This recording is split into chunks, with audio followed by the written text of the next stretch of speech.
Chapter 1. Bosch was in cell 3 of the old San Fernando jail looking through files from one of the Esme Tavares boxes when a heads-up text came in from Bella Lourdes over in the Detective Bureau. LAPD and DA heading your way. Trevino told them where you are. Bosch was where he was at the start of most weeks, sitting at his makeshift desk, a wooden door he had borrowed from the public works yard and placed across 2 stacks of file boxes. After sending Lourdes a thank you text, he opened the memo app on his phone and turned on the recorder. He put the phone screen down on the desk and partially covered it with a file from the Tavares box. It was a just-in-case move. He had no idea why people from the district attorney's office and his old police department were coming to see him first thing on a Monday morning.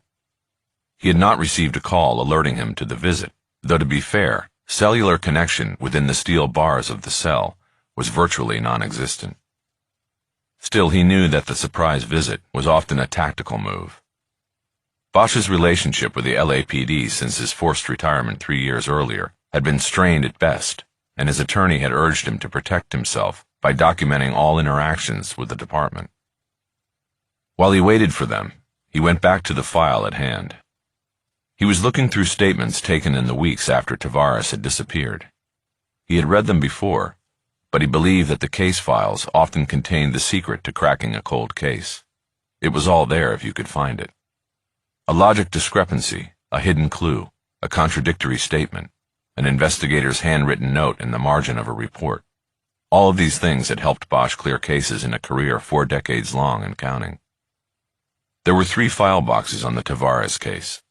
Officially, it was a missing persons case, but it had gathered 3 feet of stacked files over 15 years because it was classified as such only because a body had never been found.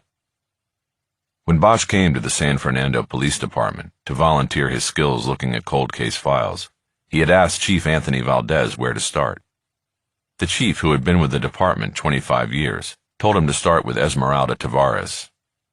It was the case that had haunted Valdez as an investigator, but as a police chief, he could not give adequate time to it. In 2 years working in San Fernando part-time, Bosch had reopened several cases and closed nearly a dozen, multiple rapes and murders among them. But he came back to Esme Tavares whenever he had an hour here and there to look through the file boxes. She was beginning to haunt him too. A young mother who vanished, leaving a sleeping baby in a crib. It might be classified as a missing persons case, but Bosch didn't have to read through even the first box to know what the chief and every investigator before him knew. Foul play was most likely involved. Esme Tavares was more than missing. She was dead. Bosch heard the metal door to the jail wing open and then footsteps on the concrete floor that ran in front of the 3 group cells. He looked up through the iron bars and was surprised by who he saw. "Hello, Harry."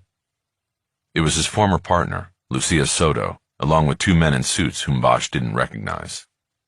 The fact that Soto had apparently not let him know they were coming put Bosch on alert.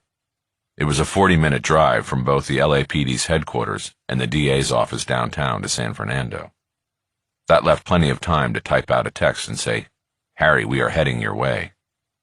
But that hadn't happened, so he assumed that the 2 men, whom he didn't know, had put the clamps on Soto. "Lucia. Long time," Bosch said. "How are you, partner?" It looked like none of the 3 were interested in entering Bosch's cell, even if it had been repurposed. He stood up, deftly grabbing his phone from beneath the files on the desk and transferring it to his shirt pocket, placing the screen against his chest. He walked to the bars and stuck his hand through. Though he had talked to Soto intermittently by phone and text over the past couple of years, he had not seen her. Her appearance had changed. She had lost weight, and she looked drawn and tired, her dark eyes worried. Rather than shaking his hand, she squeezed it. Her grip was tight, and he took that as a message. Be careful here. It was easy for Bosch to figure out who was who between the 2 men. Both were in their early 40s and dressed in suits that most likely came off the rack at Men's Warehouse. But the man on the left's pinstripes were showing wear from the inside out. Bosch knew that meant he was wearing a shoulder rig beneath the jacket, and the hard edge of his weapon's slide was wearing through the fabric. Bosch guessed that the silk lining had already been chewed up. In 6 months, the suit would be toast. "Bob Tapscott," he said. "Lucky Lucy's partner now." Tapscott was black, and Bosch wondered if he was related to Horace Tapscott, the late South LA musician who had been vital in preserving the community's jazz identity. "And I'm Alex Kennedy, Deputy District Attorney," said the second man. "We'd like to talk to you if you have a few minutes." Sure," Bosch said. "Step into my office."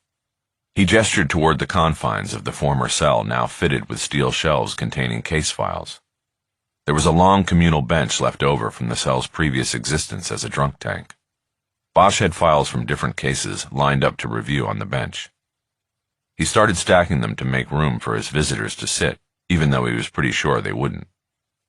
"Actually, we talked to your Captain Trevino, and he says we can use the war room over in the Detective Bureau," Tapscott said. "It will be more comfortable. Do you mind?" "I don't mind if the captain doesn't mind," Bosch said. "What's this about, anyway?" "Preston Borders," Soto said. Bosch was walking toward the open door of the cell. The name put a slight pause in his step. "Let's wait until we're in the war room," Kennedy said quickly. "Then we can talk." Soto gave Bosch a look that seemed to impart the message that she was under the DA's thumb on this case. He grabbed his keys and the padlock off the desk, stepped out of the cell, and then slid the metal door closed with a heavy clang. The key to the cell had disappeared long ago, and Bosch wrapped a bicycle chain around the bars and secured the door with a padlock. They left the old jail and walked through the Public Works equipment yard out to First Street. While waiting for traffic to pass, Bosch casually pulled his phone out of his pocket and checked for messages. He had received nothing from Soto or anyone else prior to the arrival of the party from downtown. He kept the recording going and put the phone back in his pocket. Soto spoke, but not about the case that had brought her up to San Fernando. "Is that really your office, Harry?" she asked. "I mean, they put you in a jail cell?" "Yep," Bosch said. "That was the drunk tank, and sometimes I think I can still smell the puke when I open it up in the morning. Supposedly 5 or 6 guys hung themselves in there over the years. It's supposed to be haunted, but it's where they keep the cold case files, so it's where I do my work. They store old evidence boxes in the other 2 cells, so easy access all around, and usually nobody to bother me." He hoped the implication of the last line was clear to his visitors. "So they have no jail?" Soto asked. "They have to run bodies down to Van Nuys?" Bosch pointed across the street to the police station they were heading toward. "Only the women go down to Van Nuys," Bosch said. "We have a jail here for the men, in the station, state-of-the-art single cells. I've even stayed over a few times. Beats the bunk room at the PAB with everybody snoring." She threw him a look, as if to say he had changed if he was willing to sleep in a jail cell. He winked at her. "I can work anywhere," he said. "I can sleep anywhere." When the traffic cleared, they crossed over to the police station and entered through the main lobby. The Detective Bureau had a direct entrance on the right. Bosch opened it with a key card and held the door as the others stepped in. The bureau was no bigger than a single-car garage. At its center were 3 workstations tightly positioned in a single module. These belonged to the unit's 3 full-time detectives, Danny Sisto, a recently promoted detective named Oscar Luzon, and Bella Lourdes, just 2 months back from a lengthy injured-on-duty leave. The walls of the unit were lined with file cabinets, radio chargers, a coffee setup, and a printing station below bulletin boards covered in work schedules and departmental announcements. There were also numerous wanted and missing posters, including a variety showing photos of Esme Tavares that had been issued over a period of 15 years. Up high on one wall was a poster depicting the iconic Disney ducks Huey, Dewey, and Louie, which were the proud nicknames of the 3 detectives who worked in the module below. Captain Trevino's office was to the right, and the war room was on the left. A 3rd room was subleased to the medical examiner's office and used by 2 coroner's investigators, who covered the entire San Fernando Valley and points north. All 3 of the detectives were at their respective workstations. They had recently cracked a major car theft ring operating out of the city, and an attorney for one of the suspects had derisively referred to them as Huey, Dewey, and Louie. They took the group nickname as a badge of honor. Bosch saw Lourdes peeking over a partition from her desk. He gave her a nod of thanks for the heads up. It was also a sign that so far things were okay. Bosch led the visitors into the war room. It was a soundproof room with walls lined with whiteboards and flat-screen monitors. At the center was a boardroom-style table, with 8 leather chairs around it. The room was designed to be the command post for major crime investigations, task force operations, and coordinating responses to public emergencies such as earthquakes and riots. The reality was that such incidents were rare, and the room was used primarily as a lunchroom, the broad table and comfortable chairs perfect for group lunches. The room carried the distinct odor of Mexican food. The owner of Magali's Tamales up on Maclay Avenue routinely dropped off free food for the troops, and it was usually devoured in the war room. "Have a seat," Bosch said. Tapscott and Soto sat on one side of the table while Kennedy went around and sat across from them. Bosch took a chair at one end of the table, so you would have angles on all 3 visitors. "So, what's going on?" he said. "Well, let's properly introduce ourselves," Kennedy began. "You, of course, know Detective Soto from your work together in the Open Unsolved unit, and now you've met Detective Tapscott. They've been working with me on a review of a homicide case you handled almost 30 years ago. "Preston Borders," Bosch said. "How is Preston? Still on death row at the Q last time I checked." "He's still there." "So why are you looking at the case?" Kennedy had pulled his chair close and had his arms folded and his elbows on the table. He drumrolled the fingers of his left hand, as if deciding how to answer Bosch's question, even though it was clear that everything about this surprise visit was rehearsed. "I'm assigned to the Conviction Integrity Unit," Kennedy said. "I'm sure you've heard of it. I have used Detectives Tapscott and Soto on some of the cases I've handled because of their skill in working cold cases." Bosch knew that the CIU was new and had been put into place after he left the LAPD. Its formation was the fulfillment of a promise made during a heated election campaign in which the policing of the police was a hot-ticket debate issue. The newly elected DA, Tak Kobayashi, had promised to create a unit that would respond to the seeming groundswell of cases where new forensic technologies had led to hundreds of exonerations of people imprisoned across the country.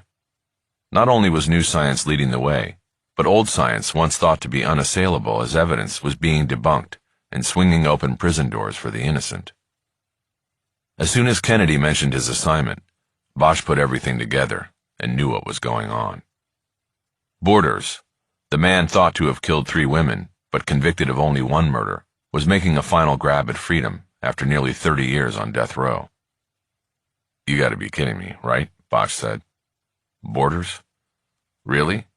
You are seriously looking at that case?" He looked from Kennedy to his old partner, Soto. He felt totally betrayed. "Lucia," he said. "Harry," she said, "you need to listen." Chapter 2. Bosch felt like the walls of the war room were closing in on him. In his mind and in reality, he had put Borders away for good.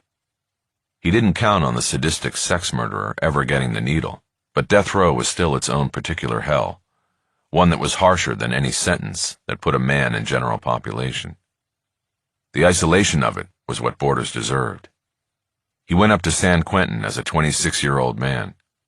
To Bosch, that meant 50-plus years of solitary confinement, less only if he got lucky. More inmates died of suicide than the needle on death row in California. "It's not as simple as you think," Kennedy said. "Really?" Bosch said. "Tell me why." "The obligation of the Conviction Integrity Unit is to consider all legitimate petitions that come to it.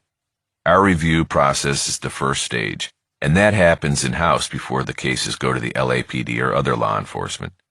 When a case meets a certain threshold of concern, we go to the next step and call in law enforcement to carry out a due diligence investigation. And of course everyone is sworn to secrecy at that point." Bosch looked at Soto as he said it. She looked away. "Absolutely," Kennedy said. "I don't know what evidence Borders or his lawyer brought to you, but it's bullshit," Bosch said. "He murdered Danielle Schuyler and everything else is a scam."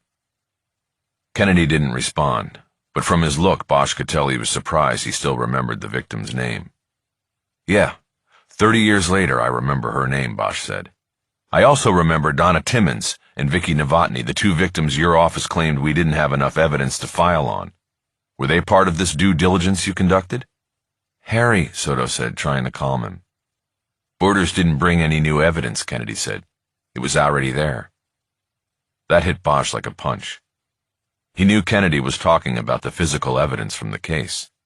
The implication was that there was evidence from the crime scene or elsewhere that cleared Borders of the crime. The greater implication was incompetence or, worse, malfeasance, that Bosch had missed the evidence or intentionally withheld it. What are we talking about here? He asked. DNA, Kennedy said. It wasn't part of the original case in '88. The case was prosecuted before DNA was allowed into use in criminal cases in California.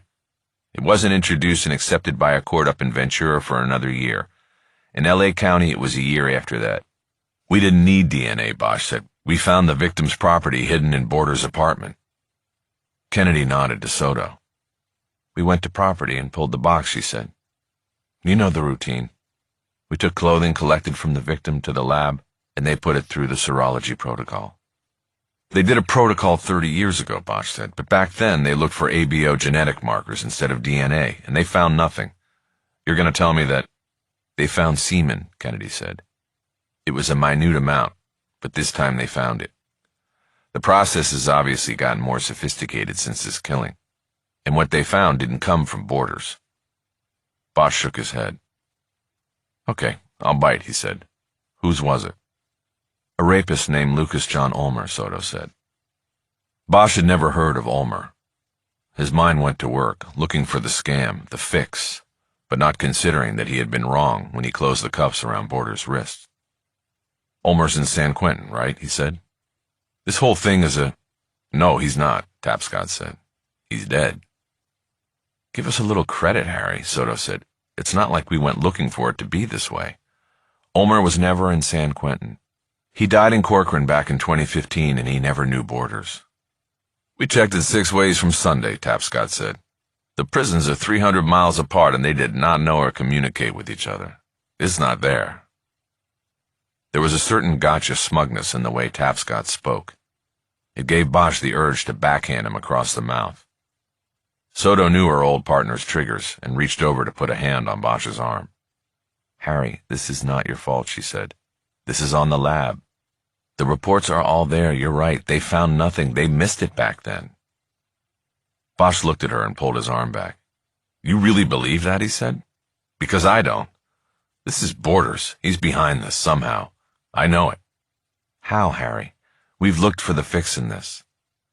Who's been in the box since the trial? No one. In fact, the last one in that box was you. The original seals were intact with your signature and the date right across the top. Show him the video. She nodded to Tapscott, who pulled his phone and opened up a video. He turned the screen to Bosch. This is at Piper Tech, he said. Piper Tech was a massive complex in downtown where the LAPD's property control unit was located, along with the fingerprint unit and the Aero Squadron, using the football field-sized roof as a heliport. Bosch knew that the integrity protocol in the archival unit was high. Sworn officers had to provide departmental ID and fingerprints to pull evidence from any case. The boxes were opened in an examination area under 24-hour video surveillance. But this was Tapscott's own video, recorded on his phone. This was not our first go-round with CIU, so we have our own protocol, Tapscott said. One of us opens the box, the other person records the whole thing. Doesn't matter that they have their own cameras down there. And as you can see, no seal is broken, no tampering. The video showed Soto displaying the box to the camera, turning it over so that all sides and seams could be seen as intact. The seams had been sealed with the old labels used back in the 80s. For at least the past couple of decades, the department had been using red evidence tape that cracked and peeled if tampered with.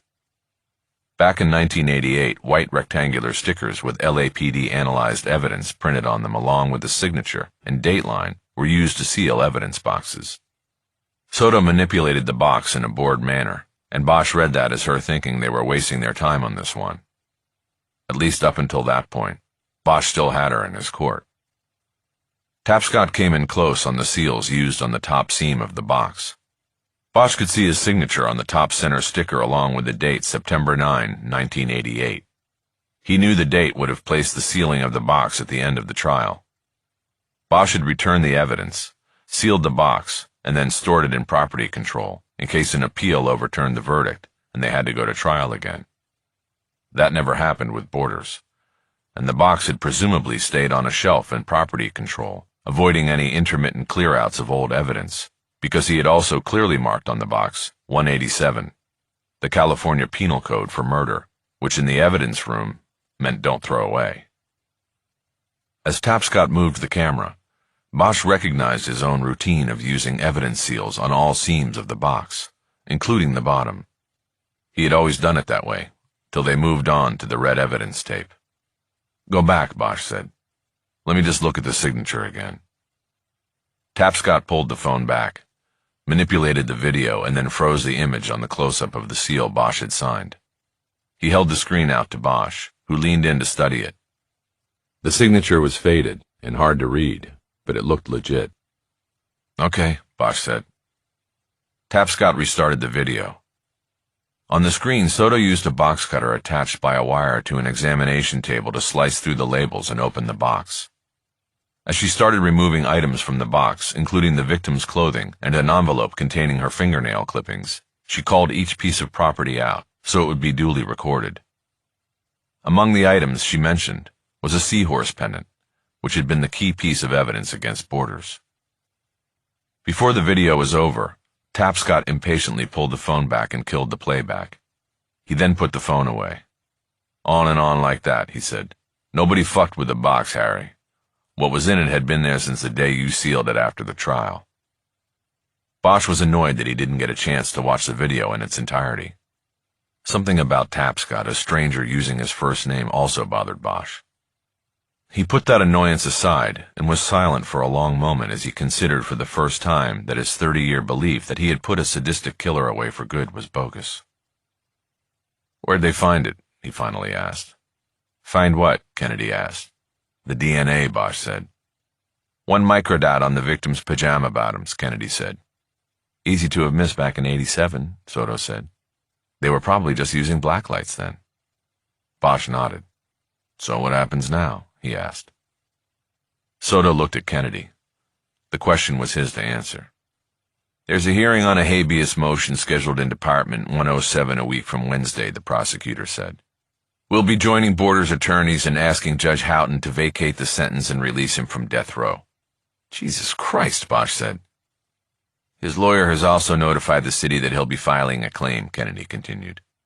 "We've been in contact with the city attorney's office, and they hope to negotiate a settlement. We're probably talking well into 7 figures. Bosch looked down at the table. He couldn't hold anyone's eyes. "And I have to warn you," Kennedy said, "if a settlement is not reached and he files a claim in federal court, he can go after you personally." Bosch nodded. He knew that already. A civil rights claim filed by Borders would leave Bosch personally responsible for damages if the city chose not to cover him. Since 2 years ago Bosch had sued the city to reinstate his full pension, it was unlikely that he would find a single soul in the city attorney's office interested in indemnifying him against damages collected by Borders. The one thought that pushed through this reality was of his daughter. He could be left with nothing but an insurance policy going to her after he was gone. "I'm sorry," Soto said. "If there were any other—" She didn't finish, and he slowly brought his eyes up to hers. 9 days, he said. "What do you mean?" she said. "The hearing's in 9 days. I have until then to figure out how he did it." "Harry, we've been working this for 5 weeks. There's nothing. This was before Ulmer was on anybody's radar. All we know is he wasn't in jail at the time and he was in L.A. We found work records. But the DNA is the DNA. On her nightclothes, DNA from a man later convicted of multiple abduction rapes. All cases home intrusions, very similar to Schuyler's, but without the death. I mean, look at the facts. No DA in the world would touch this or go any other way with it." Kennedy cleared his throat. "We came here today out of respect for you, Detective, and all the cases you've cleared over time. We don't want to get into an adversarial position on this. That would not be good for you." "And you don't think every one of those cases I cleared is affected by this?" Bosch said.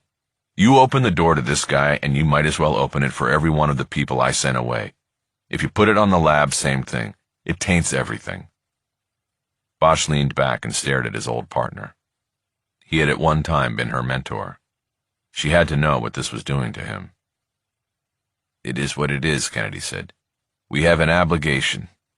Better that 100 guilty men go free than one innocent man be imprisoned. Spare me your bastardized Ben Franklin bullshit, Bosch said. We found evidence connecting Borders to all 3 of those women's disappearances, and your office passed on 2 of them. Some snot-nosed prosecutor saying that there was not enough. This doesn't fucking make sense. I want the 9 days to do my own investigation, and I want access to everything you have and everything you've done. He looked at Soto as he said it, but Kennedy responded. Not going to happen, Detective, he said. As I said, we're here as a courtesy, but you're not on this case anymore. Before Bosch could counter, there was a sharp knock on the door, and it was cracked open. Bella Lourdes stood there. She waved him out. Harry, she said, we need to talk right now. There was an urgency in her voice that Bosch could not ignore. He looked back at the others seated at the table and started to get up. Hold on a second, he said. We're not done. He stood up and went to the door. Lourdes signaled him all the way out with her fingers. She closed the door behind him. He noticed that the squad room was now empty. No one in the module. The captain's door open and his desk chair empty. And Lourdes was clearly agitated. She used both hands to hook her short dark hair behind her ears, an anxiety habit Bosch had noticed the petite, compact detective had been exhibiting since coming back to work. What's up? We've got 2 down in a robbery at a farmacia on the mall. 2 what, officers? No, people there, behind the counter. 2 187s. The chief wants all hands on this. Are you ready? You want to ride with me? Bosch looked back at the closed door of the war room and thought about what had been said in there. What was he going to do about it? How was he going to handle it? Harry, come on, I gotta go. You in or out? Bosch looked at her. Okay, let's go. They moved quickly toward the exit that took them directly into the side lot, where detectives and command staff parked. He pulled his phone out of his shirt pocket and turned off the recording app. What about them? Lourdes said. Fuck them, Bosch said. They'll figure it out. Chapter 3. San Fernando was a municipality barely 2.5 square miles and surrounded on all sides by the city of Los Angeles. To Harry Bosch, it was the proverbial needle in the haystack, the tiny place and job he had found when his time with the LAPD ended with him still believing he had more to give and a mission unfulfilled, but seemingly no place to go. Racked by budgetary shortfalls in the years that followed the 2008 recession, and having laid off 1/4 of its 40 officers, the police department actively pursued the creation of a voluntary corps of retired law officers to work in every section of the department, from patrol to communications to detectives. When Chief Valdez reached out to Bosch and said he had an old jail cell full of cold cases and no one to work them, it was like a lifeline had been thrown to a drowning man. Bosch was alone and certainly adrift, having unceremoniously left the department he had served for almost 40 years, at the same time that his daughter left home for college. Most of all, the offer came at a time when he felt unfinished. After all the years he had put in, he never expected to walk out the door one day at the LAPD and not be allowed back in. At a period in his life when most men took up golf or bought a boat, Bosch felt resolutely incomplete. He was a closer. He needed to work cases, and setting up shop as a private eye or a defense investigator wasn't going to suit him in the long run. He took the offer from the chief, and soon was proving he was a closer at the SFPD. And he quickly went from part-time hours, working cold cases, to mentoring the entire detective bureau. Huey, Dewey, and Louie were dedicated and good investigators, but together they had a total of less than 10 years' experience as detectives. Captain Trevino was only part-time in the unit himself, as he was also responsible for supervising both the communications unit and the jail. It fell to Bosch to teach Lourdes, Sisto, and Luzon the mission. The mall was a 2-block stretch of San Fernando Road that went through the middle of town and was lined with small shops, businesses, bars, and restaurants. It was in a historic part of the city and was anchored on one end by a large department store that had been closed and vacant for several years, the J.C. Penney sign still on the front facade. Most of the other signs were in Spanish, and the businesses catered to the city's Latino majority, mostly bridal and quinceañera salons, second-hand shops, and stores that sold products from Mexico. It was a 3-minute drive from the police station to the scene of the shooting. Lourdes drove her unmarked city car. Bosch tried his best to put the Borders case and what had been discussed in the war room behind him, so that he could concentrate on the task at hand. "So what do we know?" he asked. "Two dead at La Farmacia Familia," Lourdes said. "Called in by a customer who went in and saw one of the victims. Patrol found the second in the back. Both employees. Looks like a father and son." "The son an adult?" "Yes." "Gang affiliation?" "No word." "What else?" "That's it. Gooden and Sanders headed out when we got the call. Sheriff's forensics have been called." Gooden and Sanders were the two coroner's investigators who worked out of the subleased office in the detective bureau. It was a lucky break having them so close. Bosch remembered sometimes waiting for an hour or longer for coroner's investigators when he worked cases for the LAPD. While Bosch had solved 3 cold case murders since coming to work for San Fernando, this would be the first live murder investigation, so to speak, since his arrival. It meant there would be an active crime scene with victims on the floor, not just photos from a file to observe. The protocol and pace would be quite different, and it invigorated him despite the upset from the meeting he had just escaped from. As Lourdes turned into the mall, Bosch looked ahead and saw that the investigation was already starting off wrong. 3 patrol cars were parked directly in front of the Farmacia, and that was too close. Traffic through the 2-lane mall had not been stopped, and drivers were going slowly by the business, hoping to catch a glimpse of whatever had caused the police activity. "Pull in here," he said. "Those cars are too close, and I'm going to move them back and shut down the street." Lourdes did as he instructed and parked the car in front of a bar called the Tres Reyes, and well behind a growing crowd of onlookers gathering near the drugstore. Bosch and Lourdes were soon out of the car and weaving through the crowd. Yellow crime scene tape had been strung between the 2 patrol cars, and 2 officers stood conferring by the trunk of one car, while another stood with his hands on his belt buckle, a common patrol officer pose, watching the front door of the Farmacia. Bosch saw that the front door of the store containing the crime scene was propped open with a sandbag, which had probably come from the trunk of a patrol car. There was no sign of Chief Valdez, or any of the other investigators, and Bosch knew that meant they were all inside. "Shit," he said as he approached the door. "What?" Lourdes asked. "Too many cooks," Bosch said. "Wait out here for a minute." Bosch entered the pharmacy, leaving Lourdes outside. It was a small business with just a few retail aisles leading back to a rear counter where the actual pharmacy was located. He saw Valdez standing with Sisto and Luzon behind the counter. They were looking down at what Bosch guessed was one of the bodies. There was no sign of Trevino. Bosch gave a short, low whistle that drew their attention and then signaled them to come to the front of the store. He then turned around and walked back out the door. Outside, he waited by the door with Lourdes, and when the 3 men stepped out, he pushed the sandbag out of the way with his foot and let the door close. "Chief, can I start us off?" he asked. Bosch looked at Valdez and waited for the chief to give him the nod. He was asking to take charge of the investigation, and he wanted it clear to all parties. "Take it, Harry," Valdez said. Bosch got the attention of the patrol officers huddled together and then signaled them over as well.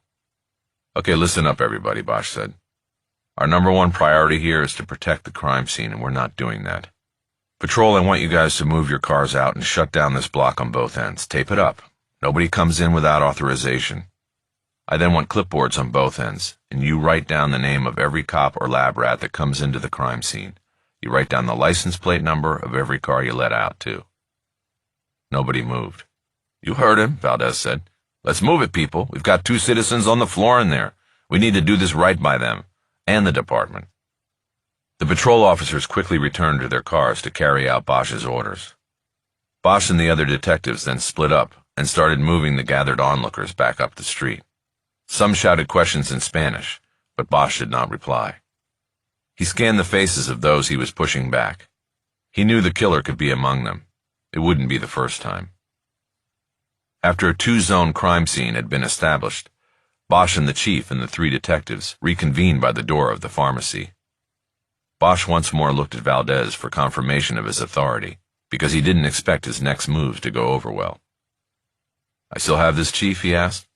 "All yours, Harry," Valdez said. "How do you want to do it?" "Okay, we want to limit people inside the crime scene," Bosch said. "We get this thing into court and the defense lawyer sees all of us crammed in there, wandering around, and it just gives him more targets to potshot, more confusion to throw at a jury. So there's only going to be 2 people inside, and that's going to be Lourdes and me. Sisto and Luzon, you've got the exterior crime scene. I want you going down the street in both directions. We're looking for witnesses and cameras. We got here first," Luzon said, pointing to himself and Sisto. "It should be our case and us inside." At about 40, Luzon was the oldest of the 3 full-time investigators, but he had the least experience as a detective. He was moved into the unit 6 months earlier after spending 12 years in patrol. He had gotten the promotion to fill the void left by Lourdes' leave of absence, and then Valdez found the money in the budget to keep him on board at a time when there was a spike in property crimes attributed to a local gang called the Sandfurs. Bosch had observed him since he'd gotten the promotion and concluded he was a good and earnest detective, a good choice by Valdez. But Bosch had not yet worked with him on a case, and he had had that experience with Lourdes. He wanted her to take the lead on this. "That's not how it works," Bosch said. "Lourdes is going to be lead. I need you and Sisto to go 2 blocks in both directions. We're looking for the getaway vehicle. We're also looking for video, and I need you guys to find it. It's important." Bosch could see Luzon fighting back the urge to again argue Bosch's orders. But he looked at the chief, who stood with his arms folded in front of his chest, and saw no indication that the man ultimately in charge disagreed with Bosch. "You got it," he said. He went in one direction, while Sisto headed off in the other. Sisto did not bother to complain about the assignment, but had a hangdog look on his face. "Hey, guys," Bosch said. Luzon and Sisto looked back. Bosch gestured to Lourdes and the chief to include them. "Look, I'm not trying to be an arrogant ass," he said. "My experience comes with a lot of fuck-ups. We learn from our mistakes, and in over 30 years of working homicides, I've made many. I'm just trying to use what I've learned the hard way, okay?" Reluctant nods came from Luzon and Sisto as they headed off to their assignments. "Take down plates and phone numbers," Bosch called after them, immediately realizing it was an unneeded directive. Once they were gone, the chief stepped away from the huddle. "Harry," Valdez said, "let's talk for a second." Bosch followed him, awkwardly leaving Lourdes alone on the sidewalk. The chief spoke quietly. "Look, I get what you're doing with those 2 and what you said about learning the hard way, but I want you on lead. Bella's good, but she's just back and getting her feet wet. This homicide is what you've been doing for 30 years. This is why you're here." "I get that, Chief, but you don't want me on lead. We have to think about when this gets into court. Everything's about building a case for trial, and you don't want a part-timer on lead. You want Bella. They try character assassination on her, and she'll eat their lunch after what happened last year, what she went through, and then her coming back to the job. She's a hero, and that's who you want on the witness stand. On top of that, she's good, and she's ready for this. And besides, I may have some problems coming up soon from downtown. Problems that could be a big distraction. You don't want me on lead." Valdez looked at him. He knew that downtown meant from outside the SFPD from Bosch's past. "I heard you had visitors this morning," he said. "We'll talk about that later. Where do you want me?" "Media relations," Bosch said. "They'll get wind of this soon enough, and we'll start showing up. 2 dead on Main Street will be a story. You need to set up a command post and corral them when they start coming in. We want to control what information gets out there." "Understood. What else?" "You need more bodies for the canvas. I can pull people in from patrol, take 1 officer out of every car, and run solo patrols till we get a handle on this." "That would be good. There were people in all of these shops. Somebody saw something." "You got it. What if I can get the old Pennies open and we can use that as the CP? I know the guy who owns the building." Bosch looked across the street and down half a block at the facade of the long-closed department store. "We're going to be out here late. If you can get lights on in there, go for it." "What about Captain Trevino? Is he around?" "I have him covering the shop while I am here. You need him?" "No, I can fill him in on things later." "Then I'll leave you to it. We really need a quick conclusion to this, Harry, if there is one." "Roger that." The chief headed off, and Lourdes came up to Bosch. "Let me guess. He didn't want me as lead," she said. "He wanted me," Bosch said. "But it was no reflection on you." I said no. I said it was your case. "Does that have something to do with the 3 visitors you had this morning?" "Maybe. And it has to do with you being able to handle it. Why don't you go in and watch over Gooden and Sanders? I'll call the sheriff's lab and get an ETA. First thing we want are photos. Don't let those guys move the bodies around until we get the full photo spread." "Roger that. The bodies belong to the coroner, but the crime scene is ours. Remember that." Lourdes headed toward the door of the Farmacia, and Bosch pulled his phone. The SFPD was so small it did not have its own forensics team. It relied on the Sheriff's Department crime scene unit, and that often put it in second position for services. Bosch called the liaison at the lab and was told a team was on the road to San Fernando as they spoke. Bosch reminded the liaison that they were working a double murder and asked for a second team, but he was denied and told there wasn't a second team to spare. They were getting 2 techs and a photographer-videographer, and that was it. As he hung up, Bosch noticed one of the patrol officers he had given orders to earlier was standing at the new crime scene perimeter at the end of the block. Yellow tape had been strung completely across, closing the road through the mall. The patrol officer had his hands on his belt buckle and was watching Bosch. Bosch put his phone away and walked up the street to the yellow tape and the officer manning it. "Don't look in," Bosch said. "Look out." "What?" the officer asked. "You're watching the detectives. You should be watching the street." Bosch put his hand on the officer's shoulder and turned him toward the tape. "Look outward from a crime scene. Look for people watching, people who don't fit. You'd be surprised how many times the doer comes back to watch the investigation. Anyway, you're protecting the crime scene, not watching it." "Got it." "Good." The sheriff's forensic team arrived shortly after that, and Bosch ordered everyone out of the pharmacy so the photographer could go in and take a preliminary photo and video sweep of the crime scene with only the bodies in view. While waiting outside, Bosch pulled on gloves and a pair of paper booties.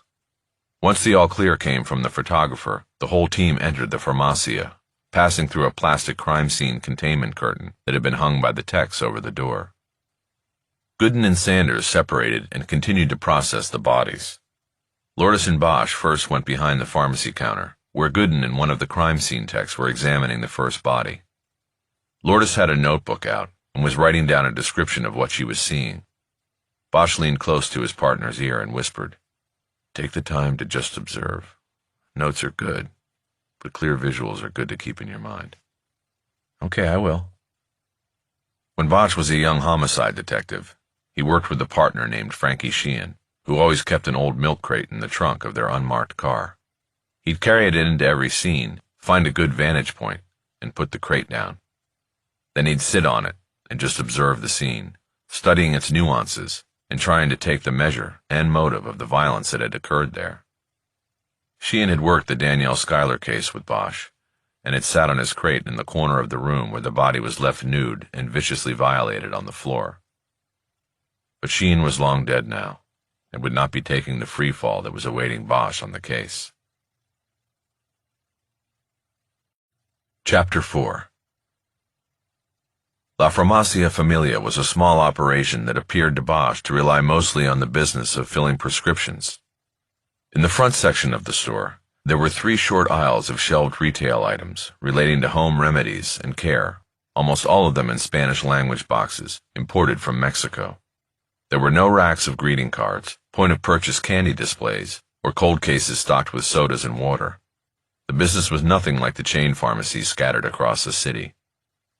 The entire back wall of the store was the actual pharmacy, where there was a counter that fronted the storage area of medicines and a work area for filling prescriptions. The front section of the store seemed completely untouched by the crime that had occurred there. Bosch moved down the aisle to the left, which brought him to a half door leading to the rear of the pharmacy counter. He saw Gooden squatting down behind the counter next to the first body, that of a man who appeared to be in his early 50s. He was lying on his back just behind the counter, his hands up and palms out by his shoulders. He was wearing a white pharmacist jacket with a name embroidered on it. "Harry meet Jose," Gooden said. "At least he's Jose until we confirm it with fingerprints. Through and through gunshot to the chest." He formed a gun with his thumb and finger as he gave the report and pointed the barrel against his chest. Point blank, Bosch asked. Almost, Gooden said. 6 to 12 inches. Guy probably had his hands up and they still shot him. Bosch didn't say anything. He was in observation mode. He would form his own impression about the scene and determine if the victim's hands were up or down when he was shot. He didn't need that information from Gooden.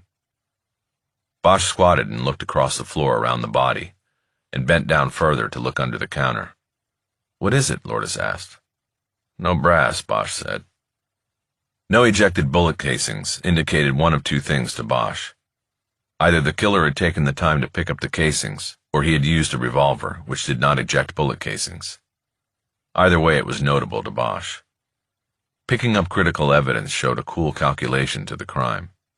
Using a revolver could indicate the same, a weapon chosen because it would not leave critical evidence behind. He and Lourdes moved into the hallway to the left of the pharmacy counter. The 20-foot passageway led to the work and storage areas and a restroom. There was a door at the end of the hall with double locks and an exit sign as well as a peephole. It presumably led to the back alley from which deliveries would come.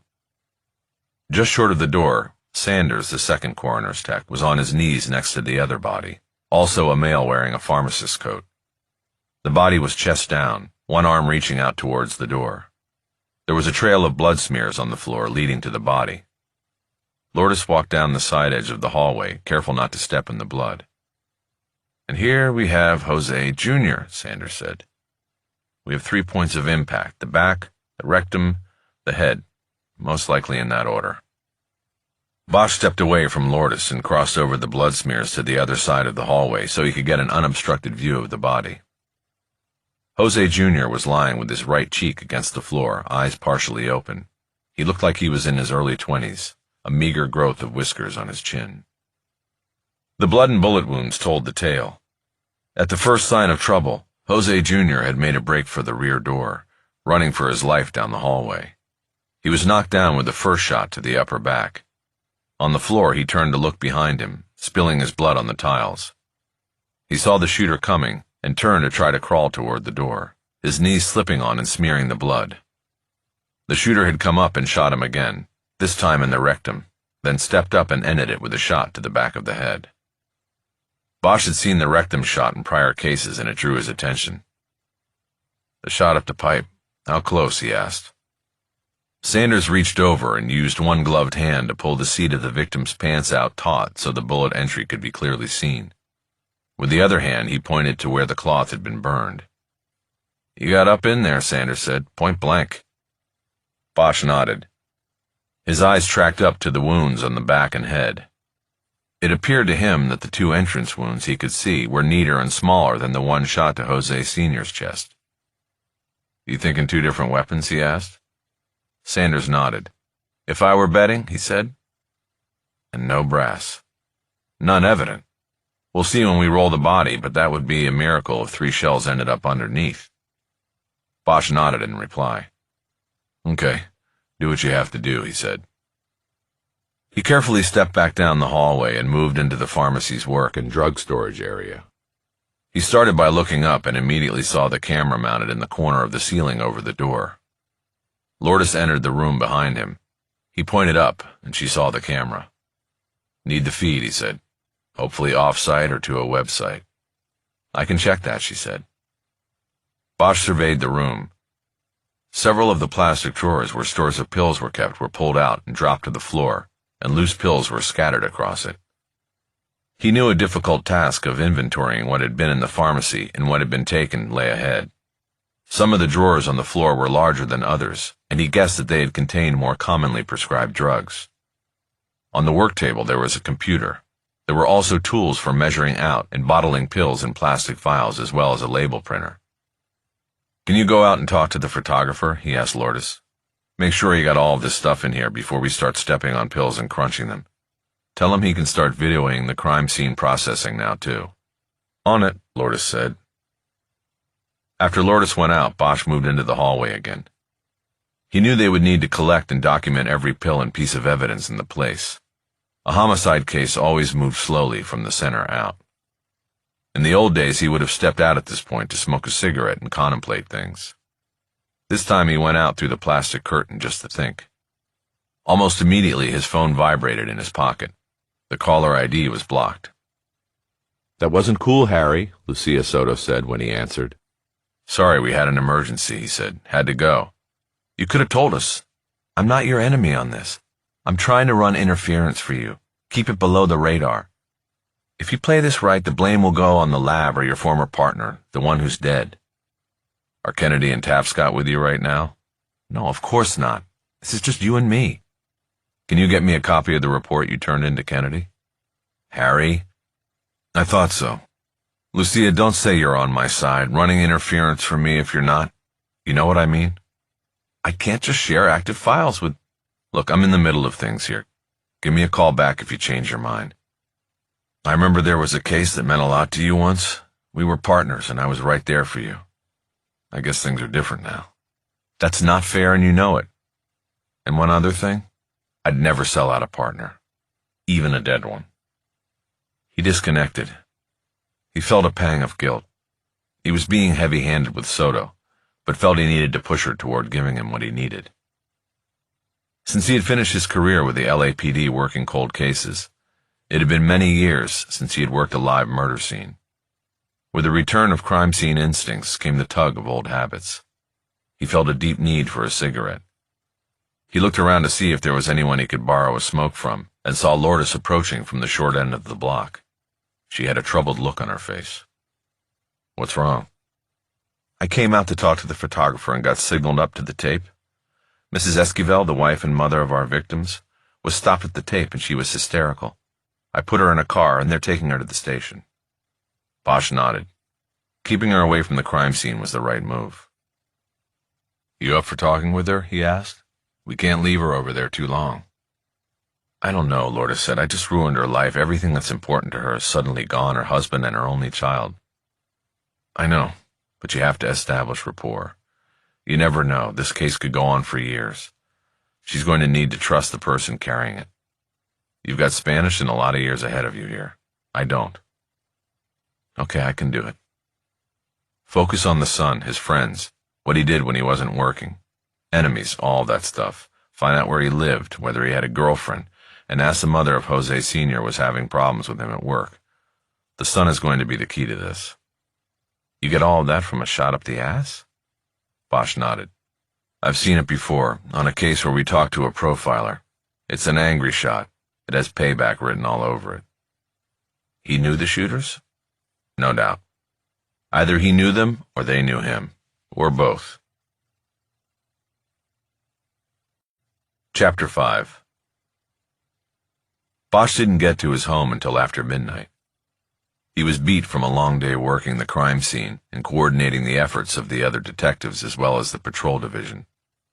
He had also been drawn into briefing Chief Valdez on where the investigation stood before the chief faced the cameras and reporters that had gathered on the mall. The update was concise. No suspects. No arrests. The assessment for the media was accurate, but the investigators of the Farmacia murders were not without leads. The murders and subsequent looting of the store's supplies of prescription drugs had indeed been captured on 3 cameras inside the drugstore, and the full-color videos gave insight into the cold calculation of the crime. There had been 2 gunmen wearing black ski masks and carrying revolvers. They cut down Jose Esquivel Sr. and his son with a coldness that implied planning, precision, and intention. Bosch's first thought after seeing the videos was that they were hitmen there to do a job. Stealing pills was simply a cover for the true motive for the crime. Sadly, initial viewings of the video revealed few usable identifiers of either shooter. When one of the men extended his arm to shoot Jose Sr., his sleeve pulled back to reveal white skin, but nothing else stood out. After parking in the carport, Bosch skipped the side door entrance to the house and walked out front so he could check his mailbox. He saw that the top of the box attached to the house was held open by a thick manila envelope. He pulled it out and held it under the porch light to see where it had come from. There was no return address and no postage on the envelope. Even his own address was missing. The envelope only had his name written on it. Bosch unlocked the door and carried it inside. He put the envelope in the mail he had received down on the kitchen counter while he opened the refrigerator to grab a beer. After his first draw on the amber bottle, he tore open the envelope. He slid out a 1-inch thick sheaf of documents. He recognized the top report right away. It was a copy of the initial incident report relating to Daniel Schuyler's murder in 1987. Bosch riffled through the stack of documents and quickly determined that he had a copy of the current investigative file. Lucia Soto had come through. Bosch was dead tired, but he knew that he would not be going to sleep anytime soon. He dumped the rest of the beer down the drain, then brewed a cup of coffee on the Keurig his daughter had given him for Christmas. He grabbed the stack of documents and went to work. After his daughter had left for college, the family dinners became a rare occurrence. Bosch turned the dining room of the small house into a workspace. The table became a desk wide enough to spread investigative reports across. Reports from cases he was pulling out of the jail cell at San Fernando, or that he had taken on privately.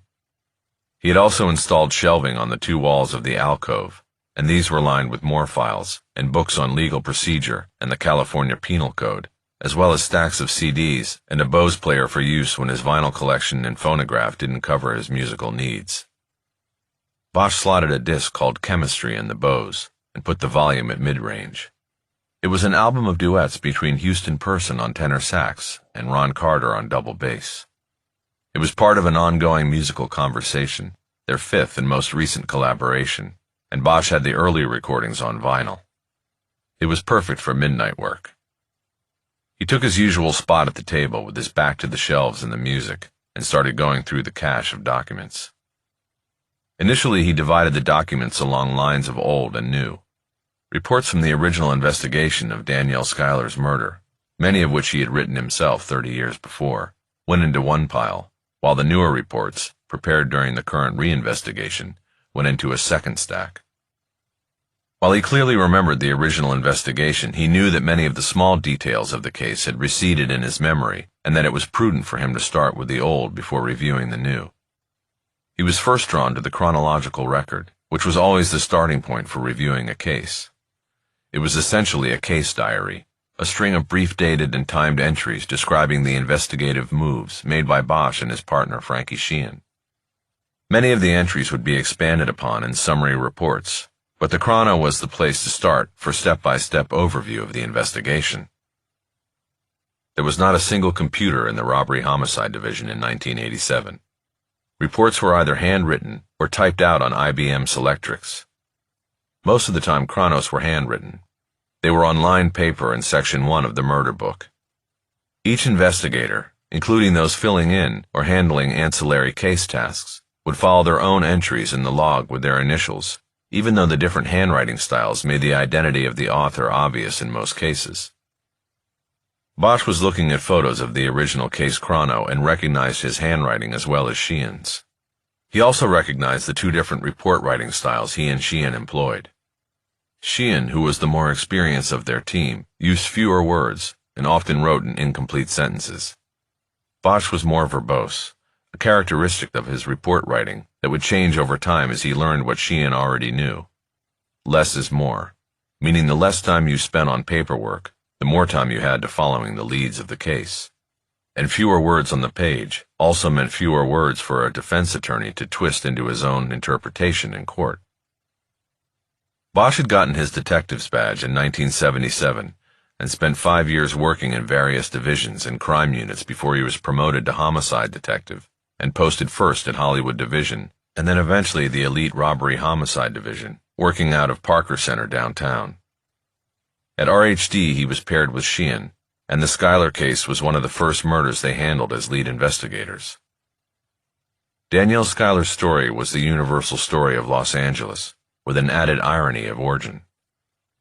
Raised by a single mother who worked as a motel maid in Hollywood, Florida, she filled the holes in her life with applause that came with success in beauty pageants and on the high school stage. Armed with her beauty and fragile confidence, she crossed the 3,000 miles from Hollywood to Hollywood at age 20. She found, as most do, that there was one of her from every small town in America. The paying jobs were few, and she was often taken advantage of by the leeches who were part of the entertainment industry. But she persevered. She waited on tables, took acting classes, and went to an endless string of auditions for parts that usually didn't have character names or many lines. She also built a community, young men and women engaged in the same struggle for success and fame. She saw many of them at the same auditions and casting offices.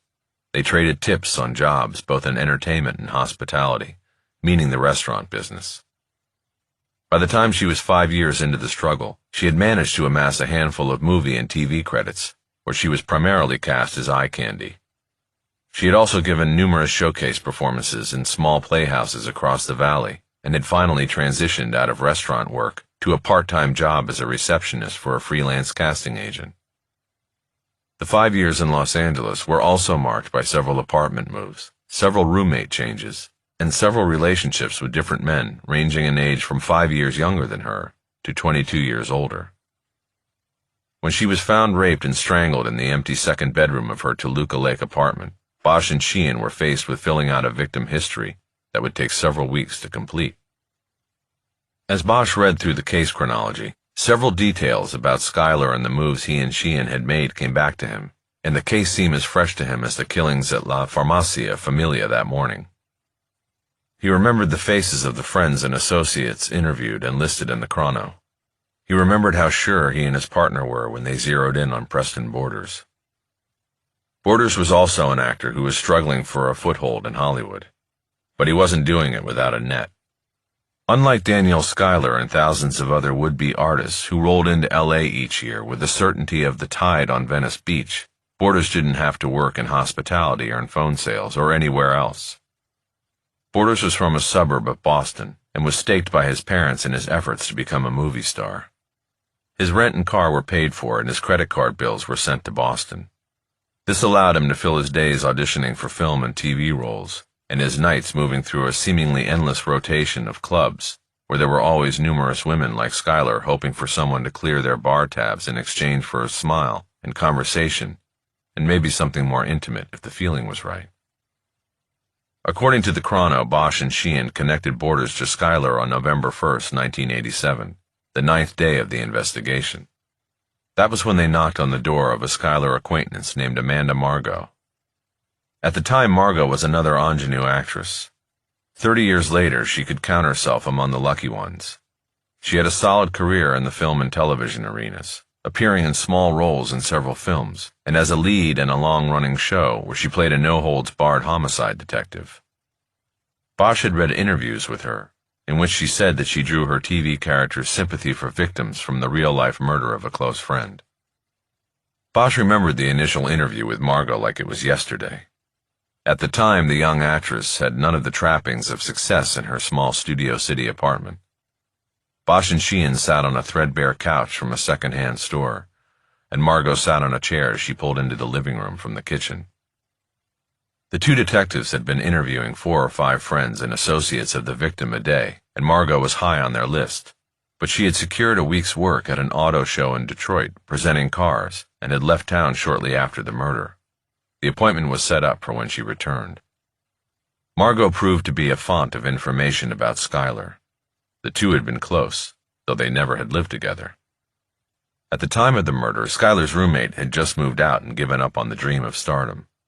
She had returned home to Texas, and Schuyler was looking for a new roommate.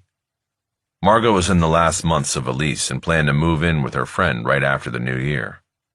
Schuyler was living by herself until then, though her family had told the investigators that her younger sister, traveling while on a gap year after high school, was planning on arriving for Thanksgiving and using the spare bedroom until both sisters went back to Florida for the Christmas holidays. Margot and Danielle had met 3 years previously in the waiting room of a casting agency where they were auditioning for the same part. Rather than becoming competitors, they had hit it off. Neither of them got the part, but they got coffee afterward and a friendship was born. They moved in similar circles, both professionally and socially. They tried to look out for each other, tipping one another off to potential jobs and about which casting directors or acting coaches were lecherous. Over time, they even dated some of the same men, and this was the point the detectives zeroed in on. Evidence and autopsy results indicated that Danielle Schuyler had been brutally abused during the course of the night. She had been raped vaginally and anally and choked repeatedly. There were multiple thin furrow lines around her neck, some cutting through the skin, indicating that her killer had most likely choked her to unconsciousness and then brought her back for more abuse at least 6 times. It was possible that the garrote had been the necklace worn by the victim. The body was also mutilated with a knife that matched others from the kitchen, but at autopsy it was determined that the slashes were post-mortem. It also appeared that the apartment had been tricked out to look like there had been an intruder. A sliding door on the second-floor balcony off the empty bedroom was left ajar, but there were no indications outside that anyone had climbed up and onto the balcony to pop the door and enter. The balcony's metal railing had a thick layer of smog dust on it that had not been disturbed at any point on its entire length. This meant an intruder would have had to vault the railing without touching it to get to the sliding door. It was an improbable scenario, which led the investigators to consider the opposite, that Schuyler's killer had entered through the front door and without a struggle. It meant that he had known her on some level and wanted to disguise the fact from investigators. Amanda Margot revealed during her interview that one night 2 weeks before Schuyler's death, the 2 young women had gotten together in Margot's apartment to drink cheap wine and order takeout. They were joined by a third actress named Jamie Henderson, whom they also knew from the audition circuit. At some point during the evening, they started talking about men and learned that they had dated several of the same men, having met them through acting schools, casting agencies, and talent showcases.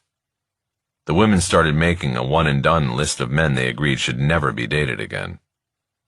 High on the list of reasons was that each man mentioned had been demanding and in some cases physically threatening when it came to wanting sex. Margot explained that many of the men they had dated expected to have sex after 1 or 2 dates. It was the men who didn't handle rejection well who were put on the one-and-done list. Here was where Bosch and Sheehan's pursuit of this angle paid off. Though the one-and-done list might have come out of an alcohol-fueled girls' night gossip session, Margot still had the piece of paper torn from a notebook and attached by a bottle opener magnet to her refrigerator door. She provided it to the detectives and was able to point out the 4 names that Danielle Schuyler had contributed to the list.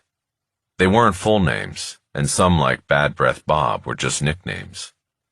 But number 1 on her list was the single name Preston. Margot said it was the name of a man only Schuyler had dated, and she couldn't remember if it was the first or last name, but she did recall the story that went with it. Danielle had said that Preston was a scholarship actor, meaning he had some kind of financial support and didn't have to work a side job, and that he felt entitled to sex after a first date, in which he had paid for dinner and drinks. Danielle said that he had grown very angry upon her rejection when she was being dropped off at her apartment, and that later he came back to knock on her door and demanded to be let in. She refused to open the door, but he would not leave until she threatened to call the police. Margot reported that the date with Preston had occurred 2 weeks before the night the 3 women got together, which made it about 4 weeks before Schuyler's murder. When pressed for more details about Preston and where he and Schuyler may have first met, Margot said it could only have been through some kind of industry nexus, since both Danielle and Preston were actors. The chronology revealed that finding Preston became a priority in the investigation. Bosch and Sheehan reworked ground already trodden, going back to those previously interviewed and asking about a man named Preston.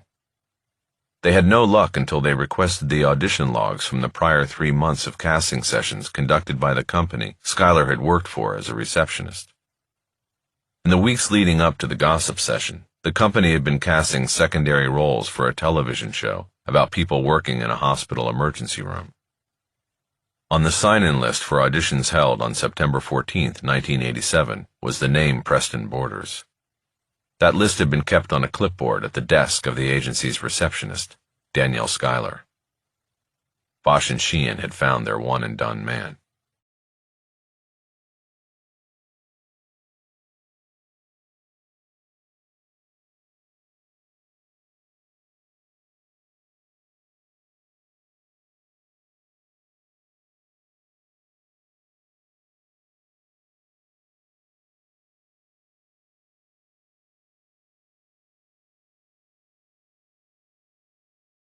Chapter 6.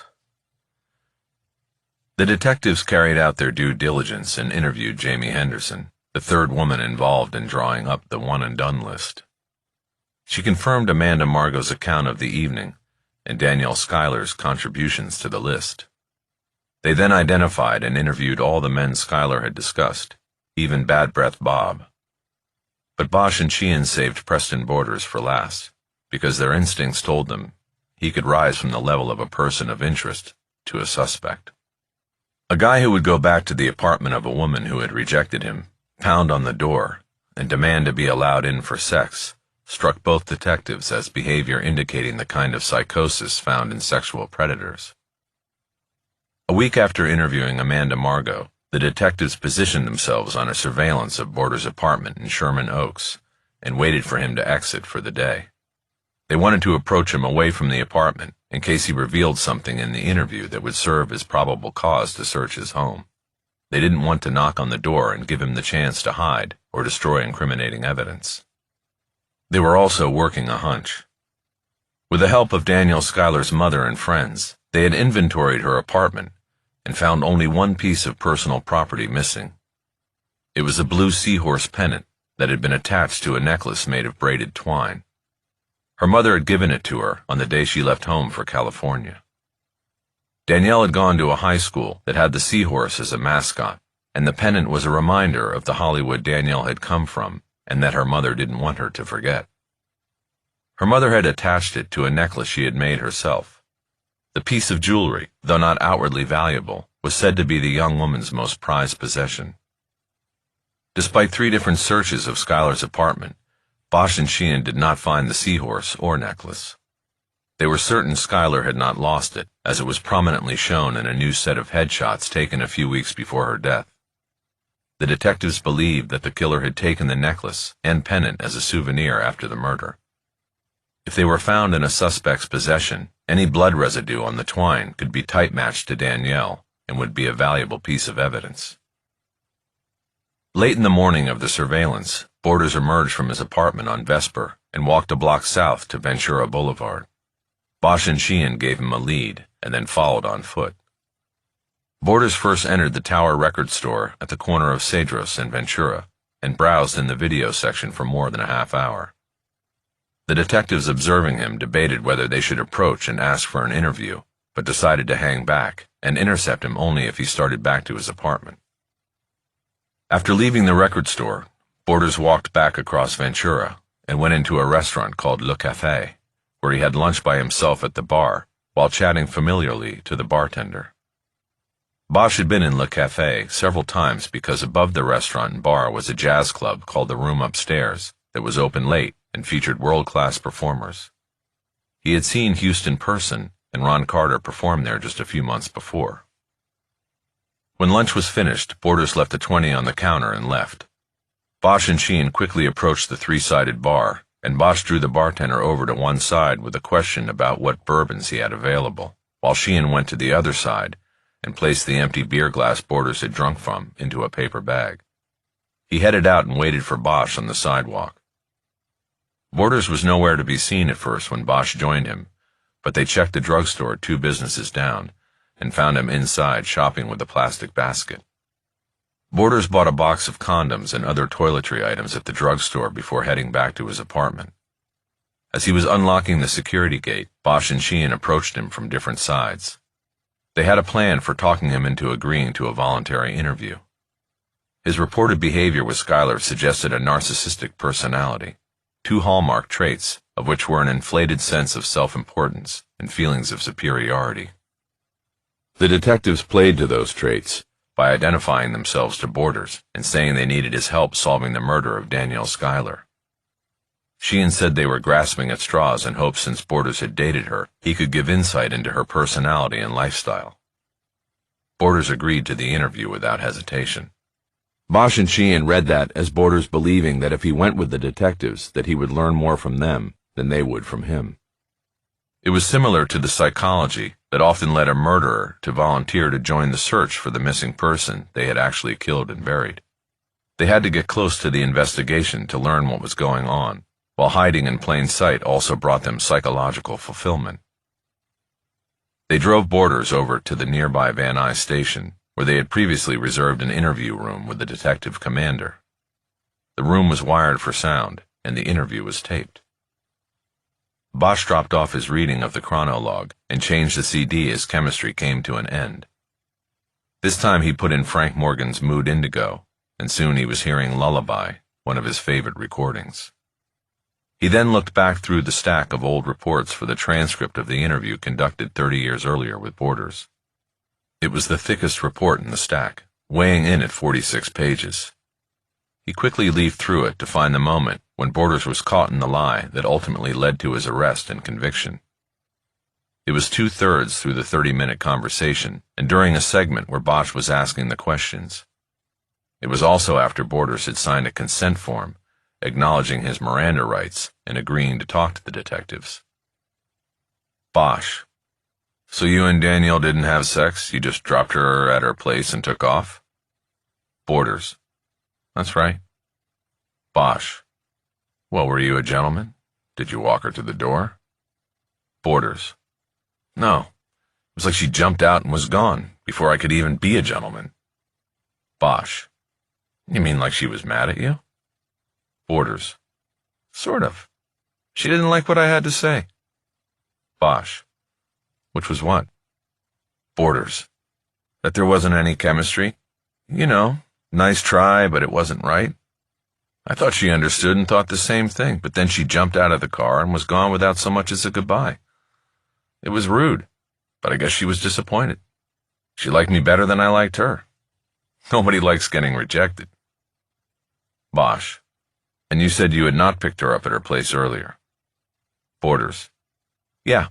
She took a cab and we met at the restaurant, because she was coming from the west side, and for me to go all the way over the hill to get her would be a slog, man.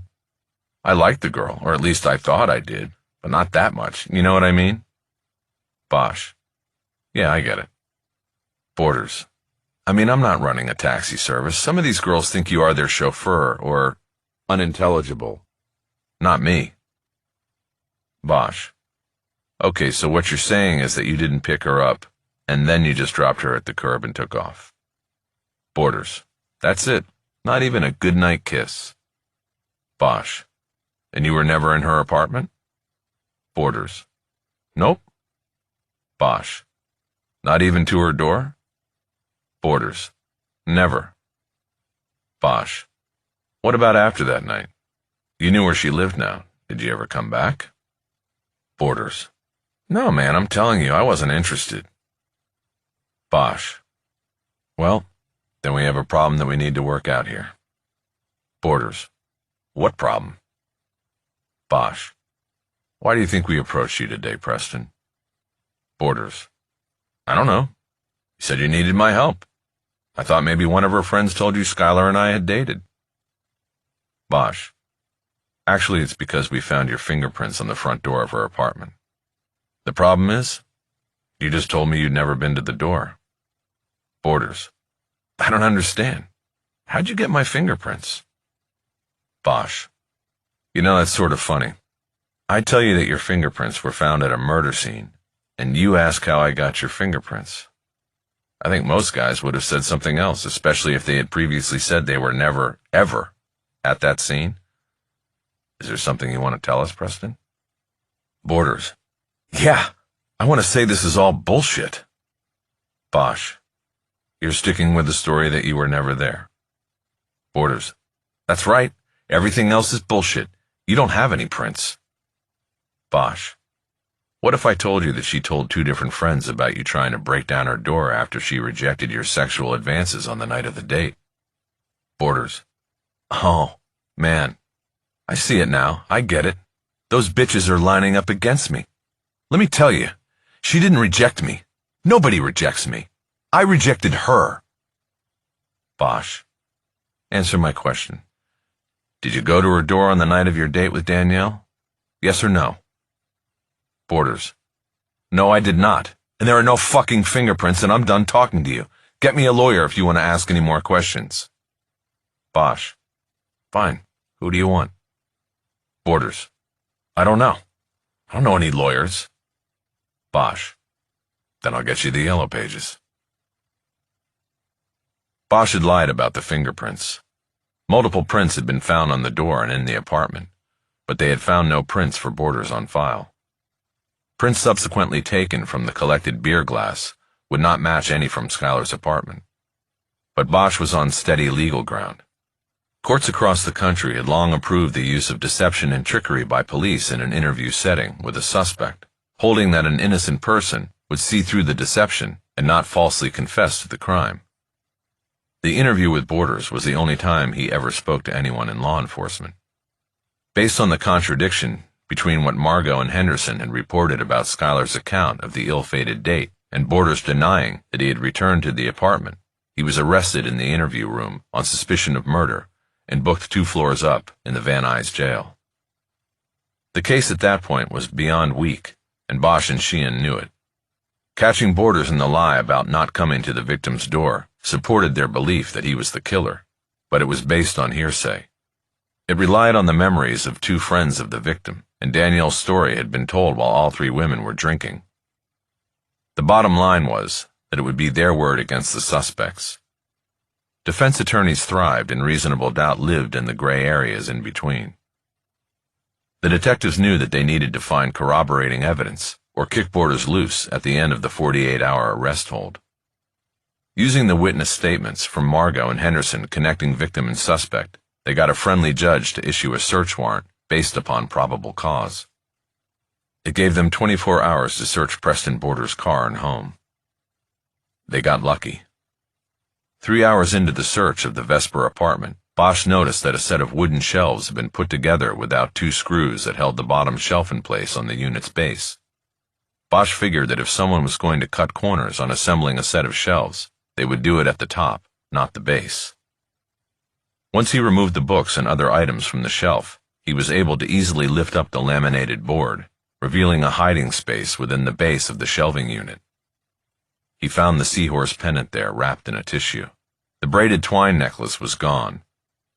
He found several other pieces of women's jewelry as well, and a collection of pornographic magazines specializing in sadomasochism and bondage.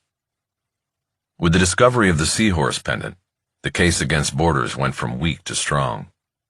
Schuyler's mother was still in town, having made arrangements for her daughter's body to be returned to Florida for burial. Bosch and Sheehan met her at the hotel, and she identified the pendant as the one she had given her daughter. The detectives were overjoyed and felt they had snatched victory from the jaws of defeat.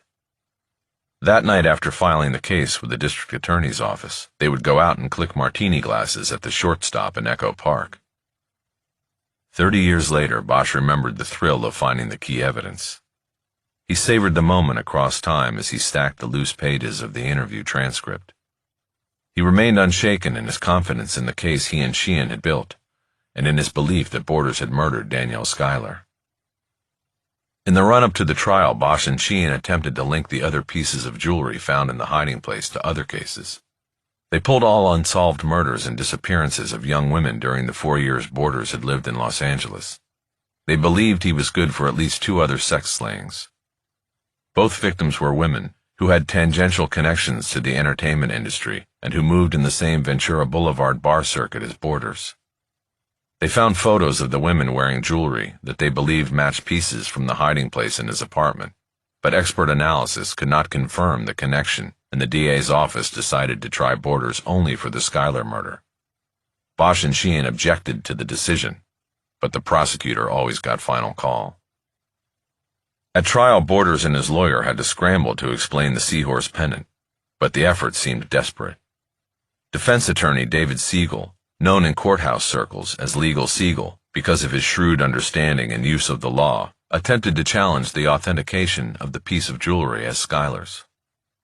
The prosecution had presented the victim's mother, who identified the piece and tearfully told the story behind it, as well as the photos of Schuyler taken just a few weeks before the murder, in which the pendant could be seen hanging around her neck.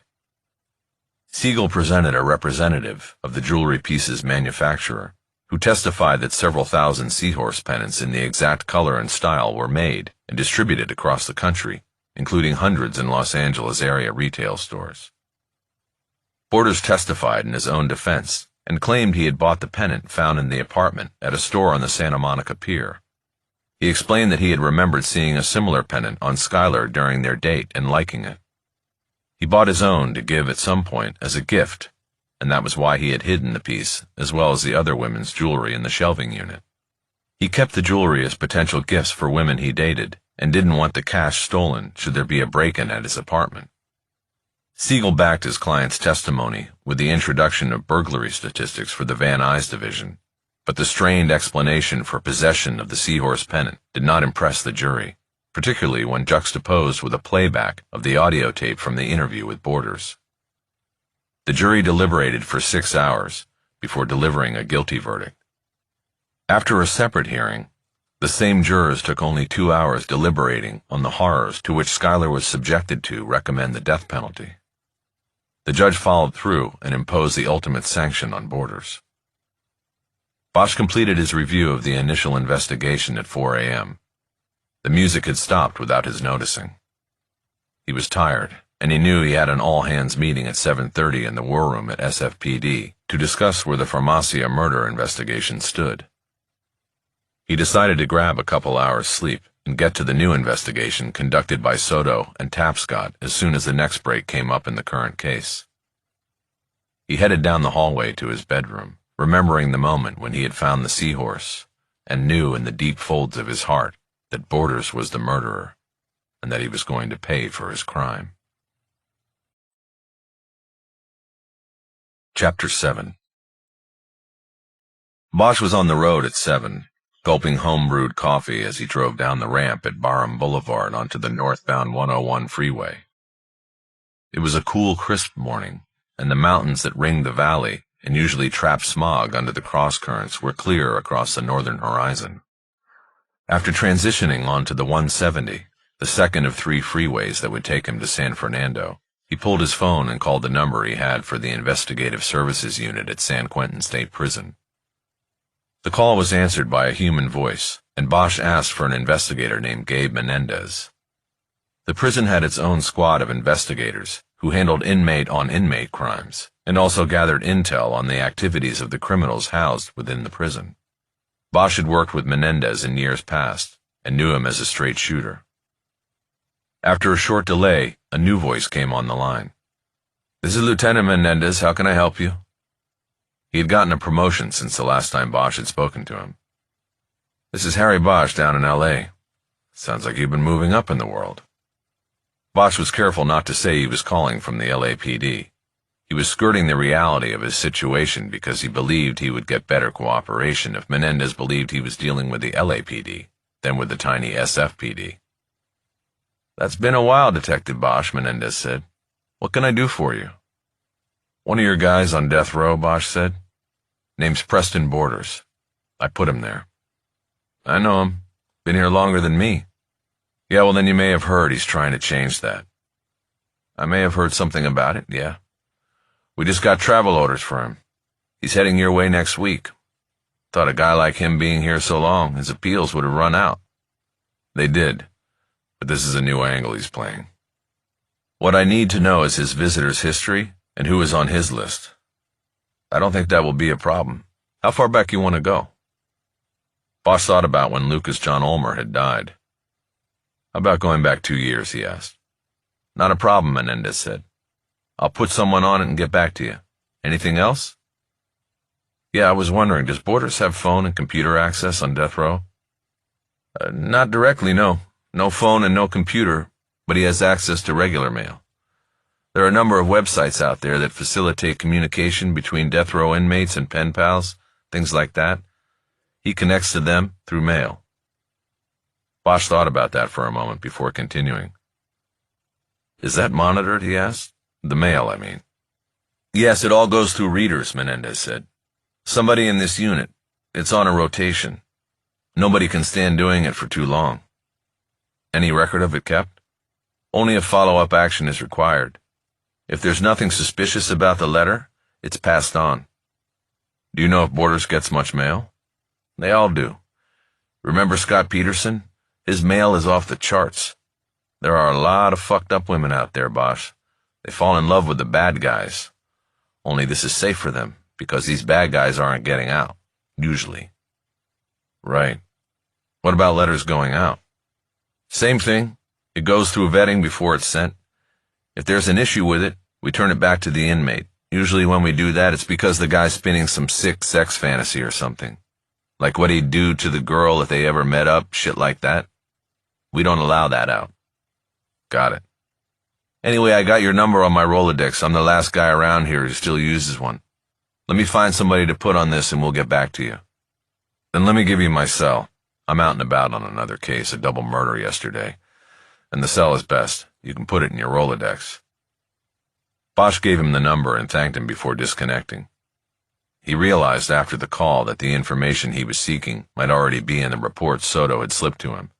The new investigation should have covered who Borders was meeting with or communicating with, but Menendez gave no indication that he had received a similar request already. It left Bosch thinking that either Soto and Tapscott had dropped the ball, or Menendez had just been playing him. Either way, Bosch would find out soon enough. Bosch next called his lawyer, Mickey Haller, who also happened to be his half-brother. Haller had handled the legal issues that had come up when Bosch left the LAPD, ultimately suing the department for a full pension payout. The department folded and Bosch received an additional $180,000 that went into the kitty he hoped one day to leave his daughter. Haller answered with what Bosch would describe as a reluctant grunt. "It's Bosch. I wake you?" "No, man, I'm awake. I usually don't answer blocked calls this early. It's usually one of my clients saying, 'Mick, the cops are knocking on my door with a warrant. What do I do?' Stuff like that." "Well, I got a problem, but a little different. My brother from another mother. What's wrong? DUI?" Haller was fond of the line and said it every time, always employing a half-assed impression of the Texas-bred Matthew McConaughey, the actor who had played him in a movie 6 years earlier. "No DUI. Worse." Bosch proceeded to tell Haller about the visit the day before from Soto, Tapscott, and Kennedy. "So my question is, should I be putting my pension and my house and everything else in Maddie's name right now? I mean, all of this is for her, not Borders. First of all, fuck that. You won't pay a dime to that guy. Let me ask a couple of questions.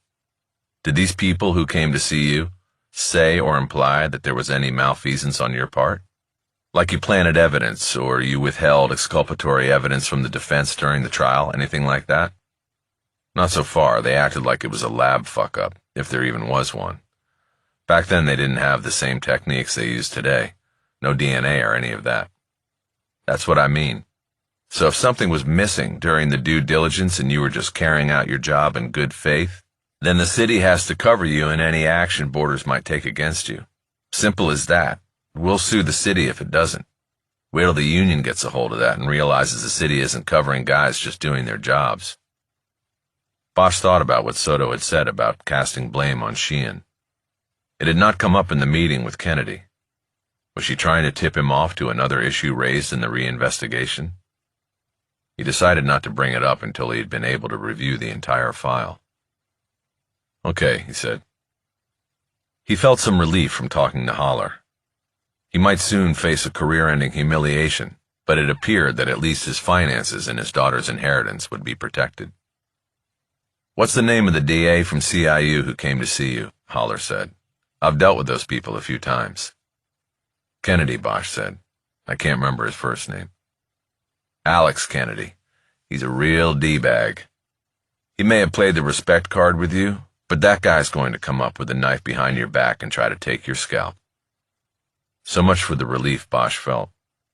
He was now on the 5 freeway and approaching the exit for San Fernando.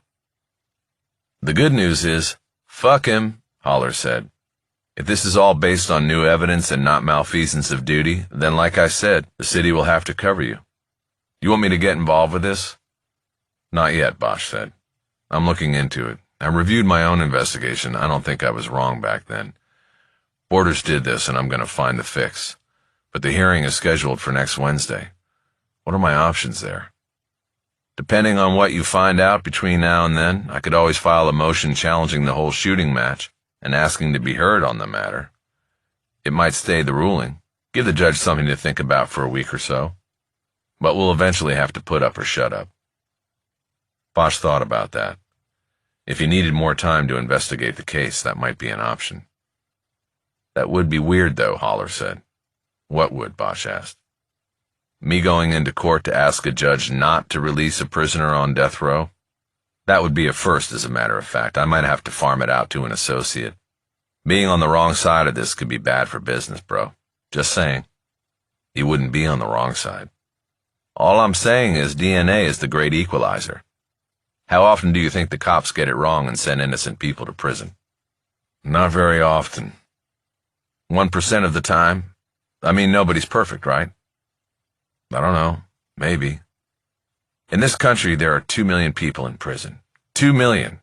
If the system gets it wrong 1% of the time, that is 20,000 innocent people in jail. Lower it to a half of a percentage point, and you're still at 10,000 people. This is what keeps me awake at night.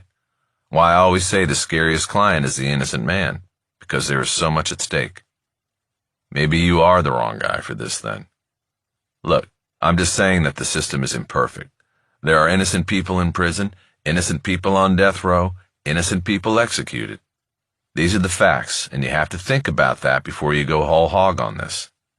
No matter what, you are personally protected. Just remember that. I will. But I gotta go now. I have a meeting.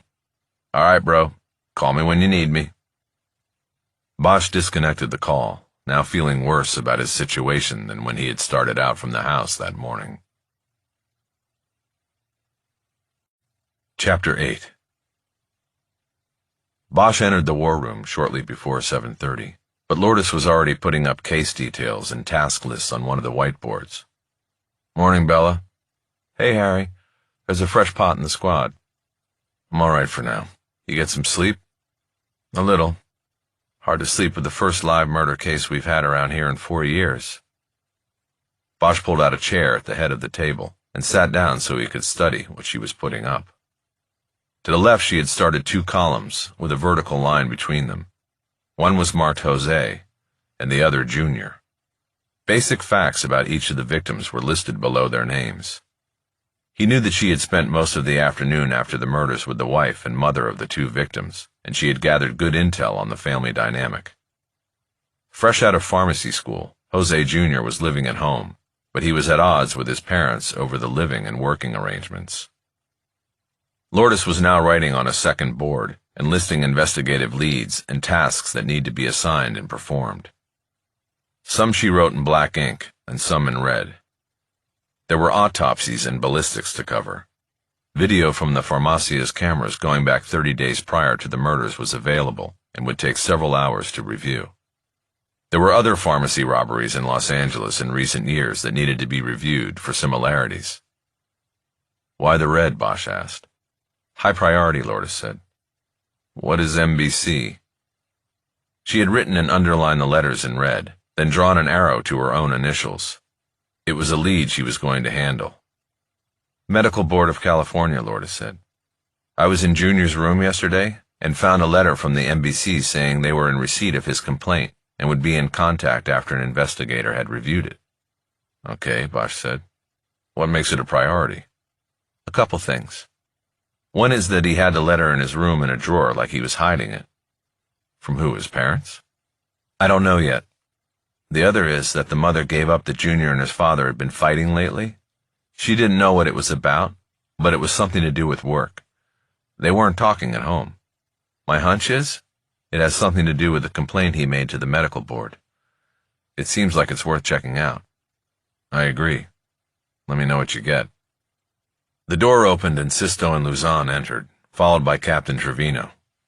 They all had steaming mugs of coffee. Trevino was mid-50s with a salt and pepper mustache and a shaved head. He was in uniform, which was his routine, but always seemed odd to Bosch because he was in charge of the detective bureau, where no one wore uniforms. It was known within the department that he was the heir apparent to the chief, but there was no sign that the chief, a lifelong resident of the town, was going anywhere. Bosch's perception was that this left Trevino frustrated, and he channeled it into being a stickler for rules and discipline. I'm going to sit in and update the chief after, Trevino said. He's got a business leader's breakfast and he needs to be there. In a small town like San Fernando, the chief had to be equal parts police administrator, politician, and community cheerleader. A double murder on one of the main business and community gathering streets would be a hot topic, and Valdez would need to calm nerves and promote confidence in the investigation. In some ways, that was as important as the investigation itself. "No problem," Bosch said. He and Trevino had gotten off to a rough start when Bosch first came to the department. Based on Bosch's history with the LAPD, the captain viewed Bosch as a loose cannon who had to be closely monitored. That didn't work for Bosch, but things smoothed out some a year later when an investigation by Bosch and Lourdes identified and led to the arrest of a serial rapist who had been targeting women in the small city for over 4 years. The subsequent publicity created a groundswell of community support for the department, with Trevino receiving the lion's share of credit as the man in charge of the detective squad. Since then, Trevino had been content to give Bosch free rein as he worked through the cold case files and evidence boxes in the city's old jail. But Bosch sensed that suspicion remained, and he knew that as soon as Trevino found out about the border situation, he would start whispering in the chief's ear that Bosch had to go. "Why don't we start by looking at the video from the pharmacy," Bosch said. "Not all of us have seen it. Then we can go around the room and summarize yesterday's work so Captain Trevino can keep the chief up to speed. Bella?" Lourdes picked up a remote and turned on one of the screens on the wall opposite the whiteboards. The video from the Farmacia was already queued up because Bosch and Lourdes had watched it several times the night before, their last work before heading home. There were 3 cameras in the Farmacia, and the ceiling camera over the prescription counter offered the most complete recording of the murders. The 5 people in the war room watched silently as the video advanced in slow motion. On the screen, both Jose Esquivel and his son were behind the counter in the pharmacy section. They were setting up for the day, as the Farmacia opened at 10 o'clock each day except Sunday. Jose Sr. was at the counter, going through a plastic basket with several small white bags in it, packaged prescriptions waiting for pickup.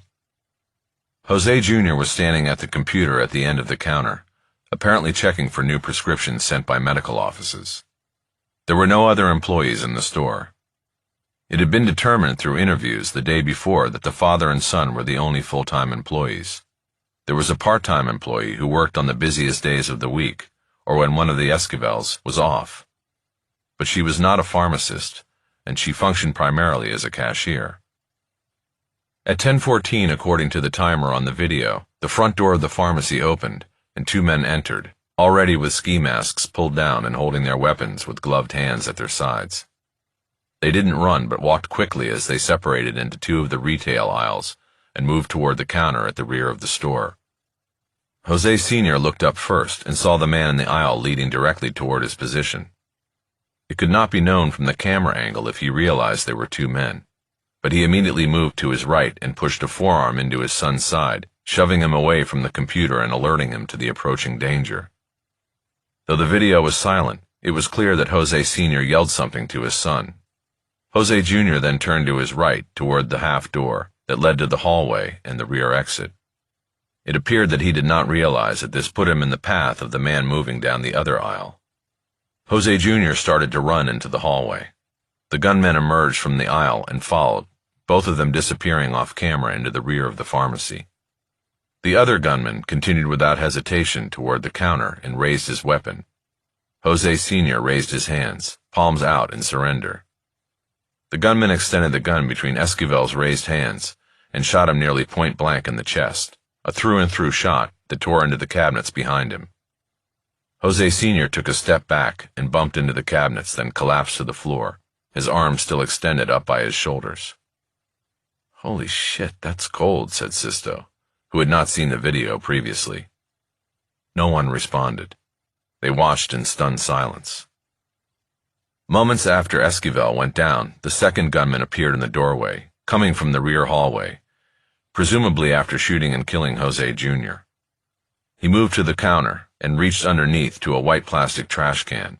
He dumped its contents onto the floor and then started moving among the drug cabinets, opening drawers and dumping the stores of pills and capsules into the trash can. The other gunman kept his eyes trained on the front door, 2 hands on his weapon and ready to use it. Bosch again realized how lucky it was that there had not been more victims, customers wandering into the store, not knowing the danger awaiting them. These killers were clearly not going to leave witnesses. It could have been a massacre.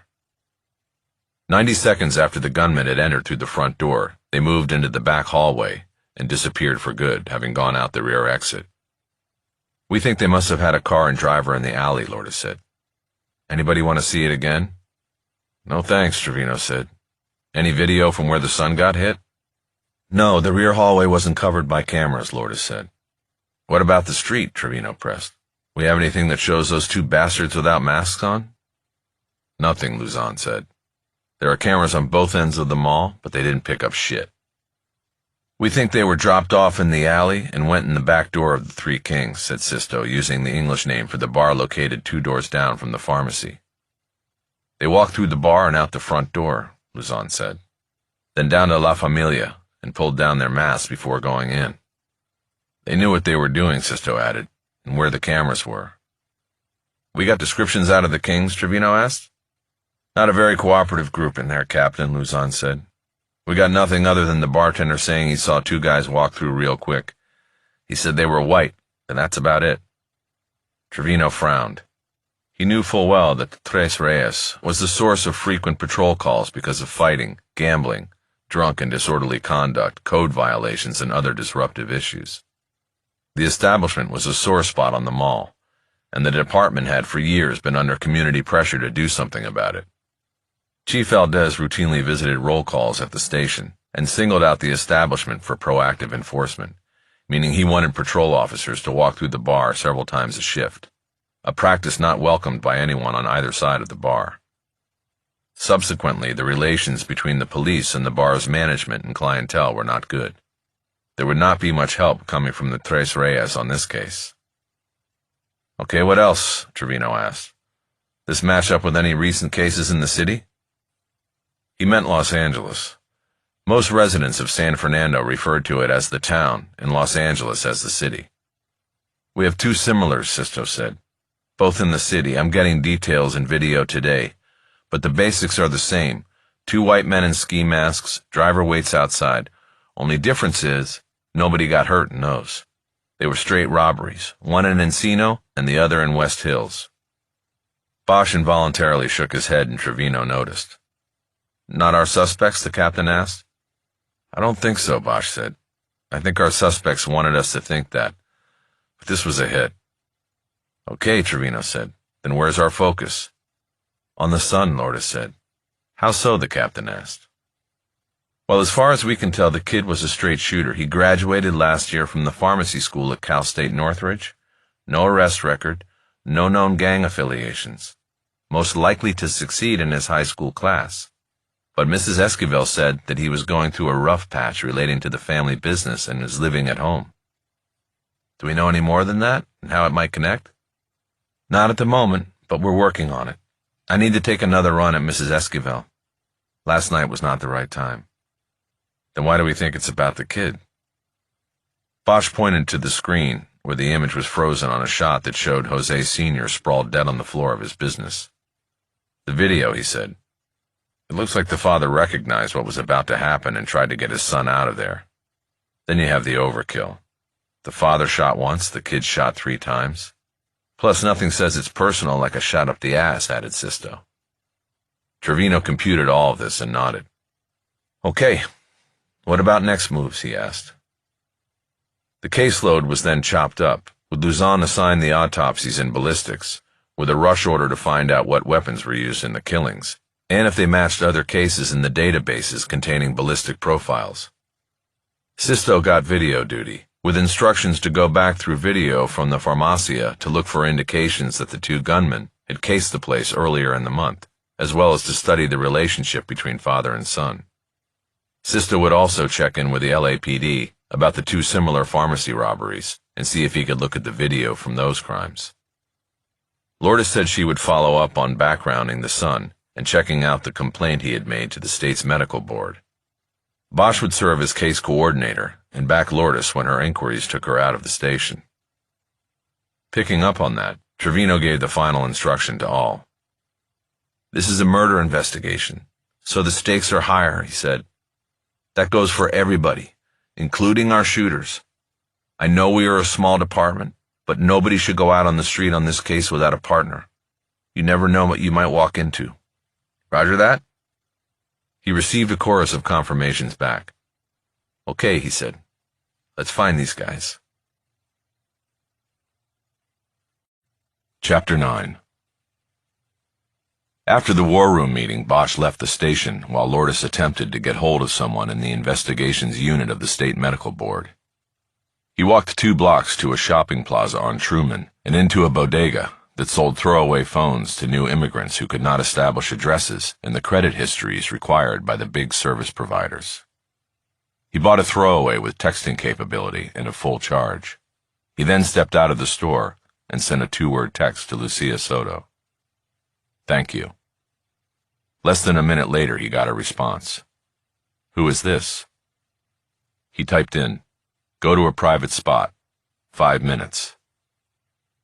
He checked his watch and started walking back to the station. 5 minutes later, he was standing in the side parking lot and made the call. Soto took the call but said nothing. "Lucia, it's me." "Harry, what are you doing? Where's your phone?" "This is a burner. I thought you wouldn't want to have any record of talking to me." "Don't be silly. What is going on? What are you thanking me for?" "For the file." "What file?" "Okay, if that's how you want to play it, fine, I get it. I have to tell you, I got through the old case, my part in it, and it's all there, Lucia. It was a solid case. Circumstantial, yes, but solid down the line to the verdict. You need to stop this whole thing and not put this guy back on the street." "Harry," she didn't finish. "What, Lucia?" "Look, don't you understand? I'm trying to save you from getting caught in the middle of a big problem here. Somehow, some way, this is a scam. Can you get me a copy of that video Tapscott showed me of you two opening the box?" There was another long pause before Soto responded. "I think the only one with a big problem here is you, Harry." Bosch had nothing to say to that. He sensed that something had changed in her view of him. He had fallen in her eyes, and she had sympathy for him, but not the respect she'd once had. He was missing something here. He had to get back to the investigative file he knew that she had stuffed into his mailbox, whether she acknowledged it or not. He now had to consider that she had done so, not to help him, but to warn him about what lay ahead. "Listen to me," Soto said. "I'm putting my neck out here for you because we were partners. You need to let this play out without setting a fire. If you don't, you're going to get hurt in a big way." "You don't think it's going to hurt in a big way to see that guy, that killer, walk out of San Quentin a free man?" "I need to go now. I suggest you read the whole file." She disconnected, and Bosch was left holding a phone that he'd just spent $40 for and would probably never use again. He headed toward his car. He had brought the Schuyler file with him from the house and left it on the rear floorboard. Soto had clearly just directed him back to the file. There was something in the new investigation that she was pushing him toward, and that, at least in Alex Kennedy's mind, invalidated the old investigation. Bosch suspected it was more than DNA. Before he made it to the car, the side door of the station opened and Lourdes stepped out. "Harry, I was just coming to get you. Where are you going?" "Just getting something from my car. What's up?" "Let's take a ride. I just talked to an investigator for the State Medical Board." Bosch shoved the burner into his pocket and followed her to her city ride. He got in the passenger side, and she started backing out. He saw that she had put a piece of scratch paper down on the center console that said SF and Terra Bella, which he knew was an intersection in the nearby Pacoima neighborhood of Los Angeles. It was to the immediate south of San Fernando. "Pacoima?" he asked. "Jose Jr. sent an email to the medical board complaining that a clinic down in Pacoima was overprescribing oxycodone," she said. "I just want to do a drive-by, check the place out." "Got it. When did Junior send the email?" 2 months ago. He sent it to the Central Complaint Unit in Sacramento, where it sat for a while before being sent down to the Enforcement Unit in L.A. I tracked down the guy who caught it there. He said he was early stages with it. Never talked to Jose Jr. and was gathering data before making any sort of enforcement move." "Gathering data? You mean like how much the clinic was prescribing?" "Yes. Identifying the clinic, what doctors were in there, licensing, prescription accounts, all that kind of stuff. Early stages, which I think was his way of saying nothing had happened yet." He did say that this clinic was not on their radar and that it sounded like a fly-by-night pill mill. Here today, gone as soon as authorities take notice. The thing is, he said most of the time, they don't use legit pharmacies. Usually the pharmacies are in cahoots, or at least willing to look the other way and fill the prescriptions. So let's say Jose Sr. was looking the other way. The son graduates from pharmacy school all wide-eyed and naive and thinks he's doing a good thing, pointing his finger at a shady clinic. Lourdes nodded. Exactly, she said. I told you he was a straight shooter. He saw what was going on and made a complaint to the board. So this is what the father and son were having issues with. Why they were fighting, Bosch added. Either Jose Sr. liked the money the bogus prescriptions brought in, or he was afraid of the danger the complaint might bring in. Not only that, Junior said in his email that he was going to stop filling prescriptions from the clinic. That could have been the most dangerous move of all. Bosch felt a dull pain in his chest. It was guilt and embarrassment. He had underestimated Jose Esquivel, Jr. He had first asked about gang affiliation and jumped to the conclusion that Junior's activities and associations would be the motivating factor in the murders. He was probably correct in one sense, but he was far off the mark about the young man. The truth revealed that he was an idealist who saw something wrong and was blindly trying to do the right thing. And it cost him his life. Damn, he said. He didn't know what he was doing if he stopped filling scripts. Which makes it so sad, added Lourdes. Bosch was silent after that, as he thought about his mistake.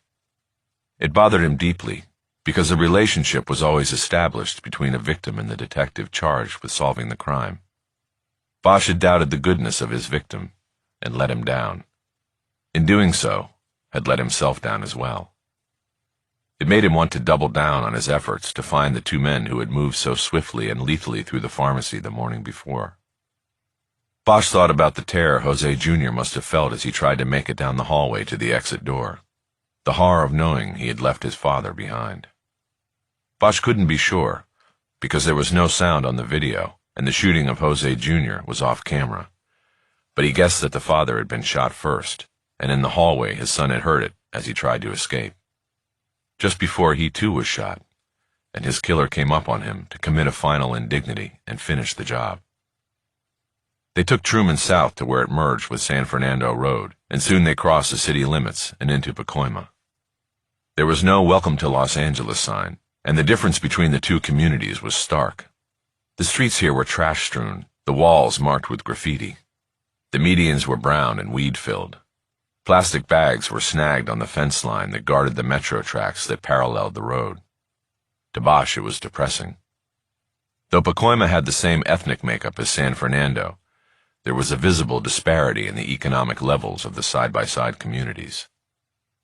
Soon they were driving along the south perimeter of Whiteman Airport, a small general aviation field ironically named, considering that it was surrounded by a community that was overwhelmingly brown and black. Lourdes slowed the car as they approached Terabella. Bosch could see a white one-story building on the corner. It stood out because its paint was fresh and shining in the sun, and because there was no door or any signage announcing it as a clinic or anything else. Lourdes made the turn on Terabella so they could check the side of the building. They spotted the double-door entrance on the side, but there was no indication that the clinic was in operation. The new paint and lack of signage made it appear to be a clinic not quite open for business. Lourdes kept driving south. What do you think? She asked. I don't know, Bosch said. You want to watch for a while? See if we can tell if it's even open for business? Or you could just pull over and I could go try that door. Lourdes pondered what to do while the car continued down the street.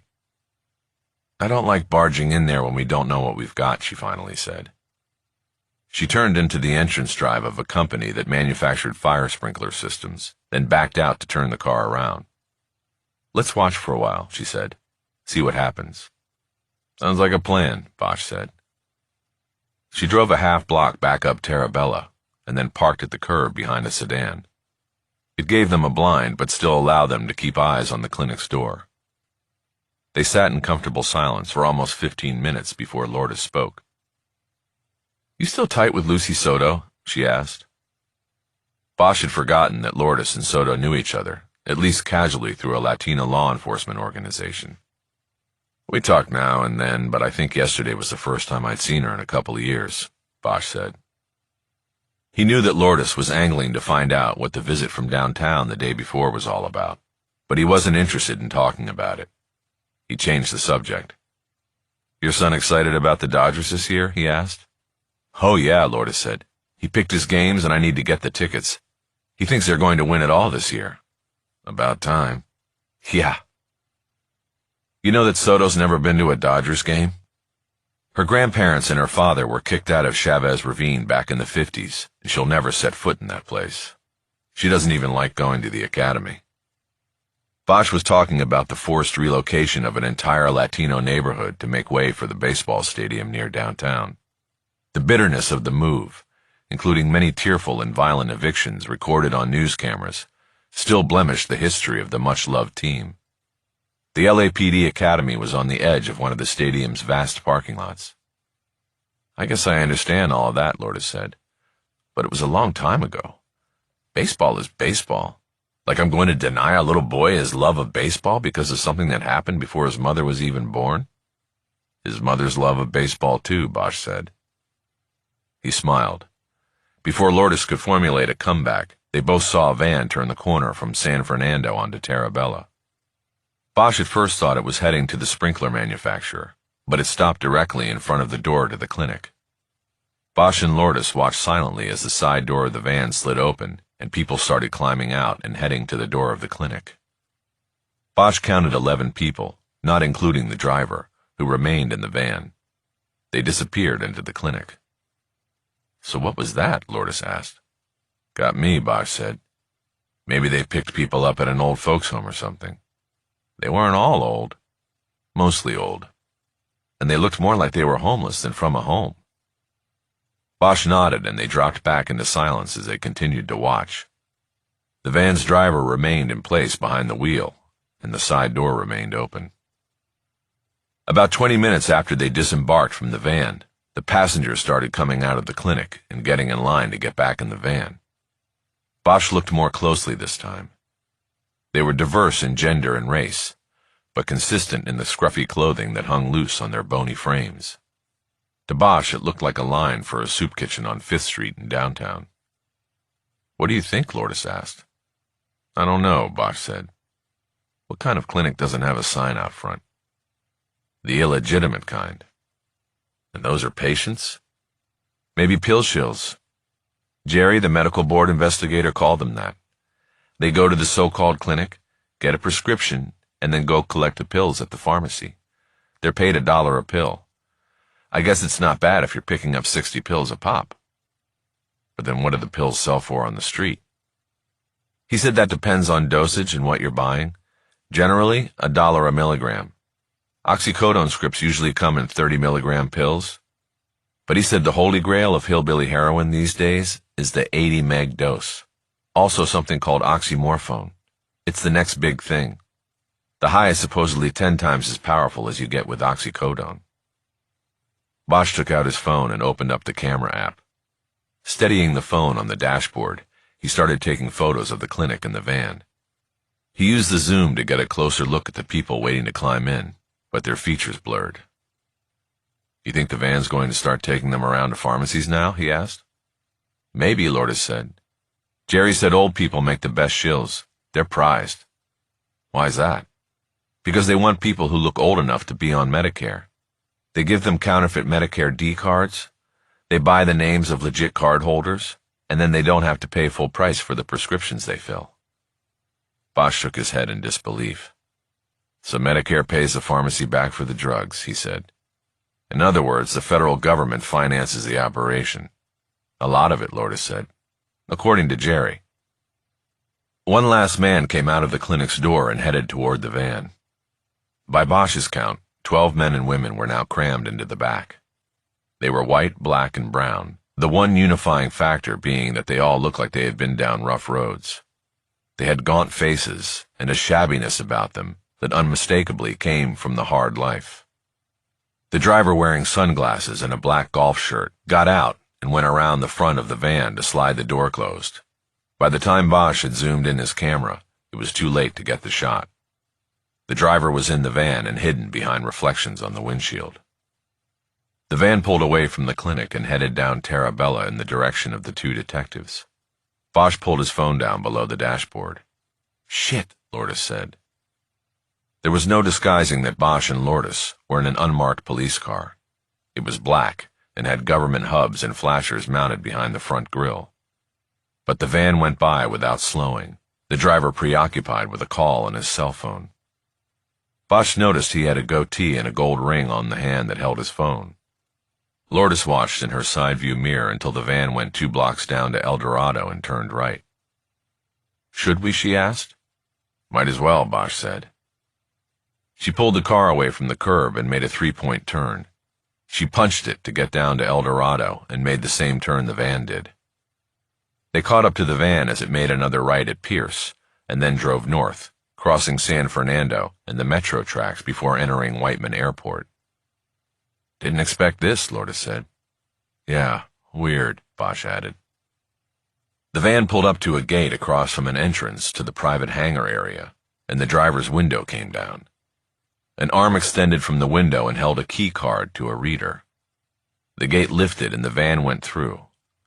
Lourdes and Bosch couldn't go through, but there was a perimeter road that ran parallel to the internal road and allowed them to follow the van from outside the restricted area.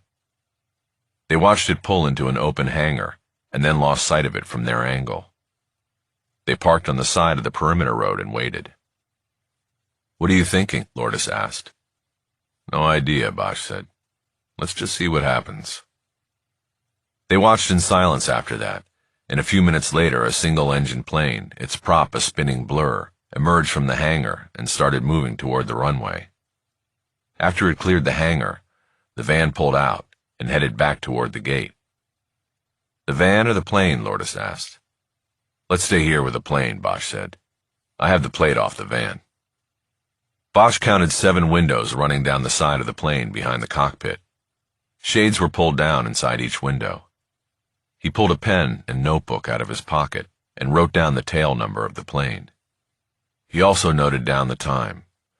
Then, raising his phone again, he started taking photos of the plane as it taxied to the runway.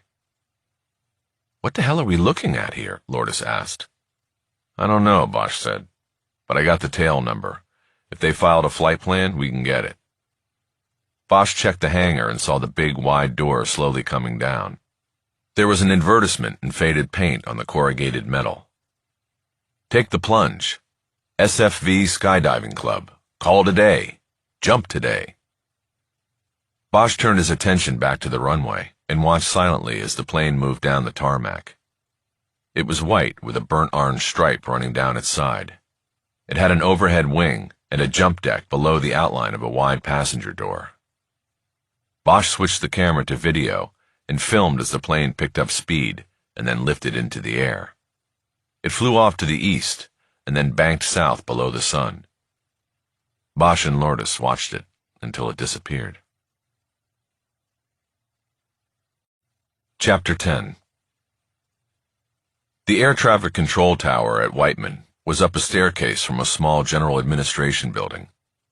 There was one receptionist between the public and the stairs, and she folded at the sight of the police badges. Bosch and Lourdes went up the stairs and knocked on a door with a sign on it that said ATC, no admittance. A man answered the door and started raising his hand to point to the words no admittance when he too saw the badges. "Officers," he said, "is this about the drag racers?" Bosch and Lourdes looked at each other, not expecting the question. "No," Lourdes said. "We want to ask you about that plane that just took off." The man turned and looked back into the room behind him and out the window to the airfield as if to confirm he was at an airport and that a plane had just taken off. He then looked back at Lourdes. "You're talking about the Cessna?" he asked. "The jump plane," Bosch said. "Yeah, the Grand Caravan, also known as the minivan. Not much else I can tell you beyond that." "Is there room in there for us to come in and talk? This is a homicide investigation." "Oh, sure. Be my guests." He held his arm out for them to enter. Bosch pegged him as late 60s with a military background. Something about his bearing and the way he held out his hand like he was snapping off a salute. The tower was a small space with the requisite windows offering a full view of the airfield. There were 2 seats in front of a radar and communications console. Bosch signaled Lourdes to take one of the seats, and he leaned against a 4-drawer filing cabinet next to the door. "Can we start with your name, sir?" Lourdes said.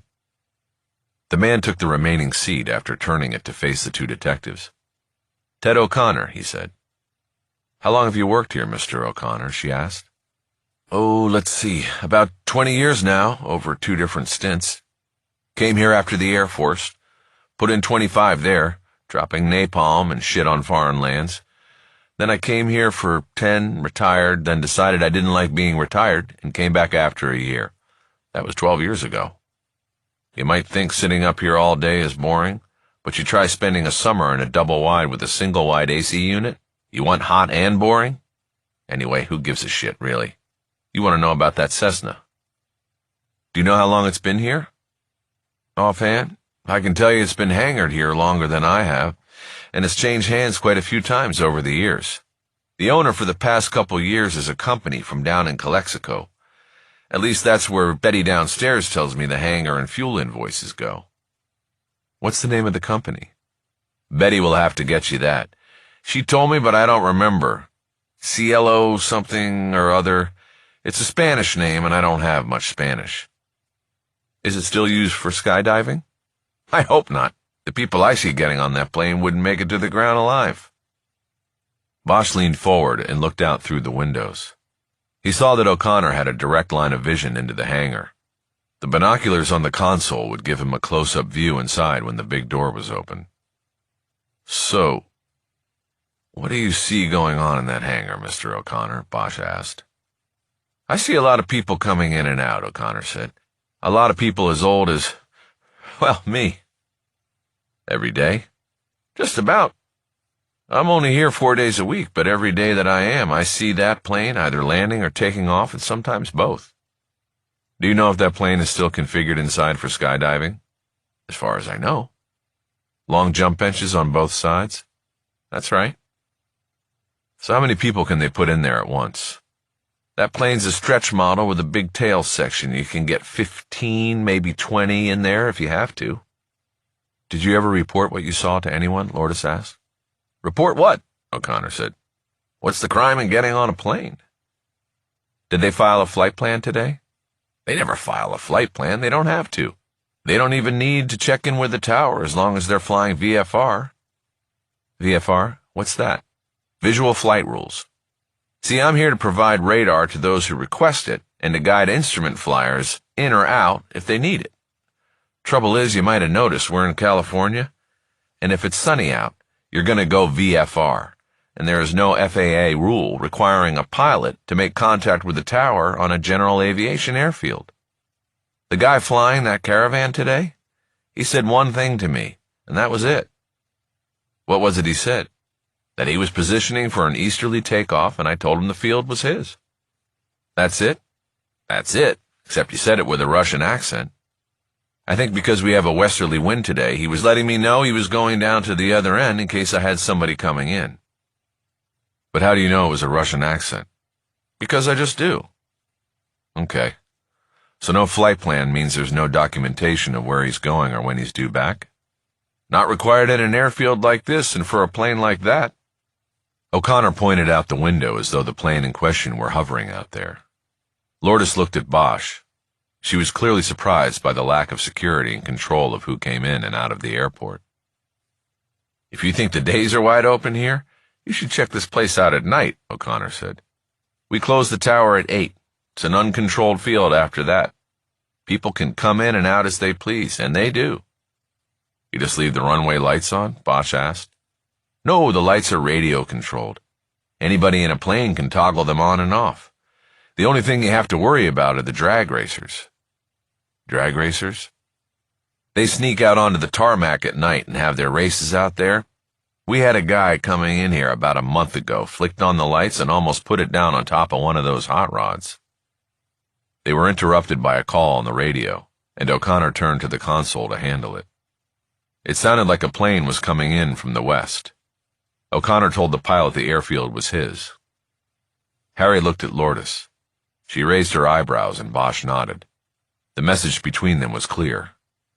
They didn't know if what they were asking about had anything to do with their investigation, but what they had just seen, several men and women transported from the clinic directly to a plane and then flown away without so much as a head count, was highly unusual, and the ease with which it was done was surprising. O'Connor stood and leaned over the console to look through the windows. He picked up the binoculars and held them to his eyes as he looked out. "We've got one coming in," he said. Bosch and Lourdes remained silent. Bosch was unsure if he should interrupt O'Connor's observation and handling of the landing. Soon a small single-engine plane came gliding over the airfield from the west and safely landed. O'Connor wrote the plane's tail number down on a log page on a clipboard and then hung it on a hook on the wall to his right. He then turned back to the detectives.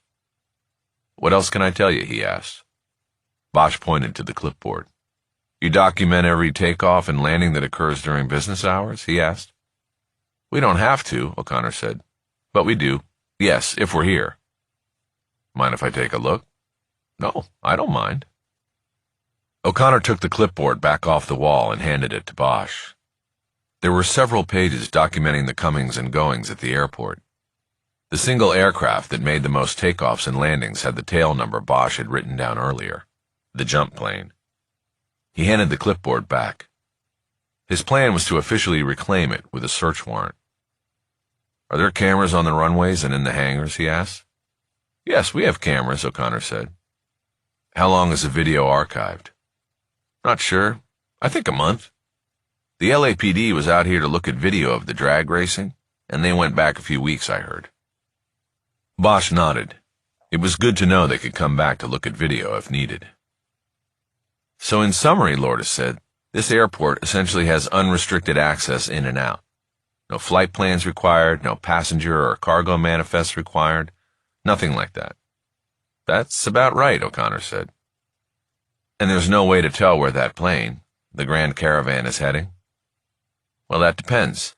You're supposed to fly with your transponder on. If he's following the rules, then he's got the transponder on, and that will register as the plane moves through airspace from one ATC region to the other." "Can you get that in real time, like right now?"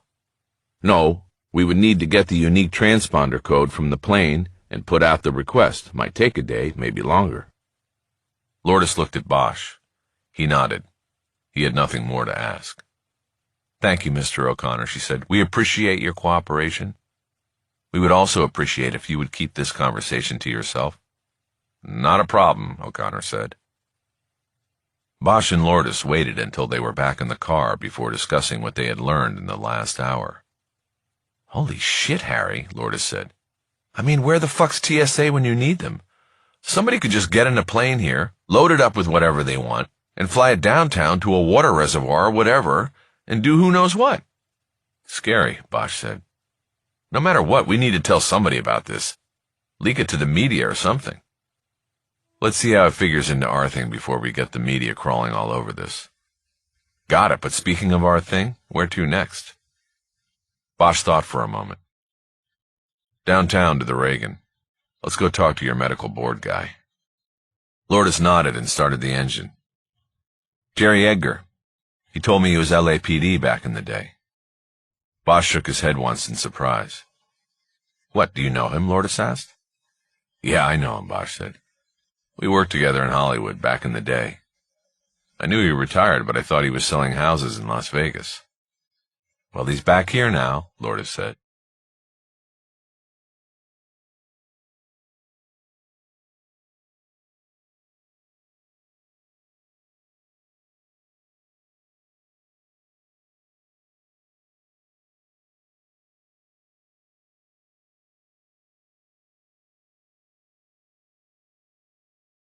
Chapter 11. The Medical Board of California had offices inside the Ronald Reagan State Office Building on Spring Street, 3 blocks from the LAPD headquarters. It was a 45-minute slog in heavy traffic down from Pacoima. Along the way, Lourdes had called Jerry Edgar and said that she and her partner were on their way to see him. When Edgar balked, saying he had a meeting to attend and wanted to set up an appointment, she identified her partner as Harry Bosch, and Edgar couldn't refuse. He said he would clear space in his schedule. They parked in a pay lot, and Edgar was waiting for them in the lobby of the State Building. He greeted Bosch warmly, but with an awkward embrace. It had been several years since they had been in each other's company, professionally or otherwise. The last message Bosch could remember coming from Edgar was one of condolences about Bosch's ex-wife several years before. Bosch had heard that his old partner had retired after that, but he had not gotten an invite to a retirement party, though he did not know if there had actually been one. Still, they had cleared several cases together while assigned to the homicide table at Hollywood Division. Now there wasn't even a homicide unit in Hollywood. All murders were handled out of West Bureau Detectives, or RHD. Things change. It was said among cops that a true test of a partnership came when there was an officer needs help call. The response is to drop everything and go, pinning the accelerator to the floor and blowing through traffic lights with the siren blaring to get to the officer in need. True partners each take one side of every intersection as they speed through. The driver takes the left, the passenger takes the right, each calling out clear as the car screams through red lights and intersections. It takes an inordinate amount of trust not to cheat and check the other side, even as your partner calls it clear. With a true partner, you don't need to check the other side. You know. You believe. When Bosch and Edgar were partners, Bosch always found himself checking the other side of the street. An outsider might view it as a distance forged in the racial divide between them. Edgar was black, and Bosch was white. But for each man it was something else, something well below the skin. It was the gap between how each man viewed the job. It was the difference between how a cop works a case, and a case works a cop. But none of that surfaced as the two men smiled at each other and tentatively hugged. Edgar's head was shaved now, and Bosch wondered if he would even have recognized him if he hadn't known it was his old partner. "Last I heard, you pulled the pin, moved to Vegas, and were selling real estate," Bosch said. "Nah," Edgar said.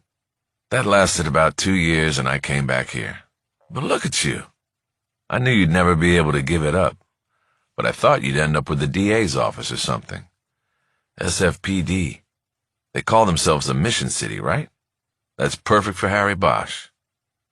Lourdes smiled, and Edgar pointed at her. "You know what I'm talking about," he said, smiling. "Harry's always the man on the mission." Edgar dropped the smile and the subject when he read Bosch's frozen look, as a hint he was pushing the main difference between them too far. He signaled them to follow him into the elevator alcove, and they moved into a crowded box. Edgar pushed the button for the 4th floor. "Anyway, how's your daughter doing?" he asked. "She's in college," Bosch said. "2nd year." "Wow," Edgar said. "Crazy." Bosch just nodded. He hated carrying on conversations in crowded elevators. Besides, Edgar had never met Maddie, so it was clear that they were now down to idle banter. He said nothing else as they rode up. They got off on the 4th floor, and Edgar used a keycard to enter a suite of offices with a large government seal on the wall that showed a 7-pointed star surrounded by the words California Department of Consumer Affairs. "My crib's back here," Edgar said. "Are you Consumer Affairs?" Lourdes asked. "That's right. Health Quality Investigation Unit. We handle enforcement for the medical board." He led them to a small private office with a crowded desk and chairs for 2 visitors. Once they were sitting, they got down to business. "So this case you're working," Edgar said, "do you think it's linked to the complaint one of your victims sent to us?" Edgar looked at Lourdes as he spoke, but Bosch and Lourdes had agreed on the ride down that Harry would take lead in the meeting, even though Bella had first made contact with Edgar. Bosch had the history with Edgar, and would know best how to work the conversation to their advantage. "We're not 100% on that yet," Bosch said, "but it's getting there. The whole thing was on video, and our read on it is this was a hit disguised as a robbery. 2 shooters, masks, gloves, in and out, no brass left behind. We're looking at the kid as the target, and that brings us to the complaint he sent. He was a good kid, no record, no gangs, most likely to succeed sort of kid, just out of pharmacy school. He and his father were at issue about something, and it might have been filling prescriptions from that clinic. The sad irony here is that the kid probably went to pharmacy school on money the old man banked filing shady scripts," Edgar said. That is sad, Bosch said. So what happened with the kid's complaint? Okay, Edgar said.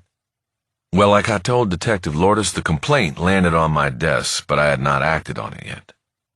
I pulled it up when we spoke, and judging by the date it was sent and received, this thing was gathering dust in Sacramento for about 5 or 6 weeks before they took a look at it and sent it down here to me. Bureaucracy. You know about that, right, Harry? Right. The statute of limitations on these offenses is 3 years. I would have gotten to it sooner rather than later, but the harsh reality is, it would have been a couple of months before I'd have acted on it. I've got more open files than I can handle. He gestured to the stacks of files on his desk and a shelf to his right. Like everybody else in this building, we are critically understaffed. We are supposed to have 6 investigators and 2 clerical support slots in this unit to cover the whole county, but we have 4 and 1, and they added half of Orange County to our territory last year. Just driving down and back to the OC on a case takes half a day. Edgar seemed to be going out of his way to explain why the complaint hadn't been followed up on, and Bosch realized that it was because of their prior history. Bosch had been so demanding as a partner that Edgar always felt under pressure to perform, and after all these years, he was still making excuses and trying to justify himself to Bosch. It made Bosch regretful and impatient at the same time. We understand all that, Bosch said. Nobody's got enough bullets. That's the system. We're just sort of trying to jumpstart some stuff here because we've got a double murder. What can you tell us about this clinic over in Pacoima that the pharmacist was complaining about? Edgar nodded and opened a thin file on his desk. It had a single page of notes on it, and Bosch got the feeling that Edgar hadn't done much with it until Lourdes called and mentioned Bosch and that they were on their way downtown. I checked it out, Edgar said. The clinic is licensed and doing business at Pacoima Pain and Urgent Care. The doctor who owns it is listed as Ephraim Herrera, but then I checked his DEA number and he— What's a DEA number? Bosch asked. Every physician needs a DEA number to write prescriptions. Every pharmacy is supposed to check that on the script before putting pills in the bottle. There's a lot of abuse with phony numbers and stolen numbers. I checked Dr. Herrera's number, and he wrote no prescriptions at all for 2 years and then came back with a vengeance last year and has been writing them like a madman. I'm talking hundreds a week. Hundreds of pills or hundreds of prescriptions? Prescriptions. Scripts. As far as pills go, you're talking thousands. So what's that tell you? It confirms that the place is a pill mill, and no doubt the kid pharmacist's complaint was on target. I know you told Bella some of this already, but can you school me a little bit? How does a pill mill— how does all of this work? Edgar nodded vigorously as Bosch asked the question, jumping at the opportunity to show some expertise to the man who had always doubted him. They call the people involved in the mills cappers, he said. They run the show, and you need unscrupulous doctors and pharmacies in the mix to make it all work. The cappers are not the doctors or pharmacists? Bosch asked. No, they're the bosses. It starts with them either opening a clinic or going into an existing clinic in a marginal neighborhood. They go to a dirtbag doctor, somebody just this side of having their license revoked. A lot of docs that worked in the medical marijuana joints are perfect candidates. The capper goes in and says, Doc, how'd you like to make $5 grand a week for a couple mornings in my clinic? That's good money for somebody like that, and they sign up. And they start writing prescriptions. Exactly. The cappers line up the shills in the morning, and they get their scripts from the doctor. No good faith physical exam, nothing legit about it. And then they go out and get in a van, and the capper drives them to the pharmacies to get the pills. Usually it's more than one pharmacy in cahoots, so they can spread it out and try to fly under the radar for as long as possible. A lot of them have multiple IDs, so they hit 2, 3 places a day, and it doesn't come up on the computer. Doesn't matter that the phony IDs are for shit, because the pharmacist is in on it. He doesn't look too close at anything. And then the pills go to the capper? Exactly right. Most of these shills, they're addicts themselves. That capper is the straw boss, and he reports to somebody down the line, and he's got to make sure nobody guzzles those pills.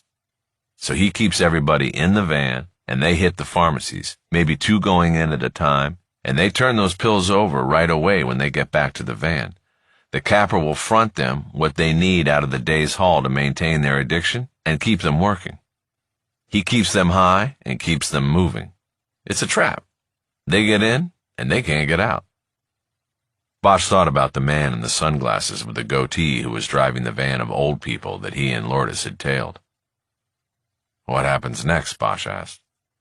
The pills get distributed, Edgar said. They hit the streets, go to the attics, 55,000 dead, and counting since this all started. Almost as many as we lost in the Vietnam War. That is sadly quantifiable. But the money? Forget it. It's off the charts. So many people are making money off this crisis. It's the growth industry of this country. Remember what they used to say about the banks and Wall Street being too big to fail? It's like that, but too big to shut down. David and Goliath, Bosch said. Worse than that, Edgar said. Let me tell you one story that, to me, says it all. Opiate addiction, in case you don't know, clogs the pipes. It stunts the gastrointestinal tract. Bottom line is, you can't shit. So one of the big pharmaceutical companies comes up with a prescription laxative that does the job and costs about 20 times what your over-the-counter laxative runs. The next thing you know, the pharma stock goes through the roof. They're selling so much of this that they're advertising on national television. Of course, they don't say dick about addiction or anything like that. They just show some guy mowing the lawn and, oh, he can't shit, so get your doctor to give you this. So now you've got Wall Street invested and the national media selling ads. Everybody is making bank, Harry. And when that happens, it can't be stopped. I thought they were trying to change things in Washington, Lourdes offered. You know, new laws putting a big focus on this. Not likely, Edgar said. The farmers are major campaign contributors. Nobody's going to bite the hand that feeds them. Edgar seemed to be using the national picture to justify his own local inertia. Bosch wanted to keep the focus small for the moment. You always start small and go big. So going back to this particular case in Pacoima, the capper got to Dr. Herrera. He went from signing no prescriptions to doing hundreds. That's right. And these are big prescriptions, 60 pills, sometimes 90. There's nothing subtle about it. I pulled his records, and he's 73 years old. It looks like he retired, and they brought him back, reopened the clinic, and put a prescription pad in front of him. For all we know, the guy might be senile. We've seen that. They drag some schnook out of retirement because he's still got that DEA number and a license to practice. You want to make an extra $20K a month, and so on. Bosch was quiet as he tried to digest all the information. Edgar went on unprompted. Another thing they do with these old doctors is they go through all their old records and pull legit names to phony up IDs and Medicare cards. They use real people who have no idea their names are being used in all of this. The government thinks the subsistence requests are legit. That's crazy, Lourdes said. So then what do you guys do about it? Bosch asked. When we can identify it, we can shut the doctor down, Edgar said. We work with the DEA to get the number revoked, and then we yank the license to practice. But it's a long administrative process, and most of the time these cappers have moved on to the next guy.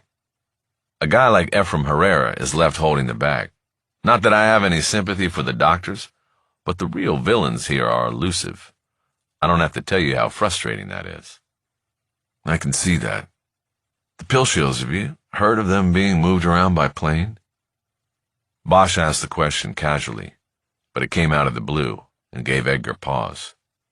Bosch read in the hesitation that they might be onto something out of the routine with the Esquivel case. Is that what you have up there? Edgar asked. It looks like it, Bosch said. We followed a van from the clinic to Whiteman Airport and several people were loaded onto an old jump plane. It took off and headed south. They didn't file a flight plan. We checked with the tower. Guy said the plane comes in and goes out every day. The clinic is right across the street from the airport. The fuel bills from Whiteman go to a company down in Calexico, Lourdes added. Bosch could see a change come over Edgar, an added level of concern working its way into his eyes and the deep set of his brow. He leaned forward and put his elbows on the desk. Things make a little more sense now, he said. How so? Bosch asked. I mean, as far as killing the kid. One of the biggest operators in the pill mill business in the country is a Russian-Armenian syndicate.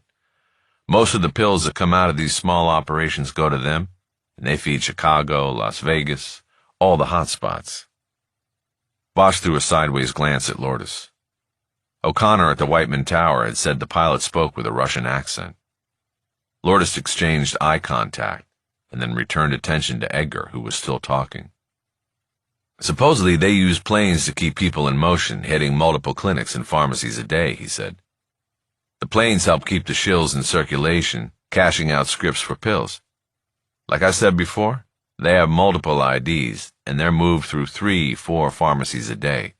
We are talking big money, and with big money comes big danger.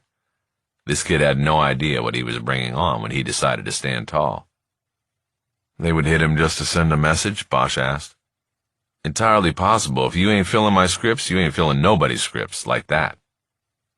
Where is this syndicate based? Here? You need to be talking to DEA, Harry. This is a whole different level. I'm talking to you, Jerry. Tell me what you know. Not a lot, Harry. We handle enforcement for the medical board, man. This isn't an organized crime unit.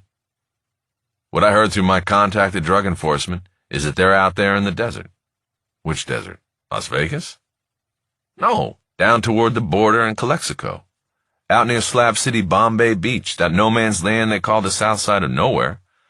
There are all kinds of airstrips down there, abandoned by cartels, even the U.S. military. And that's what they use when they're flying people around. Out in the middle of nowhere, it's like a gypsy caravan or something. They stay mobile. They sense trouble. They move like fucking nomads. What about names? Who runs the syndicate? Some Armenian guy who uses Russian enforcers and pilots? He calls himself Santos because he looks Mexican, but he isn't. And that's all I've got on that. If they know where these people are and what they're doing, why don't they move in and take them down? That's a DEA question, man. I wondered the same thing. I think it's Santos. They want him, and he's like smoke. Give me a name at the DEA. Charlie Hovan. He's their expert on Armenian drug dealers.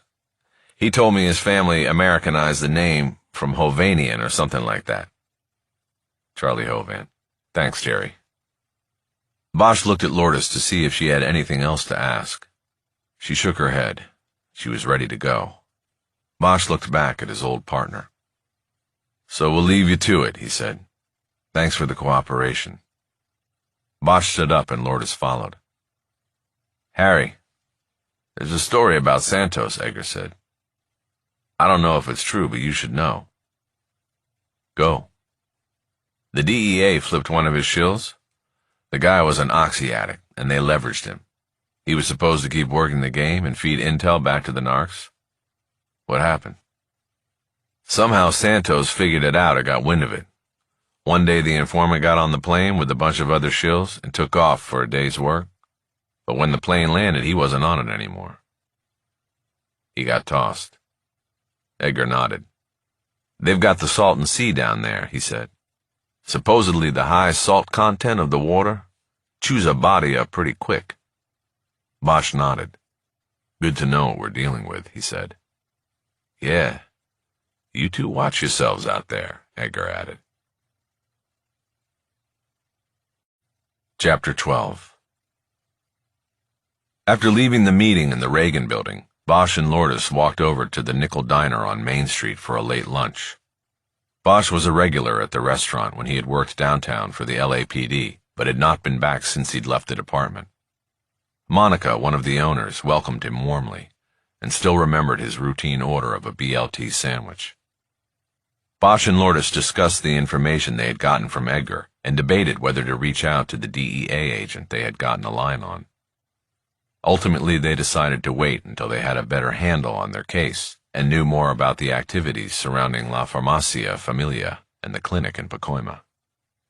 They still had nothing connecting the two things other than Jose Esquivel Jr.'s complaint about the clinic. On the drive back up to the valley, Lourdes took a call from Sisto, who said he had found a few things during his review of video from the pharmacy cameras that he wanted everybody on the team to see. Lourdes told him to set it up in the war room, and they'd be back by 4. Exhaustion started to settle over Bosch as the car moved slowly in early rush-hour traffic. He made the mistake of leaning his head against the passenger door window, and soon he was out. It was the buzzing of his phone in his pocket that woke him up a half-hour later. "Shit," he said as he dug the phone out. "Was I snoring?" "A little bit," Lourdes said. He answered the call before it went to message. He was still disoriented from sleep when he mumbled his name into the device. "Yes, sir, this is Officer Jericho with San Quentin ISU. Did you say you are Detective Bosch?" "Yes, Bosch, that's me. Lieutenant Menendez asked me to handle an inmate research request and get back to you. The inmate is a Preston Ulrich Borders?" "Yes, what have you got?" Bosch reached in his pocket for a notebook and pen. He tilted his head to hold the phone between his ear and shoulder and got ready to write. "Not a lot, sir," Jericho said. "He only has one approved visitor, and that is his attorney. His name is Lance Cronin." "Okay," Bosch said. "Do you have any crossouts? People who used to be approved?" "This is off a computer, sir. We don't have crossouts." "Okay, do you have a visitation history with the lawyer?" "Yes, sir. Shows he received approved visitor status in January last year. He's made regular visits on the first Thursday of every month ever since. Except he missed December last year." "That's a lot of visits, isn't it? I mean, that's like 14 or 15 visits so far."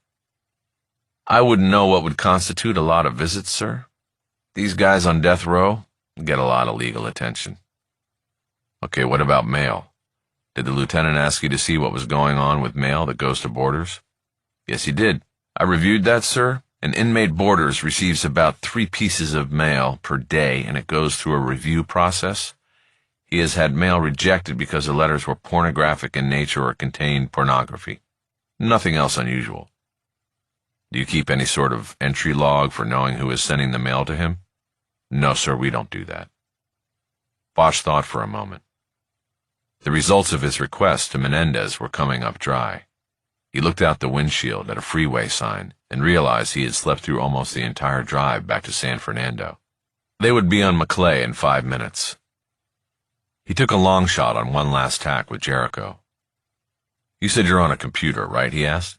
"Yes, sir," Jericho said. "Can you look up inmates anywhere in the DOC system or just San Quentin?" "This is the system-wide database." "Good. Can you look up another inmate for me? His name is—" "Lieutenant Menendez didn't ask me to check multiple inmates." "That's okay, I can hold while you ask him." There was a pause while Jericho decided whether he really wanted to ask his lieutenant if it was okay to look up another name. "What is the name?" he finally asked.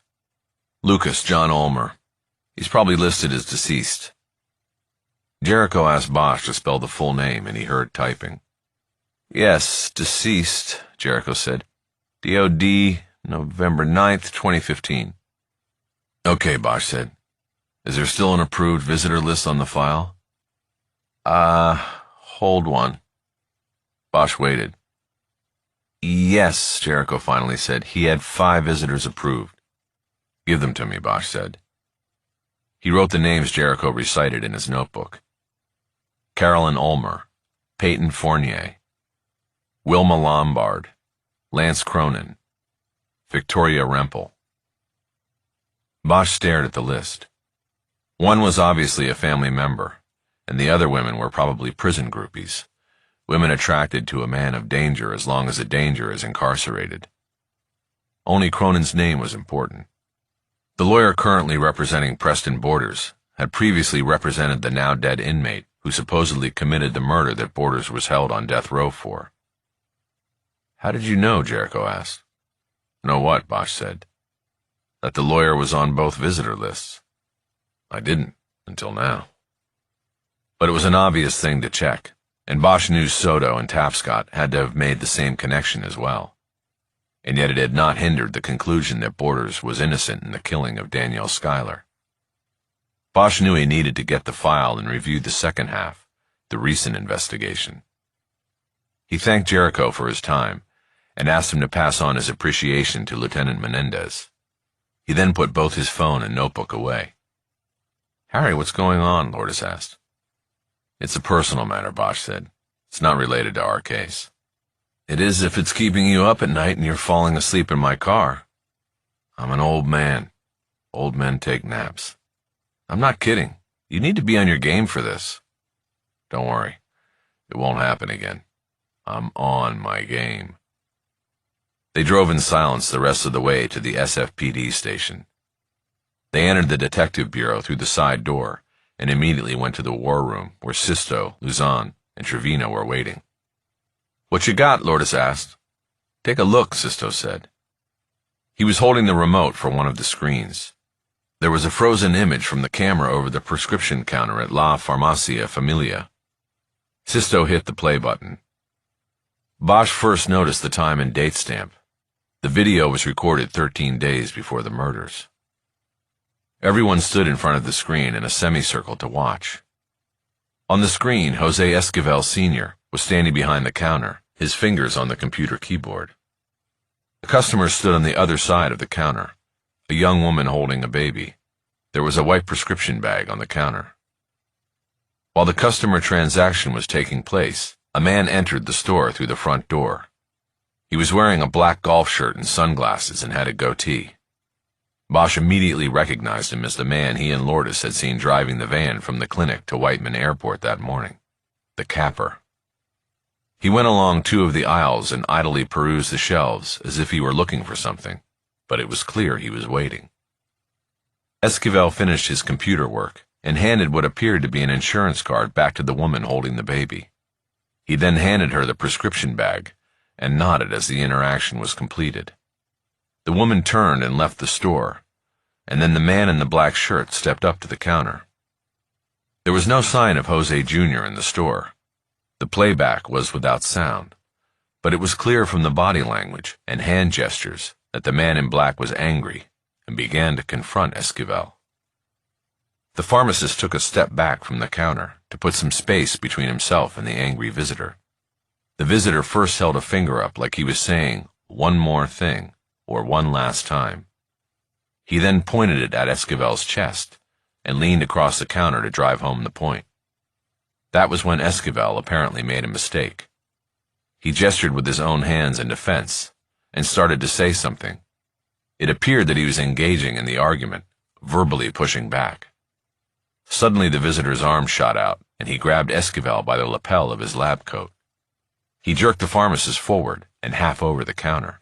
He then got right in his face, their noses inches apart.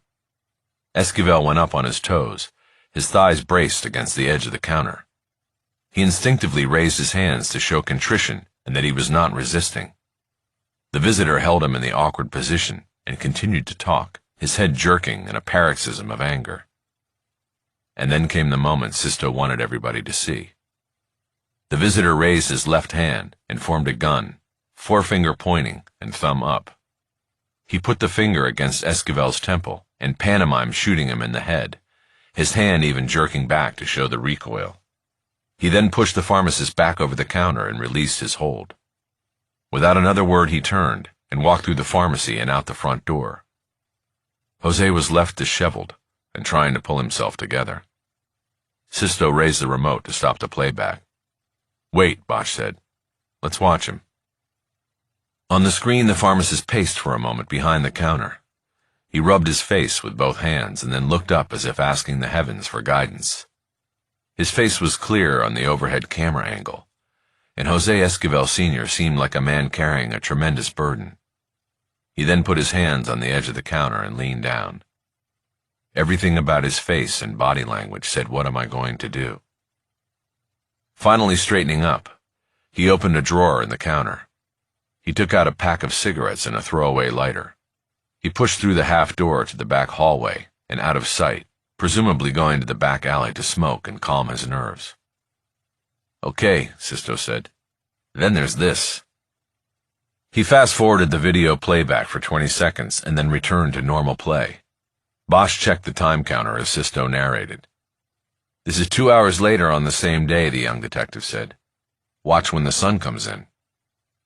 On the screen, Jose Sr. was standing behind the pharmacy counter looking at the computer screen. His son entered the business through the front door and walked behind the pharmacy counter. As he pulled his pharmacist's coat from a hook, Jose Sr. looked up from the screen and waited for his son to turn around.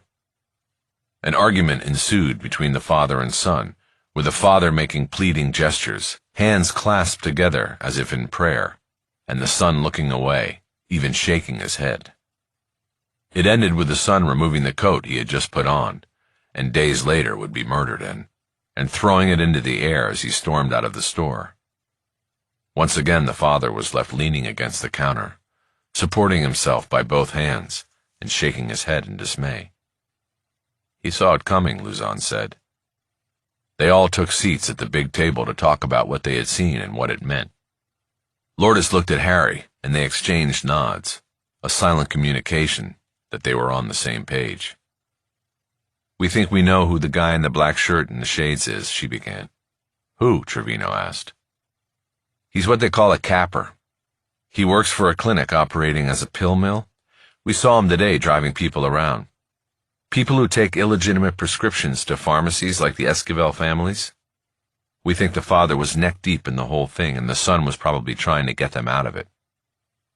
Trevino made a low whistling sound and told Lourdes to fill in the story.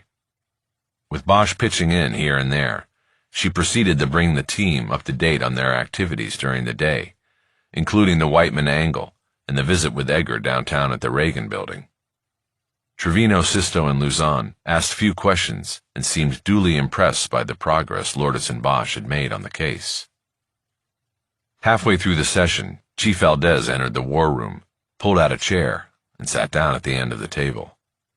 Trevino asked if he wanted Bosch and Lourdes to start at the top, and Valdez demurred, saying he was just trying to catch some of the update. When Lourdes concluded her report, Bosch asked Sisto if he could put a freeze frame of the capper on the screen next to a freeze frame of the killers in the pharmacy.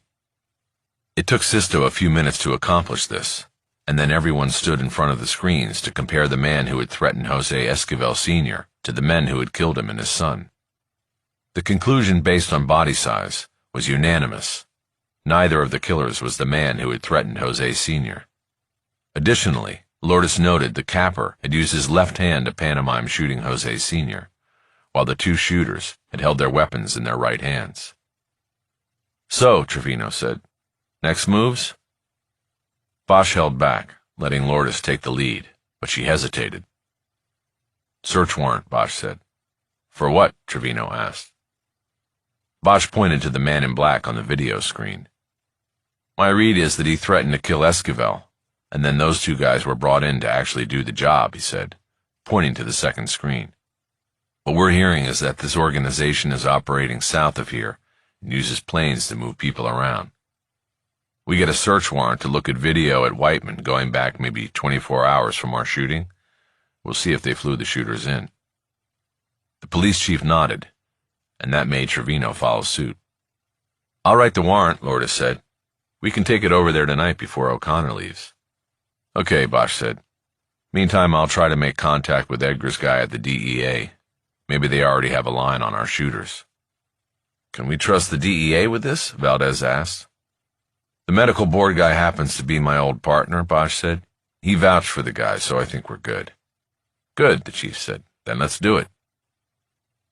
After the meeting ended, Bosch walked out to the parking lot before heading over to his desk in the old jail. He grabbed a copy of the Schuyler case file out of his car and carried it with him across the street. It was time to go back to work on it. Chapter 13. As expected, Bosch's call to DEA agent Charlie Hovan was not accepted. It had been Bosch's experience over many years that DEA agents were a different breed of federal law officers. Because of the nature of their work, they were often treated with suspicion by others in law enforcement, as had been exhibited earlier by Chief Valdez. It was odd and unwarranted. All law officers deal with criminals. But there was a stigma attached to drug agents, as though the scourge of the particular crime they fought could rub off on them. Lie down with dogs, get up with fleas.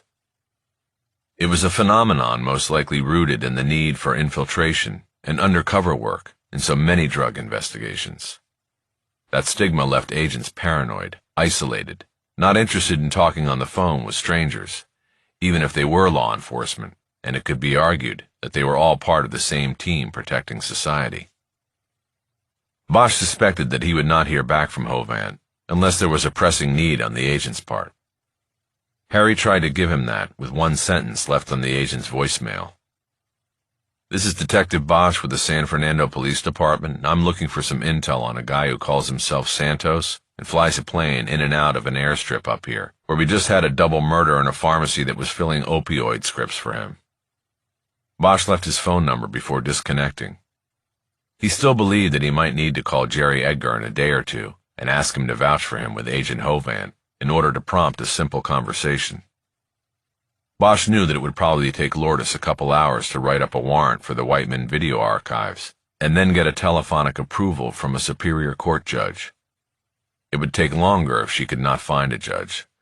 The courthouses were closing now, and most jurists would soon be in their cars commuting home.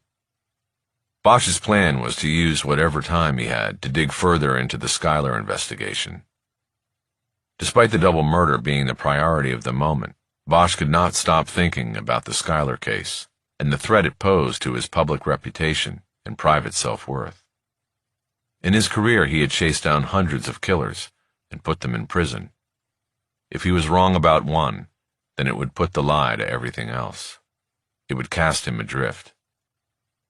He first had to push the file boxes from the Esmeralda Tavares case to the side. When he lifted one box to put it on top of another, a photo dropped onto his makeshift desk. It had slipped through a separation in the bottom seam of the box and had fallen out. Bosch picked it up and studied it. He realized he had not seen it before. The photo was of the baby daughter, who had been left in the crib when her mother went missing. Bosch knew she would be 15 or 16 now. He'd have to get her exact birthday and check the math on that. A year after the mother's disappearance, her father decided he could not raise her. He turned her over to the county's foster care program, and she was raised by a family that adopted her and eventually moved from Los Angeles up to Morro Bay. The photo reminded him that he had long planned to go up there to find her and talk to her about her mother. He wondered if she had any distant memories of her natural mother and father, but it was a long shot, and he had never made the trip. He put the photo on top of the contents of the box, so it would serve as a reminder next time he checked into the case. Bosch split the Schuyler files in half and put the stack of copies from the original investigation to the side. He then started reviewing the chronological record that Soto and Tapscott had begun keeping once assigned to reinvestigate the case. It quickly became clear that the new look at the Schuyler case began with a letter sent 7 months earlier to the Conviction Integrity Unit from the man who was the nexus between both sexual predators involved, Attorney Lance Cronin.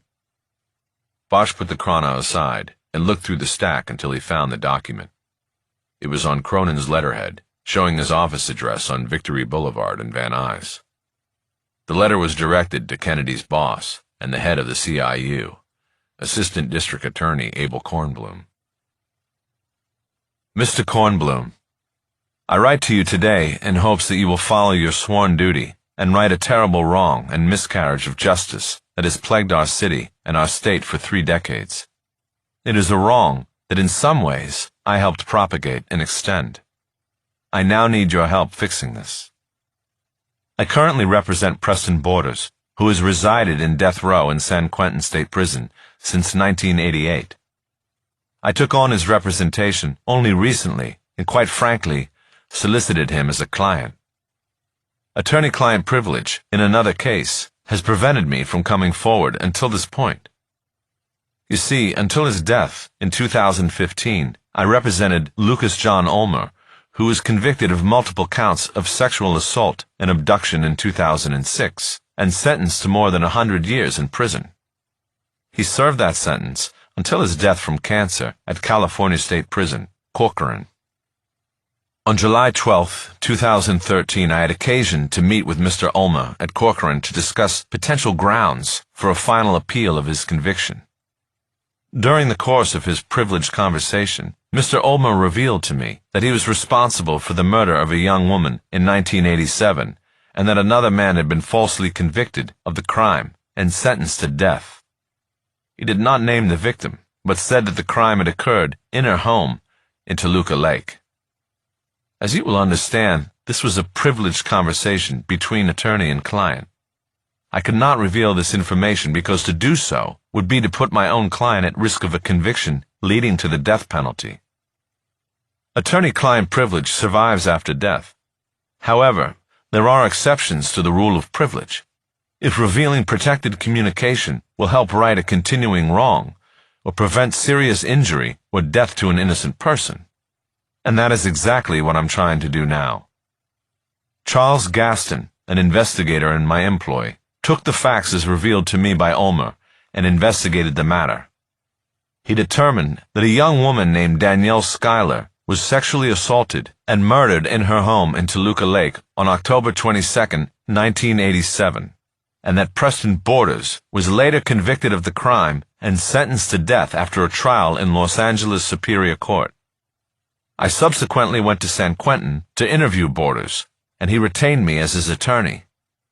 In that capacity, I sincerely request that the murder of Danielle Schuyler be reviewed by the Conviction Integrity Unit and that the District Attorney's Office right this wrong. Preston Borders is factually innocent and has spent more than half his life in prison under the threat of state-sanctioned death. This miscarriage of justice must be remedied. This request is the first of many options available to Mr. Borders. I intend to explore all avenues of amelioration, but I am starting with you. I look forward to your expedited reply. Sincerely yours, Lance Cronin, Esquire. Bosch read the letter a second time, and then quickly scanned a letter of receipt from Kornblum to Cronin that told him his request would be given the utmost priority, and urged him not to take any other action until the CIU had the opportunity to review and investigate the matter. It was clear that Kornblum didn't want this case spilling into the media or referred to the Innocence Project, a privately funded legal group that had a national record of overturning wrongful convictions. It would be a political blunder if the work of an outside entity instead of the district attorney's much ballyhooed unit led to a revelation of innocence. Bosch went back to the chrono. The letter from Cronin clearly got the ball rolling. Soto and Tapscott pulled the files and went to property control, where the evidence box was found and opened on camera. While the forensics unit studied the contents for a new or overlooked evidence, the two detectives went to work reviewing and re-investigating the case, this time with another suspect as a leading person of interest. Bosch knew it was not the right way to work a murder case. Rather than looking for a suspect, they started with the suspect already in hand. It narrowed the possibilities. Here they started with the name Lucas John Ulmer, and they stuck with it. Their efforts to confirm that he had been in Los Angeles at the time of the Schuyler murders were less than conclusive. They found employment records at the billboard company where he worked as an installer that appeared to place him in L.A., but little else in terms of housing records or live witnesses who could attest to his whereabouts. It wasn't nearly enough to take the case further, but then the lab reported finding a minute amount of semen on the victim's clothing. The material had not been stored under today's DNA evidence protocols, but because the piece of clothing had been in a sealed paper bag, it was in remarkably good condition and could be tested against samples from both Ulmer and Borders. Ulmer's DNA was already in the state's offender databank. It had been used at trial to link him to the rapes of 7 different women. But genetic material had never been collected from Borders, because he had been convicted and sentenced to death row a year before DNA was approved for use in California, in courts, and by law enforcement. Tapscott flew up to San Francisco to go to San Quentin and collect a sample from Borders. It was then analyzed by an independent lab, and comparisons were made between the evidence taken from Danielle Schuyler's pajamas and the samples from Ulmer and Borders. After 3 weeks, the lab finally reported that the DNA on the victim's clothing had come from Ulmer and not Borders. Just reading it in the chronological record made Bosch break into a cold sweat. He had been as sure of Borders' guilt as that of any other killer he had taken to trial and put in prison.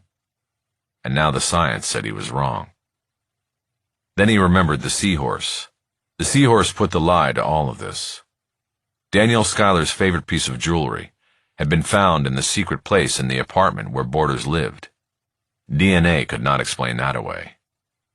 It might be possible that Borders and Ulmer knew each other and had committed the crime together, but possession of the seahorse made Borders culpable in a big way. At his trial, Borders had testified that he'd bought an exact duplicate of Schuyler's seahorse at the Santa Monica Pier because he wanted one for himself. The jury didn't buy it then, and Soto and Tapscott should not have bought it now. Bosch switched back to the chrono and soon found out why they did. After the DNA matching came back, the investigators as a pair returned to San Quentin to interview Borders.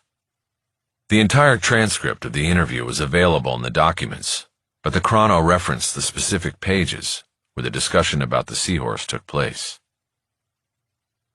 Tapscott, tell us about the seahorse. Borders, the seahorse was a big fucking mistake. I'm here because of that fucking seahorse.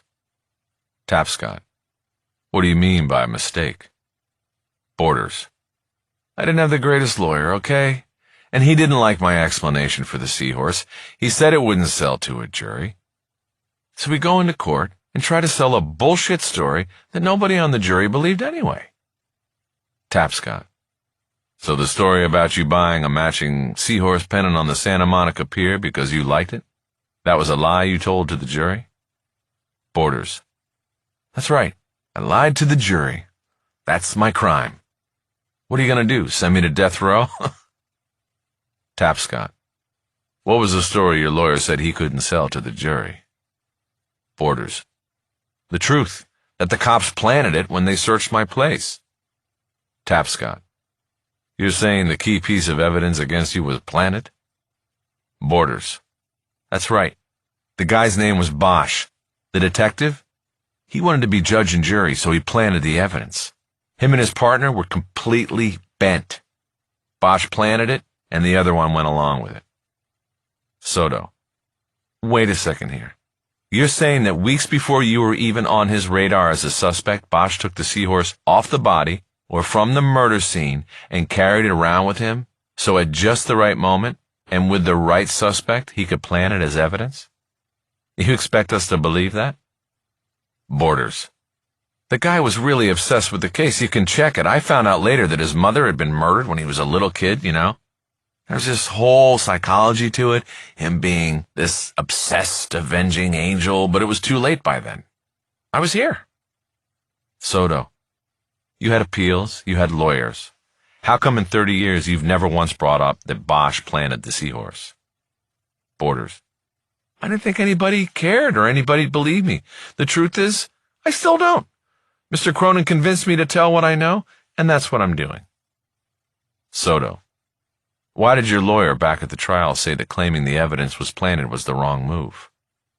Borders, remember, this was back in the 80s.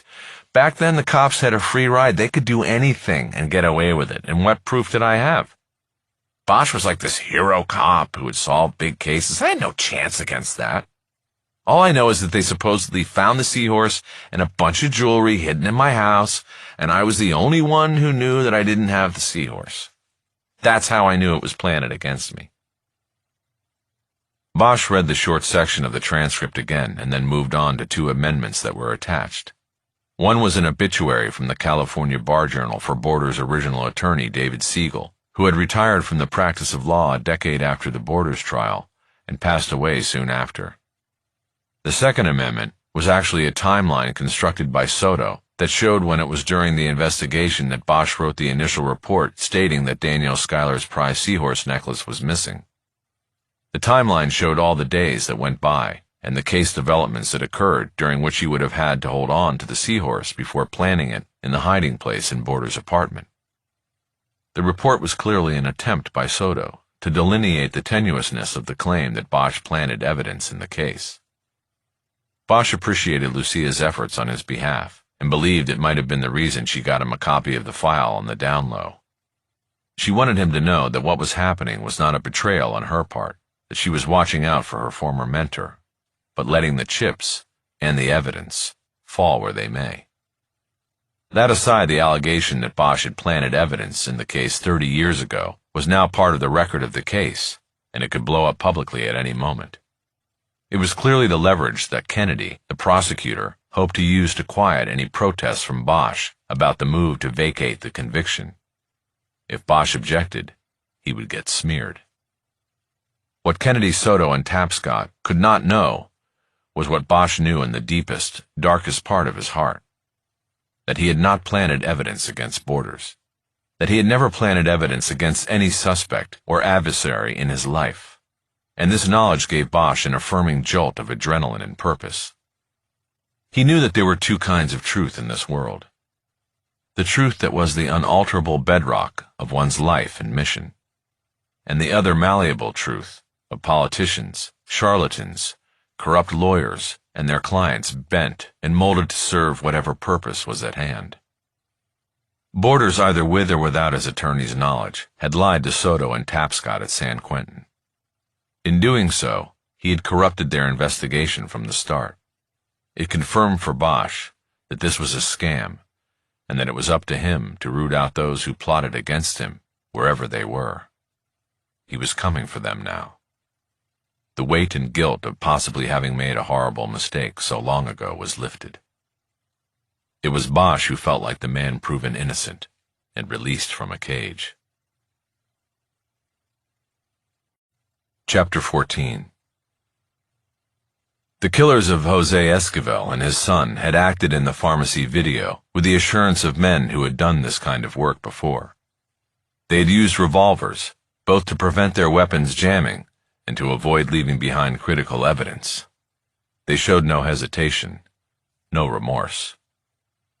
Bosch knew that in every large criminal enterprise, there was a need for such men, enforcers willing to do what had to be done to ensure the survival and success of the organization. In reality, such men were rare. This was what led to his suspicion that the killers were brought in from far outside San Fernando to deal with the problem created by the idealistic but naive Jose Esquivel Jr. That suspicion seemed to be confirmed when Bosch, Lourdes, and Sisto returned to Whiteman Airport early that evening with a warrant to view surveillance footage from the airstrip's cameras. Beginning their review of video at noon Sunday, they fast-forwarded through the hours, slowing to real-time speed only when the occasional plane landed or took off, or when a vehicle approached the row of hangars that ran along the edge of the airfield. They were in the airport's cramped utility room beneath the tower. It also served as a security office. The space was so tight that Bosch could smell Sisto's nicotine gum. At 9:10 a.m. on the video, their vigil paid off when the same van they had seen pick up the lineup of pill shills at the clinic drove up to the hangar, opened its two doors wide by remote control, and then waited, its driver getting out and going inside only briefly before returning. 14 minutes later, the jump plane landed and taxied to and then into the hangar. Only two men disembarked, white men in dark clothing that appeared very similar to that worn by the Farmacia shooters. They walked directly to the van and climbed in through the side door. The van drove off before the plane's propeller had even stopped turning. "It's them," Sisto said. "Fuckers now go to the mall and kill our victims." He said it with the tone of anger Bosch liked, but he knew that emotional belief and evidence were two different things. "How do you know?" he asked. "Oh, come on," Sisto said. "It's gotta be. The timing is perfect. They fly in, do the job, and you watch. They're going to fly them out again after it's over." Bosch nodded. "I'm there with you. But what we know and what we can prove are two different things," he said. The men in the pharmacy were masked. He pointed to the video monitor. "Can we prove that's them?" he asked. "We can ask the sheriff's lab to try to clean this up," Lourdes said. "Make it clear?" "Maybe," Bosch said. "Speed it up." Sisto was handling the remote. He boosted the playback to 4 times speed, and they waited. Bosch watched the minutes go by on the video timer. At the 10:15 a.m. mark, he told Sisto to drop it back to real-time playback. The pharmacy video that had captured the murders placed the time of the killings at 10:14 a.m., and the drugstore was approximately 2 miles from Whiteman. At 10:21, the van returned to the airport. It traveled within the speed limit, no hurry as it went through the gate and approached the hangar. Once it was there, the side door slid open, and the two men exited and walked directly to the jump plane. Its prop was already turning, and it taxied back out to the runway for takeoff. In and out, just like that, and 2 people are dead, Lourdes said. Gotta get these guys, Sisto said. We will, Bosch said. But I want the guy who made the call, the man who put those 2 hitters on the plane. Santos, Lourdes said. Bosch nodded. It was a moment of true resolve for the 3 detectives. Sisto finally broke the silence. So what's our next move, Harry? He asked. The van, Bosch said. Tomorrow we bring in the driver and see what he has to say. We work our way up the ladder, Sisto said. I like it. Easier said than done, Bosch said. We have to assume that anybody working for Santos is working for him because he's a trusted soldier. He won't be afraid of prison time, and that will make him hard to crack. Then what do? We put the fear of God in him. We make him afraid of Santos if he's not afraid of us. Before leaving the airport, Bosch sent Lourdes up the tower to talk to O'Connor and used the second warrant to collect the clipboard log that documented the comings and goings of the jump plane, in particular the landing on Monday morning before the pharmacy shooting. It would be marked as evidence with the video itself. The detectives then called it a day, agreeing to meet in the war room at 8 the following morning to plan the takedown of the van driver.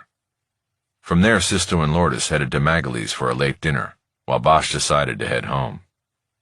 He wanted to put in some time on the border's case file before sleep deprivation caught up and knocked him down. There was a time when Bosch could easily go 2 days on a case without sleep, but that time was long gone. It was late enough for the freeway to be clear, and he moved easily into the slipstream of traffic. He called his daughter, whom he had not talked to in several days except through customary goodnight texts. She surprised him by answering. Usually at night she was too busy to talk. Hey, Dad. How are you, Mads? Stressed? I've got midterms this week. I'm about to go to the library. This was a sore subject with Bosch. His daughter liked to study at the school library because the place helped her focus, but she often stayed until midnight or later, and that left her walking by herself to her car, parked in an underground garage. They had discussed this repeatedly, but she had dug in on it and was unwilling to accept the 10 p.m. curfew Bosch had tried to impose. When he didn't respond, his daughter did. Please don't add to my stress by lecturing me on the library. It's perfectly safe, and I'll be there with lots of kids. I'm not worried about the library. I'm worried about the garage. Dad, we've been over this. It's a safe campus. I'll be fine. There was a saying in police work that places were safe until they weren't. It only took one moment, one bad actor, one chance crossing of predator and prey to change things. But he had already shared all of this with her and didn't want to turn the call into an argument. If you have midterms, does that mean you'll be coming up to L.A. after? No, sorry, Dad. Me and the roomies are going down to IB as soon as we're all free. I'll come up next time I can. Bosch knew that one of her 3 roommates was from Imperial Beach down by the border. Just don't go across, okay? Dad! She drew the word out like it was a life sentence. Okay. What about spring break? I thought we were going to Hawaii or something. This is spring break. I'm going to IB for 4 days and then back up here. Because spring break isn't really a break. I have 2 psych projects to work on. Bosch felt bad. He had fumbled the Hawaii idea, having mentioned it a few months earlier, and then not followed through. Now she had plans.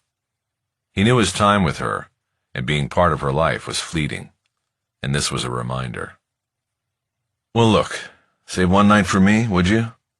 You name the night, and I'll come down and we can eat somewhere on the circle. I just want to see you. Okay, I will. But actually, there's a Moza down here in Newport. Can we go there? It was her favorite pizza place in L.A. Wherever you want. Great, Dad. But I gotta go. Okay, love you. Be safe. You too. Then she was gone. Bosch felt a wave of grief. His daughter's world was expanding. She was going places, and it was the natural way of things. He loved seeing it and hated living it.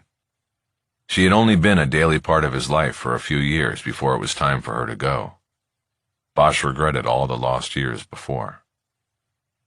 When he got to his house, there was a car parked out front with a figure slumped in the front seat. It was 9 p.m., and Bosch was not expecting company. He parked in the carport and walked out to the street, coming up behind the car blocking the front walkway to his house. As he approached, he turned on the light on his phone and shined it through the driver's open window. Jerry Edgar was asleep behind the wheel. Bosch tapped lightly on his shoulder until Edgar startled and looked up at him. Because there was a streetlight above and behind him, Bosch was in silhouette. "Harry?" "Hey, partner." "Shit, I fell asleep. What time is it?" "About 9. "Shit, man, I was out." "What's up?" "I came by to talk to you. I checked the mail on the box and saw that you're still in the same house." "Then let's go in." Bosch opened the car door for him. They went in the front door after Bosch gathered the mail Edgar had checked. "Honey, I'm home," Bosch called out. Edgar gave him an "are you kidding me" look. He'd always known Bosch to be a loner. Bosch smiled and shook his head. "Just kidding," he said. "You want a drink? I'm out of beer. I got a bottle of bourbon, and that's about it." "Bourbon's good," Edgar said. "Maybe with a cube or two?" Bosch signaled him into the living room while he cut right into the kitchen. He got 2 glasses out of a cabinet and dropped some ice into them. He heard Edgar pull the broomstick out of the sliding door track and open the slider. Bosch grabbed the bottle of bourbon off the top of the refrigerator and went out to the deck. Edgar was standing at the railing, looking down into the Cahuenga Pass. "Place still looks the same," Edgar said. "You mean the house or the canyon?" Bosch asked. "I guess both." "Cheers." Bosch handed him both glasses so he could crack the seal on the bottle and pour. "Wait a minute," Edgar said when he saw the label. "Are you kidding me?" "About what?" Bosch asked. "Harry, do you know what that stuff is?" "This?" Bosch looked at the label. Edgar turned and dumped the ice over the railing. He then held the empty glasses out to Bosch. "You don't put ice in Pappy Van Winkle?" "You don't? That'd be like putting ketchup on a hot dog." Bosch shook his head. He didn't get the comparison Edgar was making. "People put ketchup on hot dogs all the time," he said. Edgar held out the glasses and Bosch started pouring. "Easy now," Edgar said. "Where'd you get this?" "It was a gift from somebody I did some work for," Bosch said. "He must be doing pretty good. You look this stuff up on eBay, and you'll wish you never cracked the seal. You could have bought your daughter a car." "It's a she, the one I did the work for." Bosch looked at the label on the bottle again. He held the opening to his nose and picked up a deep, smoky tang. "A car, huh?" he said. "Well, at least a down payment," Edgar said. "I almost regifted this and gave it to the chief up at San Fernando. I guess it would have made his Christmas." "More like his whole year." Bosch put the bottle down on the 2x4 railing cap, and Edgar immediately panicked. He grabbed the bottle before an earthquake or a Santa Ana wind could send it down into the dark arroyo below. He put it safely down on a table next to the lounge chair. He came back and they leaned side by side on the rail and sipped and looked into the pass. At the bottom, the 101 freeway was still a ribbon of white light coming up through Hollywood and one of red light going south. Bosch waited for Edgar to get down to the reason for his visit, but nothing came. His old partner seemed content to sip rare bourbon and view the lights. "So, what made you drive up here tonight?" Bosch finally asked. "Oh, I don't know," Edgar said. "Something about seeing you today. Seeing that you're still in the game made me think. I hate my job, Harry. We'd never get anything done. Sometimes I think the state wants to protect bad doctors, not get rid of them." "Well, you're still pulling down a paycheck." "I'm not, unless you count the hundo they give me a month for equipment costs." Edgar laughed. "That much, huh? You're rolling in the green." He held out his glass, and Bosch clicked his off of it. "Oh yeah," he said. "Making bank." How about fucking Hollywood, Edgar said. Don't even have a homicide table anymore. Yeah, things change. Things change. They clicked glasses again and sipped for a few quiet moments before Edgar finally got down to what he'd come up the hill to say. So Charlie Hoven called me up today. Wanted to know all about you. What did you say? Edgar turned and looked directly at Bosch. It was so dark on the deck that Bosch could only see a glint of reflection in his eyes. I said you were good people. I said trust you and treat you right. I appreciate that, J. Edgar. Harry, whatever it is, I want in. I've been sitting on the sidelines too long, watching this shit go down. I'm asking you to include me. Bosch took a draw of smoky bourbon before responding. We could use all the help we can get. Today I thought you just wanted to get us out of the office. Yeah, because you were a reminder of what I should be fucking doing. Bosch nodded. When he and Edgar were partners in Hollywood 25 years before, he had never had the sense that Edgar was all in. But he knew the need for redemption comes in all kinds of ways, at all kinds of times. You know where San Fernando even is? Bosch asked. Sure, Edgar said. Went up to the courthouse in San Fernando a few times on cases. Well, if you want in, be at San Fernando PD at 8 tomorrow. We've got a strategy meeting. We're going to take down a capper and start fishing. We'll probably bring Dr. Herrera in at some point, too. We could probably use your help with that. Do you have to clear it first? I think the chief will take all the help he can get on this. I'll talk to him. I'll be there, Harry. He took down the last of his bourbon in one gulp, savored it, and then swallowed. He put the empty glass on the railing and pointed at the glass as he backed away. Smooth. Thanks for that, Harry. Want another hit? Would love it. But early start tomorrow, I should go home. You got somebody there waiting, Jerry? Matter of fact, I do. I got remarried when I was working in Vegas. Nice girl. I got married in Vegas once. It was the first time Bosch had thought about Eleanor Wish in a long time. Edgar gave him a sad smile. Tomorrow, he said. He clapped Bosch on the upper arm and headed back into the house and toward the front door. Bosch remained on the deck, sipping his expensive bourbon and thinking about the past. He heard Edgar's car start up and pull away into the night.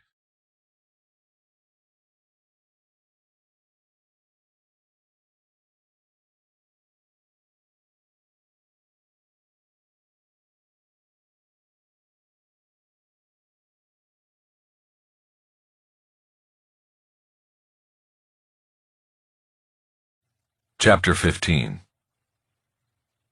In the morning, Bosch ate breakfast at the corner at the Horseless Carriage, a diner located in the center of the vast Ford dealership in Van Nuys.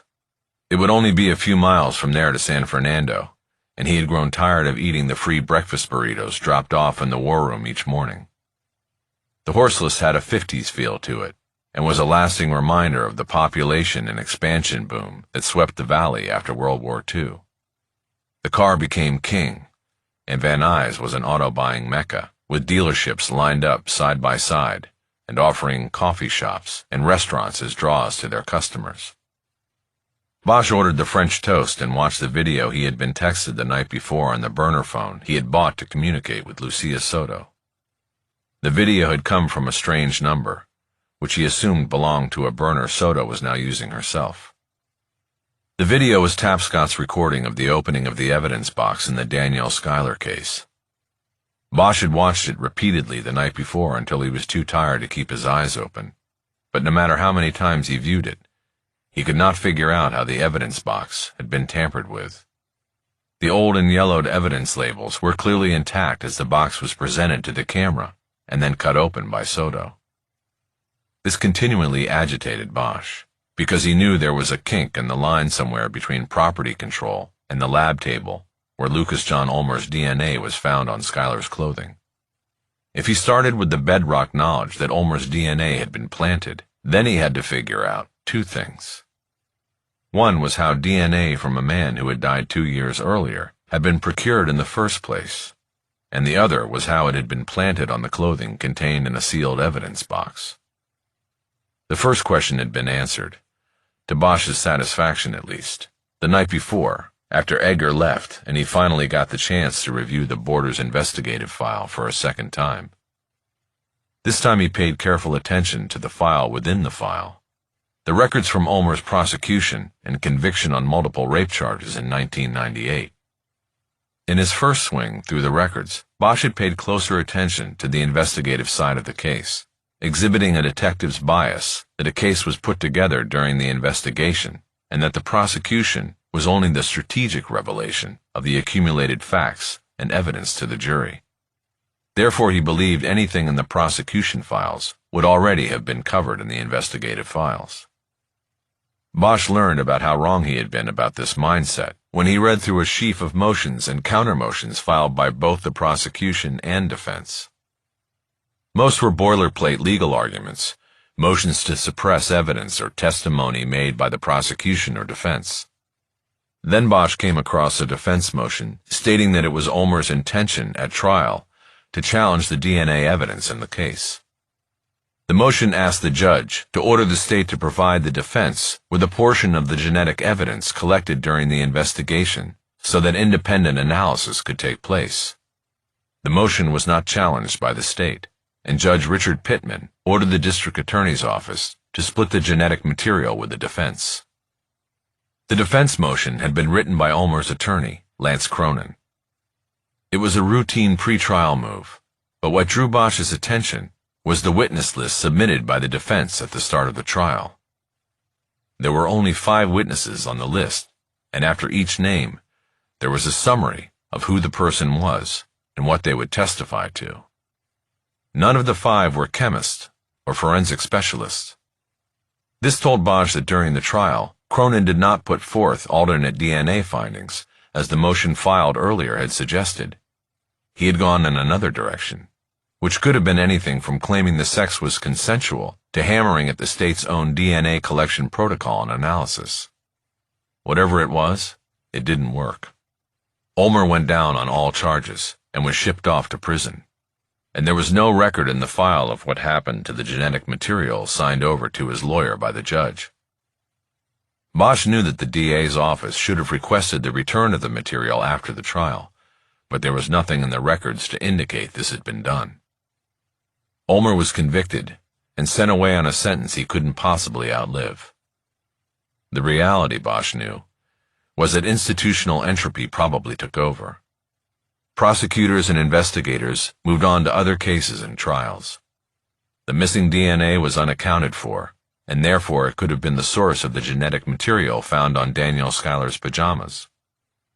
Proving it, though, was another matter, especially when Bosch could not figure out how that microdot of DNA got there. Still, for the moment, he had what was certainly a crack in the facade of a seemingly solid case for wrongful conviction. There was DNA unaccounted for, and the defense lawyer, who moved between the 2 cases in question, may have had access to it. He pushed his plate away and checked his watch. It was 7:40, and time to get to the war room. He stood up, left a 20 on the counter, and headed out to his car. He stayed on surface streets, taking Roscoe over to Laurel Canyon, and then heading up. Along the way, he took a call from Mickey Haller. "Funny, I was going to call you," Bosch said.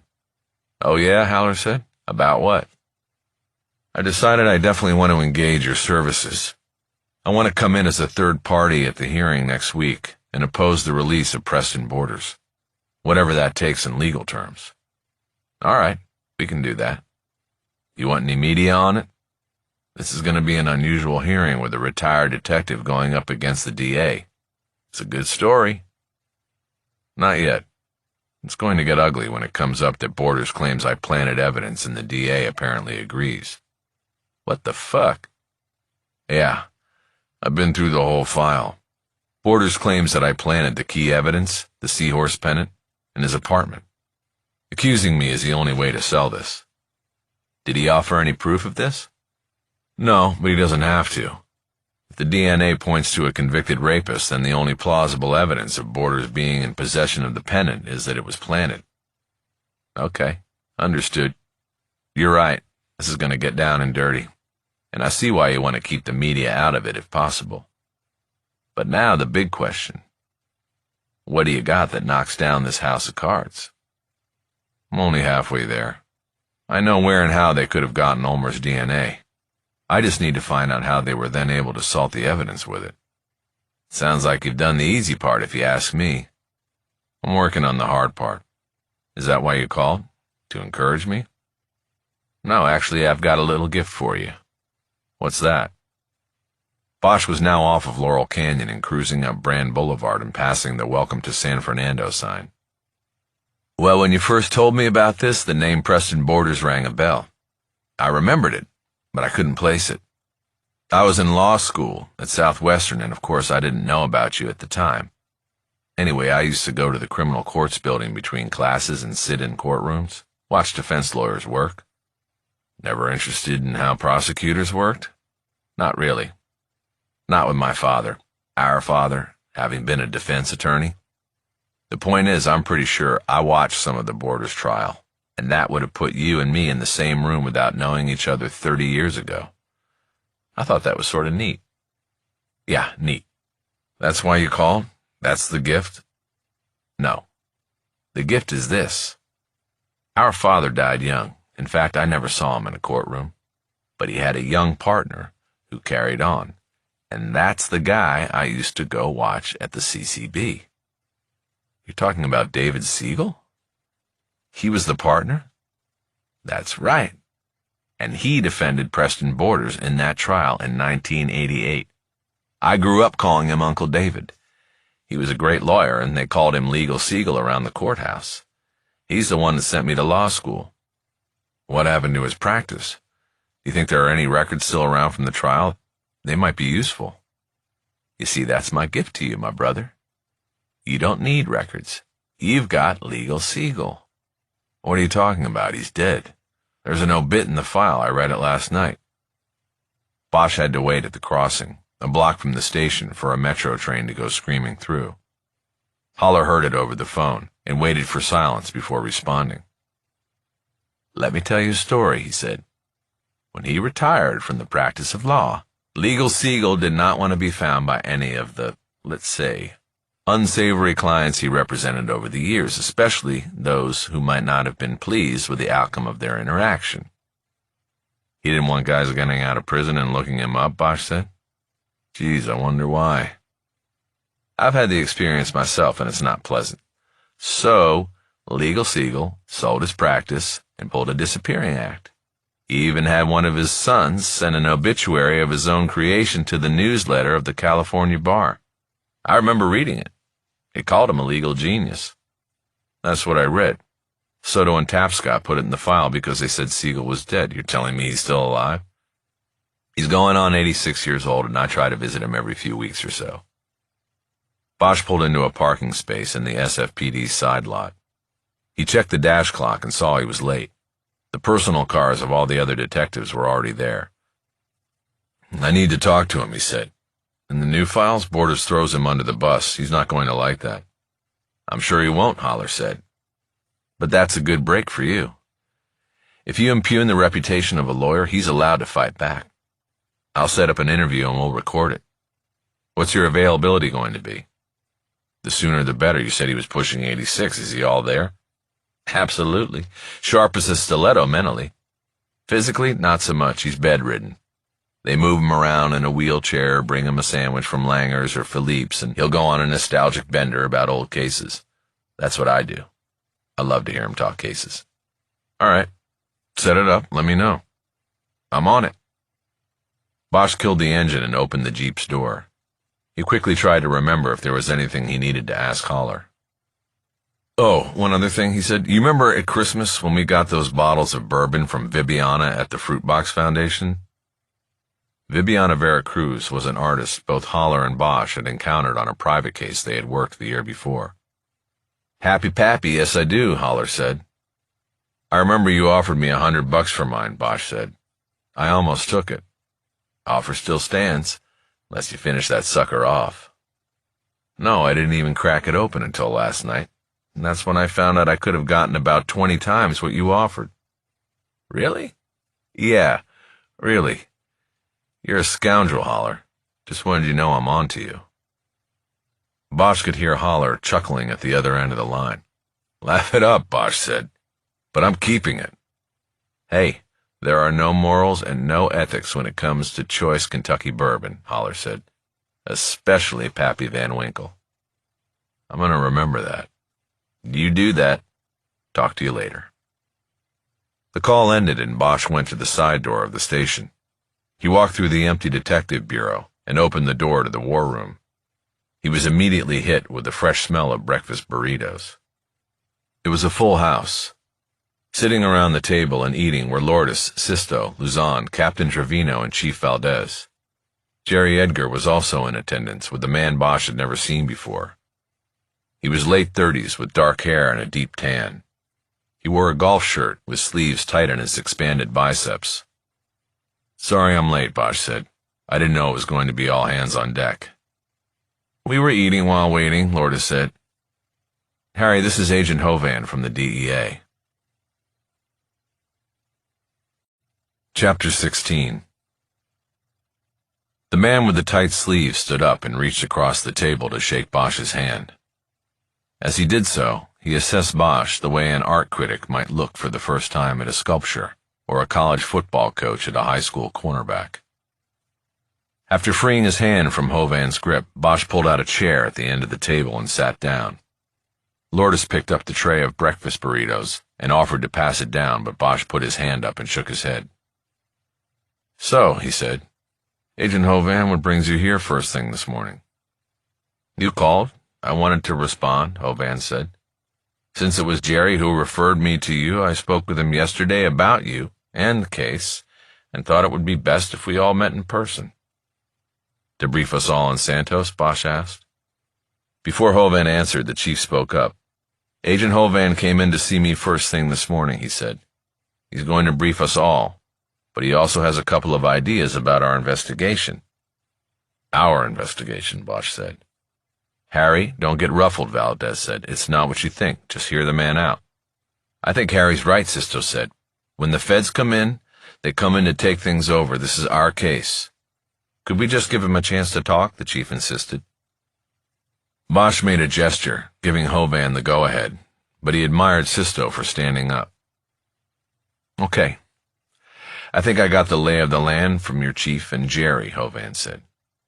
You've got the two-bagger, and you've zeroed in on the clinic over in Pacoima. Today, you were probably going to come in here, put your heads together, and decide to go small to get big. Am I right? What does that mean? Lourdes asked. You were going to pick off a pill shill or a capper and start trading up, right? Hovan said. It's how it usually works. And that's a problem? Lourdes asked. It's usually the way it works, because it's what works. She glanced at Bosch to back her up. Yes, that was the plan, Bosch said. But I suppose the DEA has an alternate suggestion. Correct, Hovan said. If you want to get the man who ordered the hit on that pharmacy, then you're talking about Santos. And there ain't nobody in the world who knows Santos and his operation like I do. And I can tell you, catching small fish to go after the big fish is not going to work. Why is that? Lourdes asked. Because the big fish is too insulated, Hovan said. Based on what I've been told about this case, I would say you have it right. Those two hitters were sent by Santos, but you'll never make that connection. For all we know, those two are already dead and buried in the desert. Santos doesn't take chances. So then how do we get him? Lourdes asked. The tone of her voice revealed her dislike of the idea of the big-shot Fed dropping in to school them on their own case. You need somebody inside, Hovan said. That's your idea? Lourdes asked. That's it, he said. You have an opportunity here. A way in. Me, Sisto said. I'll go undercover. Everyone turned to look at Sisto. His eagerness to assume a key role in the case was outweighing his inexperience and the danger of undercover work. No, not you, Hovan said. He pointed across the table at Bosch. Him, he said. What are you talking about? Lourdes asked. How old are you, Detective Bosch? Hovan asked. Over 65, I'm guessing. Yes, Bosch said. Hovan gestured, as if presenting Bosch to the others at the table. We take Detective Bosch, make him look a little older, a little more worn, and a little more hungry. We give him a new ID and Medicare card. We change his clothes, take away his razor and soap for a few days. What we do is follow the clinic's van and arrest a few of the shills at a pharmacy, make it look like a random enforcement operation. Jerry and I take care of that. Then, when the capper gets back to the clinic and is a few bodies short, and looking at being a few thousand pills short by the end of the month, in walks the perfect recruit. Hovan used his hands again to offer Bosch to the group. The perfect recruit, Luzon said. He's the right age, and just what they'll be looking for, Hovan said. You ever work undercover, detective? All eyes went to Bosch. Not really, he said. A few times here and there, on cases, nothing serious. Just how close would I be able to get to Santos if I'm being run around the state to pharmacies all day? Put it this way, closer than anybody else in law enforcement, Hovan said. Santos is a phantom. He's the Howard Hughes of hillbilly heroin. Nobody's seen him in nearly a year. Our intel photos of him are even older. But here's the thing. Hovan opened a thin manila file that had been on the table in front of him. It contained a 2-page document stapled together. He held it up for all to see. This is a John Doe arrest warrant for Santos. It's a RICO case, and it's solid, and this warrant was issued more than a year ago. We have not executed it because we can't identify or find the guy. But you might be able to. You get recruited, and you might get close enough to signal us in. We'll set you up with all you need. You see Santos, you call us in, and we take him down. You take down the man who ordered the hit on that pharmacy, maybe we even get the shooters. Hovan had spun the plan with an urgent tone in his voice. It was met with a long silence as it was considered. Bosch held his hand out for the file containing the warrant, and Hovan passed it over. Harry took a quick glance at it to make sure it hadn't been a prop. It looked legit. John Doe, a.k.a. Santos, charged under the Federal Racketeering Influenced and Corrupt Organizations Act. It was the catch-all law used by the feds to go after mobsters for almost 50 years. It was Lourdes who broke the silence. We heard your last inside man took a plane ride and never came back, she said. Yeah, but he wasn't a cop, Hovan said. He was an amateur and made an amateur mistake. That wouldn't happen with Bosch. He'd be prepped and pretty. That's what we call being totally ready to go under. I mean, this is a perfect opportunity here. Hovan looked directly at Bosch to make his final pitch. I gotta admit, when I checked you out with Jerry and heard you were an old guy, my mind started working overtime. We don't get guys your age doing UC work. I mean, none. You're the perfect way in. Bosch was beginning to bristle. Yeah, enough with the old guy stuff, he said. I get your point. Chief Valdez cleared his throat and stepped into the conversation before anybody else could respond. If Harry gets on a plane, he could end up anywhere, he said. I don't like that. Most likely he'd be taken down to Slab City, Hovan said. And what exactly is Slab City? A retired military base down near the bottom of the Salton Sea. When they closed the base, they pulled everything out of there except the hard surfaces. That's the landing strips and the slabs they built the Quonsets on. The squatters came in and took over, built their own places. Then the Santos operation came in, used the airstrips, and built a tent city for his operation. Why don't you just go in and shut it all down, Lourdes asked. Because we want Santos, Hovan said. We don't care about the addicts he runs his shills. They're a dime a dozen. We want the head of the snake. And that's why we need somebody inside to send out the signal when he's there. Okay, we need to think about this, Valdez said.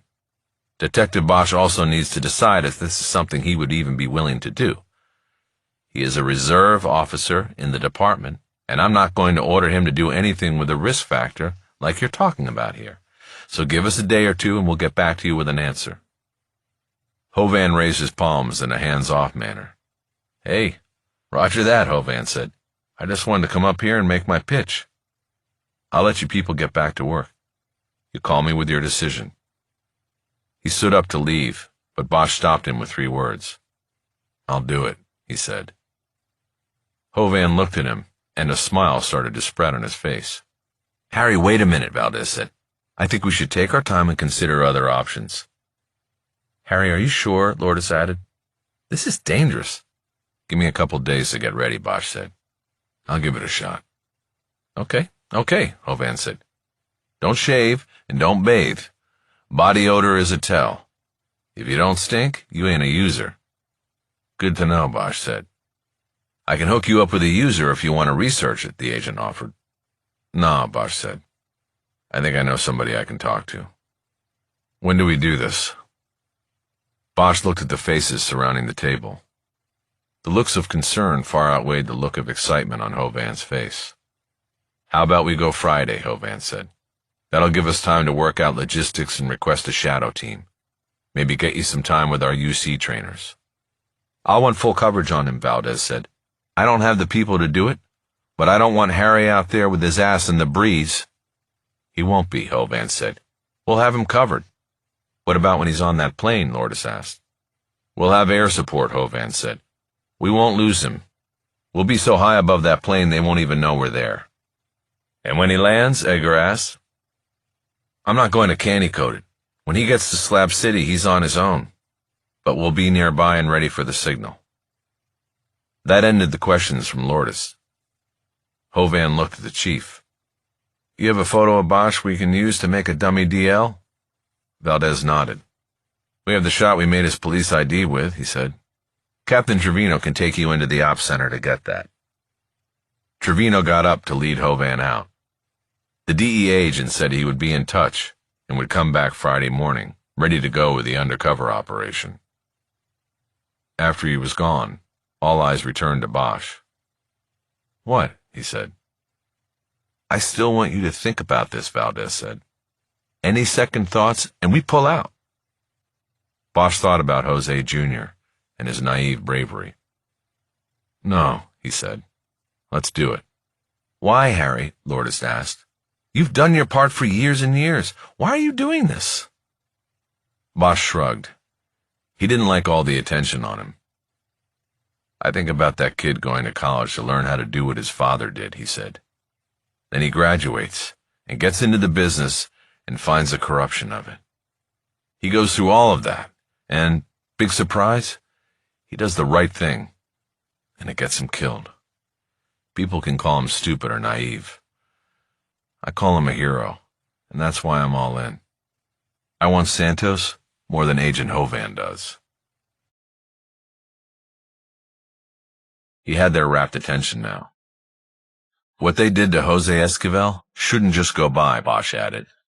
"If this is the best shot we have at Santos, then I want to take it." Valdez nodded. "Okay, Harry, we get it," he said. "And we're with you 100%. Bosch nodded his thanks and looked across the table at his old partner, Edgar. He nodded too. He was on board.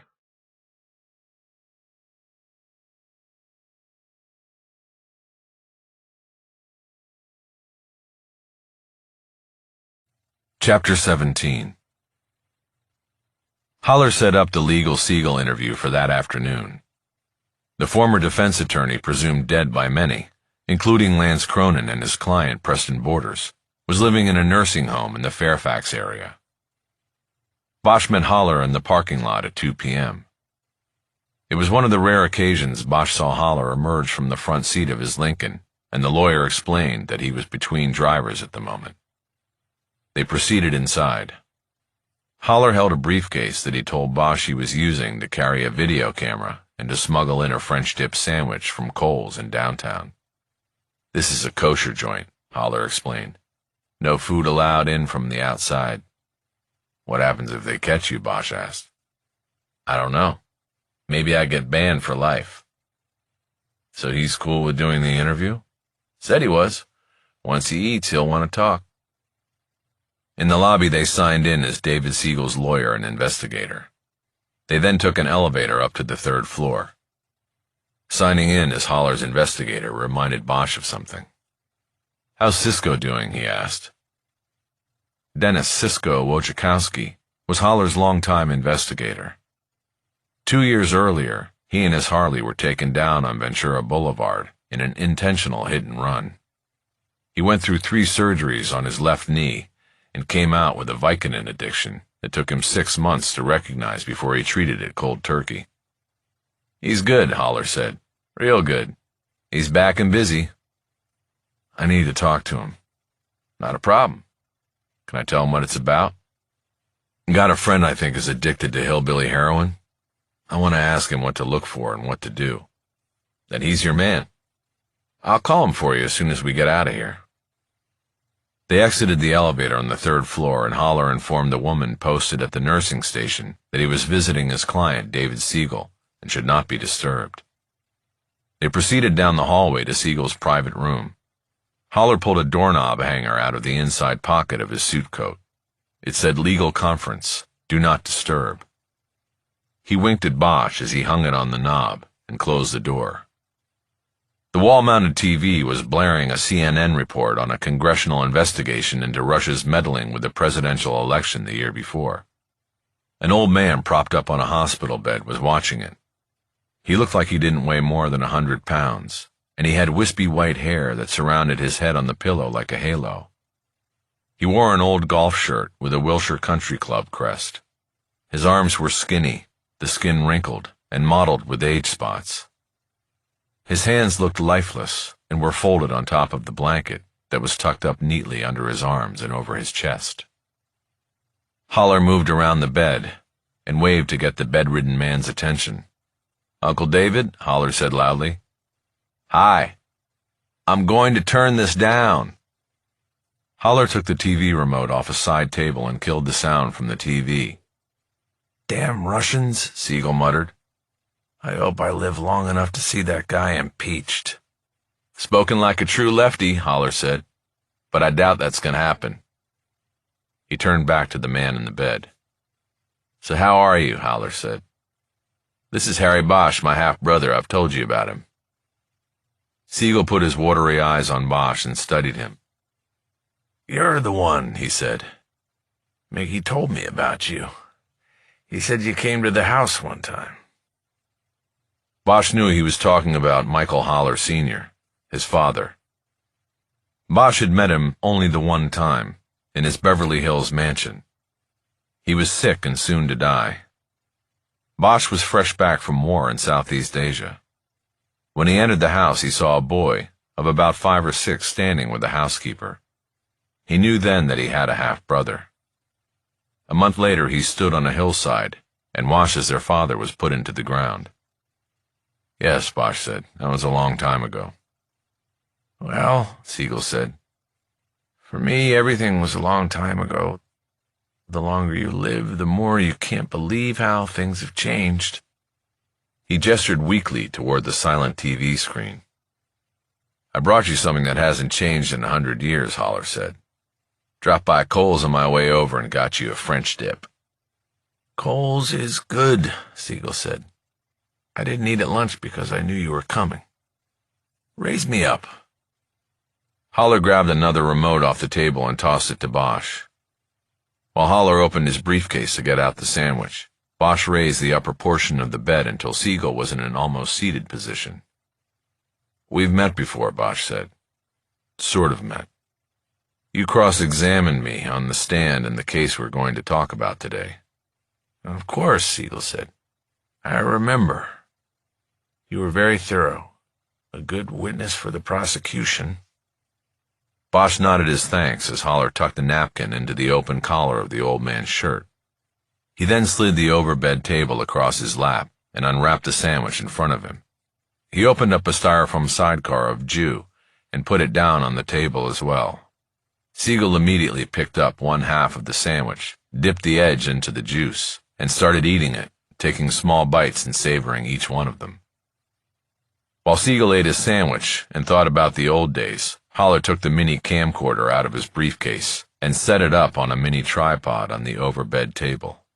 He adjusted the table while looking at the framing of the shot, and then they were ready. It took Legal Siegel 35 minutes to eat his French dip sandwich. Bosch waited patiently while Holler asked the old man questions about days gone by, getting him ready for the interview. Finally, Siegel balled up the sandwich wrap and was done. He tossed it toward a trash can in the corner and came well short. Holler picked up the debris and put it back in his briefcase. "You ready, Uncle Dave?" he asked. "Been ready," Siegel said. Holler pulled the napkin out of the collar of Siegel's shirt and adjusted the camera once more before holding his finger on the record button. "All right, here we go," he said. "Look at me, not at the camera." "Don't worry, they had video cameras back when I was practicing," Siegel said. "I'm not that much of a relic." "I just thought maybe you were out of practice." "Never." "Okay, then we'll start. 3, 2, 1, recording." Holler introduced Siegel and stated the date, time, and location of the interview. Though the camera was solely focused on Siegel, he identified himself and Bosch as well. Then he began. "Mr. Siegel, how long did you practice law in Los Angeles County?" "Almost 50 years. "You specialized in criminal defense?" "Specialized. That was the entire practice, yes." "Did there come a time when you represented a man named Preston Borders?" "Preston Borders engaged my services in his defense of a murder charge in late 1987. The trial ensued that following year." Holler proceeded to walk him through the case. First a preliminary hearing to determine if the charge was valid, then on to the jury trial. Holler was careful to avoid any questions regarding the internal discussions of the case, as they were privileged attorney-client communications. Once the case was summarized to the point of a guilty verdict and the subsequent sentence of death, Holler moved on to contemporary times. "Mr. Siegel, are you aware of a new legal effort being undertaken on your former client's behalf to vacate his conviction after almost 30 years? "I am aware of it. You made me aware of it."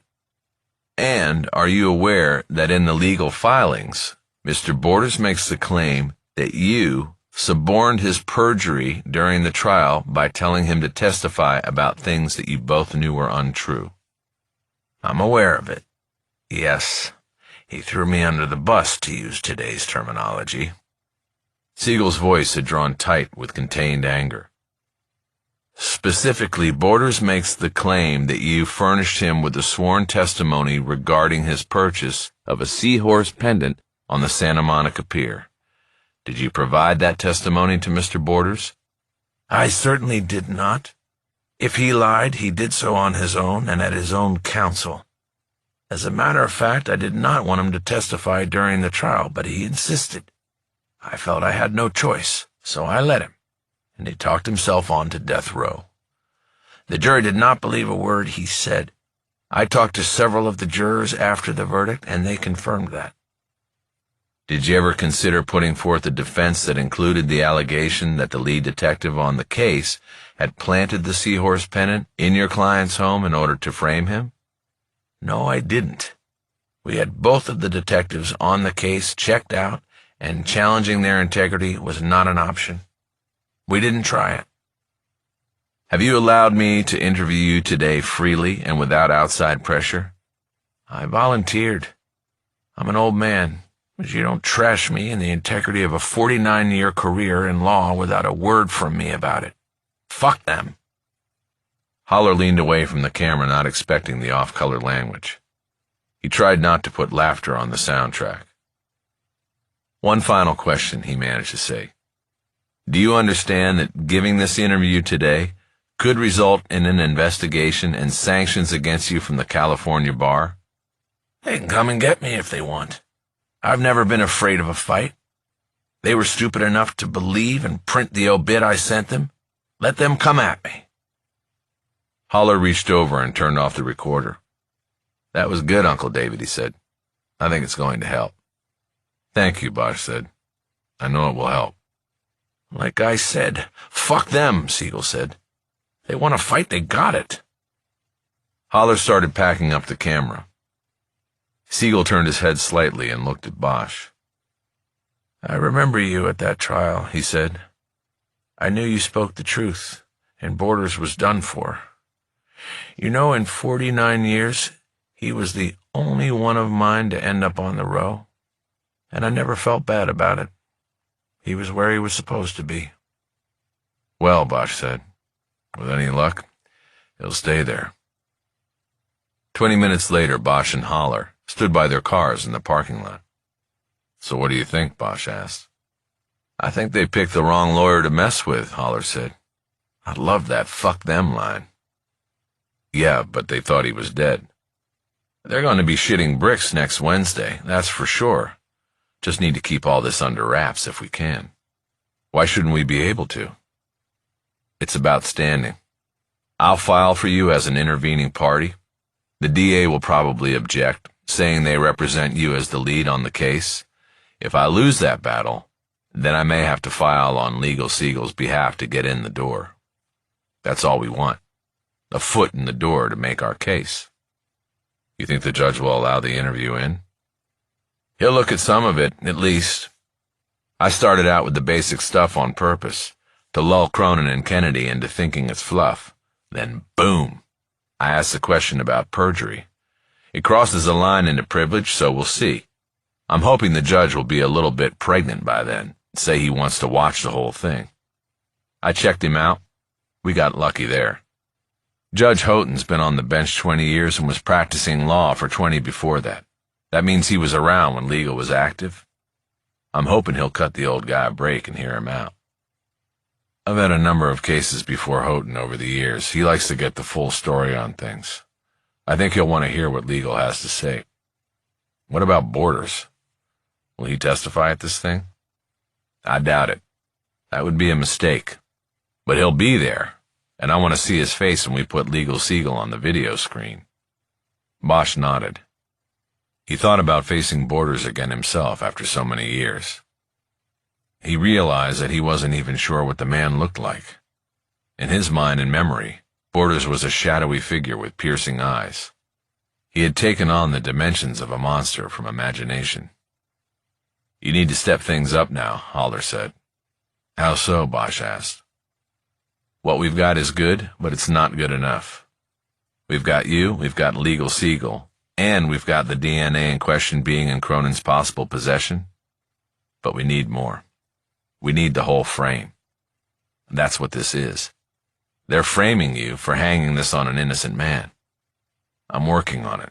Then work harder, my brother. Haller opened his car door, ready to go. I'll have Cisco give you a call, he said.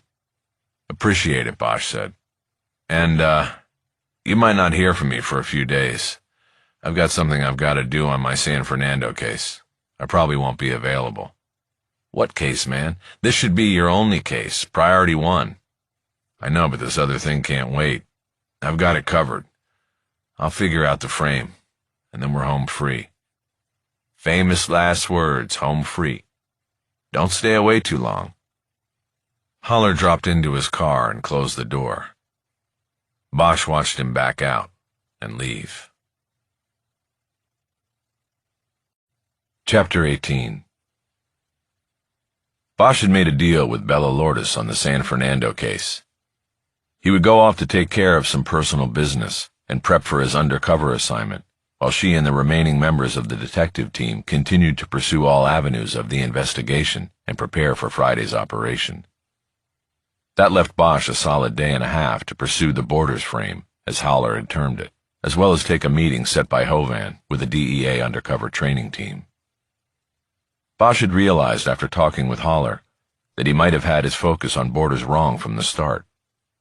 Because he knew Borders was guilty of the crime he was on death row for, Bosch had put him at the origin of the frame. He was the evildoer, the monster, and so this was all his cunning orchestration, his one last manipulation of the system and attempt to escape from prison through legal means. But now he understood that this was wrong. The starting point was Lance Cronin. The attorney was at the center of every stage of this case. While he had cast himself as a lawyer with a conscience, just bringing a miscarriage of justice to the attention of the powers that be, it was clear now that he was the one pulling the strings of the DA's office, the LAPD, and most likely Borders himself. Still sitting in his car outside Legal Siegel's nursing home, Bosch rested his wrist on the steering wheel and drummed his fingers on the dashboard as he thought about next moves. He had to be careful. If Cronin picked up on any investigation directed by Bosch toward him, then he would go running to the judge and the DA and claim intimidation. Bosch wasn't sure yet what the first step was, but he had always employed a battering ram philosophy when he found himself stuck on the logic of a case. He would step back and then move quickly forward, hoping the momentum of what he did know would carry him through the block. He went back to the beginning of how Cronin would have engineered the frame and then carried it out. He decided it had to have started with the death of Lucas John Ulmer. From there, Bosch started free associating, using the knowns of the case as the waypoints between the unknowns. He figured it began when Cronin got word that his client Ulmer had died in prison. What did he do? Clear space in the files?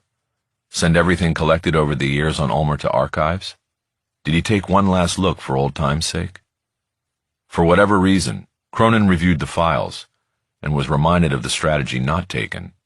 Seamen identified as Ulmer's taken in evidence on the rape cases. The judge had ordered the police lab to share the genetic material with the private lab of Cronin's choosing. It was sent there and either tested or not, and that is the last record of the material's whereabouts. Bosch kept rolling with it, putting pieces together. Upon his client's death, Cronin could have reached out to the lab and requested that the material be returned. The suspect was dead. The case was closed, and the attorney was tying up all loose ends. Cronin ended up with the material, and then needed to figure out a way to use it. What was his goal? To make money? Bosch believed so. It was always about money. In the case at hand, Borders stood to make millions in a city payout for wrongful conviction. The attorney who brokered that deal would get as much as a third of it. Going back to his evolving case theory, Bosch knew that Cronin was Ulmer's longtime attorney and therefore would have more knowledge of the rapist and his activities than anyone else. Cronin goes back in time in Los Angeles, looking through newspaper archives for a case that will fit the bill. A case before the advent of DNA evidence. A case in which he could use DNA as an out. He comes across Preston Borders, convicted of murder in a largely circumstantial case, with the exception of the seahorse pennant being the only hard evidence against him. Cronin knows that dropping the DNA of a serial rapist into the case would be like setting off a bomb. Eliminate the seahorse pennant, and the DNA is like a golden key that unlocks the door to death row. Bosch liked it. It worked so far. But Cronin would not have taken a step further with it without first enlisting Borders as a willing component in the plan. Of course, this would not have been a difficult sell. Borders was on death row, out of appeals, and running out of time, given the recent statewide vote in favor of a measure to speed up the culmination of death penalty cases. Cronin shows up and offers a potential get-out-of-jail card with a 7 or maybe 8-figure chaser. Walk out of prison and death row and have the city of Los Angeles pay you for your troubles. What was Borders going to say? I pass? Bosch realized he had a way to partially confirm his theory. He reached over the seat to where he had placed the Borders case files. He brought the rubber-banded top half of the stack forward and quickly went to the letter Cronin had sent to the Conviction Integrity Unit. It was the official starting point of the frame. All Bosch was interested in was the date on it. It had been sent by Cronin in August of the previous year. He realized that he'd had a small piece of evidence of the frame all along. Officer Jericho had said that Cronin had visited Borders the first Thursday of every month since January of the previous year. Cronin had gone up to San Quentin and had several meetings with Borders before sending the letter to the DA's office. If that didn't show the making of a conspiracy in the plan to frame, then he didn't know what did. Buzzed by having made a connection that could be documented at the hearing the following week, Bosch had the battering ram moving with high velocity. The block was still the application of the plan. He had Cronin and Borders tied together. He had Ulmer's DNA in Cronin's possession. He just needed step 3, the execution of the plan. Bosch decided to break the possibilities into 2 pieces, with the separator between them being the video that Tapscott took of Lucia Soto opening the evidence box, presumably after many years of it sitting undisturbed on a shelf in LAPD property control. If the planted evidence was already in place when Soto opened the box, then the fix came before. Most likely in the window between Cronin journeying to San Quentin to meet Borders in January and August when he sent the letter to the DA's office, having presumably reached some form of agreement with Borders on the plan. That was a lot of time, and Bosch knew that realistically, he would need Soto's help in identifying who might have had access to the box. In a space the size of a football field, the archives were strictly monitored, and access was documented on multiple levels. A fleet of bonded civilian employees comprised the staff and worked under the on-site supervision of a police captain. Access to evidence was restricted to law enforcement officers, who needed to provide proper identification and a thumbprint for all requests. And there were also cameras that kept the evidence viewing areas under surveillance 24/7. If the genetic evidence was planted after Tapscott and Soto retrieved the box from property control, then there were a number of places along the chain of custody where that could have happened. The detectives could have hand-delivered the contents of the evidence box to the lab at Cal State LA for examination and analysis in the serology unit. This brought into play several lab technicians who could have had access to the clothing being examined. But it was a lot of could-haves. Bosch knew that these cases were randomly assigned to technicians, and that there were several integrity checks built into the protocols and personnel of the DNA unit to guard against corruption, cross-contamination, and evidence tampering, intended or not. In the early days of DNA use in criminal proceedings, the science and protocols were challenged from every angle, and with such frequency that over time a firewall of integrity had made the lab nearly impervious. Bosch knew this side of the equation was a long shot. The more Bosch considered the two possibilities, the more he believed that it was unlikely that the frame had occurred in the lab. The random assignment of a technician to each case alone seemed to undercut the possibility. Even in the unlikely event that Cronin had a corrupt technician in hand, there seemed to be no way for him to be sure that his tech would even get the case, let alone have access to plant DNA on Danielle Schuyler's pajamas. Bosch kept coming back to the evidence box and the possibility of it being tampered with before Soto cut through his seals and opened it under Tapscott's camera. He pulled out the burner phone he had the video on and once again watched the opening of the box. The evidence seals were intact as Soto cut through them and opened the flaps of the box. Bosch saw nothing wrong, and again it confounded him. He thought about texting Soto and asking if she had access to the archive's overhead cameras and whether she had asked to view them. But he knew such a question would likely make her suspicious of Bosch's activities. It would also make her angry. After all, Tapscott had filmed Soto opening the box because the two detectives wanted video confirmation that the box's seals were unbroken. They had filmed the process themselves as a means of avoiding having to request the footage from the overhead cameras. It was unlikely they would be interested in doing it for Bosch now.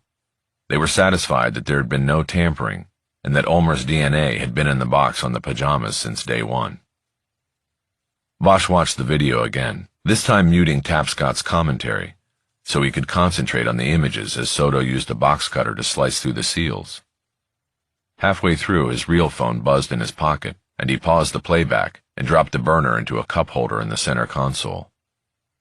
He pulled his phone and saw a number he didn't recognize, but he took the call anyway. Hello? Harry Bosch? Yes. Cisco. Mickey said you wanted to talk to me? Yep. How are you doing? Doing good. What's up? I'd like to meet and talk to you about something. It's confidential. I'd rather do it in person. What are you doing right now? Sitting in a parking lot near Fairfax High. I'm not too far. The upstairs at Greenblatt's will be pretty quiet this time of day. Meet there? Yeah, I can head there. You don't want to give even a hint about what this is? Bosch had always felt a low-grade friction from Cisco during the times they had been in each other's company. Bosch had chalked it up to the standard hostility between those who work for the defense and those who work for the prosecution. Added to this was the fact that since before Holler had hired him, Cisco had been associated with the Road Saints, a motorcycle gang in the police's estimation, a club in the membership's own view. And there was also a bit of jealousy thrown in. Bosch and Cisco's boss shared a blood connection, which gave them a unique closeness that Cisco could not have. Bosch thought Cisco might be worried that one day Bosch was going to replace him as Holler's defense investigator. In Harry's mind, that was improbable. Bosch decided to give him more than a hint. "I want you to help me go undercover as a functioning oxycodone addict," he said. There was a pause before Cisco responded. "Yeah," he finally said. "I can do that." Chapter 19. 15 minutes later, Bosch was sitting in a booth in the upstairs dining room of Greenblatt's on Sunset, nursing a cup of coffee and watching the muted video on his burner again. The place was empty except for one other table on the other side of the room. Bosch heard the slow, methodical sound of heavy footsteps coming up the wooden stairs. He paused the video, and soon Cisco emerged. He was a big man who worked out like a fiend, and as usual was wearing a black Harley t-shirt stretched tight by his muscular chest and biceps. He had gray hair tied back in a ponytail, and dark Wayfarer sunglasses. He was carrying a black cane with flames painted on it, and what looked like a wraparound knee brace. "Hey, Bosch," he said, as he slid into the booth. They bumped fists across the table. "Cisco," Bosch said. "We could have met downstairs so you didn't have to make the climb." "Nah, it's quiet up here and stairs are good for the knee." "How's that going?" "It's all good. Back on the bike, back on the job. Only time I complain is in the mornings when getting out of bed. That's when the knee still hurts like a motherfucker." Bosch nodded and gestured toward the items Cisco had brought. "What's all this?" "These are your props. They're all you need. Tell me, you want a pharmacy shop, right? Stack prescriptions? It's what addicts do." Yeah. "I did it for a year. I was never turned away once. You go in these places. They want to make money like everybody else. They aren't looking to turn you away. They're looking to be convinced.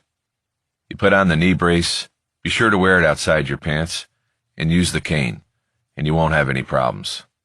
"That's it?" Cisco shrugged. "Worked for me. I bought a prescription pad off a bent doctor in La Habra for $5,000. Had him sign the line on every slip. I did the rest. Filled them out and went to every mom-and-pop pharmacia in East L.A. In 6 weeks, I accumulated over 1,000 pills. That's when I made the deal with myself. When those pills ran out, I was going to rise up and beat it. And I did." "I'm glad you did, Cisco." "Fucking A, me too." "So no help from the VA?" "Fuck them. The docs at the VA were the ones who got me hooked in the first place after my surgeries. Then they cut me loose and I'm on the street strung out trying to keep a job, trying to keep my wife. Fuck the VA. I'll never go back to them." The story was not surprising to Bosch. It was the story of the epidemic. People start out hurt and just want to kill the pain and get better. Then they're hooked and need more than the prescriptions allow. People like Santos fill the space, and there is no turning back. "When the pills ran out, what did you do?" "I bought a can opener." "What?" "A can opener and 30 days of rations. I then had a friend put me in a windowless room with a toilet and nailed the door shut. He came back in 30 days and I was clean. I'll never take another pill again. I'll take a fucking root canal, but I still won't take a pill." Bosch could only nod at the end of that story. A waitress came by and Cisco asked for an iced tea and one of their garlic pickles sliced into quarters. "You want more than that?" Bosch asked. "I'll buy you lunch." "Nah, I'm good. I like the pickles they have here. The garlic brine. One other thing is no eye contact. In the pharmacy, keep your head down. Hand them the piece of paper and your ID. And don't make eye contact. "Got it. The people I'm dealing with are giving me a Medicare card, too." "Of course. Saves you a ton of money. Sticks it on the government." Bosch nodded. "You mind me asking why you're doing this?" Cisco asked. "I'm working a case," Bosch said. 2 pharmacists murdered up in San Fernando, a father and son. "Yeah, I read about that. Looks like some dangerous people. You got backup? I'm free at the moment." "I do, but I appreciate the offer." "I've been in the black hole, man. I know what it's like. Anything I can do to help." Bosch nodded. He was aware that the Road Saints, Cisco's motorcycle club, had once been suspected of being a primary manufacturer and mover of crystal meth. a drug with similarly devastating consequences for the addicted. The waitress arrived with iced tea and a sliced pickle, saving Bosch from bringing up the irony of Cisco's offer. Cisco used his fingers to take a slice of pickle off the dish and slid it into his mouth in 2 bites. When the waitress had brought the plate, Bosch had moved his phone out of the way and accidentally activated its screen. Cisco pointed a wet finger at it. "What's that?" he asked. The screen was frozen on an image of Soto using the cutter on the evidence box. Bosch picked up the phone. "It's nothing," he said. "It's another case. I was trying to figure something out while I was waiting for you." "Is that what you're working with Mickey on?" Cisco asked. Yeah, but I have to figure the thing out before we can go into court." "Can I see?" "No, it's kind of meant to be private. I can't show." "Well, why not?" Bosch realized he was grasping at straws when it came to the sealed box. Maybe fresh eyes would bring a fresh idea. "It's a video of a detective cutting open an old evidence box, and they filmed it to prove that it hadn't been tampered with, to prove nobody had gotten into it." Bosch started the playback from the beginning of the video, and then put the phone down on the table and turned it towards Cisco. He took it off mute as well, hoping the couple eating on the other side of the room would not object. Cisco leaned down and watched the screen while eating another slice of pickle. When it was over, he straightened back up. "Looked legit to me," he said. "Like it hadn't been tampered with?" Bosch asked. "Right. Yeah, that's my take, too." Bosch took the phone off the table and buried it in his pocket. "Who's the guy?" Cisco asked. "Her partner," Bosch said. "He took it on his phone and narrated. He talks too much." "No, the other guy. The one watching." "What guy watching?" "Give me the phone." Bosch pulled the phone out again, set up the video playback, and handed it across the table. This time Cisco held it and poised one of his pickle fingers over the play button. Bosch waited. Cisco eventually stabbed at the screen several times. "Come on, stop." "Shit, I have to go back." He manipulated the phone screen until it was playing again, and once again hit the play stop button. "This guy." He handed the phone to Bosch, who quickly looked at the screen. It was nearly in the identical spot where he had paused the playback when Cisco had arrived. Soto was cutting through the seals down the lengthwise seam on top of the box. Bosch was about to ask what Cisco was talking about when he saw the face in the background. It startled him because he had not noticed it before. But someone had been watching Soto from outside the viewing room. Someone from the next room was leaning across the property counter and looking in. During all his previous viewings of the video, Bosch had been so consumed with checking the integrity of the seals on the evidence box that his eyes had not wandered to the borders of the frame. And now he saw it. A counterman who was interested enough in what Soto and Tapscott were doing to lean over to watch them. Bosch recognized the man, but couldn't immediately recall his name. Bosch had worked cold cases the last several years of his time with the LAPD, and had gone to property control often to look at old evidence for new clues. The man on the screen had pulled the boxes for him on numerous occasions, but it was one of those quick bureaucratic relationships that never went much past the how you doing phase. He thought his name was Barry, or Gary, or something along those lines. Bosch looked up from the phone to Cisco. "Cisco, you working on something right now for Holler?" No. Just sort of standing by till he needs me. Like I said, I'm free at the moment." "Good. I got a job for you. It's the thing I'm doing with Holler, so it won't be a problem." "What do I do?" Bosch held the phone up so Cisco could see the screen. "You see this guy? I want to know everything there is to know about him." "He a cop?" "No, a civilian employee called a property officer. He works in property control at Piper Tech downtown. He'll get off at 5 and come out past the guard shack on Vignes. If you set up under the freeway underpass, you should get a look at him when he puts his car window down and keycards the exit gate. Tail him from there." "You paying or Mick?" "Doesn't matter. I pay you or he pays you and charges me. It's part of the same case. I'm calling him as soon as we're done here." "When do you want me to start?" "Right now. I'd do it myself, but this guy knows me. If he saw me tailing him, the whole thing could blow up." "Okay. What's his name?" "I can't remember. I meant that he knows me on sight. from when I was LAPD. If he's part of this and he saw me, the cat's out of the bag. Got it. I'm on it. Call me when you have him at his home. But you need to go. You're going to get caught in traffic going downtown. Lane splitting. That's why I ride a Harley. Oh, right. Cisco finished the last slice of pickle and then climbed out of the booth. From the parking lot behind the deli, Cisco rode off on his Harley, and Bosch headed home to wait to hear from him. The first thing he did when he got there was text the video from his burner to his real phone.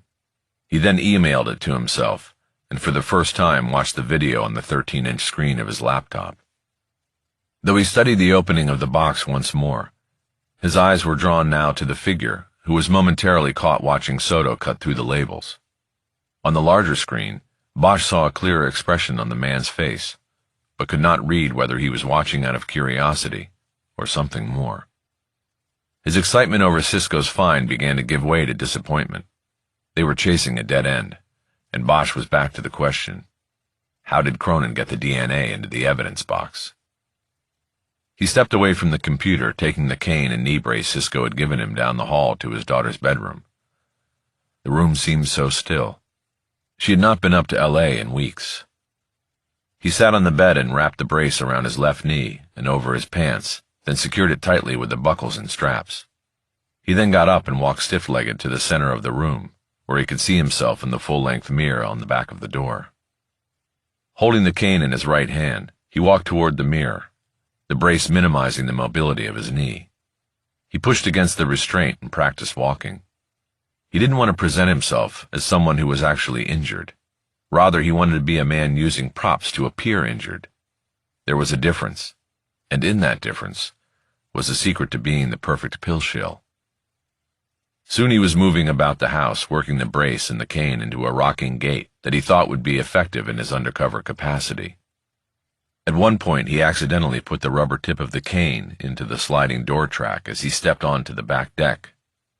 The cane momentarily became stuck and he twisted his wrist to pull it free. He felt the curved handle turn loose from the barrel of the cane. Thinking he might have broken it, he examined the handle and saw a seam just below its curve. He grasped the barrel and pulled, sliding the two pieces apart. The handle was attached to a 4-inch blade with a dagger point. Bosch smiled. It was what every undercover pill shill needed. Satisfied with his physical prep work, Bosch went to the kitchen to make an early dinner. He was spreading peanut butter on a piece of whole wheat bread when his cell buzzed. It was Cisco. Bosch answered the call with a question. Hey, how come you didn't tell me the cane was a deadly weapon? There was a pause before Cisco answered. Holy shit, I forgot about that, the blade. Sorry, man, I hope that didn't get you in trouble. Don't try to go through TSA with that thing. The kind of flying I'm expected to do, there won't be any TSA. Actually, it's all good. I like having a little something up my sleeve if I need it in a jam. What's happening with our guy? I've got him tucked in already at home. Not sure if that's for the night or what. Where's he live? Altadena. Has a house. Were you able to get his name yet? I got his whole package, man. This is what I do. His name is Terrence Spencer. Terry. Yeah, I knew it was something like that. Terry Spencer. Bosch ran the name through his memory to see if it came up in any other way besides the routine interactions at the property control counter. No other connections came to light. What's the whole package include, he asked. Well, no criminal record, or I guess he wouldn't be working there, Cisco said. I pulled his credit history. He's owned the house I'm sitting here looking at for 18 years and is carrying a mortgage of $565 on it. I'd say that is a bit high for this neighborhood. He's probably maxed out on it. He's been spotty making his payments the past few years, a couple of months late here and there. But about 7 years ago, he went through a real shaky period. The house went into foreclosure. He apparently fought it off somehow and got the refi he's on now. But that and his late payment things have pretty much tanked his credit score. Bosch wasn't really interested in Spencer's credit score. Okay, what else? Drives a 6-year-old Nissan. Is married. His wife drives a newer Jaguar. Both cars were financed, but paid off over time. Don't know about kids. This guy's 54, so if he had them, they're probably out of the house. I can knock on doors in the neighborhood if you want me to go deeper. No, nothing like that. I don't want to alert him. Bosch thought for a few moments about Cisco's report. Nothing stood out in a big way. The mortgage trouble was of note, but since the financial crash a decade earlier, the middle class was squeezed, and missing payments and dodging foreclosure were not unusual. Spencer, however, was essentially a clerk, and the size of his mortgage would stand out if it were not for the fact that he had owned the house for 18 years. In that length of time, it was likely that the property's value had more than doubled. If he took equity out of it, then it might explain how he got stuck with a high six-figure note. Any idea what his wife does? Bosch asked. Lorna's still working on that, Cisco said. Bosch knew that Lorna Taylor was Mickey Holler's ex-wife and office manager, even though he didn't have an office. She was also currently married to Cisco, completing an incestuous circle in which everybody was somehow happy and worked together. You want me to stay on him? Cisco asked. Bosch thought about making a move that would bring clarity to the Spencer situation and allow Bosch to move on or focus in. He checked his watch. It was 6:15. Tell you what, he finally said. Sit tight for a few minutes. I gotta make a quick call, and then I'll call you right back. I'll be here, Cisco said. Bosch disconnected and went to his laptop in the dining room. He closed down the Tapscott video on the laptop and Googled the name Lance Cronin. He got a website and the general number for a law firm called Cronin & Cronin. He then pulled the burner phone out of his pocket and called the number. Most law offices were 9 to 5 establishments, but the call for defense attorneys could come at any hour, and most often those hours were at night.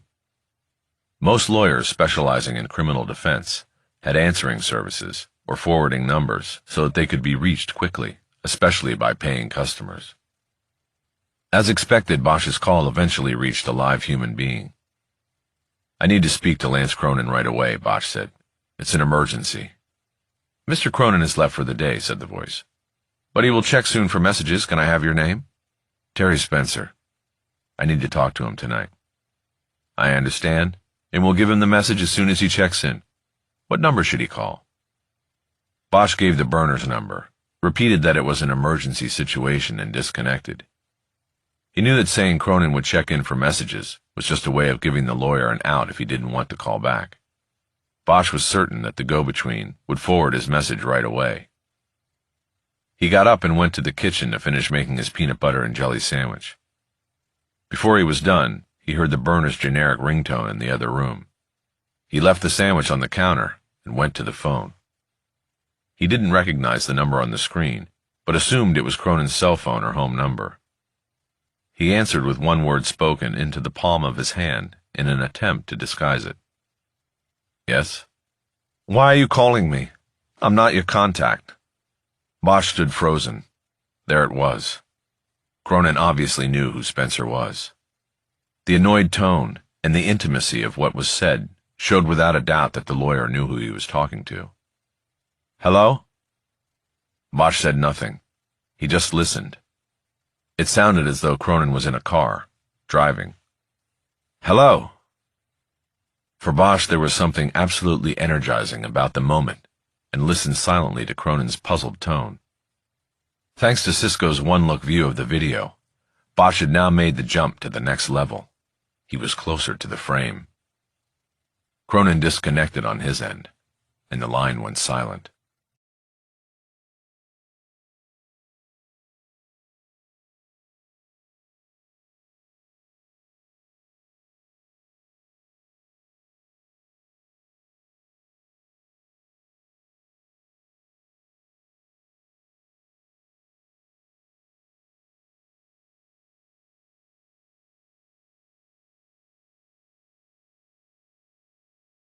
Chapter 20. Bosch drove down out of the hills and was sitting dead still behind a long line of red lights on the Barham overpass when he took a call back from Cisco. Hey, he's on the move, and this time I can tell he's looking for a tail. Bosch immediately surmised that Cronin had made contact with Spencer by other means and learned that it had not been Spencer who had left the emergency message. Now the question was whether they had decided to meet somewhere, or whether Spencer was simply trying to determine if he was being surveilled. "Can you stay with him? I'm not going to get there in time. Traffic." "I can try. But what is more important to you, to see where he's going or to make sure I don't get made? Tailing on a Harley has its drawbacks when the target's on high alert. Namely, it's loud." That was confirmed by the background sound. Bosch could hear the wind whistling into Cisco's earpiece, as well as the baritone sounds of his bike's illegal muffler. Shit. Yeah, if I knew I was going to be doing this, I would have been prepped and I could have tagged his car, hung back on him. But I went straight from Greenblatt's to downtown to make sure I didn't miss him. Didn't have the equipment. Yeah, I know. I'm not blaming you. I'm thinking you should let him go. I think I just spooked him with a call I made. It confirms this guy's part of this thing, so he might just be trying to see if he has a tail. Let him keep wondering. He's done a couple pullovers and rectangle moves. Bosch knew a rectangle move was when you took 4 rights around a block and came back to where you were. It usually revealed all followers. Then maybe you've already been made. Nah, I didn't fall for his bullshit. He's an amateur. Right now I got him 4 blocks ahead on Marengo. You sure you want me to let him go? Bosch thought for a moment and second-guessed his first instincts. He was torn. He might be passing up on an opportunity to see Spencer and Cronin together. One photograph of such a meeting would blow the whole case open. If he texted that to Soto, she would rethink everything, and there probably would be no hearing on vacating Border's sentence. But would Cronin really be stupid enough to call for a meeting after getting the scam call from Bosch? Harry didn't think so. Spencer was up to something else. "I changed my mind. Stay on him," he finally said. "Very loose. If you lose him, you lose him. Just don't get made." "Got it. Did you hear from Mick yet?" "No. About what?" "He's got more on this guy's mortgage. Some good stuff, and maybe an angle to play. At least that's what he said." "I'll call him. Let me know about Spencer. And thanks for jumping in on this, Cisco." "What I do? Call me if you figure out what he's up to." They disconnected, and Bosch called Holler next. "I was just on with Cisco. He said you have some good stuff." "You bet. My girl Lorna has kicked some major ass on this. She was able to pull up the foreclosure record, and I think crack this thing open." "Tell me." "I have to make a quick search on the computer first, and then I'll have everything. You want to catch dinner in a bit and talk then?" "Yeah, where?" "I feel like pot roast." "You ever been to Jar?" "Yeah, I like eating at the counter there." "Of course. You're a counter sort of guy. You're like the guy sitting by himself in that Hopper painting." "I'll see you at Jar." "When?" "Half an hour." Bosch disconnected. He wondered if there was some kind of psychic connection between himself and his half-brother. He had often considered himself to be like that man at the counter in Hopper's Nighthawks. He realized that he had not moved on the overpass in nearly 10 minutes. Something was wrong up ahead on Barham. The cars were lined up all around the bend where it went down into Burbank and the Warner's lot. He reached over, opened his glove compartment, and looked at the mobile police light. Because he was only a reserve officer at SFPD, he was not given a city ride. In lieu of that, he had been given the blue strobe light he could throw on the roof of his personal car. But it came with a proviso that it not be used unless Bosch was inside the bounds of San Fernando. "Fuck it," he said. He grabbed the light and put it out through the window and up onto the roof, a magnet on the bottom holding it in place. He plugged the juice line into the cigarette lighter and started seeing the flashing blue light reflecting off the rear window of the car in front of him. The car blocking his way inched forward enough for Bosch to make a U-turn and head back to Cahuenga Boulevard. Cars stopped at the intersection and he breezed through. He started heading south. After he slipped by the Hollywood Bowl and onto Franklin, the traffic slackened off enough for Bosch to pull the plug out of the cigarette lighter. He got to Jar, down on Beverly, well ahead of Holler, and he took one of the stools at the counter. He was nursing his first martini when Holler came through the door 15 minutes later. He asked for a table in the corner of the dining room for privacy. Bosch followed with his martini. Holler matched Bosch's drink order and got down to business as soon as they were alone. "I like the way you put my investigator to work without consulting me," he said. "Hey, I'm the client here," Bosch retorted. You're working for me, and that means he works for me too. I'm not sure I agree with that logic, but it is what it is. You're gonna love what we've got. Cisco filled me in on some of it. Not the really good stuff. So tell me. Holler waited for his martini to be put down in front of him. The waiter was also about to hand out menus when he was cut off with a wave of Holler's hand. 2 orders of pot roast and a side of duck fried rice, Holler said. Perfect, said the waiter. He went away. I like the way you order for me without consulting me first, Bosch said. Must be something in our father's blood, Holler said. I actually already ate a sandwich. So eat again. This is the good stuff. Anyway, I don't know if you remember this, but during the mortgage crisis, I shifted a lot of my business over to foreclosure defense. I made out, too. Remember, I hired Jennifer Aronson as an associate, and we made some good money for a few years there. I remember something about that, yeah. Well, that's my way of telling you. I know the ins and outs of that illustrious time in our nation's financial history. I wasn't the only one making bank, and I know how others made out as well. Okay, so what's it have to do with our man Spencer? His foreclosure suit is public record. You just need to know how to find it, and lucky for us, Lorna does. So I've spent the past hour with it, and like I said, you're going to like it. Check that. Love it. So get to it. What do you have? Spencer got in over his head. He bought the house in 2000, saw it go up in value, and pulled the value out in a home equity loan 6 years later. I don't know what he did with the money, but he didn't put enough aside to pay his now 2 mortgages. He then took the first step down the road of desperation. He combined those 2 loans into a single refi with 1 reasonable payment on an adjustable rate. And let me guess, it didn't solve anything. No, in many ways it made matters worse. He can't keep up, and then the crash happens, and he is circling the drain financially. He gets so far upside down on his mortgage, he's breathing dirt.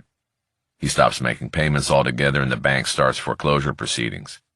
He does a smart thing and hires a lawyer. The only thing is, he hired the wrong lawyer. He should have hired you, is that what you're saying? Well, it couldn't have hurt. The lawyer he does hire doesn't really know what she's doing, because she's like all the other lawyers in town and jumping into the foreclosure business with both feet. Like you.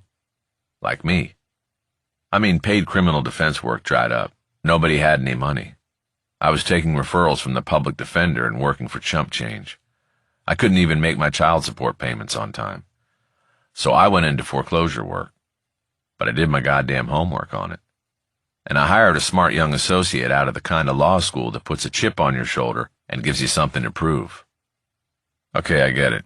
You did it right and Spencer's lawyer did it wrong. What happened? Well, the one thing she got right was the assessment that a legitimate bank wasn't going to touch Spencer's dumbass. So she puts him into hard money. What's hard money?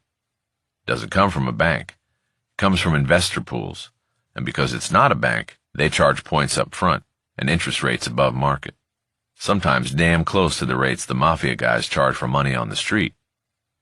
And so Spencer's problems only got worse. Oh yeah. This poor guy's trying to hold on to his house and make his payments. Meantime, he's sitting on a big fat 7-year balloon. And guess what? That balloon is about to pop.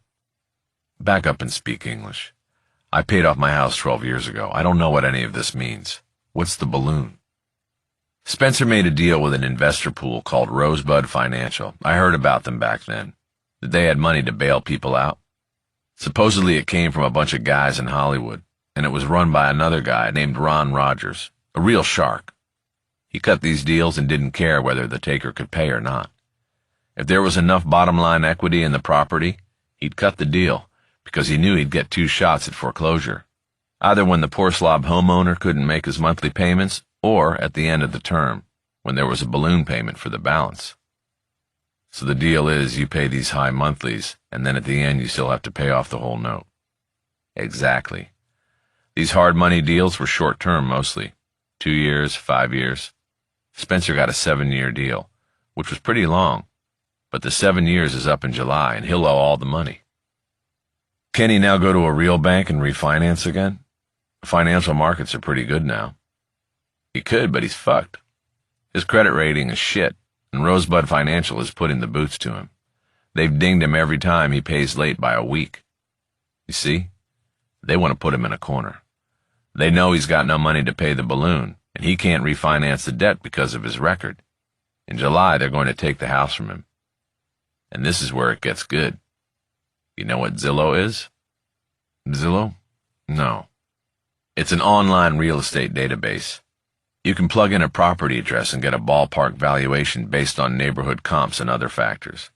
That was the thing I had to check before we talked, and sure enough, Spencer's property comes in at high six figures, almost $1 million. Then why doesn't he just sell it, pay off the balloon, and walk away with the profit? Because he can't. The deal he cut with Rosebud requires company approval before a sale can be made, and that's where he hired the wrong lawyer. The fine print on the contract? She either didn't read it, didn't understand it, or didn't care. She just wanted to put him into that loan and move on, maybe even getting a kickback in the process. Rosebud's not letting him sell. That's correct. So they won't let him sell. He can't pay the balloon. Rosebud's going to take the house, sell it, and split the profits among the Hollywood investors. You're getting good at this, Bosch. Bosch sipped the last of his martini and thought about the scenario. Spencer was facing the loss of his house, unless he could come up with more than $500,000 in cash to pay off the balloon. If that didn't make him vulnerable to corruption, nothing would. Holler sipped his martini and nodded as he watched Bosch track it all. Then he smiled.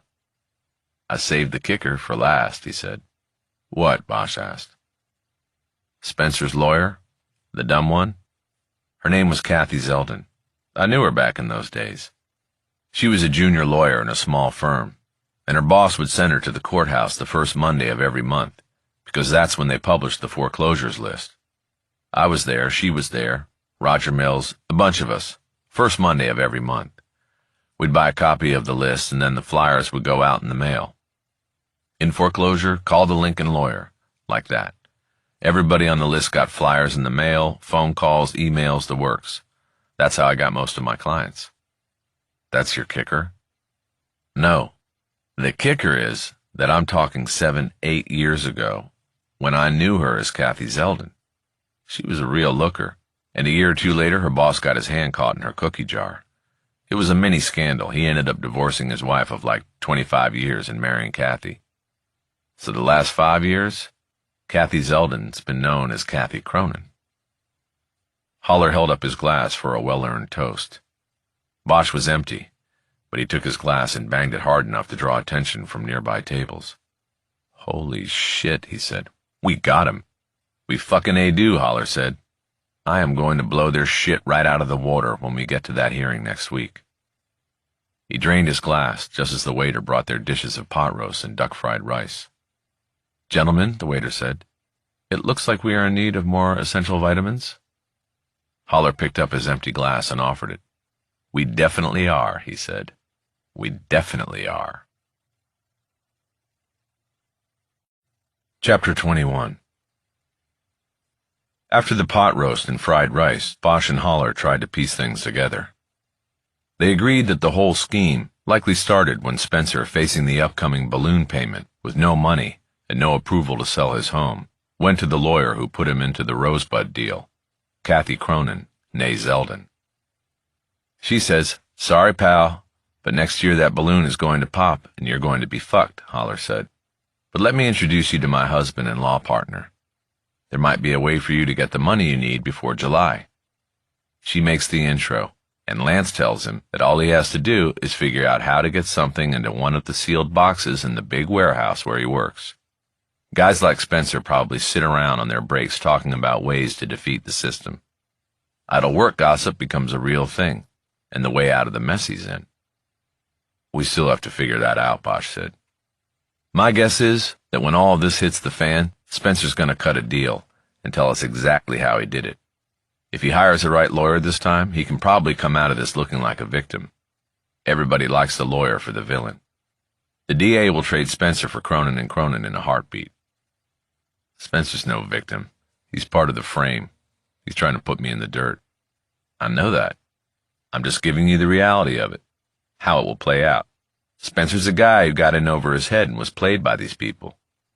Then we should go at him now, confront him, show him the video. Get him on our side before next week. Might be worth a try, but if he doesn't crack, then we're giving Lance Cronin a head start on Wednesday. I'd rather sandbag the whole bunch of them in the courtroom. Bosch nodded. It was probably the better plan. Just then, thoughts of confronting Spencer reminded him that the property officer was currently under surveillance. He pulled his phone. I forgot about Cisco, he said. He's watching him right now. Bosch made the call and Cisco answered with a whisper. What's happening? Bosch asked. He drove around for an hour until he was sure he had no tail, Cisco said. Then he drove down into Pasadena and met somebody, a woman, in the parking lot of Roman's. What's Roman's? It's a big bookstore with a big parking lot at the edge of Old Town. They're parked window to window, like cops do. Who's the woman? I don't know. She's got dealer blanks, so I can't run a plate. Does it look like a new car? No, it's a scratched-up Prius. Can you get a photo of her without getting noticed? I'm here with Holler, and he might know who she is. I can try. I can do the old walk-by on a call and grab video. I'll text it to both of you.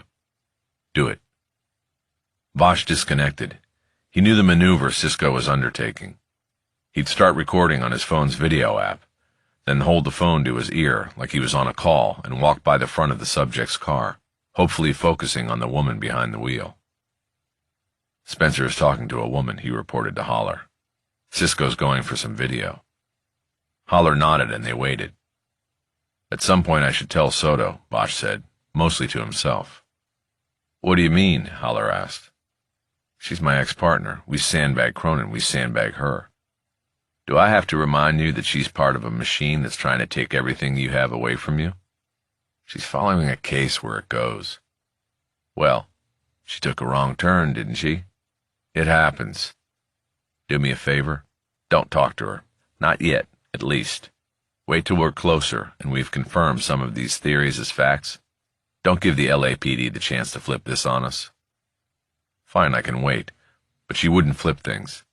If we set her straight with facts, we wouldn't have to go after Cronin or Spencer or Borders. She would. Before Holler could respond, their phones buzzed in unison as a text came to them both. It was the video from Cisco. They each watched on their phones. Bosch saw an unsteady frame as the camera moved down a line of cars in the bookstore parking lot. It was accompanied by the audio of Cisco's fake phone call banter, which was designed to help document the time and place of the recording. Hi, I'm at Vroman's, the bookstore in Pasadena. It's 8 o'clock Wednesday, and I'll be here for a while. Hit me back. The camera moved across a row of parked cars as Cisco spoke until it came to one backed into a spot. The camera moved across the windshield and showed a woman behind the wheel. She was in profile because she was turned toward the open side window and was talking to someone in the car parked next to her. Cisco wisely stopped his faux message as he crossed in front of the car. It allowed the camera to pick up a snippet of dialogue as it was spoken by the woman and Spencer, who could not be seen in the other car. You're overreacting, she said. Everything will be fine. I'm telling you, it better be, he said. A few steps past the two cars, Cisco turned the phone's camera on his own face and identified himself. This is Dennis Wojciechowski, California private investigator, license O262, ending this recording. Ciao. The video ended. Bosch looked expectantly at Holler. It's not a good view, and I haven't seen Kathy Cronin since she was Kathy Zeldin, he said. He was replaying the video and froze the playback at one point, and then used 2 fingers to enlarge the image. He paused for a long moment as he studied it. Well, Bosch finally asked. Yes, Holler said. I'm pretty sure it's her. Catherine Cronin. Bosch immediately called Cisco back. He answered Bosch with a question. Did he ID her? He did. Catherine Cronin. You did good, Cisco. You're done for the night. Just let him go? Yeah, we got what we need, and we don't want to risk them finding out we know. You got it. Tell Mick I'll check in with him in the morning. Will do. Bosch disconnected and looked at Holler. He was beaming. Can you run with it from here? Bosch asked. Like I told you, I'm going to drop out for a few days. At least. I can run with it, but are you sure you gotta drop out? Holler said. You're a part-timer up there. Can't somebody else take the reins on that case? Bosch thought about it. His mind filled with the image of Jose Esquivel, Jr. sprawled on the floor of the back hallway. No, he finally said. Only me. Part 2. The South Side of Nowhere. Chapter 22. Bosch stood in front of the counter with his eyes down. A man sat there reading a newspaper printed in a foreign language. It was a different man than the goateed driver of the van. This man was older, his hair flecked with gray. He looked to Bosch like an aged enforcer who now relied on the younger generation to do the heavy lifting. He didn't bother to look up when he spoke to Bosch with a thick Russian accent. "Who sent you here?" he asked. "Nobody," Bosch said. The man finally looked up at him and studied his face for a moment.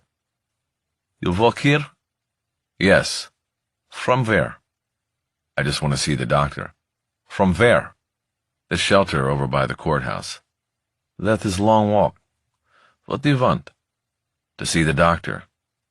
"How do you know there is a doctor?" "At the shelter. Somebody told me. Okay?" "What for you need doctor?" "I need pain medication." "What pain?" Bosch stepped back, raised his cane and lifted his leg. The man leaned forward so he could see over the counter. He then sat back and eyed Bosch. "The doctor is very busy," he said. Bosch looked behind him and around the room. There were 8 plastic chairs in the waiting area, and all of them were empty. There was only him and the Russian. "I can wait." "ID." Bosch pulled the worn leather wallet out of the back pocket of his jeans. It was connected by a chain to a loop on his belt. He unsnapped the flap and pulled out the driver's license and the Medicare card and dropped them on the counter. The Russian reached up, took them both, and then leaned back in his chair as he looked them over. Bosch hoped that his distancing himself was a reaction to Bosch's body odor. He had actually made the long walk over from the shelter as part of his dropping into character. He was wearing 3 shirts, and the walk had soaked the first layer in sweat and dampened the next 2. "Dominic H. Riley." "That's right." "Where is this oceanside place?" "Down near San Diego." "Take off glasses." Bosch raised his sunglasses up over his brow and looked at the Russian. It was the first big test. He needed to show the eyes of a drug addict. Just before being dropped at the shelter, he had spread peppermint oil provided by his DEA handler on the skin below his eyes. Now the cornea of each was irritated and red. The Russian looked for a long moment and then tossed the plastic cards back on the counter. Bosch dropped his sunglasses back into place. "You can wait," the Russian said. "Maybe doctor have time." Bosch had passed. He tried not to show any relief. "Okay," he said. "I'll wait." Bosch picked up his backpack up off the floor and limped over to the waiting area. He picked the chair closest to the clinic's front door and sat down, using the backpack as a stool for his braced leg. He put the cane on the floor and slid it under the chair, then folded his arms, rested his head against the wall behind him, and closed his eyes. In the darkness behind his eyes, he reviewed what had just transpired and wondered if he had given any sort of tell to the Russian. He felt he had handled his initial interaction as a UC well, and knew the wallet and ID package put together by the DEA team was perfect. He had spent several hours the day before with the DEA handler, being trained in the art of going undercover. The first half of the all-day session dealt with the nuts and bolts of the operation, who would be watching, and from where, what his cover was, and what would be at his disposal in his wallet and backpack, how and when to call for an extraction. The second half was largely role-playing, with his handler teaching him the look of an oxycodone addict and putting him through different scenarios that could come up while he was under. The interaction he had just had with the Russian behind the counter had been one of those scenarios, and Bosch had played it the way he had several times the previous day. The key point of the one-day UC school was to help Bosch conceal fear and anxiety and channel them into the persona he would be taking on. The handler, who claimed his name was Joe Smith, also drilled Bosch on court credibility, being able to testify in court or privately before a judge that he had not committed crimes or moral transgressions while acting in an undercover capacity. This would be vital to winning over juries should a prosecution arise from the operation. The cornerstone of court credibility was to avoid taking the drug he was posing as being addicted to. Short of that, he carried 2 doses of Narcan secreted in the hem of one of his pant legs. Each yellow pill was a fast-acting opioid antagonist that would counteract the effect of the drug if he was forced physically or by circumstances to ingest it. A few minutes went by, and Bosch heard the Russian get up. He opened his eyes and tracked him as he disappeared into the hallway behind the counter. Soon afterward, he heard him speaking. It was a one-sided conversation, and in Russian. A phone call, Bosch assumed. He picked up an urgent tone to the Russian's words. He guessed that word was coming in that some of their shills had been taken down by the DEA and the State Medical Board. This was part of the UC insertion plan. Thin the herd, so to speak, and increase the need to recruit replacements, Dominic H. Riley among them. Bosch checked the walls and ceiling. He saw no cameras. He knew it would be unlikely that members of a criminal operation would set up cameras that could document their transgressions. He slid the brace down over his knee so he could walk normally and moved quickly to the counter. While the Russian continued to talk in the rear of the clinic, Bosch looked over the counter to see what was there. There were several Russian language and English language newspapers, including the LA Times and the San Fernando Sun, scattered haphazardly, most of them folded open to stories about the past election and the investigation of the Russian connection. The counterman seemed to be as captured by the story as Legal Seagull had been. Bosch moved a stack of menus from food delivery services and found a spiral notebook. Bosch quickly opened it and found several pages of notes in Russian. There were tables with dates and numbers, but he could decipher none of it. The Russian abruptly stopped talking, and Bosch quickly closed and replaced the notebook and went back to his chair. He pulled the brace back into place and was just leaning back again when the Russian returned to his position behind the counter. Bosch watched him through squinted eyes. The Russian showed no sign that he had noticed anything out of place at the counter. 40 minutes of inactivity went by before Bosch heard a vehicle come to a stop out front. Soon the door opened, and several bedraggled men and women entered the clinic. Bosch recognized some of them from his surveillance of the van earlier in the week. They followed the Russian down the hallway and out of sight. The van's driver, the same one Bosch had seen before, stayed behind at the counter and soon approached Bosch, his hands on his hips. "What do you want here?" he asked, his accent easily as thick as a counterman's. "I want to see the doctor," Bosch said. He raised his leg off the backpack in case the knee brace had not been noticed. The driver proceeded to ask Bosch many of the same questions the counterman had. He kept his hands on his hips. After the last question was answered, there was a long moment of silence while the driver decided something. "Okay, you'll come back," he finally said. He started walking toward the hallway. Bosch got up, grabbed his cane and backpack, and hobbled after him. The hallway was wide and led to an unused nursing station and then branched to the right and left. The driver took Bosch to the left into a hallway where there were 4 doors of what Bosch assumed were examination rooms from a time when there was a legitimate clinic operating here. "In here," the driver said. He pushed open the door and held his arm out, gesturing for Bosch to go in. As Bosch stepped across the threshold, he saw that the room was furnished only with a single chair. He was suddenly and violently shoved forward and across the room. He dropped both backpack and cane so he could raise his hands and stop himself from crashing face first into the opposite wall. He immediately spun around. "What the fuck was that, man?" "Who are you? What do you want?" "I told you and I told that other guy. You know what? Forget it. I'm out of here. I'll find another doctor." Bosch reached down to the backpack. "Leave it there," the driver ordered. "You want pills? You leave it there." Bosch straightened up and the man came forward, put his hands on his chest and pushed him back against the wall. "You want pills? Take your clothes off." Where's the doctor? The doctor will come. Take off clothes for examine. Oh, fuck this. I know other places to go. He slid the brace down off his knees so he could bend it. He reached down for the cane, knowing it would be more useful than the backpack as a weapon. But the driver quickly took a step forward and put his foot on it. He then grabbed Bosch by the collar of his denim jacket. He pulled him up and shoved him back against the wall, bouncing his head hard off the drywall. He leaned in close, his breath sour in Bosch's face. Take off clothes, old man. Now!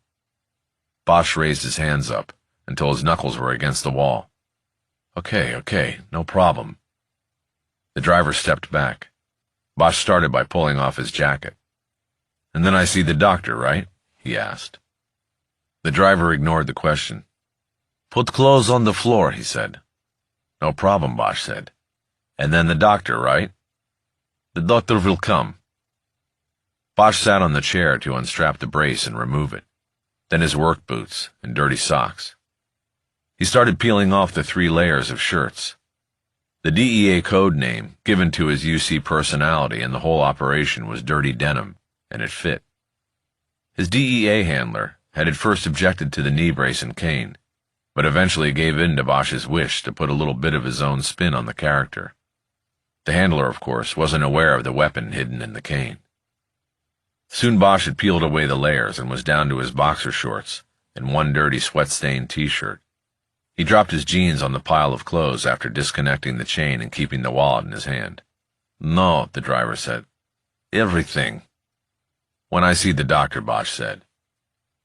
He stood his ground. The driver stepped closer. Bosch was expecting more words, but instead the man's right fist shot out, and Bosch took a hard punch into his lower stomach. He immediately doubled over and brought his arms in for protection, expecting more. His wallet fell to the floor, its chain rattling on the dirty linoleum. Instead, the driver grabbed Bosch by the hair and leaned down to speak directly into his right ear. No, clothes off now, or we kill you. Okay. I get it. Clothes off. Bosch tried to straighten up, but he needed to put a hand on the wall to steady himself. He pulled off the t-shirt and threw it onto the pile, then dropped the boxers and kicked them to the pile as well. He spread his arms, displaying himself. Okay, he said. The driver was looking at the tattoo on Bosch's upper arm. It was barely recognizable after nearly 50 years, a tunnel rat holding a pistol, a Latin slogan above it, Ku Chi below it. What is Ku Chi? He asked. A place, Bosch said. Vietnam. You were in the war? That's right. Bosch felt bile rising in his throat from the punch. They shot you? The communists? The driver asked. He pointed to the scar from a gunshot wound on Bosch's shoulder. Bosch decided to stick to the script that he had been given for the character. No, he said. The police did that. Back here. Sit, the driver said. He pointed to the chair. Keeping one hand on the wall for balance, Bosch made his way over and sat down, the plastic cold against his skin. The driver crouched down, grabbed the backpack, and slung it over one shoulder. He then started gathering the pile of Bosch's clothes. He left the cane on the floor. You wait, he said. What are you doing? Bosch said. Don't take my... He didn't finish. The driver was heading for the door. You wait, he said again. He opened the door and was gone. Bosch sat naked on the chair. He leaned forward and gathered his arms in close. Not for modesty or warmth. The position eased the pain in his gut. He wondered if the punch from the driver had torn muscle tissue or damaged internal organs. It had been a long time since he had taken a punch unguarded like that. He chastised himself for not having been ready for it. He knew, however, that except for the punch, things had gone exactly as planned.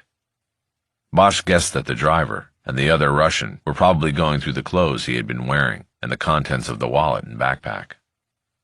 In addition to the very valid-looking driver's license, the wallet had various pieces of identification with a variety of names on them, all exemplars of things a drifter addict might carry in order to help him scam the next hit and next prescription. There was also a worn photo of a woman, long out of Dominic Riley's life, as well as cards and notes about other clinics scattered across Southern California. The backpack had been completely designed to be searched and to help convince those who looked through its contents of Dominic Riley's legitimacy as a drifter addict.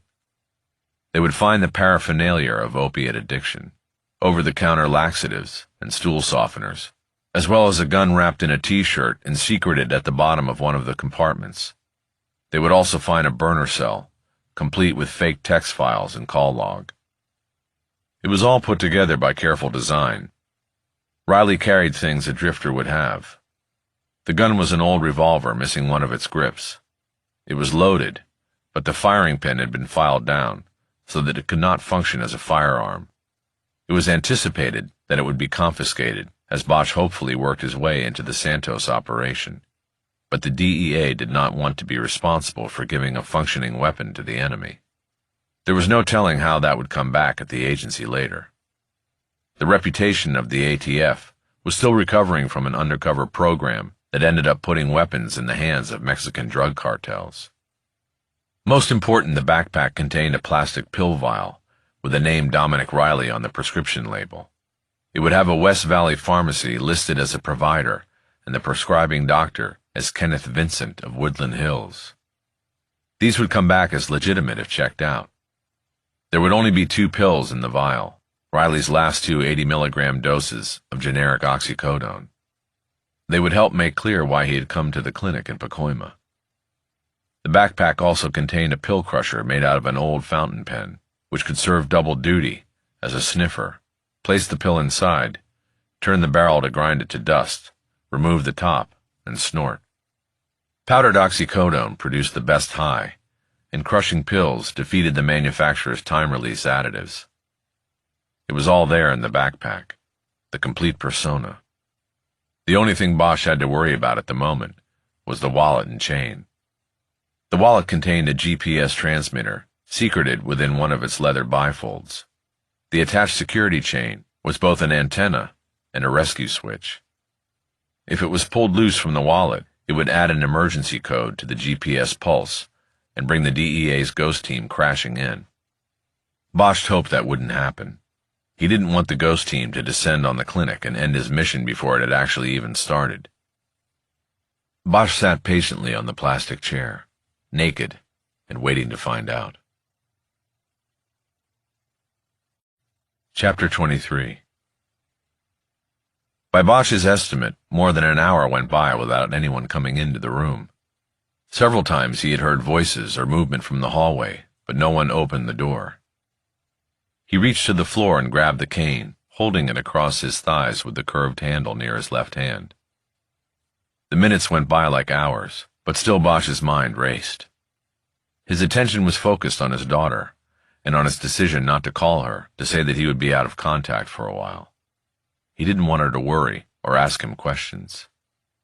He realized in choosing not to call and tell her, he had robbed himself of what might be a last conversation with the most important person in his world. Realizing his mistake, he vowed to himself that it wouldn't matter, that he would do everything possible to return to his life and make his first call, one to her. The door was suddenly flung open, startling Bosch. He almost turned the handle on the cane to pull out the blade, but he held back. The counterman entered, carrying everything the driver had left with. He threw the clothes into Bosch's lap and dropped the backpack off his shoulder to the floor with a thud. "You get dressed," he said. "No gun, no phone." "What are you talking about?" Bosch said. "I paid for those. They're mine. You can't just take them." Bosch stood up, letting his clothes drop to the floor. He held the cane halfway down the barrel, like he was ready to start cracking heads with it, unashamed of being naked. "Get dressed," the counterman repeated. "No gun, no phone." "Fuck this," Bosch said. "Give me my gun and give me my phone and I'm out of here." The counterman smirked. "The boss come back. Talk to you," he said. "Yeah, he better," Bosch said. "I want to talk to him. This is bullshit." The Russian went back through the doorway and closed the door behind him. Bosch got dressed, but took a fresh, but still dirty T-shirt out of the backpack to put on as his first layer. He found the wallet in the backpack, chain still attached, and checked through it. He was able to determine that the seams in the partition where the GPS tracker was located had not been tampered with. He found his driver's license and Medicare card missing, however. Before he finished dressing, the door opened again, and this time both Russians entered. Bosch was on the chair lacing up one of his work boots.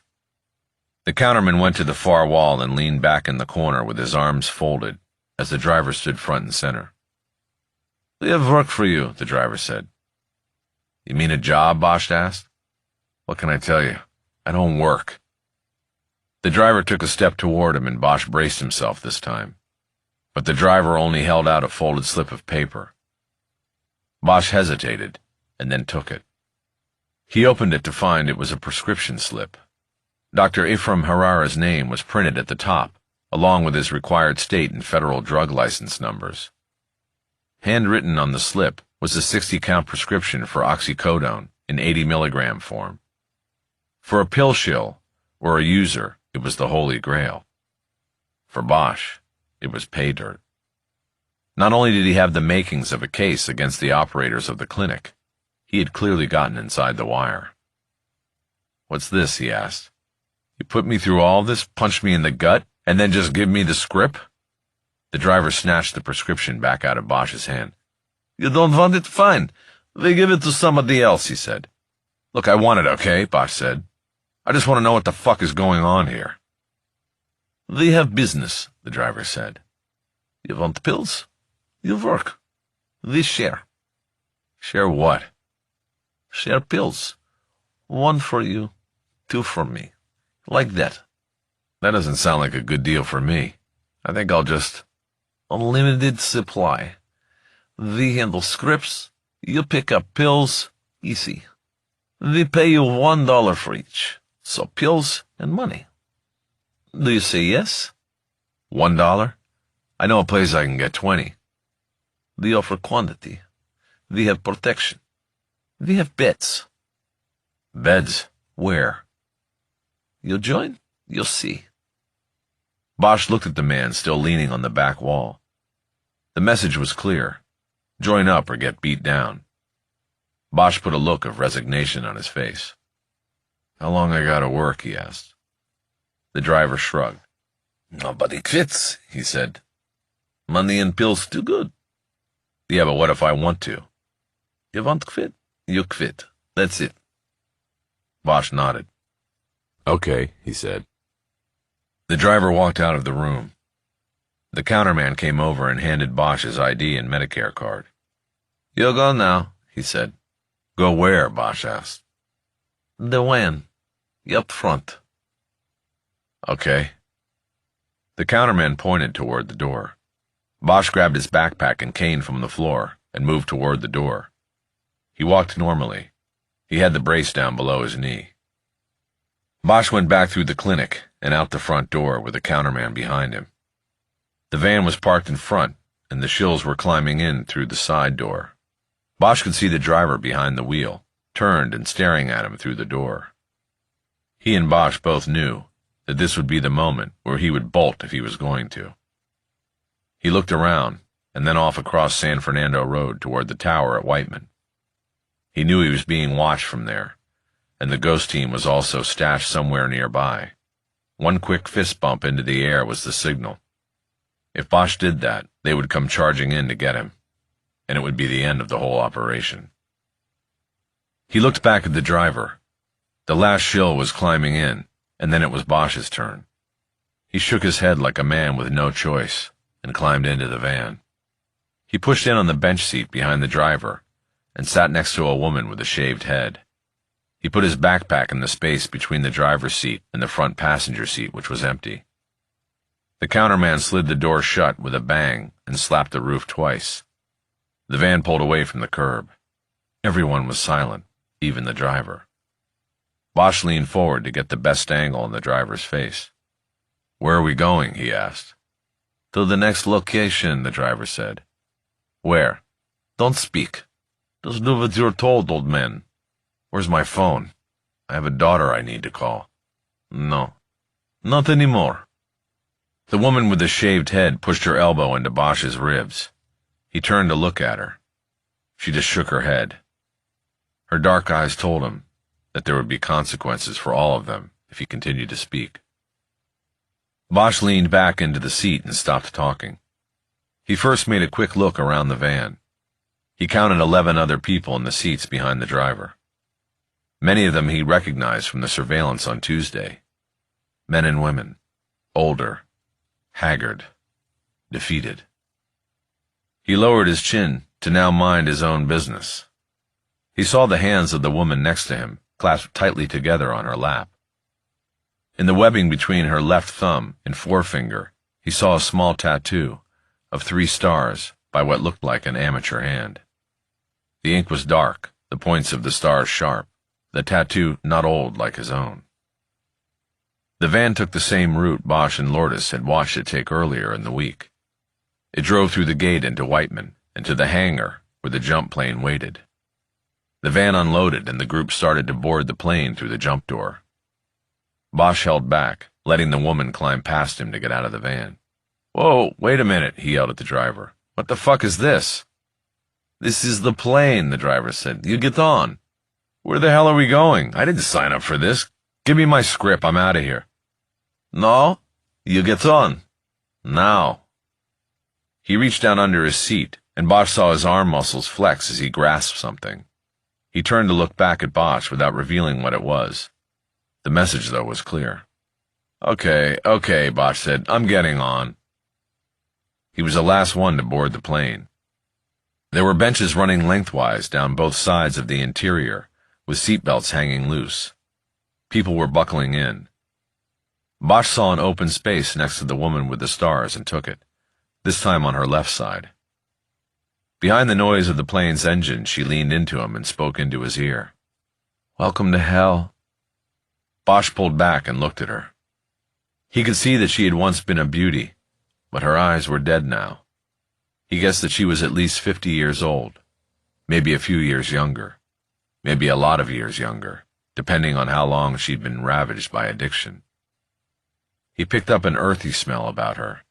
She reminded him of someone, the angle of her cheekbones. She looked like she had Indian blood. He wondered if her shaved head was part of the cell, like his cane and knee brace. She presented as someone who was sick, maybe going through radiation. Who knew? Maybe it was all legit. He didn't respond. He didn't know what to say to her. Bosch looked around the plane and noticed that in getting on, he had passed by a man sitting at the front who was obviously part of the operation. He was young and muscular and had an Eastern European look to him. His back was to a makeshift aluminum wall that separated the cockpit from the passenger hold. There was a small sliding window, but the opening was closed, and Bosch could not see the pilot. The man at the front reached back and knocked on the separation panel. Immediately, the plane started moving out to the airfield. Once on the runway, the aircraft picked up speed and seemed to effortlessly take off and climb into the sky. The steep incline and gravity pulled the woman sliding into Bosch, and he put a hand on her shoulder to steady her. It was as though she had been touched with dry ice. She violently jerked away from him, and he raised his arm in a hands-off gesture. While still climbing, the plane began to bank right in a southerly direction. Bosch leaned toward the woman without touching her, and spoke as low as he could while still being heard. "Where are we going?" "Where we always go. Don't talk to me." "You talk to me." "A mistake. Please stop talking." The plane hit an air pocket and was buffeted. She was thrown toward him again, but she managed to steady herself by gripping an overhead handle, once used by skydivers to approach the jump platform. "Okay?" he tried. "Yes," she said. "Fuck off." Bosch made a hand gesture, signaling he was finished. He had wanted to ask about the tattoo, but he could see fear in her eyes. He looked toward the front of the plane and saw the reason. His efforts to communicate with her had caught the eye of the muscle man at the front. Bosch made a hands-off gesture to assure him that he was finished trying to communicate. He turned to the window that was behind him and tried to lift the shade, but it appeared to be permanently closed. Only the jump door window was uncovered, but it was too far forward for Bosch to check the geography passing below. All he could see from his angle was blue, cloudless sky. He wondered if Hovan and the DEA were tracking the plane, as had been promised. They had already checked and knew the Cessna's transponder had been disabled. They would need to rely on visual tracking from the air. The device hidden in Bosch's wallet was for short-range ground-level tracking. He looked at the faces of the people lined along both sides of the plane. 11 men and women who looked as gaunt and hapless as the people in Dust Bowl photos of a century before. People with no hope in their eyes, no place to call home, trapped by addiction. People who couldn't fit in before and never would now, all herded like cattle at the low edge of a national crisis. He leaned back and did the math. With 12 of them on the plane, if they were each producing 100 pills a day for the Santos operation, that was 1,200 pills going for a minimum of $30 a pop on the street. That added up to $36,000 a day, coming out of this one crew, more than $13 million a year. Bosch knew there were other crews and other operations too. The money and the numbers were staggering. It was a giant corporation, feeding a demand that infiltrated every state, city, and town. He began to see why the woman with the stars had welcomed him to hell. Chapter 24. While in the air, Bosch could feel the plane going through maneuvers, making wide circles and changing altitude, going up and then down. He guessed these were efforts to determine if there was any aerial surveillance. What he didn't know was whether this was routine or because of him. He thought about the man Jerry Edgar had mentioned, the shill who had been flipped by the DEA, who had gone up in a plane, but had not been aboard when it landed. Eventually the plane went into a gradual descent and landed hard, almost 2 hours after takeoff. That was just a guess on Bosch's part. He was not wearing a watch, part of the pose of a drifter who had checked out of society. Everyone climbed out of the plane in a quiet and orderly fashion. Bosch saw that they were on a desert runway, a range of brown mountains ringing the sun-torched flats. For all he knew, they might be in Mexico, but as he followed the others to a waiting van, he looked around. The dense odor and white salty crust of the land told him they were likely close to the Salton Sea. The intel from Jerry Edgar had helped. Bosch got a window seat in the van and was able to further observe his position. He saw 2 other jump planes parked further down the strip, and beyond them, the sun hung low in the sky. It oriented him, and he soon knew the van was moving south from the airstrip. Bosch looked around for the woman with stars on her hand and saw her sitting 2 benches ahead of him. He watched her lean forward and tighten her shoulders as she crossed her arms in front of her chest. He recognized the behavior, and it was a reminder that he was only posing as an addict. Everybody else on the van was the real thing. After a 30-minute drive, the van pulled into what looked like the kind of shantytown Bosch had seen when they had followed cases into the barrios in Mexicali and other places across the border. There was a collection of RVs, buses, tents, and shacks made of aluminum sheeting, canvas tarps, and other construction debris. Before the van came to a stop, people were up from their seats and crowding toward the side door as if they couldn't wait for the next leg of the journey. Bosch stayed seated and watched as the shills that had been sitting so quietly and peacefully moments before now pushed and shoved for position. He saw the woman with stars in her hand grabbing at a man's arm to pull him away from the scrum so she could improve her position. The door slid open and the people nearly fell out of the van. Through a side window, Bosch saw why. The man who had come out from the encampment to open the door was giving each of the van riders their nightly dosage. He put pills into the outstretched hands of the shills as they came through the van door. Realizing he had to act to support his cover, Bosch got up, slung his backpack over one shoulder, and slid out of his bench seat. He moved up behind the last man in the line to get out, put his free hand on his shoulder, and yanked him backward so that he could move up into the open slot. "Hey, motherfucker!" the man yelled. Bosch felt him coming back for his place. He turned, raised the cane up, and held it crosswise in his hands. The man coming at him was much younger, but was weak from addiction. Bosch easily deflected his efforts with the cane, and the man fell backward into the open channel next to the bench seats. Bosch kept his eyes on him as he inched toward the door. Bosch was the second to last out of the van, and the man waiting put a pale green pill in his raised palm. Bosch looked at it as he stepped away from the van and saw the 80 stamped on it. The man he had struggled with came out next, and he got one pill as well. No. Wait a minute, he said. I need more. I need the 2. Give me the 2. No, 1, said the distributor. You fight, you get 1. That's it. Keep moving now. His accent was slightly different from that of the men at the clinic back in Pacoima, but he was still, Bosch believed, from an Eastern Bloc country. The addict Bosch had struggled with studied the single pill in his hand with the same look of anguish that Bosch had seen on the faces of the most desperate. Refugees he had seen decades earlier in Vietnam. Drug addicts he had seen in squats in Hollywood. The look always said the same thing. What am I going to do? Please, he said. You keep moving, Brody, or you're gone, said the distributor. Okay, said the addict.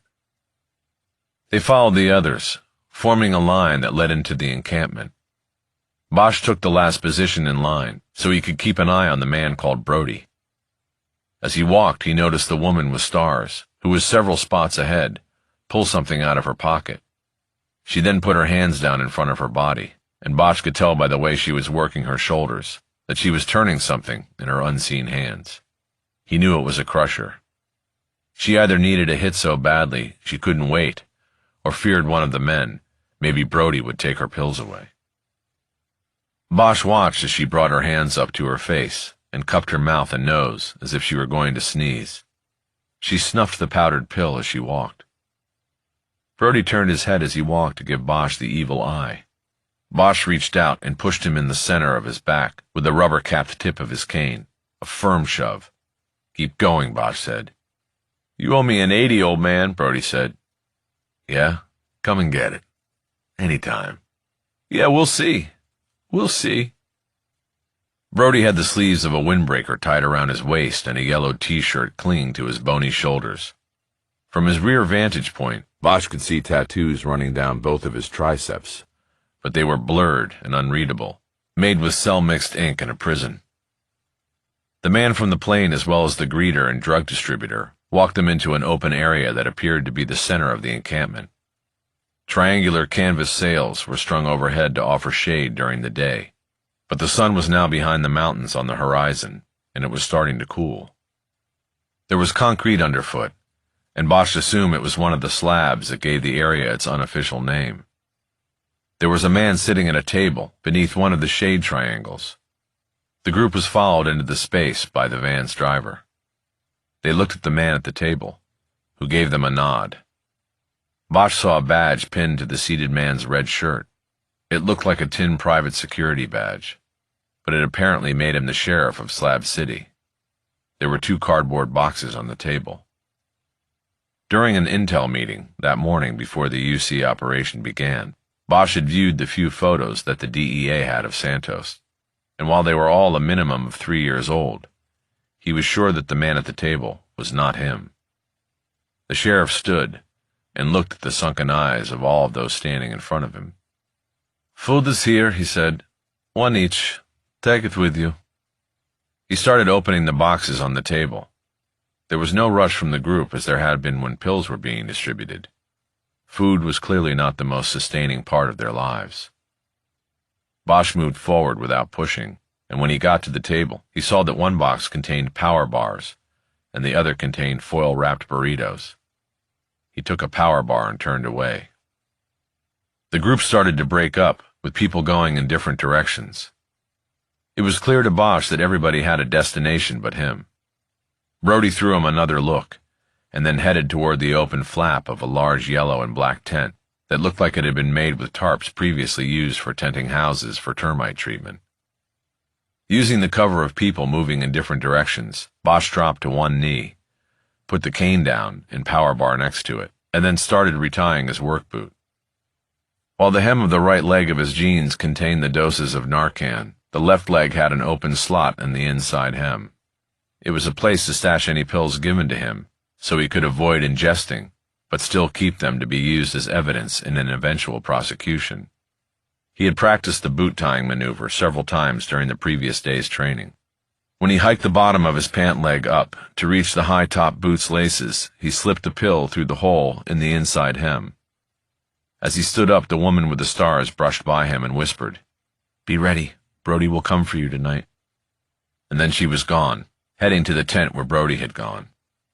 Bosch watched her go without saying anything. "You." Bosch turned and looked at the old man at the table. He pointed behind Bosch. "You're in there," he said. "Take the open bed and put your shit underneath it. You don't take that pack with you tomorrow."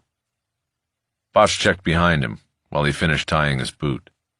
The sheriff was pointing to the back of an old school bus that looked like it had followed its career in student transport with a decade or two spent moving field workers. It was painted green back then, and now it was in shambles. Its paint had long been faded and had oxidized. The windows were either painted over or covered with aluminum foil from the inside. "It's got all my stuff," Bosch said. "I need it." "There is no room for it," the sheriff said. "You'll leave it here. No one will touch it. Try to take it, it gets tossed out of the fucking plane. You understand?" "Yeah, I understand." Bosch climbed to his feet and walked toward the bus. There were 2 steps up to the back door, and he was in. It was dark inside, and the air was dead and sour. It was sweltering. The beds the sheriff was talking about were Army surplus cots, and they were lined end to end down both sides, with a narrow aisle between them. Starting to slowly make his way down the aisle, he quickly realized that the cleaner air was near the door he had just entered through, and that those cots were already occupied by men who were sleeping or lying there watching Bosch with dead eyes. The last cot on the right was open and appeared to be unused. Bosch dropped his backpack to the floor and used his foot to push it underneath. He then sat down and looked about. The air was putrid, a combination of body odor, bad breath, and the smell of the Salton Sea, and Bosch remembered something Jerry Edgar had told him years ago, after they had attended an autopsy, that all odors were particulate. Bosch sat there realizing he was breathing in microscopic particles from the drug-addicted men on the bus. He reached down and pulled the backpack out from under his cot. He unzipped it and dug around in the clothing until he found a bandana that had been shoved in by one of the DEA undercover tutors. He folded it into a triangle and tied it around his head and across his mouth and nose like a train robber from the Old West. "Doesn't do any good." Bosch looked around because the ceiling of the bus had only rounded corners. The voice could have come from anywhere. Everyone appeared to be asleep or uninterested in Bosch. "Here." Bosch turned and looked the other way. There was a man sitting in the driver's seat, looking at Bosch through a mirror on the dusty dashboard. Bosch had not noticed him before. "Why not?" he asked. "Because this place is like a cancer," said the man. "Nothing stops it." Bosch nodded. The man was probably right, but he still kept the mask on. "Is that where you sleep?" he asked. "Yeah," the man said. "Can't lie down. Get vertigo." "How long you been here?" "Long enough." "How many people they got here?" "You ask too many questions." "Sorry, just making conversation." "They don't like conversation here." "So I heard." Bosch put his hands back into his pack. He took out one of the T-shirts and rolled it up to serve as a pillow. He lay down with his feet toward the rear of the bus so he could watch the door. He looked at the power bar. It was a brand he had never seen before. He wasn't hungry, but he wondered if he should eat to keep his energy up. "So what's your name?" he whispered. "What's it matter?" said the man in the driver's seat. "It's Ted." "I'm Nick." "What's the deal here?" "Here you go with the questions again." "Just wondering what I've gotten into. Feels like a labor camp or something." "It is." "And you can't leave?" "You can leave, but you need a plan. We're in the middle of nowhere out here. You wait till you're in the city. You just better be sure you're clear, 'cause they'll be watching you. Every one of us is worth a lot of money to them. They ain't gonna just let that go." I knew I should have said no. "Ain't really that bad. They keep you in food and pills. You just gotta follow their rules." "Right." Bosch let his eyes wander down the center aisle to the open back door of the bus. He pulled the bandana down below his chin and started opening the power bar. He hoped it would keep him awake and on the edge. The natural light was almost gone now. For the first time, Bosch began to feel the tension of fear in his chest. He knew that there was great danger here, from all directions. He knew he couldn't risk sleeping for 5 minutes, let alone through the night.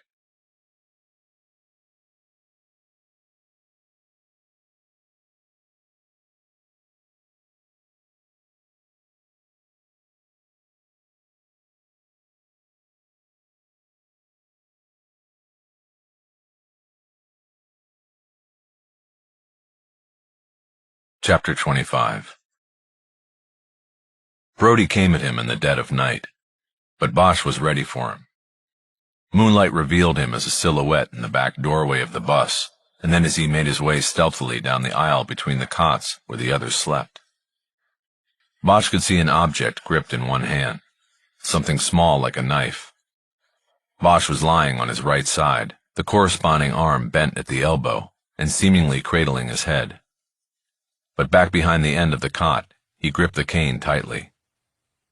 Bosch didn't wait to determine if Brody had come to rob or assault him.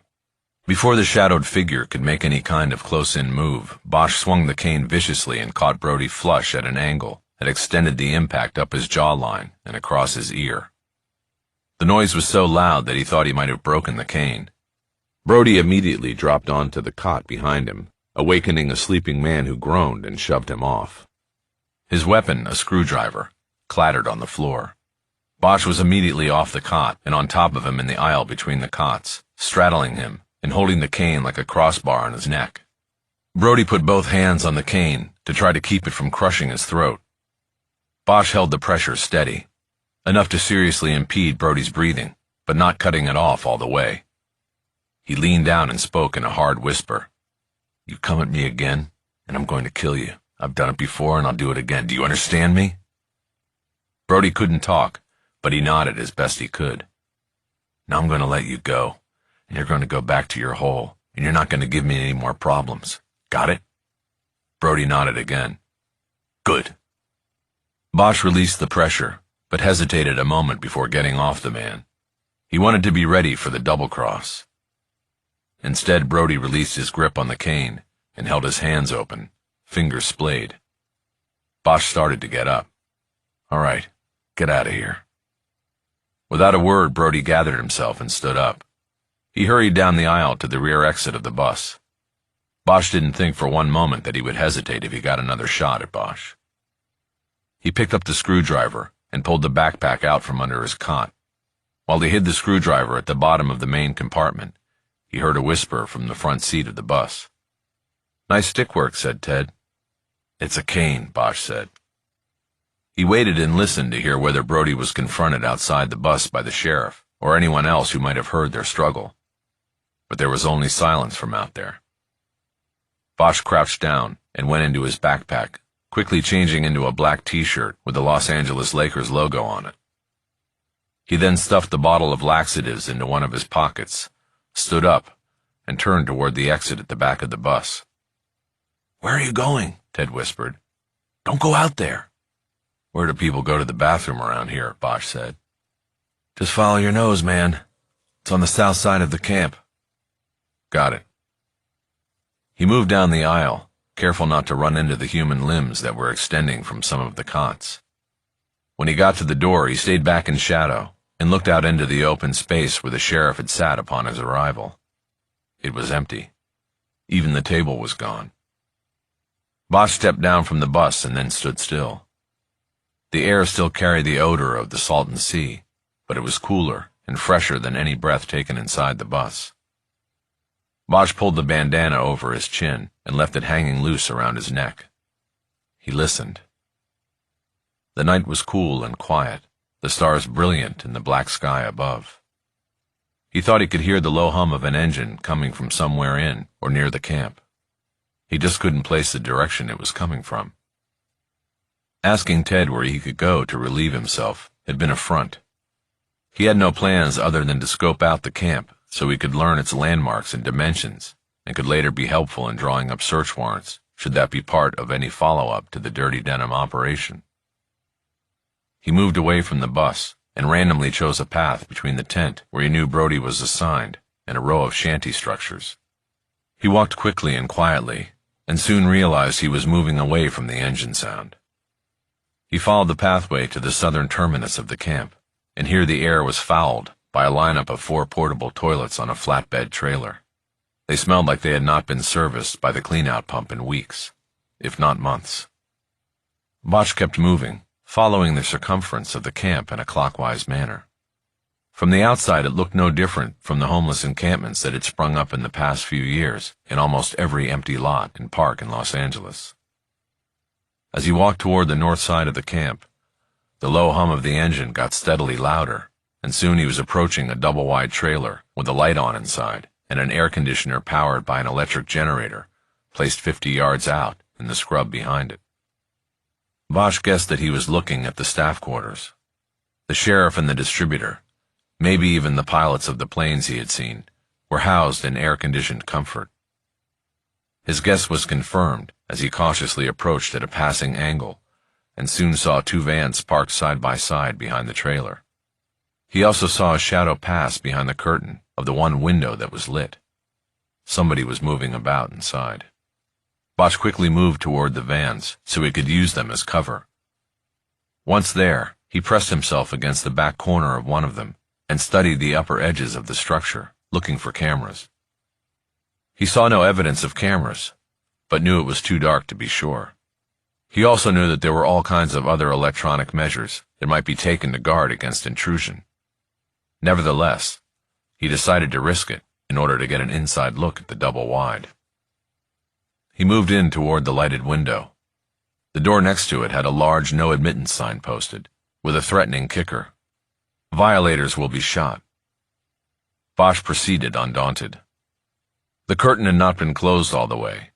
There was a 2-inch gap that allowed Bosch to visually sweep the room by shifting to his right or left outside. There were 2 men in the room. They were white, dark-haired, and both wearing wife-beaters that revealed heavily tattooed arms and shoulders. They were at a table, playing cards and drinking a clear liquid directly from a bottle with no label. In the center of the table was a pile of pale-colored pills, and Bosch realized that the dosage levels of oxycodone pills made up the betting scheme of the game. One of the men apparently lost a bet, and while his opponent gleefully used his hand to pull the pot to his side, the other angrily swiped some of the cards off the table and to the floor. The arm movement made Bosch's eyes follow, and it was then that he saw a third person in the room. There was a nude woman lying on a threadbare couch to the left side. Her face and body were turned in toward the rear cushions, and she appeared to be asleep or unconscious. Bosch could not see her face, but it didn't take a genius to figure out what was going on. He leaned his head down for a moment as he filled with revulsion. He had avoided undercover work for all his years in law enforcement for this very reason. As a homicide investigator, he had seen the worst of what humans can do to one another. But by the time Bosch was a witness, the crime had been committed, and the suffering was over. Every case left its psychological mark, but it was balanced by the fulfillment of justice. Bosch didn't solve every case, but there was still accomplishment in giving every case his best work. But when you went undercover, you moved from the safe confines of justice done and entered the world of the depraved. You saw how humans preyed on one another, and there was nothing you could do about it without blowing cover. You had to take it in and live with it to see the case through. Bosch wanted to charge into the trailer and save that woman from another minute of abuse. But he couldn't. Not now. There was a greater justice he was looking for. Bosch turned his eyes from the woman and looked at the 2 men. It seemed clear to him that they were speaking Russian, and the words inked on their arms appeared to be Russian as well. Both men had what cops called convict bodies. Outsized upper torso, heavily muscled by years of prison workouts, push-ups, sit-ups, chin-ups, and legs neglected in the process. One was clearly older. He was mid-30s, with a soldier's short haircut. Bosch placed the other man at about 30, with dyed blonde hair. He studied their body sizes and movements, and compared them to what he recalled of the videos from the pharmacy shooting and the drop-off and pickup at Whiteman. Could these two be the shooters? It was impossible to know for sure, but Bosch believed that there was a clue in the apparent casualness with which the men in the room had abused the women. They had most likely drugged her, raped her, and left her unclothed on the couch. Bosch believed any man who did that was capable of the same casualness when it came to murder. His gut told him these were the two men who had gunned down Jose Esquivel and his son, and they would lead him to Santos. Bosch saw a reflection of light on the aluminum skin of the mobile home and turned to see a man with a flashlight approaching. He quickly ducked down and then moved back toward the vans and slipped into the channel between them. "Hey!" He had been spotted. He moved to the rear of the vehicles and had to make a decision. He quickly dropped below the window level of the vans and moved back up on the outside of the van farthest from the mobile home. The man with the flashlight came running up and proceeded down the passage between the vans, the last place he had seen the intruder. Bosch waited a second and broke for the corner of the trailer.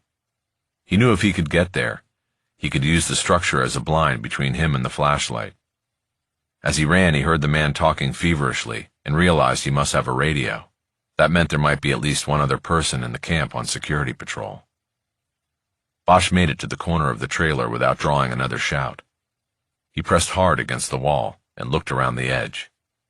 He located the flashlight out near the generator. That gave him an almost 50-yard lead. He was about to break for the encampment when he saw another flashlight moving down a pathway in his direction. Bosch had no choice. He charged to his left, hoping to get to the cover of an old RV before the second searcher spotted him. Lungs burning, he passed the back end of the RV before being hit with a light. He heard more voices and shouting and realized the commotion had drawn the Russians out of the mobile home to see what was going on. Bosch kept moving, even as fatigue from the exertion started to grip him. He followed the edge of the camp all the way around until he reached the portable toilets. He thought about hiding inside one, but decided against it.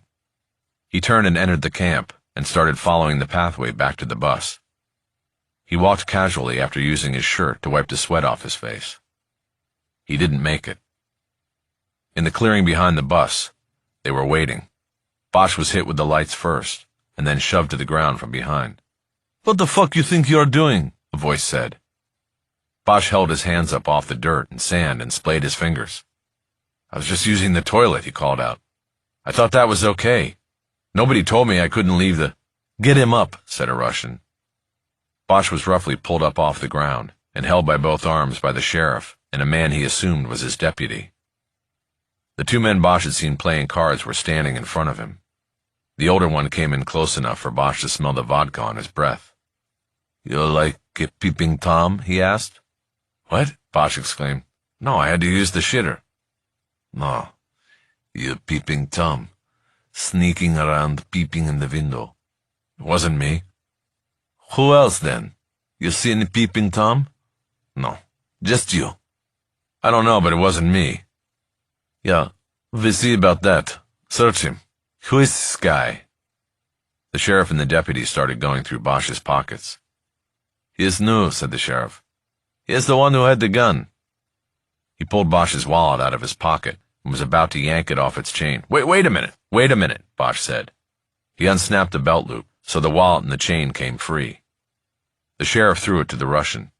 "Give me the light," he said. The deputy held his light out while the Russian looked through the wallet. "Really?" he said. The sheriff found the bottle of laxatives and held it up for the Russian to see. The blonde Russian said something in their native tongue, but the one holding Bosch's wallet seemed to ignore it. "Why do you sweat, really?" he asked instead. "Because I need a hit," Bosch said. "They only gave me one." "You was fighting on the van," the sheriff said. "There was no fight," Bosch said, "just some pushing. It wasn't fair. I needed the hit." The Russian slapped the wallet against the other hand as he contemplated the situation. He handed it back to Bosch. Bosch thought he had made it. Returning the wallet meant the Russian would let his trespass go. But he was wrong. "On his knees," the Russian said. Strong hands gripped Bosch's shoulders simultaneously, and he was pushed down to his knees. The Russian reached behind his back and produced a gun. Bosch immediately recognized it as the one taken from his backpack. "Is this your piece of shit gun, really?" "Yes, they took it from me at the clinic." "Well, it's mine now." "Fine, whatever." "You know I am Russian, yes?" "Yes." "Then how about we play a Russian game, and you tell me what you were doing tonight peeping in my window?" "I told you I wasn't. I was taking a shit. I'm old. It takes me a long time." The deputy laughed, but then cut it off when he was hit by a grim stare from the sheriff. The Russian opened the gun's cylinder and dumped the 6 bullets into his palm. He then held one bullet up into the light and made a show of loading it into the cylinder, snapping it closed and spinning it. "Now we play Russian roulette, yes?" He held the gun out and pressed the barrel against Bosch's left temple. Bosch had confidence in the DEA's saying they had tricked the weapon, but there was nothing like the barrel of a gun being pressed against the temple to make one contemplate fate. Bosch closed his eyes. The Russian pulled the trigger, and Bosch jerked at the sound of the metal snap. In that moment, he knew the 2 Russians were the pharmacy killers. He opened his eyes and looked directly at the man in front of him. "Ah, you are a lucky man," said the Russian. He spun the gun cylinder again and laughed. "We try for 2 now, lucky man? Why were you looking in my window tonight?" "No, please, it wasn't me. I don't even know where your window is. I just got here. I even had to ask where the bathrooms were." This time the Russian pressed the gun's muzzle to Bosch's forehead. His partner spoke to him in an urgent tone. Bosch guessed that he was reminding the man with the gun of what the impact would be on pill production if Bosch was killed. The Russian withdrew the gun without pulling the trigger. He started reloading it. When he was finished, he snapped the barrel closed and pointed to the spot where the missing grip should be. "I will fix your gun and keep it," he said. "I want your luck. Do you agree, really?" "Sure," Bosch said. "Keep it." The Russian reached behind his back and tucked the gun into his pants. "Thank you, really," he said. "You go back to sleep now. No more peeping Tom shit." Chapter 26. The Santos Air Fleet left the ground early Saturday after a morning distribution of pills, power bars, and burritos. Bosch was in a group on the same plane he had come in on, but this time the passenger count was higher, and there were more than a few new faces, men and women, on the plane's benches. He did see Brody, a stripe of purple bruising on the right side of his face, and the woman with the stars on her hand. They were both on the bench opposite him. Maybe it was the shaved head which gave the false impression that she was ill from something other than addiction, but Bosch felt a sympathetic need to watch over her. At the same time, he knew never to turn his back on Brody. This time Bosch was smart enough to muscle his way to a seat at the end of the bench near the jump door and the uncovered window. He'd now have a shot at tracking where the plane was going. They took off in a northerly direction and stayed on that course, the plane maintaining an altitude of only a few thousand feet. Looking over his shoulder and down through the glass, he could see the Salton Sea below. And then he saw the bright colors painted on the man-made monument known as Salvation Mountain. From high above he saw the warning, "Jesus is the way." Next it was Joshua Tree National Park, and then the Mojave, the land below beautiful in its untouched starkness. They were in the air almost 2 hours before the plane landed hard on a strip used by crop dusters. As it made its final descent, Bosch had seen a wind farm in the distance set against hills dotted with cattle, and he knew where they were. In the Central Valley near Modesto, where Bosch had worked a case a few years before, and had seen a helicopter hit one of the windmills and go down. There were 2 vans waiting, and the group was split up 7 and 7. Bosch was separated from both Brody and the woman with the stars. His van had 2 men from the organization in the front seats, a driver and a handler, both with Russian accents. They stopped first in Tulare, where they started working a series of mom-and-pop pharmacies for pills. At each stop the handler gave each of the shills, including Bosch, a new ID, driver's license, and Medicare card, as well as prescriptions and cash for the copay. The ID cards were crudely manufactured fakes that any bouncer in his first week on the job would have alerted to in any club in LA. But that didn't matter. The pharmacists, like Jose Esquivel Sr., were part of the game, profiting from the seemingly legitimate fulfillment of seemingly valid prescriptions.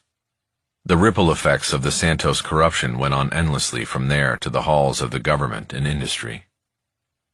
Despite there seemingly being no need for him to pose as an injured man, Bosch kept up the pretense of wearing the knee brace and carrying the cane. He did it because he did not want to be separated from the cane, his only weapon. At each stop, the group spent close to an hour, the handler usually breaking the shills into singles and couples at each pharmacy so that 7 bedraggled addicts standing in line together would not cause concern among the legitimate customers in the store.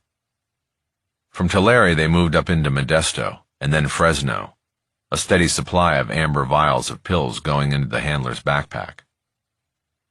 The plane had moved and was waiting at another unrestricted airstrip outside a pecan farm in Fresno. The other van was already there, and when Bosch climbed on board, the spots on the benches in front of the windows were already taken. He did get a seat next to the woman with the stars. As previously instructed, he said nothing to her. Before the plane took off, Bosch saw the capper from his van hand his backpack through the cockpit window to the pilot. The pilot actually signed some sort of receipt or accounting statement on a clipboard and handed it to the capper. The plane then rumbled down the unpaved strip and took off to the south. They stayed on course without banking or taking any anti-surveillance measures. Bosch kept his counsel for a half hour before finally leaning toward the woman next to him and speaking in a voice just loud enough to be heard over the engine noise. "You were right," he said. "He came last night. I was ready." "I can tell," she said, referring to the bruise running the length of Brody's face. "Thank you. Forget it." "How long have you been trapped in this?" She turned her body on the bench to literally give him the cold shoulder. Then, as if thinking better of it, she turned her head back to him and spoke. "Just leave me alone. I thought maybe we could help each other out, that's all." "What are you talking about? You just got here. You're not a woman. You don't know what it's like." Bosch flashed on the image of the woman lying discarded on the couch while the Russians gambled for the pills that were the source of all this degradation and disaster. "I know," he said, "but I've seen enough to know this is like being a slave." She didn't respond and kept her shoulders turned to Bosch. "When I make a move, I'll let you know," he tried. "Don't," she said. "You're just going to get yourself killed. I want nothing to do with it. I don't want to be saved, okay? Like I said from the beginning, leave me alone." "Why'd you warn me about Brody if you want to be left alone?" "Because he's an animal, and one doesn't have anything to do with the other." "Got it." She tried to turn even further away from Bosch, but the lower edge of the pale yellow jacket she wore was trapped under his leg. The move pulled the jacket down over her shoulder, exposing the tank top below it and part of a tattoo. ISY-2009. She angrily jerked her jacket out from under his leg and back into place, but Bosch had seen enough to know it was part of an RIP tattoo on the back of her shoulder. She had lost someone important 8 years before, important enough to always carry the reminder. He wondered if it was that loss that ultimately put her on the plane. Bosch leaned away from her and caught Brody watching them from the bench on the other side of the plane. He gave Bosch a knowing smile, and Bosch realized he had made a mistake. Brody had recognized Bosch's attempt to connect to the woman.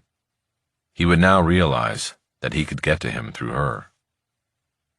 The plane landed an hour later with an easier glide pattern and touchdown. Bosch couldn't tell where they were until they climbed out of the jump door and recognized that he was inside the hangar at Whiteman. There were 2 vans waiting, and this time he tried to stick close to the woman with the stars. When the group was split, he ended up in a van with her, as well as Brody. From Whiteman, the van turned right on San Fernando Road, but then took Van Nuys Boulevard to the first pharmacy stop. They were in Pacoima, and apparently staying clear of San Fernando. The driver, who was the same Russian who had punched Bosch while in the clinic the day before, broke his 7 shills into 2 groups and sent Bosch and 2 others into the pharmacy first. Brody and the woman with the stars were left in the second group. Bosch went through the process of providing a prescription and bogus ID to the pharmacist, and then waited for the pills to be put into the bottle. In most of the previous stops, the pills were already bottled and ready, the pharmacist wanting to limit the time the shills spent in the drugstore. But in this store, Bosch was told to either wait outside or come back in 30 minutes. Bosch went outside and told the Russian. He was not happy. He told Bosch and the 2 other shills to go back and wait inside the drugstore in order to hurry the pharmacist along. Bosch did as instructed and was milling about in the foot care aisle, within full view of the pharmacist, when he turned around and saw another shopper looking at the Dr. Scholl's insole cushions. It was Bella Lourdes. She spoke in a low voice without looking at Bosch. "How you doing, Harry?" Bosch checked the location of the other 2 shills before responding. They had separated, and one was looking in the Mexican apothecary aisle, and the other was maintaining a vigil at the prescription counter. "I'm good. What are you doing in here?" "Needed to check. We lost contact with you last night. Didn't pick you up till you landed at Whiteman." "You shitting me? Hovan said they were the eye in the sky. They lost the plane?" "They did. Hovan claimed upper atmospheric interference. Valdez hit the ceiling about it." "Where'd they take you?" "Jerry Egger's intel was on the button. It's an encampment near Slab City, southeast of the Salton Sea." "And you're okay?" "I am, but I almost wasn't. I think I met the 2 shooters. One of them played Russian roulette on me with that revolver the DEA gave me." "Jesus!" "Yeah, lucky it was tricked out." "I'm sorry. Do you want out? I give the word and we'll swarm this place and pull you out and make it look like a bust." "No, but I want you to do something else." "Where's Jerry?" "He's out there watching. We obviously freaked last night when they lost you, but now we're on you and won't drop the ball." Bosch checked the shills again. They were not paying attention to him. He checked the front door of the drugstore and saw no sign of the Russian driver. "Okay, as soon as we get our scripts filled and are out of here, they're going to send in 4 more.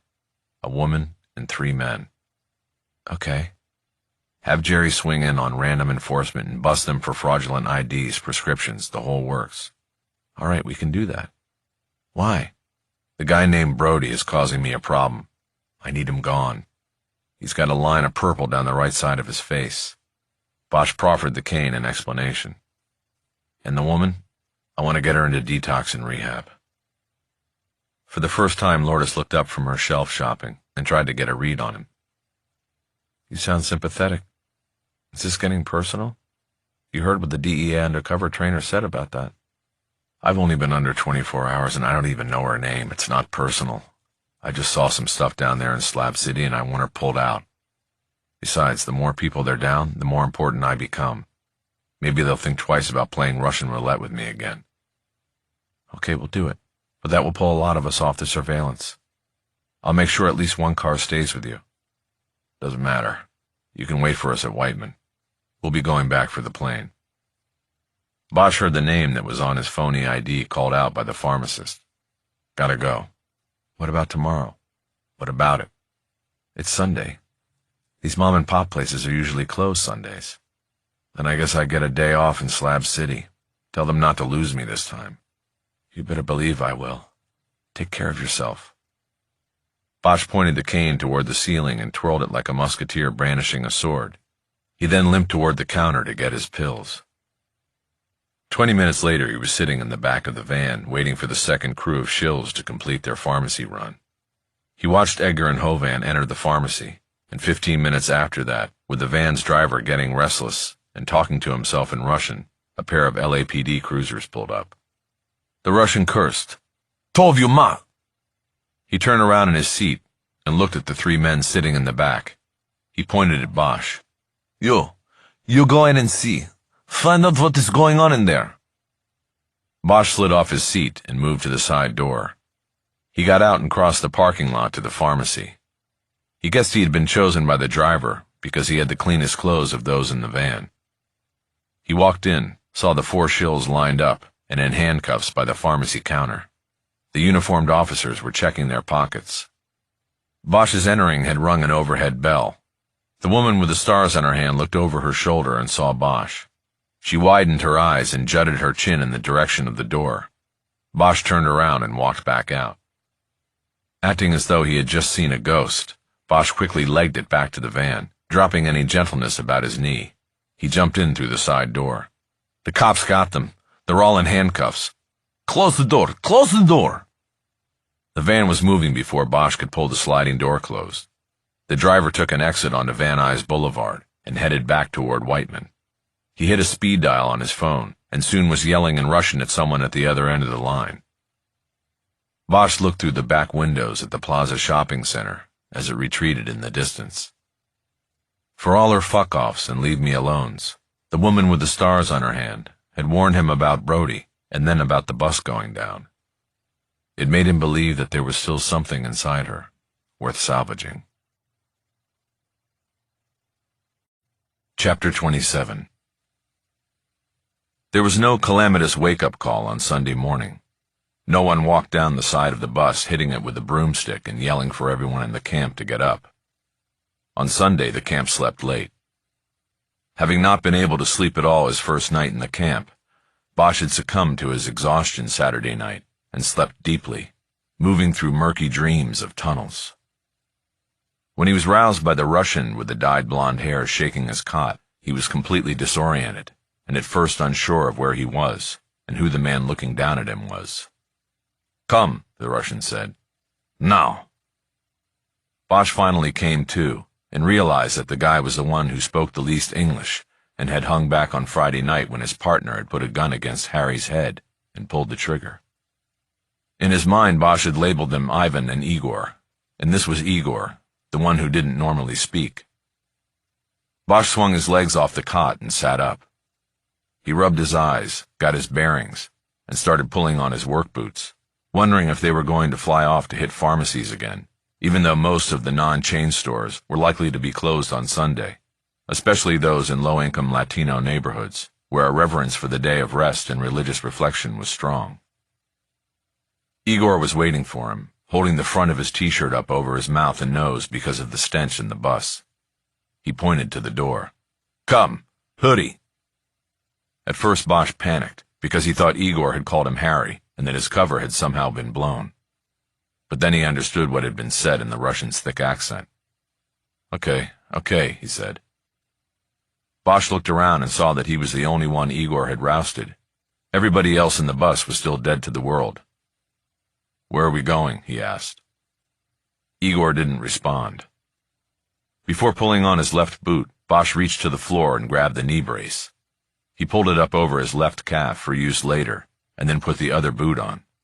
He tied his laces, grabbed his cane, and stood up, ready to go fill prescriptions, though he had a growing suspicion that wasn't the plan for the day. Igor pointed to the floor. "Backpack." "What?" "Bring backpack." "Why?"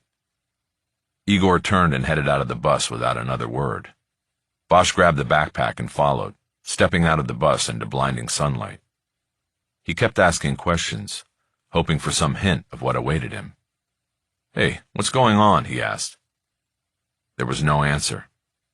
"Hey, where's your pal with the English?" Bosch tried. "I want to talk to somebody." The Russian continued to ignore Bosch's words and just used his hands to signal him to keep following. They walked through the camp to the clearing where the vans had picked up the shill groups the morning before. There was a van waiting with an open side door. Igor pointed to the opening. "You'll go." "Yeah, I get it." "Go where?" No answer. Bosch came to a stop and looked at him.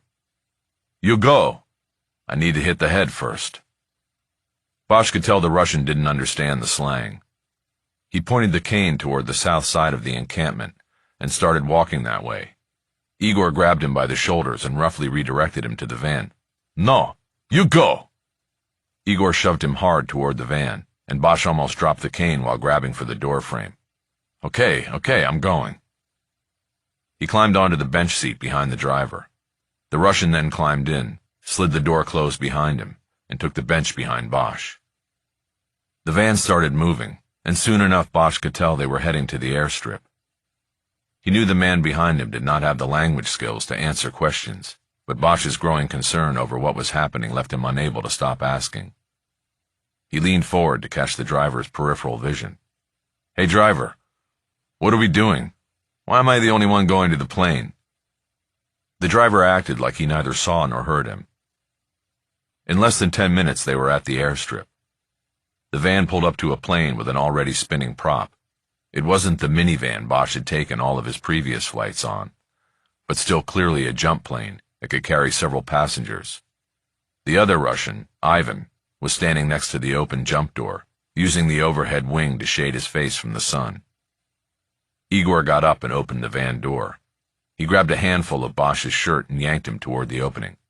"You go plane." "Yeah, I figured." Bosch nearly tumbled out of the van, but used his cane to keep upright. He immediately started walking toward Ivan. He carried the cane by the barrel, rather than walking as if he needed it. He wanted to dispense with any sign of weakness in front of the man he was about to confront. "What's going on?" he demanded. "Why am I the only one going?" "Because you go home," Ivan said. "Now." "What are you talking about? What home?" "We take you back. We don't want you here." "What? Why?" "Just get on plane." "Does your boss know this? I got you 400 pills yesterday. That's a lot of money. He's not going to like losing that." "What boss? Get on plane." "All you guys do is say the same thing. Why? Why should I get on the plane?" "Because we take you back. We don't want you." Bosch shook his head like he didn't get it. "I heard people talking. His name is Santos. Santos is not going to like it." Ivan smirked. "Santos, long gone. I am boss. Get on plane." Bosch stared at him for a moment, trying to get a read for a sign of truth. "Whatever. Then I want my money and pills. We had a deal." Ivan nodded and pulled a plastic bag from his pocket. It contained pills and currency, the outside bill 100. He shook it and handed it to Bosch. "There. You're good. Get on plane." Bosch climbed through the jump door and went to the back of the plane, as far from the door as he could get. He sat down on the bench that ran along the rear bulkhead and looked back. Both Ivan and Igor climbed on board and took seats on benches on either side of the plane at the front. They looked like they were guarding the exit. Bosch knew he was in trouble. Giving him the money was the tell. They could have easily gotten away with stiffing him, but giving him what he had earned was a move designed to put him at ease, to make him believe they were actually taking him home. Ivan knocked a fist on a small aluminum door that separated the cockpit from the passenger compartment, and the plane started to taxi to the head of the airstrip. Bosch thought of what Ivan had said about Santos, and saw where it made sense. The DEA had no current intel on the man who had set up this operation. Hovan said the last known photo they had was almost a year old. Santos and those loyal to him could have been taken out by the Russians, especially if they had gotten wind of the indictment and warrant for his arrest, making him a liability to the operation. This would also help explain why the operation seemed to be short on manpower and why the two apparent bosses were doing the wet work. Bosch realized that if Ivan and Igor were indeed the killers who had wiped out the pharmacy in San Fernando, then they had made the call themselves. The end of the case was right in front of him. The plane turned and positioned for a run down the airstrip. Bosch felt he knew how this ride was supposed to end for him. He put the cane across his thighs and pulled out his wallet, yanking it off the chain seemingly by accident. He hoped the pulse alert was delivered to the DEA team that supposedly was watching over him. Bosch made a show of taking the currency from the plastic bag and putting it into his wallet. He then put the wallet and the bag of pills into his pockets. The plane started moving down the runway, gathering momentum. Wind started blasting through the compartment. The Russians hadn't closed the jump door. Bosch pointed at the opening and yelled, "You going to close that?" Ivan shook his head and gestured toward the opening. "No door," he yelled back. Bosch hadn't noticed that before. The plane took off. It rose steeply, and Bosch was pushed back against the rear wall of the passenger compartment. Almost immediately, the craft started to bank left while still on its climb. It then leveled and was on a course west. Bosch knew that would take them over the center of the Salton Sea. Chapter 28. The unseen pilot throttled back once the plane leveled off. The engine whine lowered significantly, and that served as a signal to Ivan. He got up and started moving toward Bosch at the back of the plane. He had to hunch down to keep his head from hitting the curved ceiling. As he came forward, he reached into a front pocket and pulled out a phone. When he got to Bosch, he crouched on his haunches like a baseball catcher. He looked at Bosch, then at the screen of his phone, and then back at Bosch. "You cop," he said. It wasn't a question. It was a statement. "What?" Bosch said. "What are you talking about?" Ivan referred to his phone again. Over his shoulder, Bosch could see Igor still in his seat watching. "Harry Bosch," Ivan said. "You cop." "I don't know what you're talking about," Bosch said. "I'm not." "San Fernando PD. It says so." "What says so?" Ivan turned the phone so Bosch could see the screen. On it was a photo of a folded section of a newspaper. There was a photo of him that he could tell had been taken last week outside La Farmacia Familia on the day of the murders. It was the continuation page of a story, but not a story on the pharmacy murders. The headline across the body of the story continuation and his photo told Bosch all he needed to know. DNA clears death row inmate. DA moves to vacate conviction. Somebody had leaked the story to the Times. Kennedy. He had gotten word that Bosch and Haller were going to make a move in the Borders hearing and had acted to push Haller back on his heels and vilify Bosch. The story had included his current employment, and the photo of him outside the pharmacy had been a big glaring tip-off to the Russians. Ivan lowered the phone and put it back in his pocket. A crooked smile formed on his lips as he grabbed hold of the barrel of Bosch's cane, and they struggled for control of it. Ivan reached his free hand behind him and pulled a gun from under his shirt. With his other hand, he pushed the barrel of the cane in on Bosch and leaned into him. "Get up, cop," he said. "You're going to jump now. Maybe you'll find your friend Santos, yeah?" Bosch checked the gun. It was a chrome-plated automatic, not the disabled revolver the DEA had planted in Bosch's backpack and that Ivan had brandished on Friday night. He riffed off the Russian's last words, hoping to distract him. "You killed Santos, didn't you? You killed him and took over. And that boy in the pharmacy, you killed him and his father." "That boy was punk. He did not listen to his father, and the father could not control the son. They got what they deserved." Ivan tilted his head back toward Igor, as if to acknowledge their work on eliminating the problem of Jose Esquivel, Jr. For a split second his attention was divided, and that was all the time Bosch needed. He twisted his wrist and turned the curved handle of the cane. He heard the release snick, and in one motion pulled the handle and stiletto free, then drove the point into Ivan's right side with an upward thrust. The thin, sharp blade punctured the skin and went through the ribs and deep into the Russian's chest. Ivan's eyes widened, and his mouth formed a silent O. The two men stared at each other for a second that seemed to last a minute. Then Ivan dropped the gun to clutch at the stiletto's handle. But blood had already spilled over the weapon in Bosch's hand. The surfaces were too slippery for Ivan to find purchase. He brought his left hand up and grabbed Bosch's throat, but he was weakening, and it was the desperate move of a dying man. Bosch looked past Ivan to Igor, who was still seated at the front. He was smiling because he had not seen the blood yet and thought that his partner was sadistically choking Bosch out before throwing him from the plane. Bosch had killed men face to face before. As a young man in the tunnels back in Vietnam, he knew what he needed to do to finish the job. He pulled back on the stiletto and went in again, 2 quick thrusts up into the neck and near the armpit, where he knew major arteries waited. He then pushed the Russian back. As Ivan fell to the floor dying, Bosch grabbed the gun. He stood up, the stiletto dripping blood in his left hand, the gun in his right. He started moving up the plane toward Igor. Igor rose from his seat, ready for battle. Then his eyes fell to the pistol. He made a stutter move, first to one side, then the other, as if his body were moving ahead of his mind and seeking escape. Then inexplicably, he lunged to his left and went through the jump door. Bosch held still for a moment, stunned by the move, then quickly went up to the door, dropping the stiletto and grabbing the steel handle that skydivers hold before stepping out onto the jump platform. He leaned out. They were flying over the Salton Sea at about 200 feet. Bosch guessed that they had flown low to cut down on the chance that someone might witness Bosch's drop from the plane. Bosch leaned further out to look down on the water behind the plane. The sun's reflection off the surface was almost blinding, and he could see no sign of Igor. If he had survived the jump, he was miles from shore. Bosch went to the cockpit door and rapped hard on it with a pistol.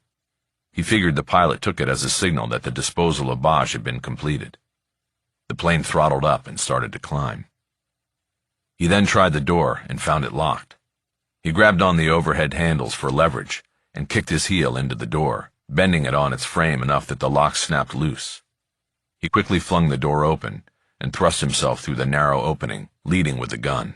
"What the fuck?" the pilot yelled. He then did a double take when he saw that it was Bosch and not one of the Russians. "Oh, hey, wait! What's going on?" he yelped. Bosch dropped into the empty co-pilot seat. He reached over and put the muzzle of the gun against the pilot's temple.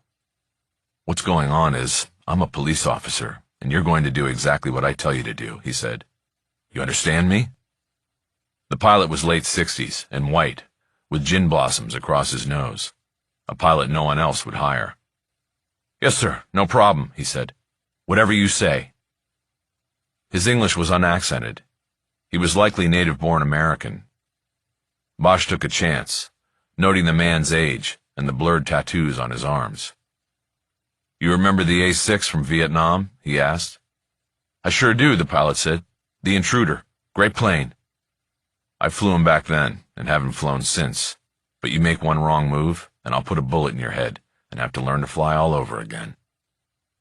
Bosch had never flown a plane before, let alone an Intruder, but he needed a believable threat to keep the pilot in line. "No problem, sir," the pilot said.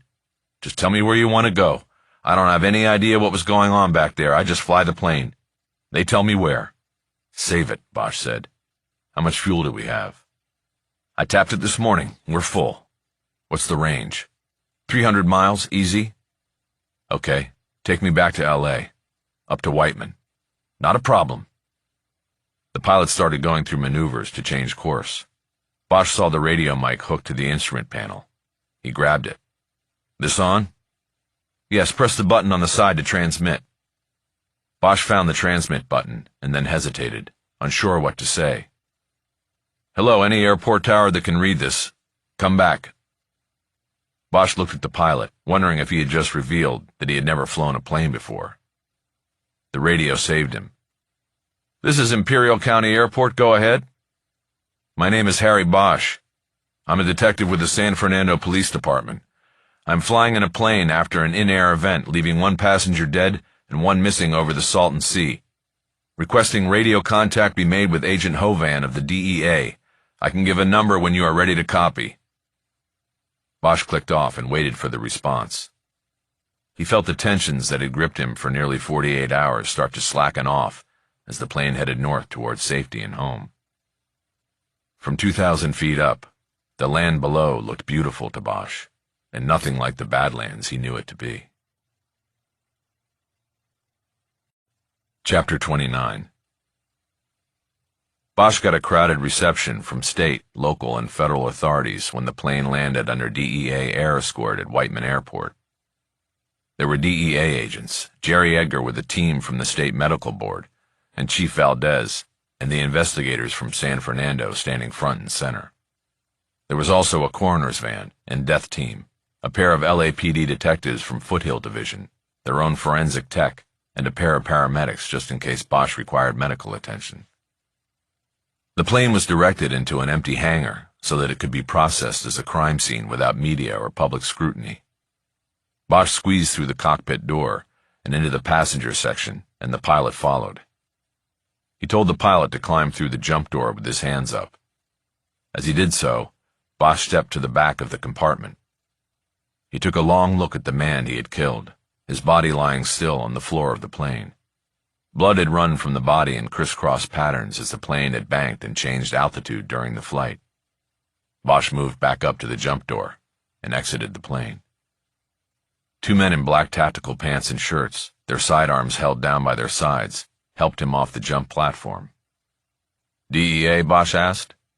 "Yes, sir," said one agent. "We're going to go in and clear the plane now. Is there anyone else inside?" "Nobody alive." "Okay, sir. There are some people here who want to talk to you now." "And I want to talk to them." Bosch stepped away from the plane's wing, and Bella Lourdes was there waiting for him. "Harry, you all right?" "Better than the guy in the plane. How are we handling the debrief?" "The DEA has a mobile command post. You're supposed to go in there with us. The LAPD, Edgar, and Hovan. You ready, or you want to?" "I'm ready. Let's get this over with. But I want to see the LA Times first. That story today almost got me killed." "We have it for you." Talk about bad timing. She led him to a huddle with Valdez, Sisto, Luzon, and Trevino. The chief clapped him on the upper arm and said he had done good.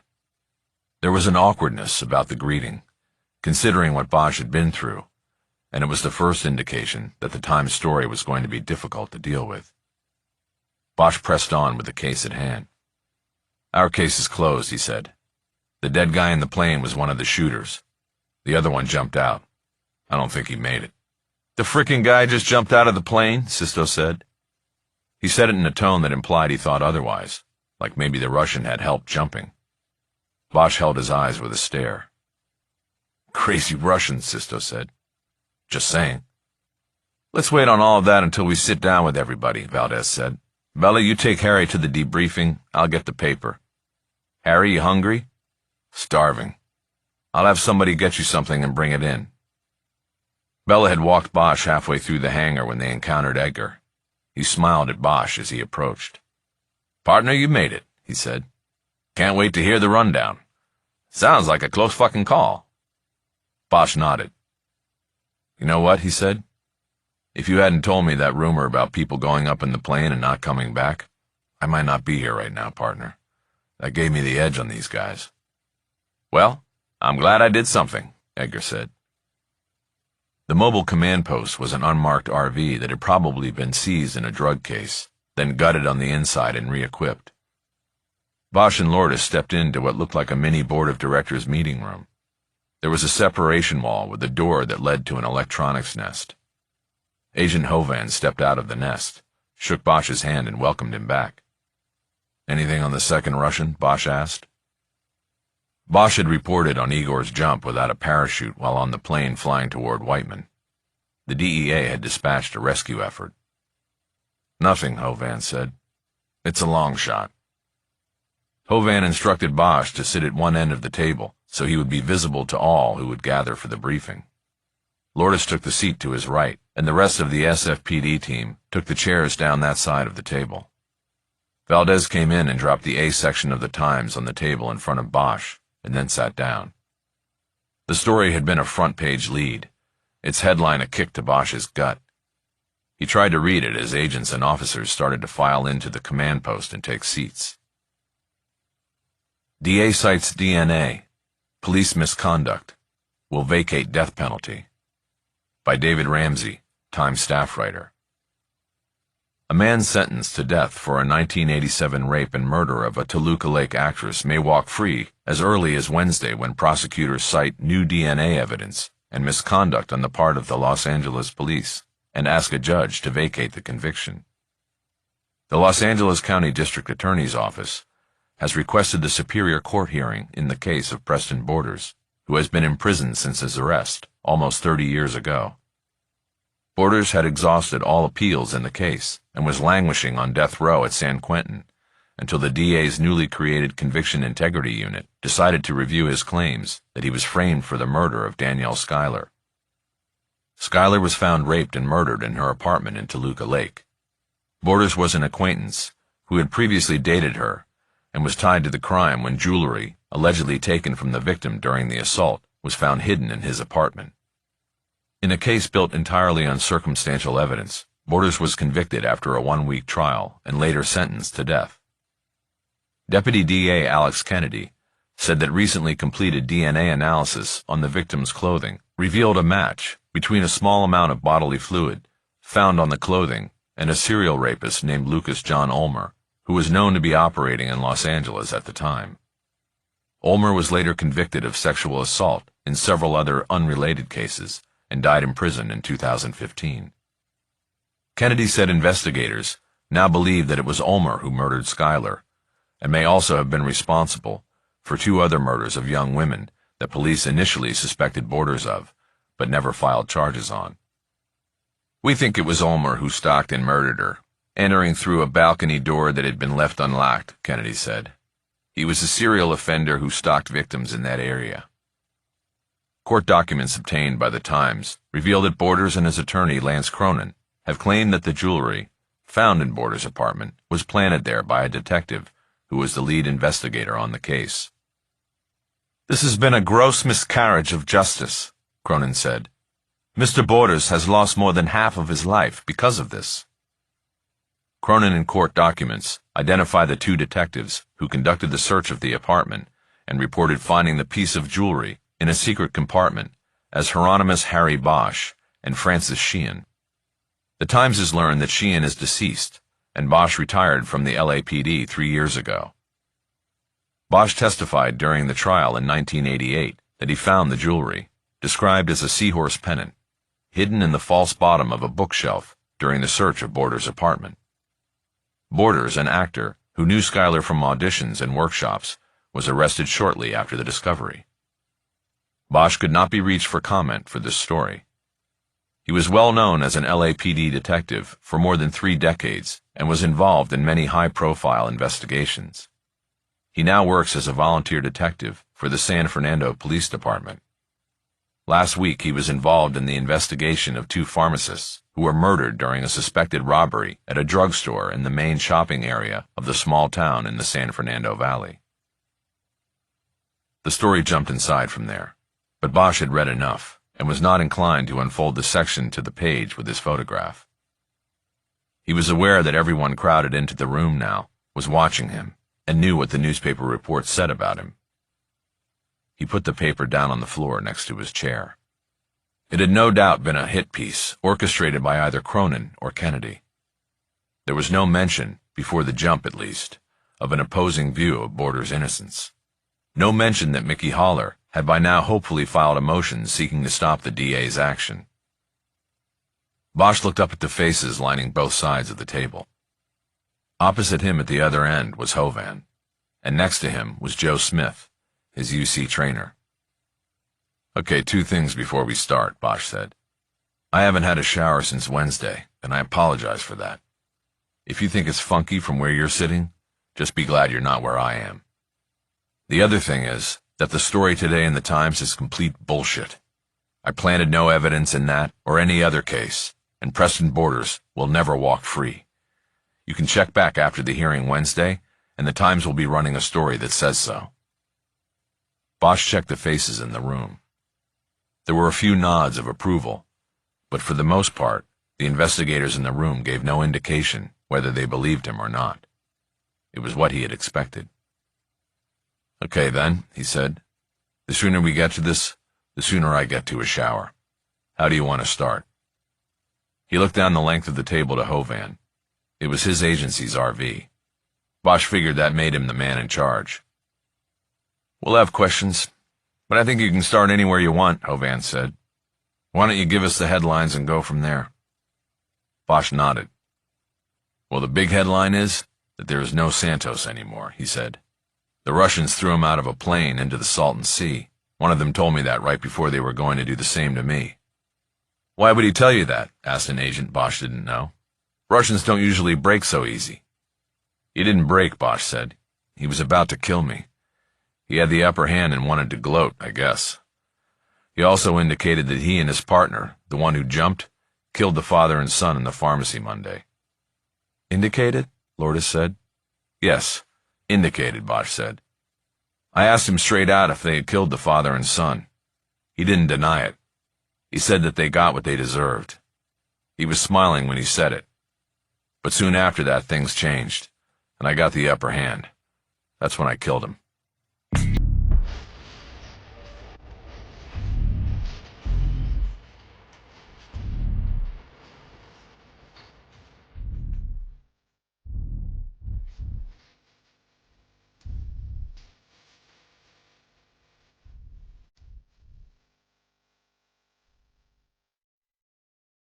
Chapter 30. They kept him for 3 hours in the mobile command post, at least half of the time spent going into great detail about what had happened that morning on the plane. All parties except for Edgar, the medical board investigator, had stakes in the death investigation and had questions to cover. Because the actual killing of the Russian occurred in the air over the Salton Sea, it became a jurisdictional dilemma. It was agreed that the National Transportation Safety Board would be apprised of the death, but the LAPD would handle the lead, because the plane with the body on board touched land at Whiteman Airport in the city of Los Angeles.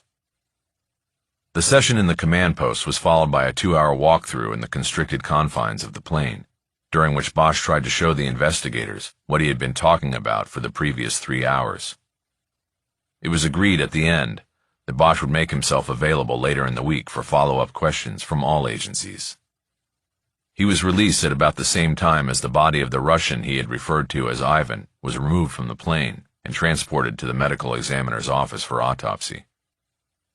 Meanwhile, he was told the DEA was putting together a raid team to hit the encampment near Slab City and gather up the remaining players in the drug operation.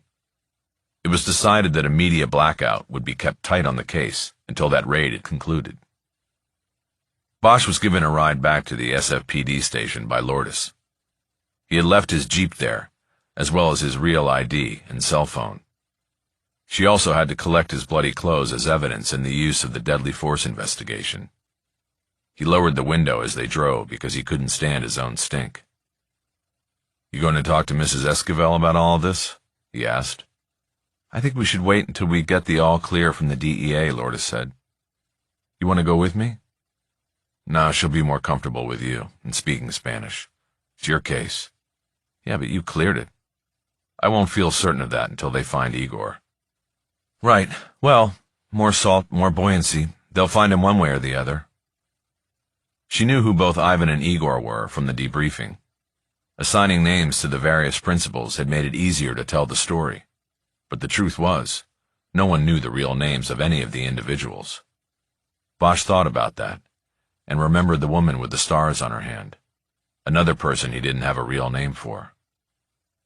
What happened with the woman Edgar and Hovan popped at the pharmacy on Saturday? She got booked and sent to Van Nuys? The SFPD's jail was not used for holding female arrestees. They were transported to the Van Nuys jail, which was operated by the LAPD and had a female ward as well as a detox center. Did you happen to get her name? Yeah, I did. It was... what was it? Elizabeth something, Clayburg or Clayton. One of those. I'll remember in a sec. Was she cooperative? You mean like, was she thanking us for pulling her out of the virtual slavery you described in the debrief? No, Harry, she didn't mention it. She was pretty pissed off, in fact, that she was under arrest and not going to be able to get her next fix in jail. You don't sound like you have a lot of sympathy.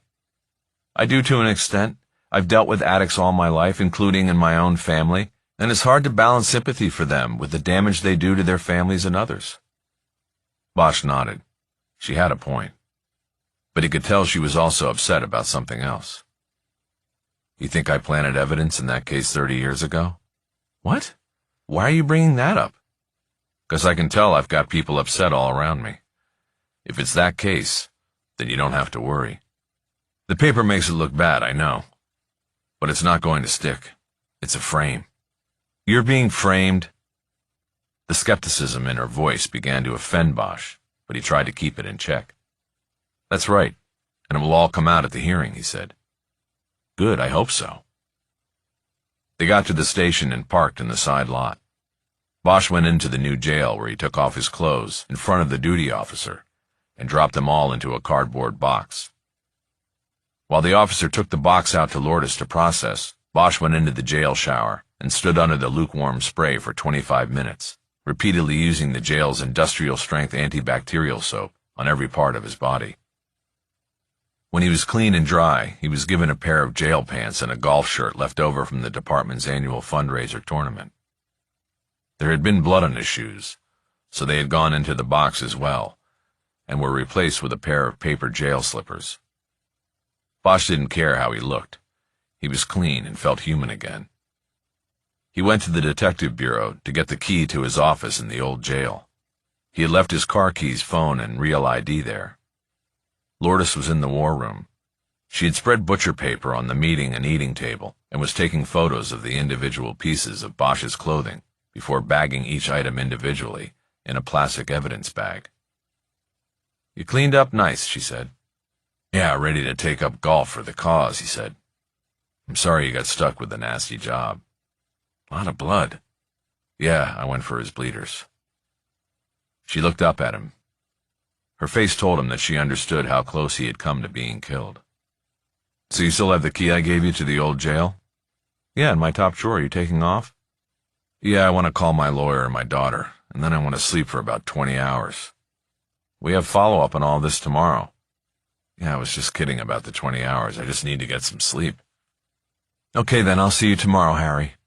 "Right. See you." "I'm glad you're okay." "Thanks, Bella." Bosch crossed the street, ducked through the public works yard, and entered the old jail. When he got to his makeshift desk, he saw that someone, probably Lourdes, had used the key to enter the cell and drop off a stamped letter addressed to him at the police department. Bosch decided to get to it later. He folded it and was about to put it in his back pocket when he realized that his jail pants had no pockets. He tucked it into the waistband, then gathered his things and headed back out, locking the doors behind him. His phone screen said he had 17 messages. He waited until he got on the freeway heading south, and then played them over the phone's speaker as he drove. Friday, 1:38 p.m. Just wanted you to know that we are locked and loaded. Request to be heard, motion filed, salvos fired. And word to the wise, my brother? Be prepared. There could be some major pushback on this. Okay, later. Talk next week. Oh, and by the way, this is your attorney, and it's Friday afternoon. I know you're off doing secret cop stuff somewhere. Give a call if you need to over the weekend. Friday, 3:16 p.m. Harry, it's Lucy. Call me back, it's important. Friday, 4:22 p.m. Detective Bosch, Alex Kennedy. I need you to give me a call as soon as possible. Thank you. Friday, 4:38 p.m. Harry, Lucy again. What the fuck did you do? I was trying to watch out for you, and now you do this? You just... Kennedy is out for blood now. Call me back. Friday, 5:51 p.m. Shit. Harry, this is your old partner. Remember me? I had your back and you had mine. Kennedy wants to blow you out of the water. I'm trying to contain this, but I'm not sure he's listening to me. You gotta call me back, and you have to tell me what you have. I want the truth just as much as you do.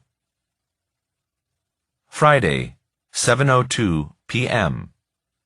Hello, Detective Bosch. This is David Ramsey at the Los Angeles Times. Sorry to call you on your personal line, but I'm working on a story for this weekend about the Preston Borders case. I would love to have your response to some of the things that have come up in court documents. I'll be at this number all night. Thank you. Saturday, 8:01 a.m. You don't miss a trick, do you? I thought if I called from a strange number you might pick up and talk to your old partner. I don't understand you, Harry, but my hands are tied now. The Times is running with this. Supposedly it's hitting the website today and in the paper tomorrow. I didn't want this, and if you had just talked to me, I think it could have been avoided. Just remember, I tried. Saturday, 10:04 a.m. Detective Bosch, this is David Ramsey from the Times again. I really want to get your side of things on this story. Court documents allege that you planted key evidence that tied Preston Borders to the murder of Danielle Schuyler in 1987. I really need you to respond to that. It's in documents filed by the DA's office, so it's fair game to report, but I would want your side of it. I'm at this number all day. Saturday, 11:35 a.m. Hey, Dad. Just wanted to say hi and see what you're up to this weekend. I was thinking of coming up today. Okay, love you. Saturday, 2:12 p.m. Dad, oh Dad, hello. This is your daughter, remember me? Are you there? My window for coming up is closing, call me back. Saturday, 3:00 p.m. David Ramsey again. We aren't holding the story any longer, Detective Bosch. I've been to your house. I've called all your numbers. No response. It's been almost 24 hours. If I don't hear back from you in the next couple of hours, then my editors say we go with the story without your response. We will, however, out of fairness, document our many efforts to reach you. Thank you. I hope you will call back. Saturday, 7:49 p.m. Holler here. Have you seen the fucking Times online? I knew there would be pushback, but this is beyond the pale. They didn't even call me. They make no mention of our petition or our side of it. This is what you call a hit job. This asshole Kennedy is trying to stack the deck. Well, he just poked the wrong fucking beehive. I'm going to eat his lunch. Call me, bro, so we can put our heads together on this. Saturday, 9:58 p.m. Dad, now I'm getting worried. You're not answering either phone, and I'm getting scared. I've called Uncle Mickey and Lucy, and both said they've been trying to get you too. Mickey said you told him you were going off the grid. I don't know what's going on, but call me back. Please, Dad? Sunday, 9:16 a.m. Dad, I'm really scared. I'm coming up there. Sunday, 11:11 a.m. Call me as soon as you get this, my brother. We need an attorney-client meeting. I have a few ideas about how to bolster our case and go right at these fucks. Call me. Sunday, 12:42 p.m. Dad, I saw the paper and I know what's going on. Nothing is that bad. It doesn't mean a thing. You have to come home. Right now, I'm here. Come home. Sunday, 2:13 p.m. Call your attorney. I'm waiting. Bosch was overcome by the emotion he heard in his daughter's voice. She was holding back tears, being strong for him. She thought the worst, that the professional humiliation and suspicion promulgated by the Times story had caused him to disappear, or worse. In that moment, he vowed to make those behind the story pay for their crime against his daughter. His first call was to her. Dad, where are you? I'm so sorry, baby. I haven't had my phone. I've been working and... How could you not get all those messages? Oh my God, I thought you were... I don't know. I thought you did something. No, they're wrong. The paper's wrong and the DA's wrong and your uncle and I are going to show it in court this week. I promise you I did nothing wrong, and no matter what, I would not do anything to myself. I wouldn't do that to you. I know. I'm sorry. My mind just went crazy when I couldn't reach you. I went undercover for a couple of days on a case and I... What? You went undercover? That's crazy. I didn't want to tell you ahead of time because you'd worry, but I didn't have my phone. I couldn't carry it. Anyway, where are you? Are you still at the house? Yes, I'm here. There was a business card in the front door from the reporter who wrote that story. Yeah, he was trying to call me too. He got used. I'll deal with that later. I'm on my way home. Will you wait for me? Of course, I'm here. Okay, I gotta go and make some other calls. I'll be there in less than 30. Okay, Dad. Love you. Love you too. Bosch disconnected. He took a deep breath, and then hit the heel of his palm hard on the steering wheel. The sins of the father, he thought. His life and his world had once again clobbered his daughter. If he vowed to make those who did this pay, didn't that include himself? He called Haller back next. Bosch, where you been, man? Out of the loop, obviously. I was without a phone. And of course, the shit hit the fan. I'll say, I think the whole thing is actionable. Careless, reckless, you name it. You talking about the newspaper? Yeah, the Times. Let's go at them. Defamation of character. Forget it. That guy Ramsey was used. I want Kennedy and Cronin. Maddie couldn't reach me either. She thought I rolled up in a ball somewhere and killed myself. I know, she called me. I didn't know what to tell her. You didn't tell me. Cronin and Kennedy are going to pay for this. Somehow, some way. Wednesday, baby. We take them down Wednesday. I'm not so sure about relying on a judge to do the right thing.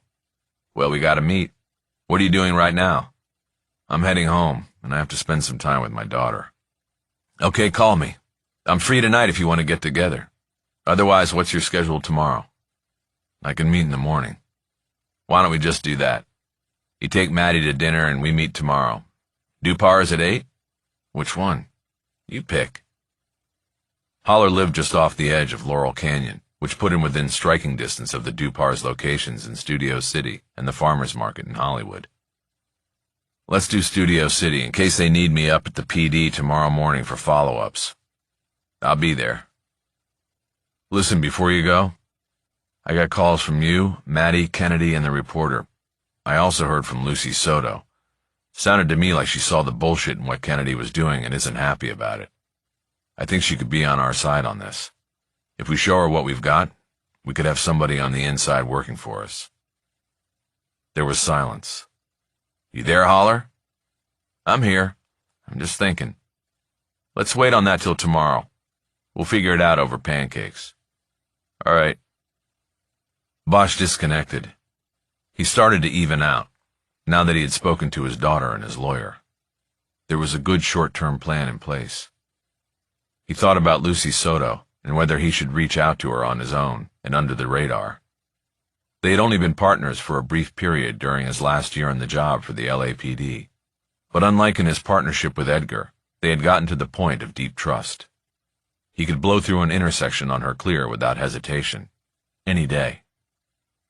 His gut told him that hadn't changed. Chapter 31.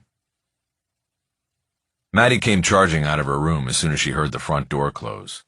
She grabbed Bosch in a desperate embrace that made him feel like he was on top and at the bottom of the world at the same time. Everything's all right, he said. He held her head against his heart, then he let her go. She stepped back and appraised him while he did the same to her. He could see dried tracks from tears on her face. She also somehow seemed more grown up since the last time he had seen her. Bosch didn't know if that had come in the past 24 hours, or was just the natural course of things. It had been a month since they had been together, and she looked taller and thinner, and had changed her sandy blonde hair into a shorter layered cut. There was something professional about it. "OMG, what are you wearing?" she exclaimed. Bosch looked down at himself. The jail pants and paper slippers were indeed shocking. Yeah, well, it's a long story," he said. "They had to take my clothes for evidence, and this is all they had." "Why would your clothes be evidence?" she asked. "Well, that's the part that's a long story. What are you doing about dinner? You staying up here, or do you have to go back? I know you've got your trip to IB, right?" "We're not leaving till tomorrow, but it's my Sunday to cook." Bosch knew that his daughter and her 3 roommates had a Sunday evening tradition of rotating cooking duties. The only night of the week they had promised to always eat together.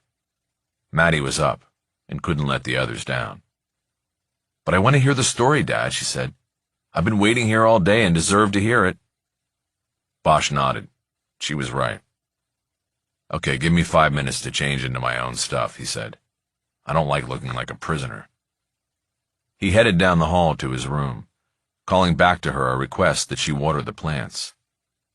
Throughout her high school years, she had insisted on buying several potted plants for the back deck. She had dutifully maintained them with a watering cycle, but then went off to college, and Bosch was left holding the responsibility, which proved difficult for a man with his schedule. "Already did," she called back down the hall to him. "I was so nervous I did it twice." "Good," he called down the hall. "I won't have to worry about it for a week." It felt good to get out of the jail pants and slippers. As he did so, the envelope that had been mailed to him at the police station fell to the floor. Bosch put it on the bed table to open and read later. Before putting on his own clothes, he slipped into the bathroom and shaved 5 days of stubble off his face. He pulled on blue jeans, a white button-down shirt, and a pair of black running shoes. On his way back up the hall, he stopped in the kitchen to put the jail pants and slippers in the trash can under the sink. He then went to the refrigerator for a beer, but there was none, and his leaning down to look into the far recesses of the box didn't change that. He straightened up and looked at the bottle of bourbon on top of the refrigerator. He decided against it, even though he could have used something to help chill things out. Seeing the bottle, however, made him think that he should give what remained of the precious brand to Edgar to thank him for his warning about the plane ride over the Salton Sea. "Dad?" "Yeah, sorry." He went out to the living room to tell the story. There was no one in the world Bosch trusted more than his daughter. He told her everything, more detail than he had even told the collective in the mobile command post. He felt the details would mean more to her, and at the same time, he knew he was telling her about the dark side of the world. It was a place she had to know about, he believed, no matter where she went with her life. He ended the story with an apology. "Sorry," he said. "Maybe you didn't need to know all of that." "No, I did," she said. "I can't believe you volunteered for it. You were so lucky. What if you'd gotten killed by those guys? I would have been all alone." "I'm sorry. I guess I figured you'd be all right. You're strong.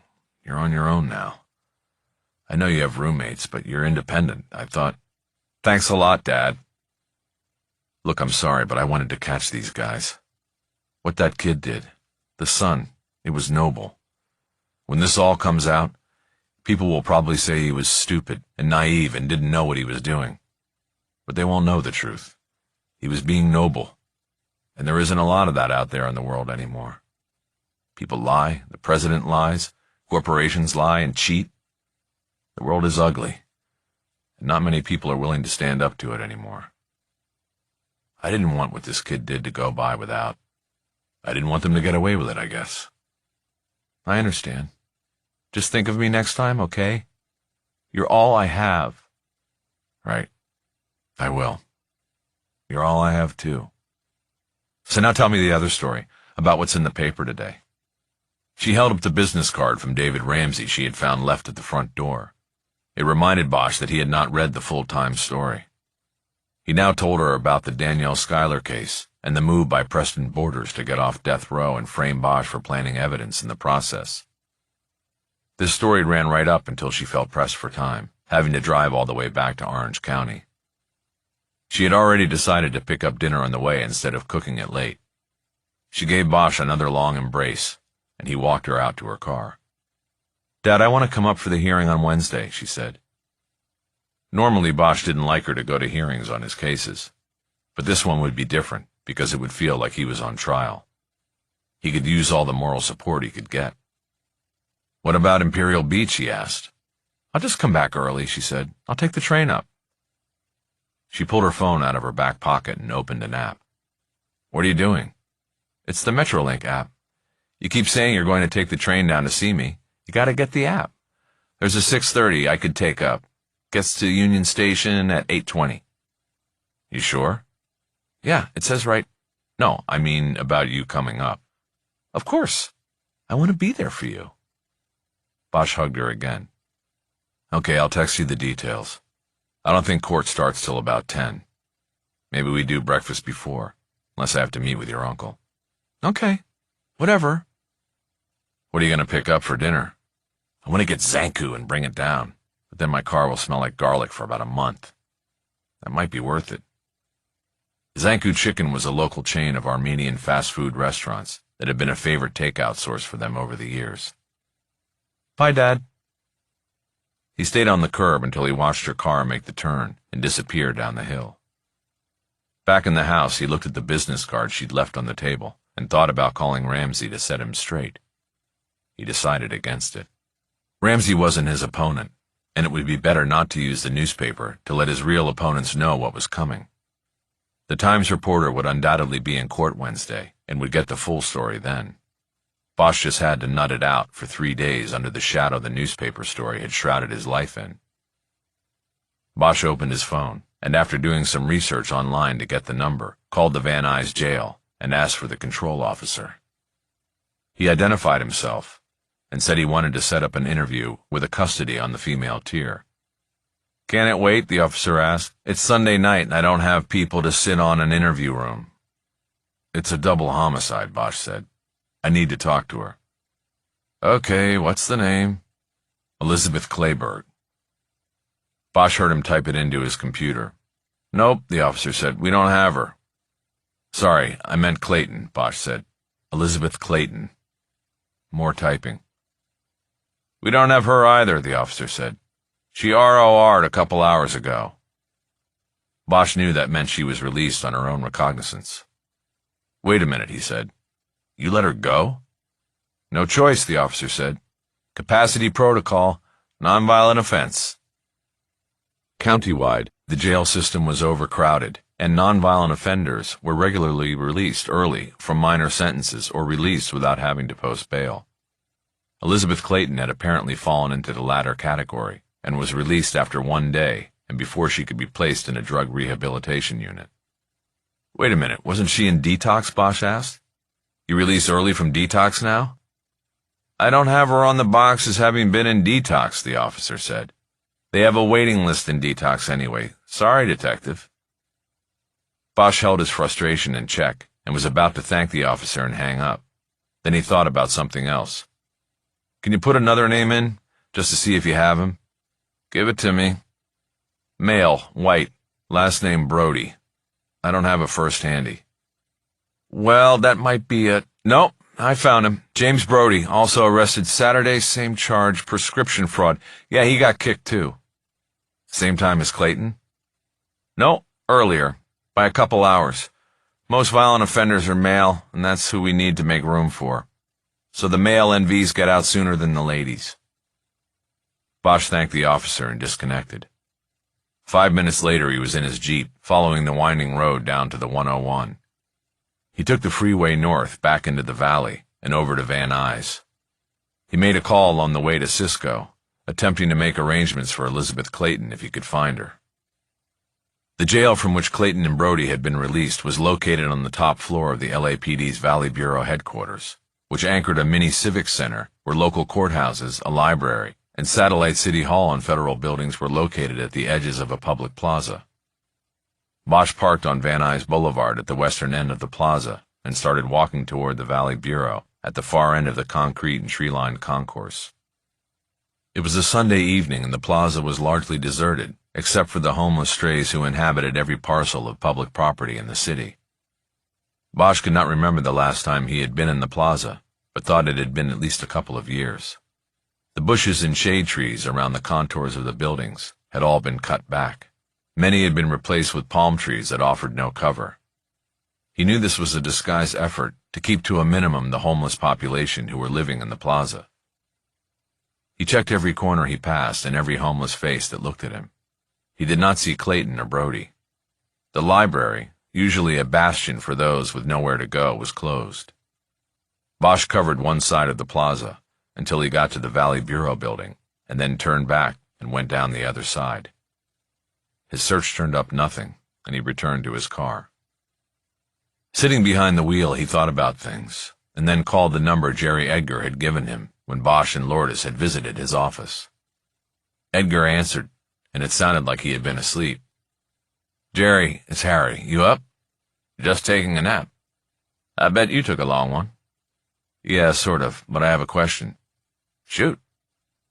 The woman you and Hovan arrested at the pharmacy yesterday with the others? Yeah, with the shaved head. Exactly. I wanted to talk to her. Bella said she got booked into Van Nuys. I just went there and they kicked her loose a couple hours ago. Like I told you, Harry, this is not a high-priority crime. I don't know what it will take. Maybe if 1 million people die from this, people will wake up and pay attention. Right, I know. I got a question. Where would she go? She's put out in the street in Van Nuys, needs a hit pretty bad by now, and she's on foot. Shit, man, I have no idea where she... Did you book her? Yeah, I did. Me and Hovan booked them all. Did you go through her stuff? What did she have? She had a fake ID, Harry. There was nothing there. Right. Right, I forgot. Shit. There was a pause before Edgar finally spoke. What do you need her for? She's a lifer, man. I could tell. It's not like that. One of the guys you busted her with, Brody, he was kicked too. He's the guy you wanted out of the picture. Yeah, because he had it in for me and for her. Now today I find out he got released a couple hours ahead of her from the same jail. If she runs into him on the street, he's going to either hurt her because of me, or find a way to use her to get his next hit. Either way, I can't let that happen. Bosch knew that it was not unusual in the drug underworld for a male user to connect with a female in an alliance where one could provide protection while the other procured drugs through sexual barter. Sometimes the alliance wasn't voluntary on the woman's part. Fuck, Harry? I don't know, Edgar said. Where are you? The Van Nuys jail, Bosch said. I looked around. She's not here. There was a longer pause this time before Edgar broke the silence. Harry, what's going on? I mean, it's been a while.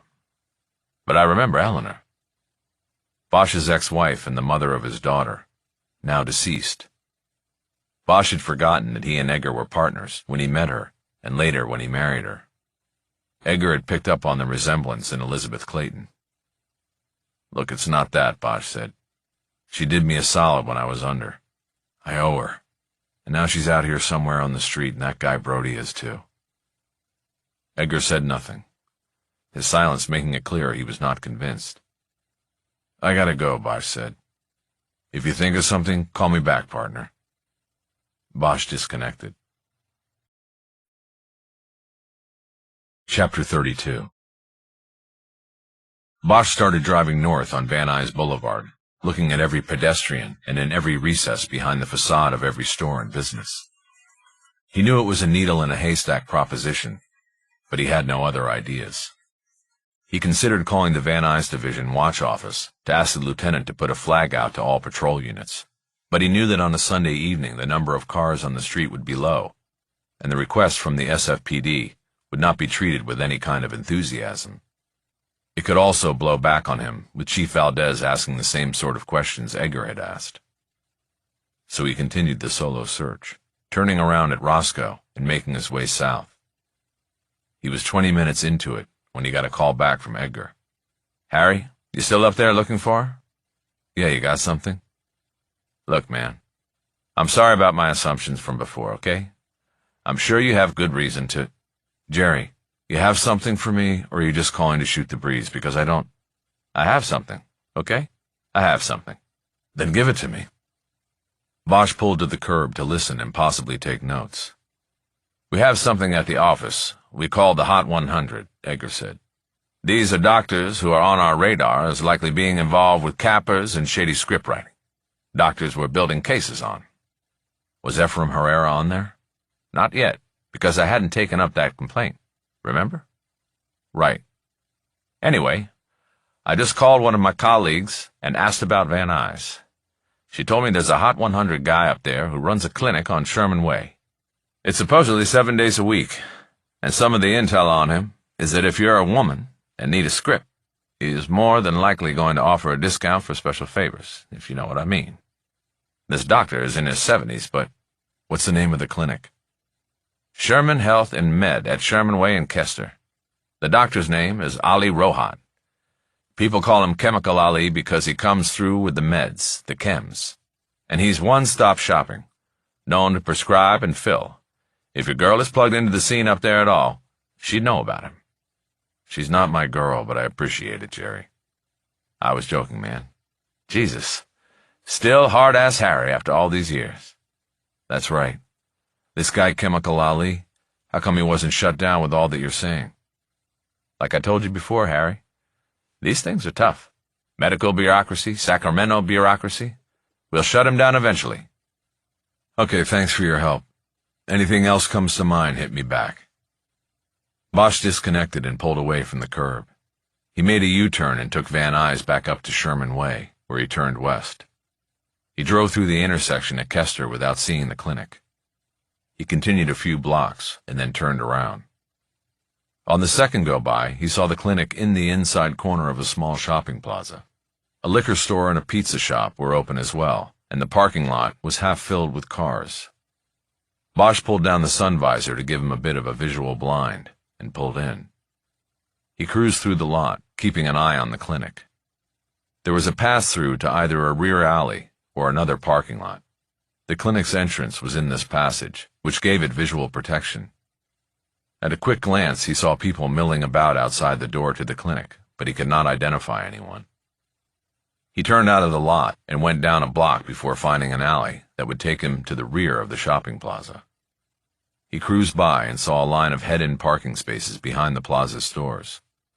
Parked first in line by the pass-through was a Mercedes-Benz coupe with a vanity plate that said Dr. Ali. As he went by, he got a better look at the people congregating by the clinic door. 3 men, none of whom Bosch recognized, other than that they had the haggard and desperate look of addicts. He almost smiled when he saw one of them was wearing a knee brace similar to the one he had employed. At Sherman Way, he turned right and entered the front lot of the plaza again. He went down the first lane and took a parking place that would allow him to see into the pass-through. The clients were mostly just in silhouette, but he was confident that he would be able to identify a female figure if a woman left the clinic. Bosch pulled his phone, Googled the name of the clinic, and got a phone number. He called and asked the woman, who answered how long the clinic would be open. "We are closing soon," she said. "The doctor must leave at 8. Bosch thanked her and disconnected. He checked his wrist and realized he had forgotten to put his watch back on after coming in from undercover. He looked at the dash and saw he had 20 minutes until closing time. He settled in and kept his eyes on the clinic's entrance. 10 minutes into the surveillance, Bosch's attention was drawn to his right, to the pizza shop. It appeared to be largely a takeout and delivery operation, but 2 tables were set up on the sidewalk out front.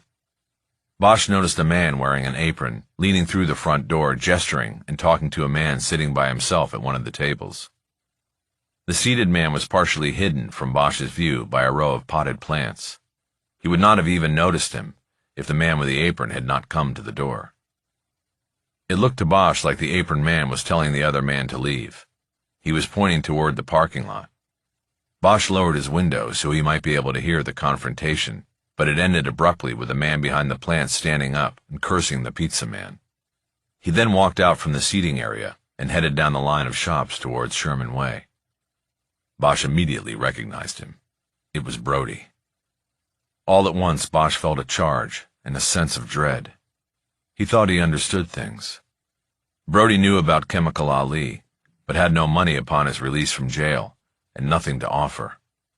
Brody had followed Elizabeth Clayton from the jail and was watching and waiting for her to emerge with pills in her possession so he could take them and then exact his misguided revenge.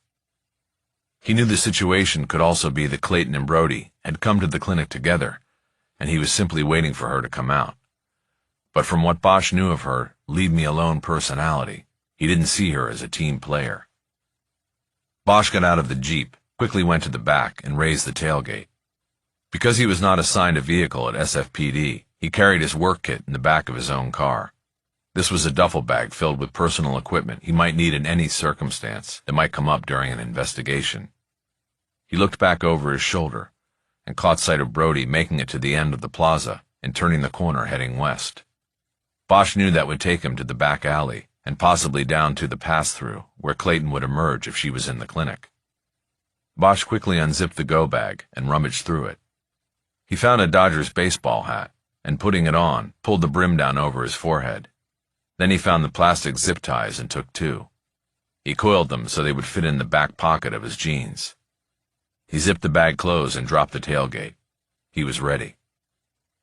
After checking the corner of the plaza for any sign of Clayton, Bosch headed to the end of the plaza where he had last seen Brody.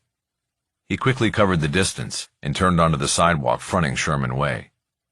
There was no sign of Brody, and that confirmed for Bosch that he had slipped down the alley behind the plaza. He moved quickly to the alley entrance and made the turn as well. Again, there was no sign of the man. The alley was much darker than when Bosch had driven through earlier. The dimming light of dusk was reduced to shadow because of the structures on either side of the alley. Bosch proceeded cautiously, trying to hold to the shadows himself as he moved along. "Where's your cane now, shitbird?" Bosch turned at the sound of the voice in time to see Brody stepping out from between 2 dumpsters and swinging a broomstick. Bosch was able to cock his left arm like a chicken wing, raise it, and take the main force of the blow across the forearm. The impact sent a jolt of pain shooting up Bosch's arm, but it only served to sharpen his response. Rather than step back, Bosch stepped into Brody, whose momentum was carrying him forward. He brought his knee up hard into Brody's crotch and heard the air blast out of him. The broomstick clattered to the asphalt, and Brody doubled over. Bosch grabbed the back of his shirt, pulled it up over his head and shoulders, and swung him around 180 degrees, before releasing him head first into the side of one of the dumpsters. Brody hit and went down with a groan. Bosch moved in. Because Brody's arms and wrists were tangled in the shirt, Bosch went to his ankles. "Nice move," Bosch said. "Warning me like that. Smart." Bosch pulled the zip ties out of his back pocket and secured Brody's ankles tightly, using both plastic strips to double down on the bindings. Of course, Brody could easily work his hands free of the shirt, Bosch knew, but then he would be faced with the dilemma of how to free his feet. He would have to pogo out of the alley and find someone willing to cut him loose. It would slow him down long enough for Bosch to do what he needed to do. The quickest way to the clinic was to continue down the alley. As Bosch went along, he noticed two figures moving away in the darkness from the pass-through. It was too dark for him to determine their gender, so he picked up his pace to a trot, and soon he got close enough to see they were men. Bosch moved by the Mercedes, cut into the pass-through, and went to the clinic door. It was locked. He rapped hard on the glass with his fist. He noticed an intercom box mounted on the door's frame, and pushed the button 3 times. A few moments later, a woman's voice sounded from the box. Bosch recognized it from the call he had made to the clinic earlier. "We're closed, I'm sorry." Bosch pushed the button to respond. "Police, open the door." There was no response. Then a man's voice with a Middle Eastern accent came from the box. "Do you have a warrant?" "I just want to talk, doctor. Open up." "Not without a warrant. You need a warrant." "Okay, doc. Then what I'm going to do is wait for you at your Mercedes in the alley. I've got all night." Bosch waited. 10 seconds went by while the doctor apparently considered his options. The door was then opened by a woman wearing nursing scrubs. Behind her stood a man with white hair, who Bosch assumed was Dr. Rohat. The woman pushed her way through the door and past Bosch. "Wait a minute," he said. "I'm going home," the woman said. She kept going toward the alley. "We are closed," the man said. "Her work is done today." Bosch looked at him. "You're Chemical Ali?" "What?" the man exclaimed indignantly. "I am Dr. Rohat." He gestured toward a wall behind a reception counter, where there were several framed diplomas with writing too small to read. Bosch couldn't be 100% sure that Clayton was in the clinic. Brody could have been waiting and watching for any frail-looking patient to rip off. But the intel from Edgar about Rohat's proclivities made him feel like he was on firm ground. "Elizabeth Clayton. Where is she?" Bosch asked. Rohat shook his head. "I do not know that name," he said. "Sure you do," Bosch said. "Is she in there?" "There's no one here. We are closed." "Bullshit. You would have walked out with the nurse if you were done here. Do I have to go through this whole place? Where is she?" "We are closed." The sound of something clattering to the floor came behind the closed door behind the reception counter. Bosch immediately pushed by Rohat and headed toward the door, assuming it led to the rear offices and exam rooms. "All right," Rohat exclaimed. "I have a patient in room 3. She is resting and should not be disturbed. She is sick." Bosch didn't break stride. He went through the door, Rohat calling after him. "Wait, you can't go in there." There were no markings on any of the doors that lined the rear hallway. Bosch went to the third door on the left and flung it open. It was a storage room that looked like it was managed by a hoarder. There was junk piled upon junk. Bicycles, TVs, computer equipment. Bosch assumed these were things Rohat took in trade for prescriptions and drugs. He left the door open and went across the hall to the door directly opposite. Elizabeth Clayton was in the room. She was sitting on an examination table, a paper drape sheet wrapped around her shoulders and covering most of her body, her bare legs dangling off the table. On the floor was the source of the sound Bosch had heard, a stainless steel cup lying in a pool of spilled water. Clayton was naked beneath the draped sheet, and one of her breasts was exposed, though she seemed unaware of it. The skin of her breast was a shocking white against her chest and neck, which had been burned dark brown by so many days spent in the desert sun. Her hair was bedraggled, and she was in a daze. She did not even look up as Bosch entered. She was staring at the tattoo of the stars on her hand. "Elizabeth!" She slowly raised her chin as Bosch came to her. She dropped her hand into her lap, and her eyes held on his. He saw recognition in them, but no understanding of where she knew him from. "I'm going to take care of you. How much did he give you?" He started to pull the sheet around her to cover her nakedness. Her body was emaciated, and he wanted to look away, but didn't.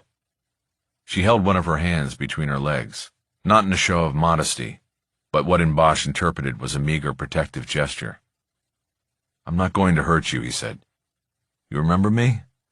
I'm here to help. He got no response. Can you get up? Can you get dressed? Rohat came into the room behind him. You are not allowed in here.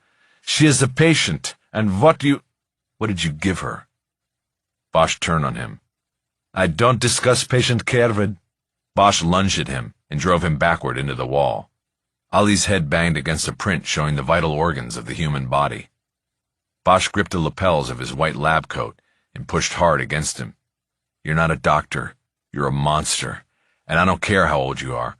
I will beat you to death in this room if you don't answer my questions. How much did you give her? Bosch could see real fear in Rohat's eyes now. I prescribed 2 80-milligram oxycodone pills for pain. It is time-release and not to be taken separately. But when I was not in the room, she crushed and snorted them both. This tripped her into an overdose. It is not my fault. Bullshit, not your fault. How long ago? 2 hours.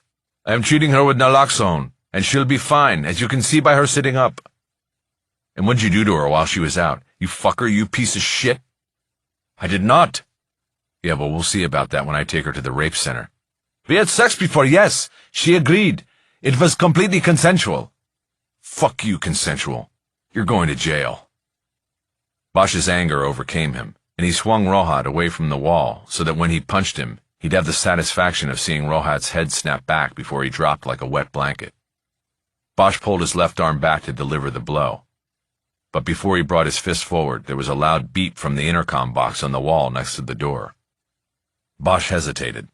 That gave Rohat time to bring his hands up to block or at least slow down the coming impact. Please, the doctor begged. Hey, I know you, Elizabeth said. Bosch dropped his left hand and used his right to shove Rohat toward the intercom. Tell them to get lost. Rohat pushed the intercom button. We are closed, sorry.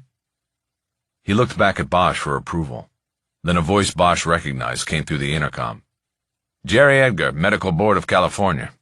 Open up. Bosch nodded. His old partner had come through.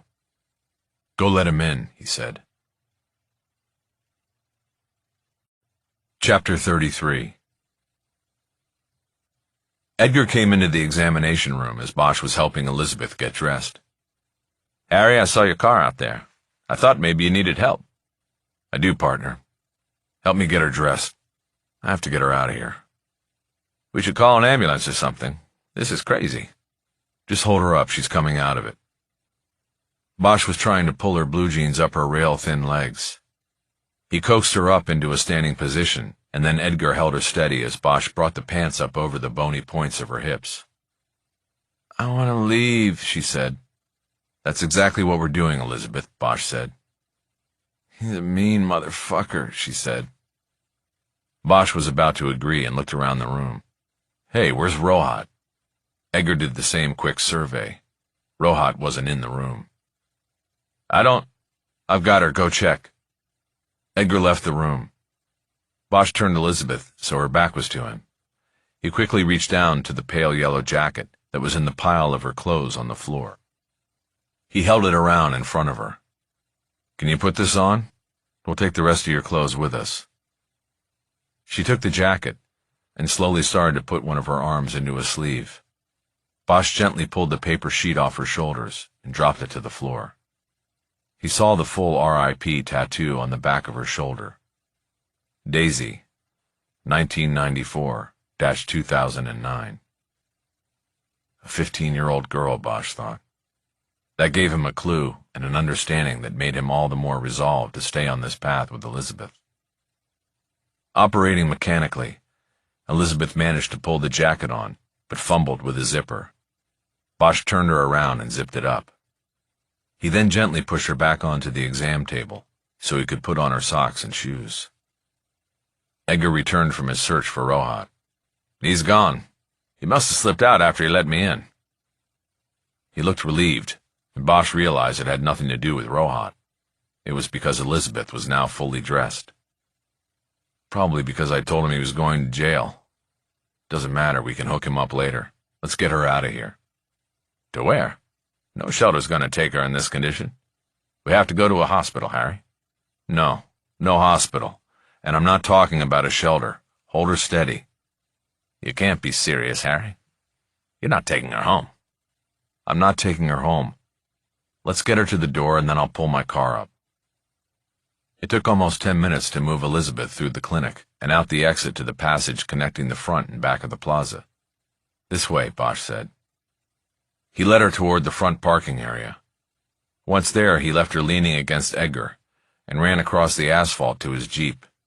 He scanned his surroundings as he went and saw no sign of Brody. Bosch brought the Jeep up to Edgar and Elizabeth and then hopped out to help her get into the front passenger seat and secured her with the seatbelt. Harry, where are you going? A treatment center. Which one? It doesn't have a name. Harry, what the fuck? Jerry, you gotta trust me. I'm doing what's best for her, and it doesn't have anything to do with what the rules are. I am past all of that, okay? What you need to worry about is how to secure these premises now that Chemical Ali is on the run. There are probably enough pills in that clinic to create an army of zombies like her. Bosch stepped back, closed the door to the Jeep, and moved around to the driver's side. And that army's gonna be here by sunup. As Bosch slipped into the Jeep, he saw Edgar glance back at the entrance to the unlocked clinic. Once inside the car, he checked Elizabeth and saw that she was leaning her head against the window of the passenger side door and already nodding off. Bosch pulled away and headed for the parking lot exit. He checked Edgar in the rear view. His former partner was just standing there, watching Bosch drive away. The good news was they didn't have to go far. He got back over to Van Nuys Boulevard and took it north to Roscoe. He turned west at that point and took Roscoe under the 405 freeway and into an industrial neighborhood, dominated by the size and smell of the giant Anheuser-Busch brewery, its stacks billowing beer smoke into the night. Bosch made 2 wrong turns in the neighborhood before finally finding the place he was looking for. The entrance gate and the metal and barbed wire fence that surrounded the property was open. There was no sign on the building, not even an address, but the row of 6 Harleys parked out front was the dead giveaway. Bosch parked as close as he could to the black door at the center of the structure's facade. He got out and went around to help Elizabeth. He put his arm across her back and half held her up as they approached the door. Come on, Elizabeth. Help me here. Walk. You gotta walk. The door opened before they got to it. Cisco stood there. How is she? He asked. She was able to get a heavy hit before I could find her, Bosch said. She OD'd and then was given Narcan and is coming out of it. Are you ready for her? We're ready. Let me take her. Cisco bent down and simply picked Elizabeth up and carried her inside. Bosch followed, and once past the threshold, saw what was not revealed on the outside. A clubhouse. There were 2 pool tables in a large room, as well as an unmanned bar, couches, tables, and chairs. Neon signs depicted skulls and motorcycle wheels with halos, the symbols of the road saints. A couple of large men with long beards watched Cisco and company parade through. Bosch followed Cisco down a dimly lit hallway and into a small room that was equally dim and contained only an army cot like the one Bosch had spent the past 2 nights on in the migrant bus in the desert. Cisco put Elizabeth down gently on the cot and then took a step back and looked at her skeptically. You sure you shouldn't have taken her to the hospital? He asked. We can't have her croaking here. If she does, she disappears. They aren't going to call in the coroner, you know what I mean? I know, Bosch said. If she's coming out of it, I think she'll be okay. The doctor said so. The quack doctor, you mean? He wouldn't have wanted her dying in his place either. How much did she take? She crushed 2 80s. Cisco whistled. Sounds like maybe she kind of wanted to end things, you know? Maybe, maybe not. So this is where you did it? This room? Different room, same place. I was nailed in. This one's got locks on the outside of the door. And she's safe here? I guarantee it. Okay, I'm gonna leave and come back in the morning. Early. I'll talk to her then. And you're all set? We're set. I'll wait on the Suboxone until you come back and she can decide. Remember, she's got to make the call or we're done here. I know. Just keep an eye on her and I'll be back. Will do. And thanks. Pay it forward. Isn't that what they say? This is me paying it forward. That's good. Bosch stepped close to the cot and bent over to look down at Elizabeth. She was already asleep, but seemed to be breathing normally. He then straightened up and turned toward the door. Need me to bring anything when I come back, he asked. Nope, Cisco said.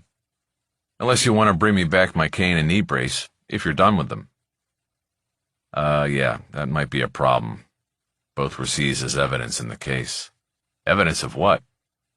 That's a long story, but I may have to replace those for you. Forget it. In a way, they were a temptation. Good to be rid of them, I guess. I get that. Bosch got back into the Jeep and considered the trek home. At least 40 minutes in Sunday night traffic, and felt so besieged and tired that he knew he could not make it.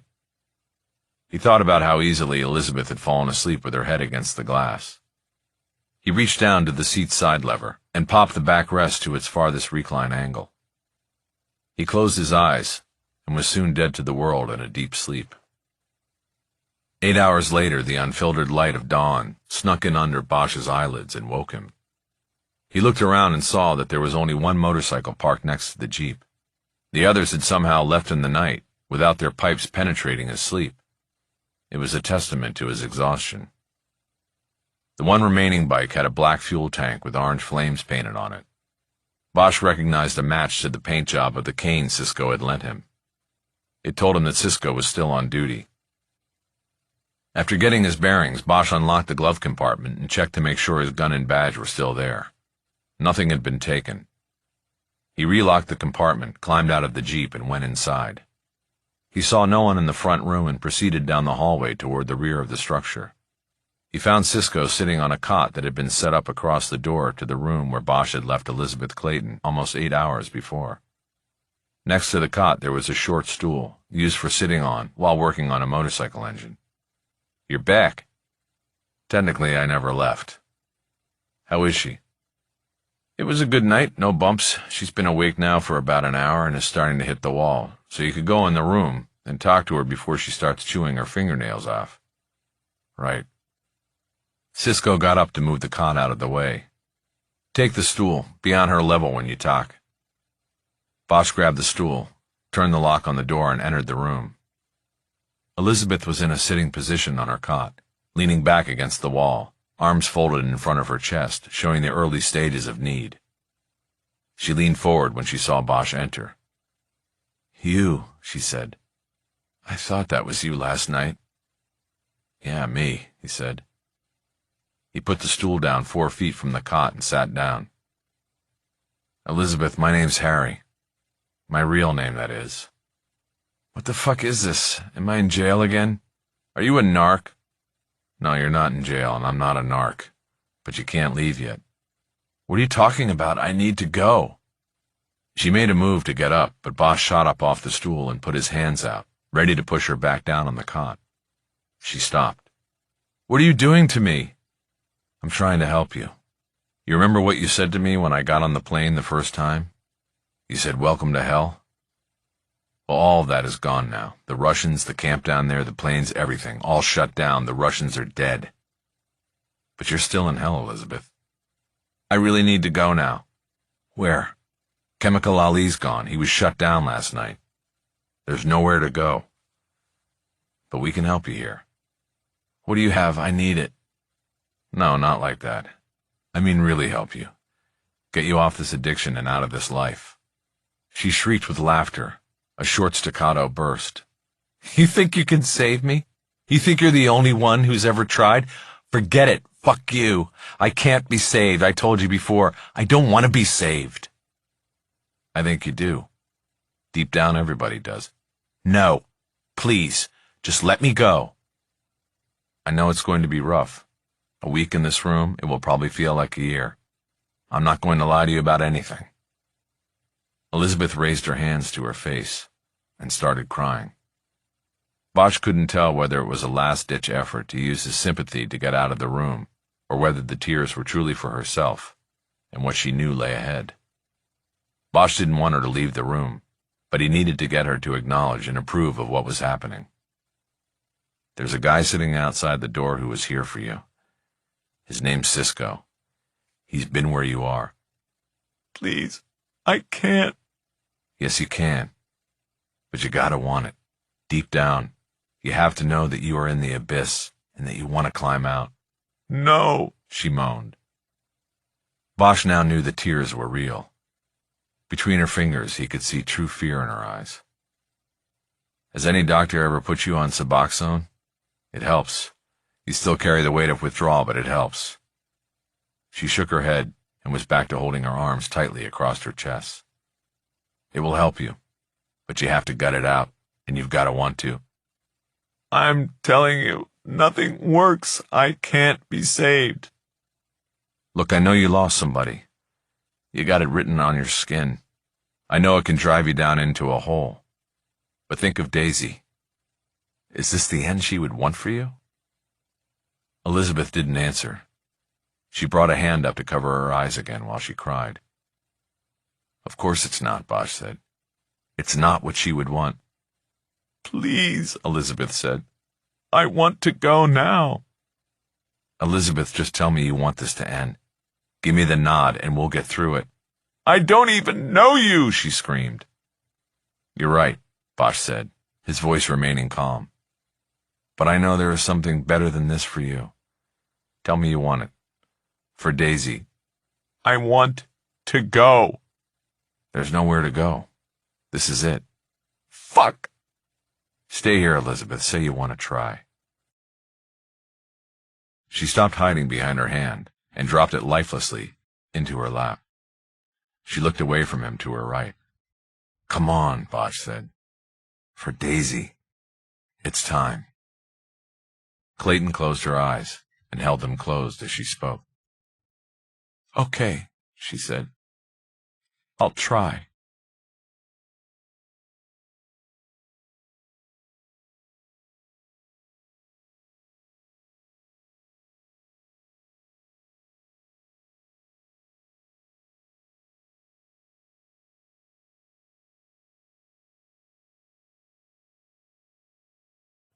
Chapter 34. Bosch got to his breakfast meeting 15 minutes late. Holler was in a booth near the back of the restaurant. Bosch slid in across from him, wondering if he could stomach any food. He decided not. You're late and you look like shit, Holler said. Thanks, Bosch said. Let's just say the past 72 hours haven't been the best of my life. Then good news, my brother. We're here to plot your rise from the ashes. Sounds good to me. You know, a lot has happened in the past 72 hours. I wish I had Cisco here to talk about his end of it, but he seems to be off the grid. You can't fill me in? Of course I can. The main thing is, we have a strong lineup for testimony for Wednesday. As long as we can get our foot in the door, that'll be the key. The DA and Cronin are going to argue like hell to exclude us from the hearing, but I think we have a strong argument for standing. So I need you to practice your outrage. I don't need to practice it. And Borders will be there? The judge issued a transfer order. He's probably coming down in a van as we sit here. Yeah, well, if he's there, and that close to freedom, then I'll have all the outrage you need. Holler nodded. That's what he wanted to hear.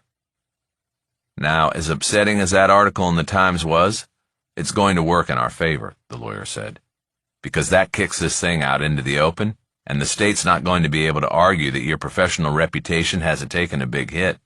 It's clear as day, right there in black and white. Good, Bosch said. I'm glad that's backfiring on that asshole Kennedy. Right. Now we have to be ready for all eventualities. After I make my argument, the judge might want to question you back in chambers. The story yesterday guarantees full media coverage of this, so the judge may want to take you back and hear your side of it before he puts it out in front of the media. You have a problem with that? No, none. The waitress came to the table, and Bosch ordered coffee. Holler ordered a short stack of pancakes, and the waitress left them alone. You don't want to eat? Holler asked. No, not now, Bosch said. So what about Spencer, the counter guy? Where's that gone since I've been out of the loop? We put a solid buzz in his ear last night. What's that mean? I had him hit with a subpoena. It freaked him the fuck out because he didn't know we were on to where they were hiding his ass. Okay, back up. I've been out of the loop since Thursday, you remember? Last I heard, Cisco was on him and saw him meet with Cronin's wife in the bookstore parking lot. What happened after that? The next morning I put Cisco back on him. Cronin and Cronin obviously suspected you were up to something and not going to take this lying down. So they tried to stash Spencer till after the hearing so we couldn't have him. But fuck that. Cisco and his guys already had him and followed him to the stash house they set up down in Laguna. It was their own weekend house. You should have seen the look on Spencer's face when he got the subpoena. You were there? No, that would have been against the rules, me delivering the subpoena, but I've got the next best thing to being there. Holler pulled out his phone and continued as he set up the playback of a video. I issued a subpoena and faxed it to a PI I know down in OC, Lauren Sachs, ex-Orange County Sheriff and a real looker. People call her Sexy Saxy. She does a lot of matrimonial work now. You know, going into bars to see if the husband's got the wandering eye, that sort of thing. She's got these glasses with the hidden camera she wears on those jobs, and I told her I wanted a video record of service on this thing. This is what she got. Holler turned his phone so Bosch could see it. Harry leaned across the table so he could pick up the audio. On the screen was a door. It was shot through the point of view of Sachs' video glasses. Bosch saw her arm reach out as she knocked on the door. There was a silence, but then a shadow could be seen through an ornamental stained glass square set in the center of the door. Someone was standing silently on the other side. "Mr. Spencer," Sachs said, "I need you to open the door, please." Her stern tone was met with a long silence. "Mr. Spencer, I can see you," Sachs said. "Please open the door." "Who are you?" said a voice. "What do you want?" "I have legal documents for you to sign from Los Angeles."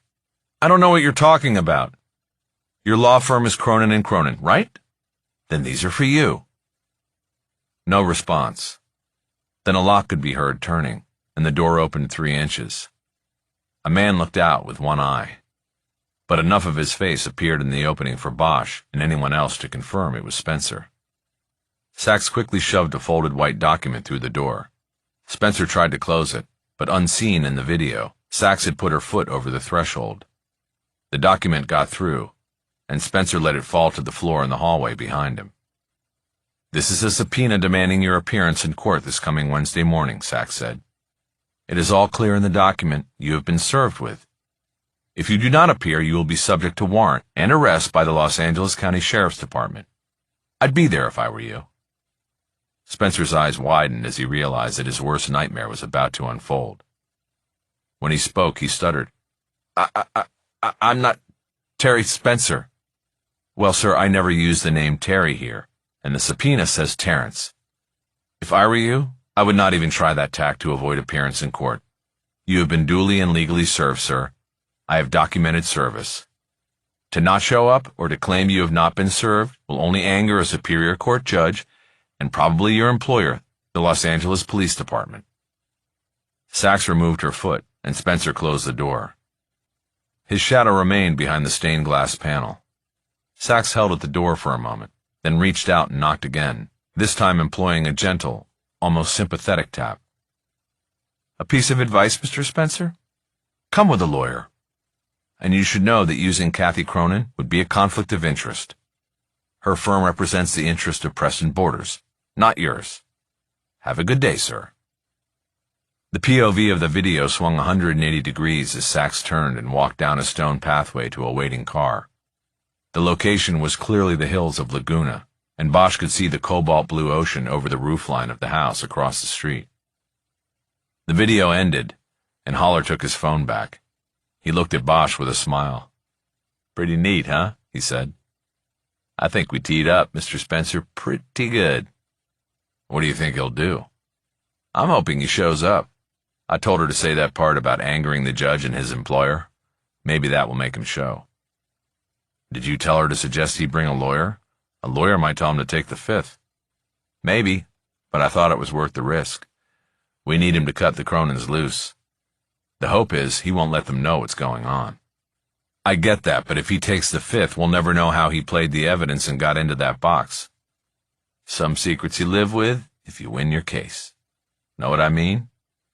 "I guess. What else have we got?" "Well, that's where I need you, Broham. Cisco is at large. I hope he hasn't slipped up. And I need an investigator. I want to locate, just so you know, Cisco's been working for me since yesterday afternoon, not on this. On a personal matter. Haller laughed, thinking it was a joke. I'm serious, Bosch said. A personal matter, Haller said. What personal matter? He's helping a friend of mine, and it's confidential. It's got nothing to do with this. It has everything to do with this if I don't have my investigator. What the fuck is going on? Look, it was an emergency and I needed him. He'll be clear later on, and I'll be able to tell you all about it then. But you've got me. You said you want to locate something or somebody? What? Who? Haller stared at him for a long moment before answering. It's a who, he finally said. I pulled the court file on the original trial and have been reading the transcription.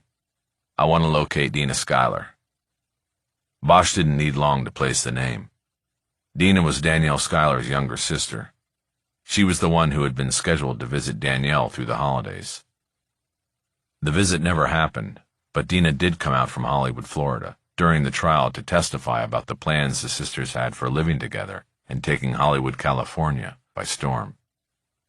Dina was 18 months younger, and Danielle had been protective of her.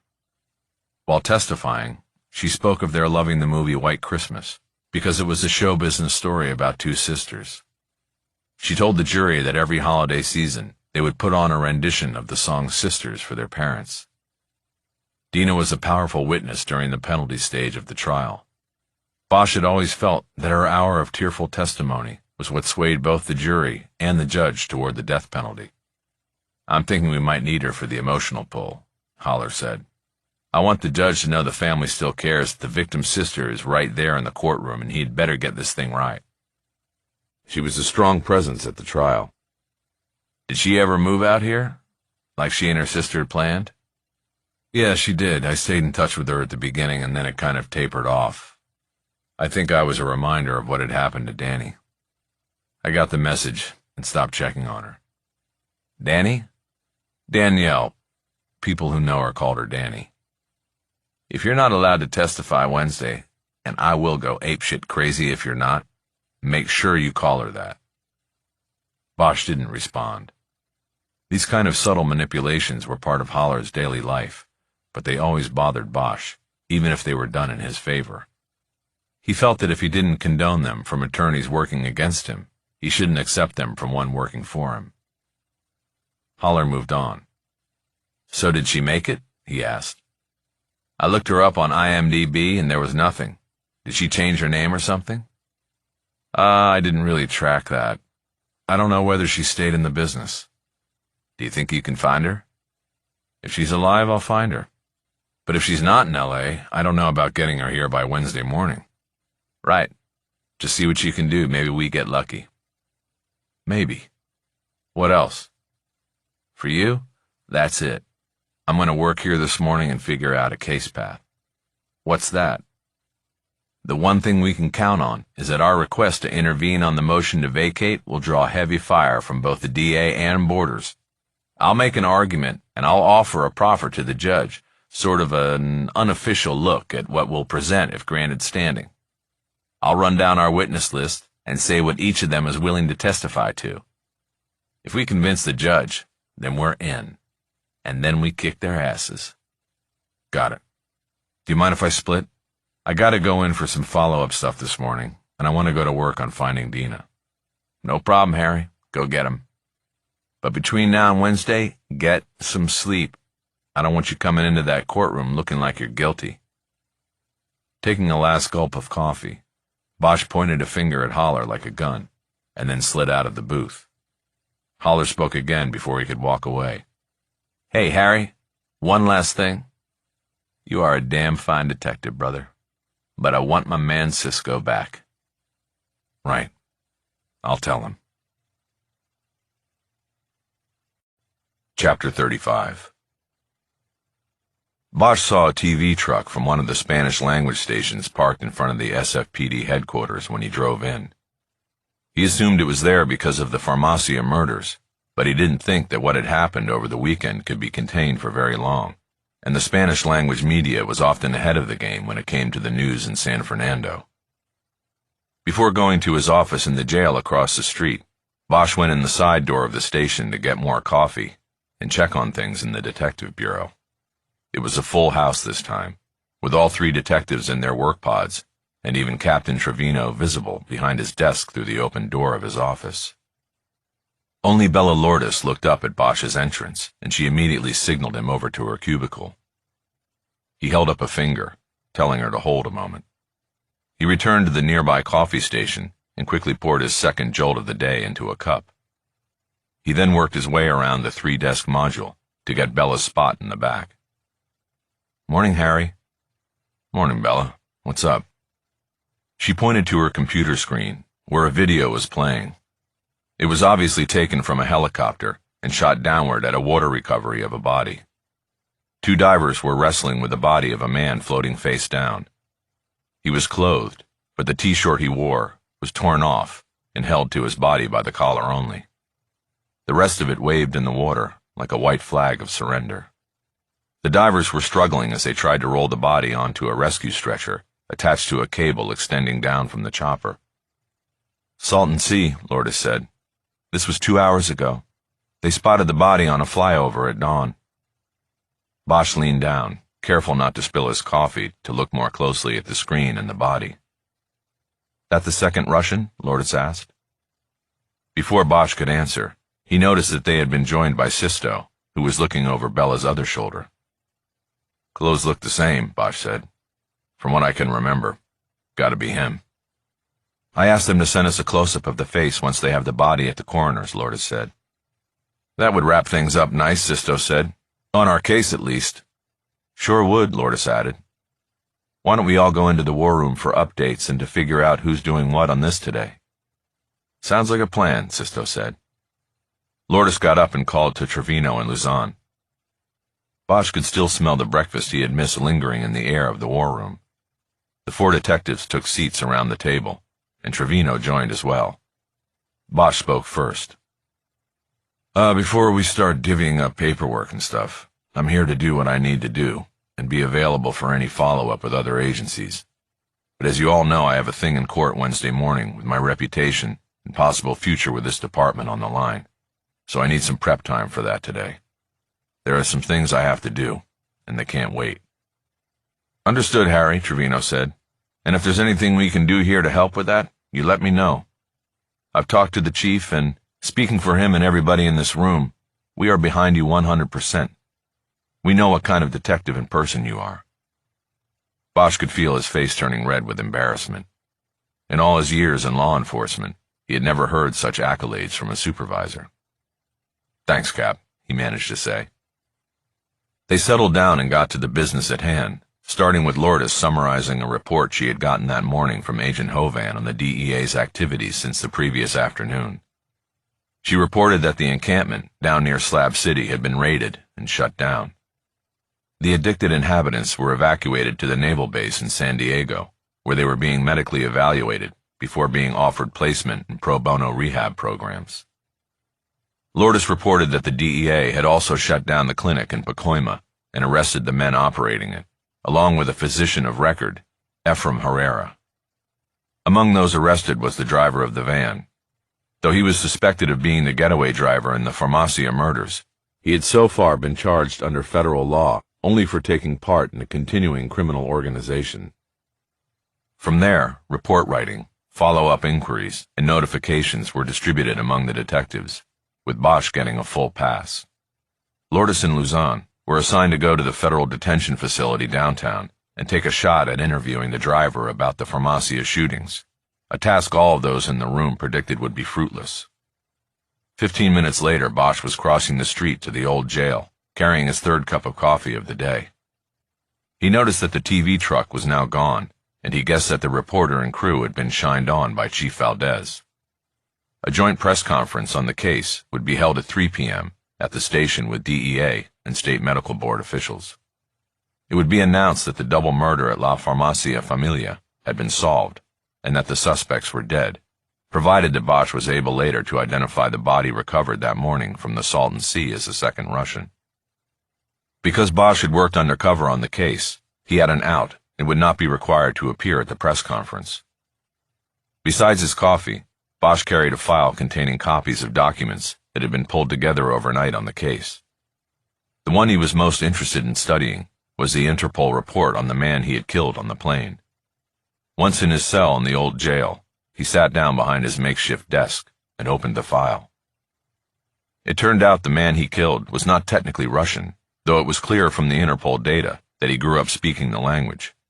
Fingerprints had identified him as Dmitry Sluchek, born in 1980 in Minsk, Belarus. He had served time in 2 different Russian prisons for theft and assault. The Interpol file tracked him until 2008, when he slipped into the United States illegally and never returned. It described him at that time as a six who was associated with a Minsk-based subset of the Russian Bratva, meaning brotherhood, a general word encompassing all of Russian organized crime. The report stated that a six was a low-level mob associate used on the front line of criminal enterprises. The reference came from the lowest rank in a deck of cards used in a Russian game called the Sixes. Such associates were often used as enforcers until they showed leadership skills and were moved up to the position of bratok, or soldier. It appeared to Bosch that once he was in the United States, Sluchek started showing leadership skills and had moved Santos out of the picture in the California operation. He assumed that if the man pulled that morning from the Salton Sea was identified, he would have a history similar to Sluchek's. The report concluded that Sluchek was most likely still connected to the Bratva and reported to and contributed profits from the California operation to a Pakhan, or boss, back in Minsk, who had been identified as Oleg Novichenko. Bosch closed the file and thought about the chain of events that resulted in the Esquivels being executed in their place of business and people like Elizabeth Clayton being literally enslaved in the desert. The seeds were planted thousands of miles away by faceless men of greed and violence. Bosch knew that people like Novichenko and the men between him and Sluchek would never pay for their crimes here, and that their operation, though down now, would rise again in another spot, with other sixes stepping up and showing their leadership skills. The men who fired bullets into Jose Esquivel Jr. and his father were dead, but the justice gained was small. Bosch could not bring himself to take part in a press conference to laud the quick closing of the case. Some cases were never closed. Bosch put the file on a shelf behind his chair where he put the cases he believed he had worked to the extent of his ability and reach.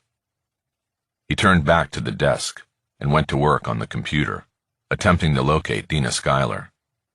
Using the department computer to further his own private investigations had been forbidden when he had first come to work in San Fernando. But once he built an impressive record of closing cases, that rule was treated with a wink and a nod. Valdez and Trevino wanted to keep him happy and in the office as often as possible. The search didn't take long. Dina was still alive and still in L.A. She had gotten married, and her last name was now Rousseau. The address on her current driver's license placed her on Queens Road above the Sunset Strip. Bosch decided to go knock on her door. Part 3. The Intervention. Chapter 36. Bosch got to Union Station by 8:15 Wednesday morning. He parked in the short-term lot in front and went inside to wait for his daughter. Her train was only 10 minutes behind schedule, and when they connected in the vast central waiting area, she had no baggage with her and only carried a book. She explained that her plan was to take a train back down to San Diego after the court hearing, unless Bosch needed her to stay.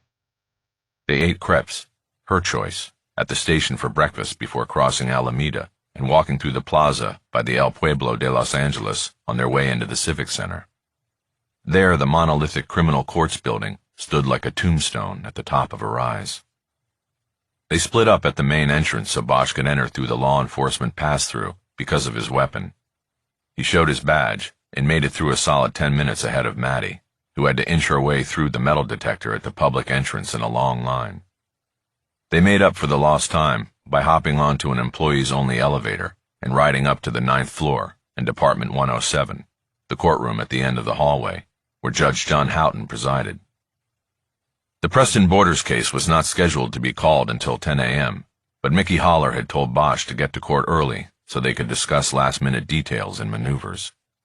Bosch appeared to be the first person on his team to arrive. He sat in the back row of the gallery with his daughter, and watched the proceedings.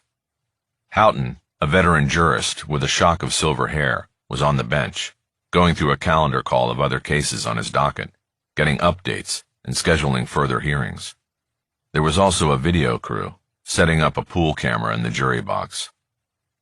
Haller had told Bosch that so many local news stations had requested access to the hearing, following the Times story, that Houghton had specified that one randomly chosen crew could record the hearing and then share the video feed with the others. "Is he going to be here?" Maddie whispered. "Who?" Bosch asked. "Preston Borders." "Yes, he'll be here." He pointed to the metal door behind the desk where the courtroom deputy sat. "He's probably in a holding cell back there now." Bosch realized by her first question that she might have a fascination with Borders, the unrepentant death row killer. He second-guessed his allowing his daughter to come. Bosch looked around. While Houghton was not the original judge on the Borders case, Department 107 was the original courtroom, and it looked to Bosch like it hadn't been updated in the intervening 30 years. It was 1960s contemporary design, like most of the courthouses in the county. Lightwood paneling covered the walls, with the judge's bench, witness stand, and clerk's corral all part of one module of sharp lines in faux wood. The Great Seal of the state of California was affixed to the wall at the front of the courtroom, 3 feet above the judge's head. The courtroom was cool, but Bosch felt hot under the collar of his suit. He tried to calm himself and be ready for the hearing. The truth was, he felt powerless. His career and reputation were essentially going to be in Mickey Haller's hands, and their fate possibly determined over the next few hours. As much as he trusted his half-brother, passing the responsibility to someone else left him sweating in a cold room. The first familiar face to enter the courtroom belonged to Cisco Wojciechowski. Bosch and his daughter slid down the bench, and the big man sat down. He was as dressed up as Bosch had ever seen him, in clean black jeans and matching boots, an untucked white-collared shirt, and a black vest with stylized swirls of silver thread. Bosch introduced his daughter, and then she went back to reading her book, a collection of essays by a writer named B.J. Novak. "How you feeling?" Cisco asked. "One way or another, it will all be over in a few hours," Bosch said. "How's Elizabeth?" "She had a rough night, but she's getting there. I got one of my guys watching her. Maybe if you can, you could come by and see her. Encourage her. Might help." "Sure, but when I was there yesterday, it looked like she wanted to use my head as a battering ram on the door. You go through big changes in the first week. It will be different today. I think she's about to crest. It's an uphill battle, and then there's a point where you're suddenly going down the other side of the mountain." Bosch nodded. "The question is, what happens at the end of the week?" Cisco said. "Do we just cut her loose? Drop her off somewhere? She needs a long-range plan or she won't make it." "I'll think of something," Bosch said. "You just get her through the week, and I'll take it from there." "You sure?" "I'm sure." "Did you ever find out anything about the daughter? She still doesn't want to talk about it." "Yeah, I found out. Daisy. She was a runaway. Got into drugs in junior high, ran away from home. Was living on the street down in Hollywood, and one night she got in the wrong car with somebody. Shit. She was..." Bosch turned his body casually, as if he were reaching down with his left hand to adjust the cuff of his right pant leg. His back to his daughter, he continued. "Tortured, to put it politely, and left in a dumpster in an alley off of Cahuenga." Cisco shook his head. "I guess if anybody ever had a reason." "Right. Did they at least catch the bastard?" "Nope. Not yet." Cisco laughed without humor. "Not yet," he said. "Like it's going to get solved 10 years later?" Bosch looked at him for a long moment without replying. "You never know," he said. Haller entered the courtroom then, saw his investigator and client sitting together, and pointed in the direction of the hallway outside. He hadn't noticed Maddie because the 2 bigger men had eclipsed her from the doorway angle. Bosch whispered to Maddie to stay where she was, and started to get up. Maddie put her hand on his arm to stop him. "Who are you just talking about?" A woman from a case. She needed help, and I asked Cisco to get involved." "What kind of help? Who's Daisy?" "We can talk about it later. I need to go out and talk to my Your uncle, about the hearing. Stay here and I'll be back. Bosch got up and followed Cisco out. Most people in the long hallway congregated down in the middle near the snack bar, restrooms, and elevators. Team Bosch found an open bench with some privacy by the door to Department 107 and sat down, Holler in the middle. Okay, boys, are we ready to rock? The lawyer said. How are my witnesses? Where are my witnesses? Locked and loaded, I think, Cisco said. Tell me about Spencer, Holler said. You guys stayed with him, right? All night, Cisco said. As of 20 minutes ago, he was still at his new lawyer's office in the Bradbury. Bosch knew that meant Spencer was only 2 blocks away. Holler turned on the bench and looked at him eye to eye. And you? I told you to get some sleep, he said. But you still look like shit. And there's dust on the shoulders of that suit, man.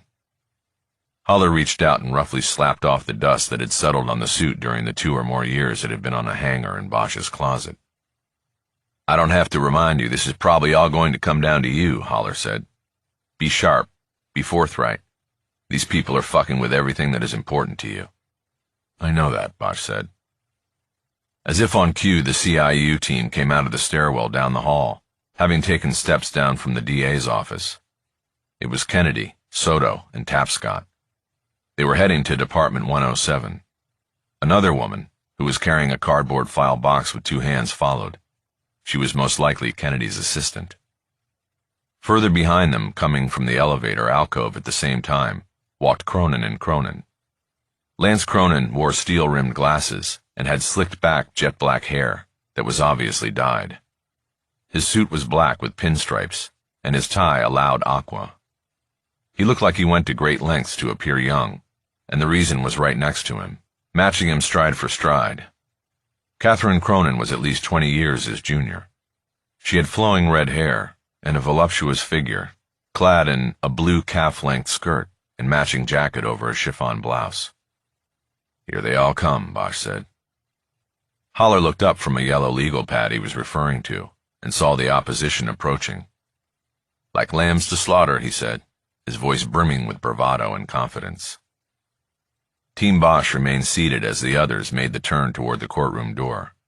Kennedy kept his eyes averted, as though there was no one sitting on the bench 15 feet away. But Soto locked eyes with Bosch and peeled off from her team to approach him. She was unhesitant about speaking in front of Holler and Wojciechowski. Harry, why didn't you call me back? She asked. I left you several messages. Because there was nothing to say, Lucia, Bosch said. You guys believe Borders over me, and there's nothing else to say. I believe the forensic evidence, Harry. It doesn't mean I believe you planted the other evidence. The stuff in the paper didn't come from me. Then how did the evidence I found get there, Lucia? How did Danny Schuyler's pendant get into the suspect's apartment? I don't know, but you weren't in there alone. So you're still willing to pass the buck to a dead guy. I didn't say that. What I'm saying is that I don't need to know the answer to that. Bosch stood up so he could speak to her face to face. Yeah, well, see, that doesn't work for me, Lucia. You can't believe in the forensic evidence without believing that the other evidence was planted in the apartment. And that's why I didn't call you back. She shook her head sadly and then turned away. Tapscott was holding the courtroom door open for her. He gave Bosch the dead-eye stare as Soto went by him. Bosch watched the door silently close behind them. Look at this, Holler said. Bosch looked down the hall and saw 2 women approaching. They were dressed for a night of clubbing, with black skirts cut to mid-thigh and patterned black stockings, one with skulls on them, the other crucifixes. Groupies, Cisco said. If Borders walks out of here today, he'll probably be banging a different broad every night for a year. The first 2 were followed by 3 more, dressed similarly and with tattoos and piercings to the max. Then from the elevator alcove came a woman in a pale yellow dress appropriate for court.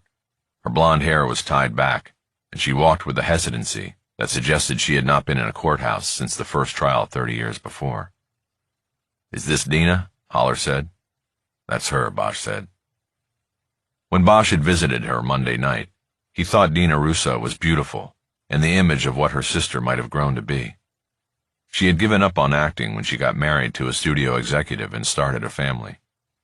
She told Bosch she had no doubt that Preston Borders had been her sister's killer and would not hesitate to tell a judge so, or to appear in court simply as moral support. Haller and Cisco joined Bosch in standing as she approached, and Bosch introduced her. "We certainly appreciate your willingness to come here today and to testify if necessary," Haller said. "I couldn't live with myself if I didn't," she said. "I don't know if Detective Bosch told you this, Ms. Rousseau, but Borders will be in the courtroom today. He's been transported down from San Quentin for the hearing. I hope that this is not going to cause you any undue emotional distress." "Of course it will. But Harry told me that he would be here, and I'm ready. Just point me to where I need to go." "Cisco, why don't you take Miss Rousseau into the courtroom and sit with her? We still have a few minutes and we're going to wait for our last witness." Cisco did as instructed, and that left Bosch and Haller standing in the hallway. Bosch pulled his phone and checked the time. They had 10 minutes until the hearing was scheduled to start. "Come on, Spencer, where are you?" Haller said. They both stared down the long hallway. Because the top of the hour was approaching, the crowds were thinning as people went into the various courtrooms for the start of hearings and trials. It left the space outside of court wide open. 5 minutes went by. No Spencer. "Okay," Haller said, "we don't need him. We'll work his absence to our advantage. He defied a valid subpoena. Let's go in and do this." He headed toward the courtroom door and Bosch followed, taking one last glance toward the elevator alcove before disappearing inside. Bosch saw that a number of reporters had slipped into the courtroom and were in the front row. He also saw that Cisco and Dina were in the last row, next to his daughter. Dina was staring toward the front of the courtroom, a growing look of horror on her face. Bosch followed the line of her vision and saw that Preston Borders was being led into the courtroom through the metal door that accessed the courthouse jail. Courtroom deputies were on either side of and behind him. He walked slowly toward the defense table. He was in leg and wrist shackles, with a heavy chain running up between his legs and connecting the bindings. He was wearing orange jail scrubs, the color given to jailhouse VIPs.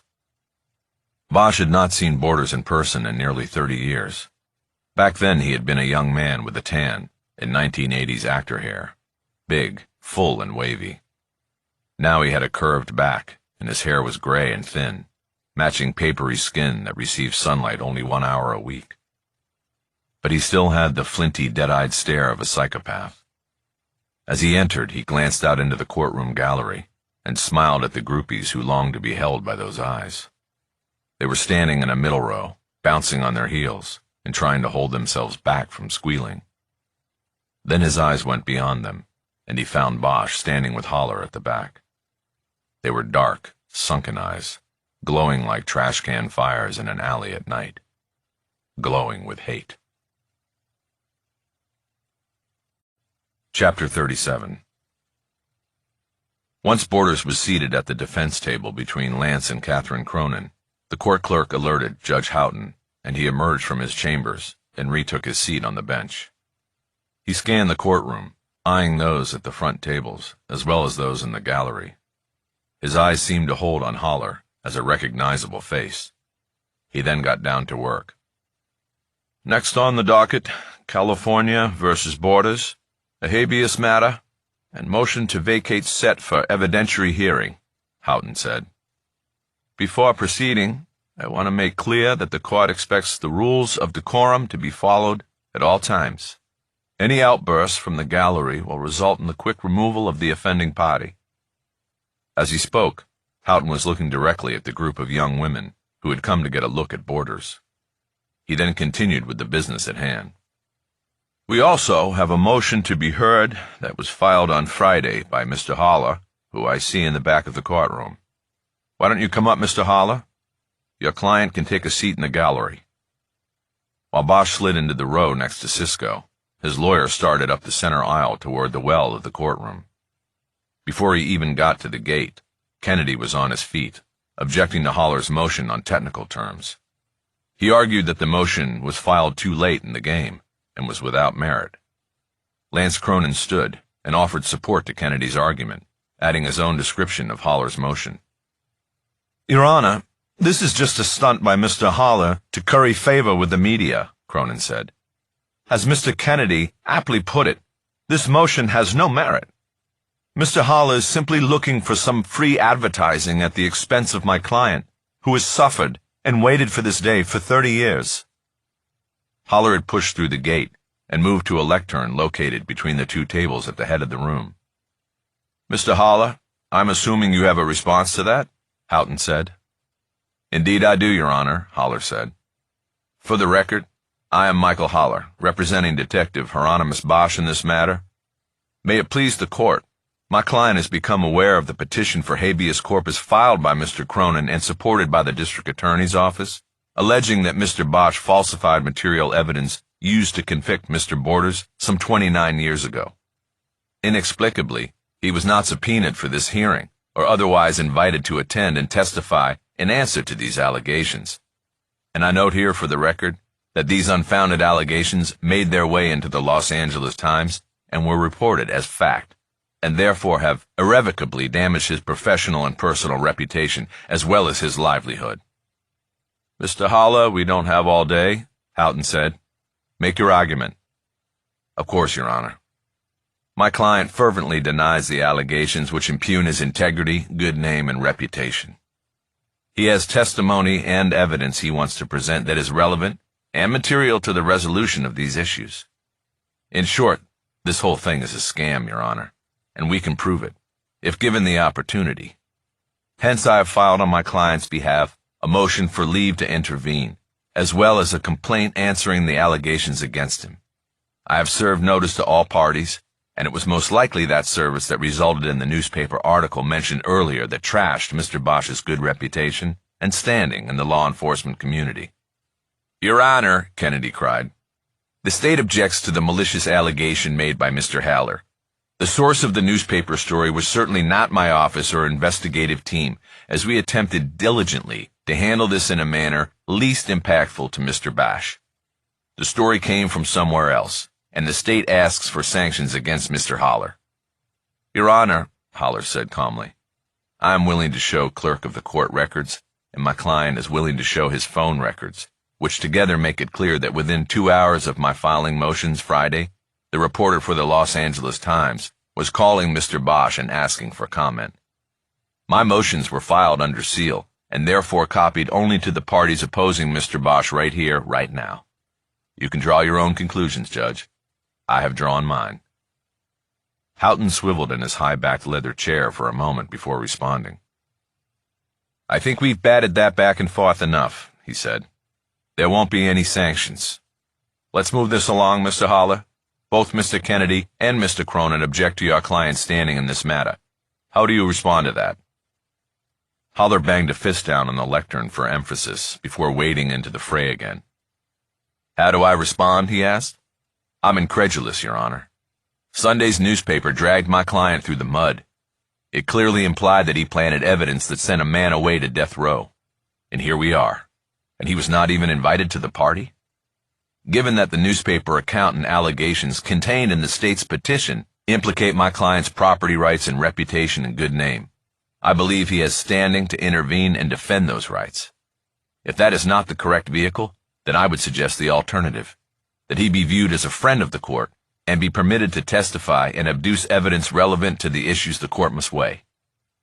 Houghton solicited responses from Kennedy and Cronin, but it became clear to Bosch that the judge found it difficult not to give him his day in court after his name and reputation were called into question by the Times and by the details of the original petitions, which the DA's office did not seek to seal from public view.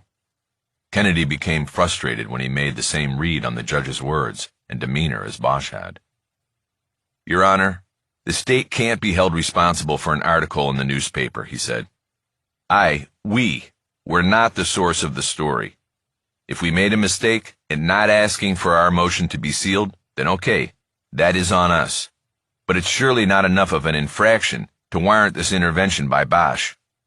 There is a man sitting in this courtroom who has been on death row for more than 10,000 days.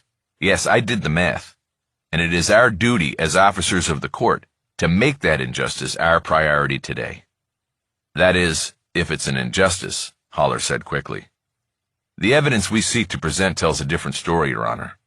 It's the story of a scam carried out by cunning minds and perpetrated on the citizenry as well as on Mr. Kennedy and his office. I'm going to take 10 minutes to refer to the code, and then we'll reconvene, Houghton said. Nobody go far. 10 minutes. The judge was up and off the bench quickly, and he disappeared into the hallway behind the clerk's corral that led to his chambers. Bosch liked that about Houghton. He had been in trials with the judge in the past, and knew he was very assured as a courtroom referee, but he wasn't conceited enough to assume he knew every nuance of the law as written.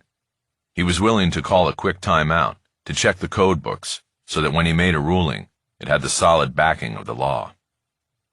Haller turned around and looked at Bosch. He pointed toward the rear door of the courtroom, and Bosch understood that he was still wondering about Spencer. It was a sign that Haller was confident that the judge's ruling was going to go his way. Bosch got up and walked out of the courtroom to check on Spencer. The hallway was practically deserted now, and there was no sign of him. Bosch went back into the courtroom. The sound of the door drew Haller's attention, and Bosch shook his head. The judge returned to the bench a minute early, and immediately shot down a request from Kennedy to provide further argument. He then proceeded with his ruling. Although the statute and rules governing habeas procedure are within the penal code, it's axiomatic that such a petition is in the nature of a civil action. Hence, an intervener under civil rules would seem to be appropriate. Detective Bosch's property, right in his good name and reputation, is an interest that he is entitled and permitted to protect, and that is, to the court's observation and research, not being protected by the existing parties to this action. So I grant the motion for leave to intervene. Mr. Haller, you can call your first witness. Kennedy, who had inexplicably remained standing after his last objection was denied, quickly objected again. Your Honor, this is unfair, he said. We are not prepared for witnesses. The state requests that we carry this over 30 days in order to seek depositions and prepare for a hearing. Cronin stood as well.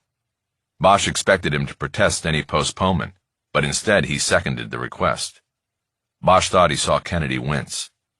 It was probably at that moment that the prosecutor knew he had somehow been played by Cronin, or Borders, or both. What happened to the 10,000 days Mr. Kennedy mentioned earlier? Houghton said. The travesty of justice? Now you want to send the man whom your petition exonerates back to death row for another 30 days?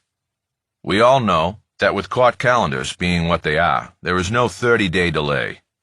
Putting this off for 30 days might as well be 90, because my calendar is that far out. I'm not seeing a reason to delay these proceedings, gentlemen. Houghton swiveled in his chair again, and looked down from the bench at Borders. Mr. Borders, are you willing to go back up to San Quentin for another 3 months while the attorneys get into this? There was a long moment before Borders responded, and Bosch savored every second of it. There was no good answer for Borders. To accept the delay would be to reveal, as his attorney just had, that there was something wrong here. To say he did not accept his own attorney's wish for a delay would be to invite Haller to trot his witnesses to the stand and risk the whole scam being exposed. I just want to get it right, Borders finally said. I've been up there a long time. I don't suppose a little more time matters, if it means they get it right. That's exactly what the court is trying to do here, Houghton said. Get it right. Bosch caught movement in his peripheral vision and turned to see the courtroom door opening. A man in a suit, who he presumed was a lawyer, entered and was followed by Terry Spencer. They stepped in and surveyed the courtroom, and the soft bang of the door closing behind them drew the rest of the eyes in the courtroom to them. Bosch turned to check that Haller saw that their witness had arrived. Then he looked at the faces of the defense table. Borders showed minimal interest in the new arrivals, because he didn't know Spencer by sight. But the reactions of the Cronin legal team was telling. Lance Cronin pursed his lips and blinked. He looked like a chess player who knew 3 moves out that he had lost. Catherine Cronin's reaction went beyond surprise. She looked like she was seeing a ghost. Her jaw went slack and her eyes turned from the man standing at the back of the courtroom to her husband, sitting on the other side of their client. Bosch read fear in them. Bosch's eyes then hunted through the rows of benches in the gallery for Lucia Soto. He found her in the front row by the courtroom deputy's desk. It was clear that she recognized Spencer, but she had a puzzled look on her face. She genuinely wasn't sure why the man from property control was in the courtroom, May I make a suggestion to the court? The words came from Holler, and they drew all attention away from Spencer. Go ahead, Mr. Holler, Houghton said. What if all the lawyers and principals continue the hearing in camera? Holler said. I will give Mr. Kennedy and Mr. Cronin a verbal proffer for each witness I intend to call, and for each document and video I plan to introduce. They will then be better informed on whether to seek a delay or not. The reason I asked to move to chambers is that I would want to be shielded from the media should I not be 100% accurate in my proffers. How long will this take, Mr. Holler? The judge asked. I'll be quick. I think I can do it in 15 minutes or less. I like your idea, Mr. Holler, but we have a problem. I'm not sure if I have room in chambers for all attorneys and their clients, as well as Mr. Kennedy and his investigators. Additionally, we have a security issue with Mr. Borders, and I don't think our courthouse deputies want him moved around the building. So what I am going to do is use the courtroom for a closed in-camera conference and ask that witnesses, members of the media, and all other observers leave for 15 minutes so we can hear your proffers, Mr. Holler. Thank you, Your Honor. The pool camera can stay, but it needs to be turned off. Deputy Gaza, please call for an additional deputy who can stand outside the door in the hallway until we are ready to invite the public back in. There was a commotion as several people stood at once to leave the courtroom. Bosch sat still at first, just admiring the genius of Holler's move, because he was giving the judge a summary of what would be shown and testified to. There would be no oaths taken, and therefore no consequences for any exaggerations or untruths that might be exposed later. Holler was about to get a free swing at the case against Bosch, and there was nothing Kennedy and the Cronins could do about it. Chapter 38. Holler signaled Bosch to the front. He went through the gate and took a seat against the railing. He looked around and saw he was only about 6 feet from where Borders sat shackled between Cronin and Cronin. 2 deputies were in chairs directly behind him. He looked to the rear of the courtroom and saw people still bunched at the door and moving out. His daughter was last in line and looking back at him. She gave him a nod of confidence, and he returned it. After she moved through the doorway, he returned his attention to Borders. He made a low whistle sound, and it caught Borders' ear. The man in orange turned and looked directly at Bosch. Bosch winked. Borders looked away. Holler stepped over and blocked Bosch's view of him. Don't worry about him, he said. Stay focused on what's important. He took the empty seat next to Bosch and leaned into him to whisper. I'm going to try to get you on the record, he said. No proffer from me. You. So remember, be forthright, act outraged. I told you, not a problem, Bosch said. Holler turned to check the back of the room. Did you talk to Spencer or Daly before they left? No. Is Daly the lawyer? Yeah, Dan Daly. He's usually a federal court guy. Must be slumming today, or he previously knew Spencer. I'll put Cisco on it. Holler took out his phone and started typing a text to his investigator, who had been among those invited by the judge to leave the courtroom. Bosch stood up so he'd have an angle on the screen. Holler was telling Cisco to see if Daly would reveal what Spencer was willing to testify to. He told Cisco to text him back. Just as he sent the message off, Houghton called the courtroom back to order. Okay, we're going to be on the record here, but this is a case management conference of the related parties present, not part of the official hearing record. What is said here is not to go outside the courtroom. Mr. Holler, why don't you walk us through what you plan to do with your witnesses and documents if your motion is granted, and let's be brief. Holler stood up and went to the lectern, placing a legal pad down. Bosch could see that the top page was covered in notes, several of which were circled with arrows, pointing to other circles. It was a schematic of the frame against Bosch. Beneath the pad, he had a file containing the documents he would put before the judge. Thank you for this opportunity, Your Honor, he began. You won't regret it. Because Mr. Cronin and Mr. Kennedy are correct, there has been a miscarriage of justice here, just not the one most people think has occurred. Your Honor, Kennedy said, holding his hands, palms out, and up in a what is going on gesture. Mr. Holler, Houghton said, If I may draw your eyes to the jury box to your left, you will see it is empty. I said be brief. I didn't say make a statement to a non-existent jury. Yes, Your Honor, Haller said. Thank you. Moving on, then. The District Attorney's Conviction Integrity Unit took on this case, and in a forensic review of the evidence, found DNA on the clothing of Danielle Schuyler that did not come from her convicted killer, Preston Borders. Instead, it came from a now-deceased serial rapist named Lucas John Ulmer. Mr. Haller, Houghton interrupted again, you are reciting the known facts of the matter before the court. I granted you entrance to the case as an intervener. An intervention requires something new, a change in direction. Do you have that or not? I do, Haller said. Then get to it. Don't tell the court what it already knows. What I have that's new is this. Detective Bosch can show through documentation and sworn testimony that Lucas John Ulmer's DNA was planted in the evidence box in LAPD property control as part of an elaborate scheme to set Preston Borders free and realize millions of dollars in damages from a false conviction. Houghton held a hand out to stay Kennedy from an obvious objection. A scheme by whom, Mr. Haller? Houghton asked.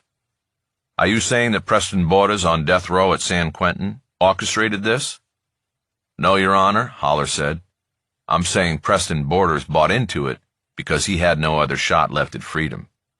But the scheme was orchestrated right here in Los Angeles by the law firm of Cronin & Cronin. Immediately, Lance Cronin was on his feet. I strenuously object to this charade, he said. Mr. Haller is besmirching my good reputation with this insidious accusation, when it is his client who— Noted, Mr. Cronin, Houghton said, cutting off Cronin in mid-paroxysm. But let me remind you that we are in a closed session here, and nothing offered by counsel will reach the ears of the public. But then the judge turned his attention to Haller. You are making a very strong allegation, Mr. Haller, he said. You need to put up or shut up. I'll be putting up, Haller said. Right now. Haller briefly outlined the essential contradiction of the case, as Bosch had expressed to Soto in the hallway. If the DNA found in evidence was legit, then the seahorse found during the search of Preston Borders' apartment was not. It was an either-or proposition.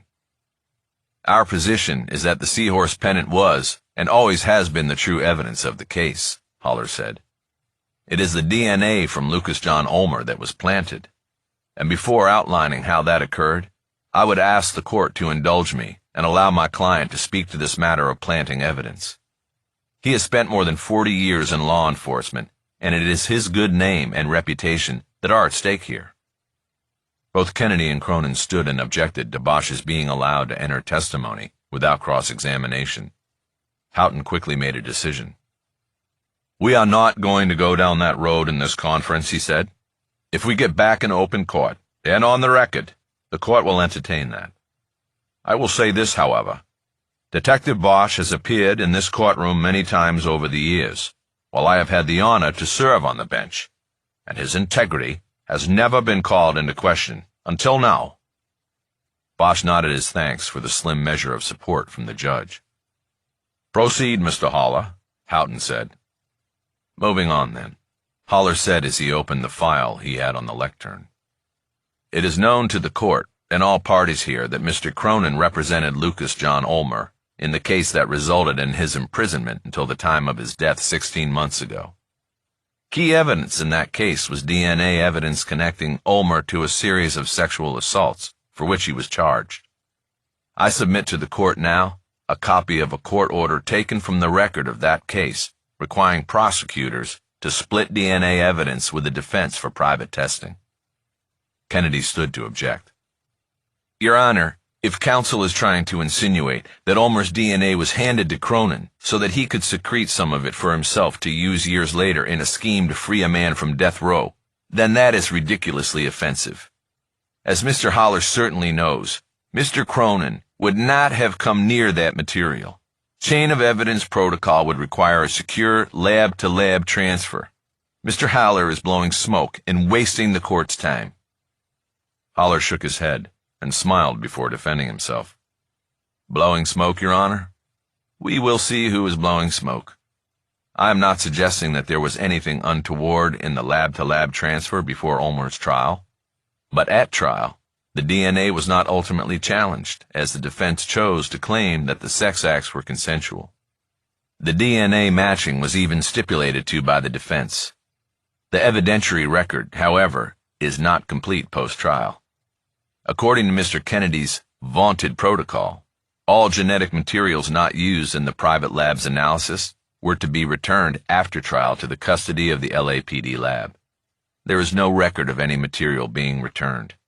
It's missing, Your Honor, and was last in the hands of a lab working for Mr. Cronin. Now it was Cronin's turn to stand up and protest. This is ridiculous, Judge. I never had that material, and I wouldn't know if the lab returned it or not. To have to sit here and have this sort of allegation. Again, we are in closed session here, Houghton said. Let's stay on point, Mr. Haller. What else do you have? I have a few more documents here I would like to tender to the court, Haller said. The first is a letter from Deputy City Attorney Cecil French that confirms that the city has received a complaint for damages from Preston Borders regarding what he says is his false imprisonment for murder following a corrupt investigation by the LAPD. The complaint was filed by Lance Cronin, attorney at law. The amount of damages being sought is not listed because they never are this early in the game. But common sense dictates that a man allegedly framed for murder by a city employee and sent to death row for almost 3 decades would be seeking millions of dollars in damages. Cronin started to stand again, but Houghton held up a hand like a traffic cop, and the lawyer slowly sank back down to his seat. Haller continued. Additionally, he said, we have here a copy of the visitor log from San Quentin that shows Lance Cronin has made regular visits to Preston Borders beginning in January of last year. He is his attorney, Houghton said. Is there something sinister about an attorney visiting a client in prison, Mr. Haller? Not at all, Your Honor. But in order to visit a death row inmate, you must be his attorney of record. Mr. Cronin became that as of January of last year, several months before he sent the letter to the Conviction Integrity Unit, allegedly clearing his conscience about Ulmer's confession to him. Bosch almost smiled. The timing of Cronin's beginnings with Borders was proof of nothing, but it certainly smacked of collusion, and the way Haller had walked the judge right into it was perfect. Bosch put his arm up on the empty chair next to him, so he could casually glance to his right at Soto and Tapscott. They looked like they were seriously tracking the story Haller was spinning. Additionally, Haller said, if the motion to intervene is granted, Detective Bosch is prepared to present witnesses who contradict the key elements of the petitioner's habeas motion. To wit, the petitioner throws the reputation of his trial attorney, Mr. David Siegel, to the wolves, saying that the late Mr. Siegel suborned Mr. Borders' perjury at trial by telling him to testify that the key piece of evidence found in his apartment, the seahorse pendant, was not the victim's, but a facsimile he bought on the Santa Monica Pier. And you have a witness who contradicts that testimony? Houghton asked. I do, Your Honor, Haller said. I have Mr. David Siegel himself, who is willing to contradict the report of his own death, as well as the contention that he suborned perjury from his client at the trial in 1988. He is willing to testify that the entire testimony given by Mr. Borders was concocted by Mr. Borders himself in an attempt to explain away the damning evidence that he was in possession of the victim's jewelry. Kennedy and Cronin were both quickly to their feet, but Cronin spoke first. Your Honor, this is absurd, he said. Even if it is proven that David Siegel is alive, his testimony would be a flagrant violation of attorney-client privilege and completely inadmissible. Judge, I beg to differ with Mr. Cronin, Haller said. Attorney-client privilege was wholly shattered by Mr. Borders when he revealed the inner workings of his trial strategy and sought to impugn the good name and reputation of his attorney in his petition, much as he maligned my client, Detective Bosch. I have in my possession a video proffer, an interview with Mr. Siegel 7 days ago, that shows him to be alive and sound of mind and defending himself against the slander perpetrated by Mr. Borders and his attorney. Haller reached into his pocket and produced a digital storage stick containing the video in question. He held it up above his head, drawing all eyes in the courtroom to it. The judge hesitated, and then pulled the stemmed microphone closer. Cronin and Kennedy sat back down. "Mr. Haller," Houghton said, "we're going to hold off on your video for the time being. The court finds it intriguing, but your 15 minutes are just about up, and this matter comes down to one thing. Ulmer's DNA was found on the victim's clothing, and there seems to be no dispute about that. That clothing had been sealed in evidence archives for years. Years before Mr. Ulmer went to trial, and Mr. Cronin may or may not have come into possession of his genetic material. Years before Mr. Cronin ever met Mr. Borders, and years before Mr. Ulmer died in prison. Do you have an answer for that?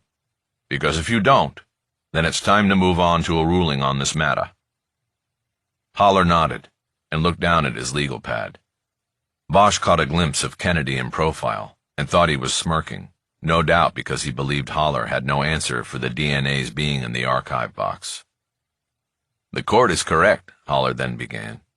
"We do not dispute the finding of DNA on the victim's clothing. Detective Bosch, and I also, have the utmost belief in the integrity of the LAPD lab. We do not suggest that the results of the analysis are to be doubted. It is our belief that the DNA from Ulmer was planted on the clothing prior to its being turned over to the lab." Kennedy jumped up again and hotly objected to the implication that there was corruption in either the property control section of the LAPD or the two detectives who reworked the case for CIU. "The moves by Detectives Soto and Tapscott were well documented and above board," Kennedy said. "Knowing that desperate people sometimes make desperate claims, they went so far as to video their unsealing of the evidence box themselves in order to document that no tampering had taken place." Haller jumped in before the judge could respond. "Exactly," he said. "They videoed the whole thing, and if it may please the court, I would like to play that video as part of my proffer. I have it queued up and ready to go on my laptop, Your Honor. I ask for the court's indulgence in extending my time. I can hook up my computer to the screen very quickly." He gestured toward the video screen on the wall opposite the jury box. There was a silence as Houghton considered the request, even as others in the courtroom were probably considering how Haller got a copy of the video. Bosch saw Soto sneak a sideways glance at him. He knew he was breaking their unspoken rule of confidentiality. She had not shared the video with him so he could use it in court. "Set it up, Mr. Haller," Houghton said. "I'll consider it part of the proffer." Haller turned from the lectern and grabbed his briefcase, which was on the floor in front of the chair next to Bosch. As he opened the briefcase on the chair and retrieved his laptop, he spoke under his breath to Bosch. "This is it," he said. "Like lambs to slaughter, right?" Bosch whispered.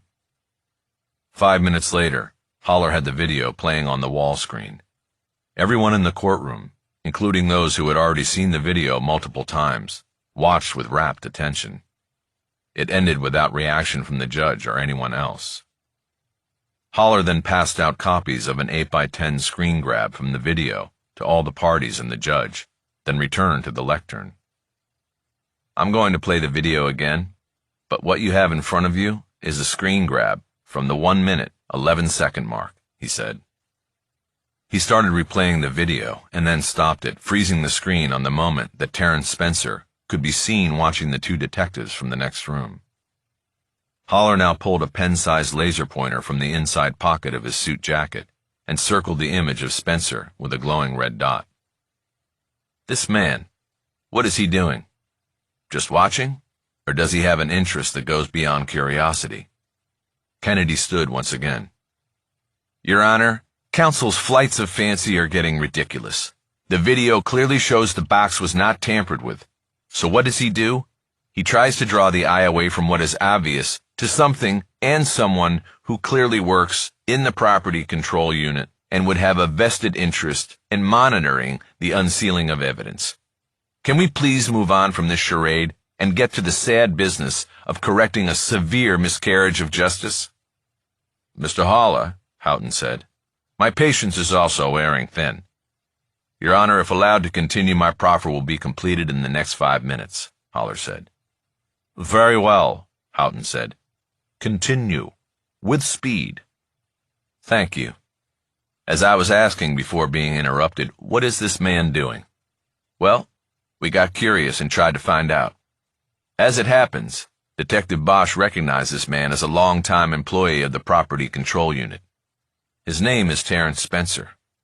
We decided to look into Mr. Spencer, and what we found out may startle the court. Haller took another document from his file and glanced over at Lance Cronin as he delivered it to the clerk, who in turn delivered it to the judge. While the judge was looking at it, Bosch saw Haller step back behind the lectern and use it as a blind as he pulled his phone from his pocket, held it down by his hip, and read a text message that was on the screen. Bosch knew it was most likely the message from Cisco about Spencer that Haller had been waiting for. Haller dropped the phone back into his pocket and continued to address the judge. What we found was that 7 years ago, Terrence Spencer almost lost his house in a foreclosure. It was a bad time in this country, and a lot of people were in the same boat. Spencer got upside down, couldn't make double mortgage payments, and the banks had lost patience. And he would have lost his house if it had not been for the efforts of his foreclosure attorney, Kathy Zeldin, whom many of us in this courtroom now know as Kathy Cronin. Bosch could literally feel the air in the courtroom go still. Houghton went from slouching in his luxurious leather chair to coming forward and leaning intently over the bench. He was holding up the document Haller had provided and intently scanning it as Haller continued. Zeldin, now Cronin, saved Spencer's house at the time, he said.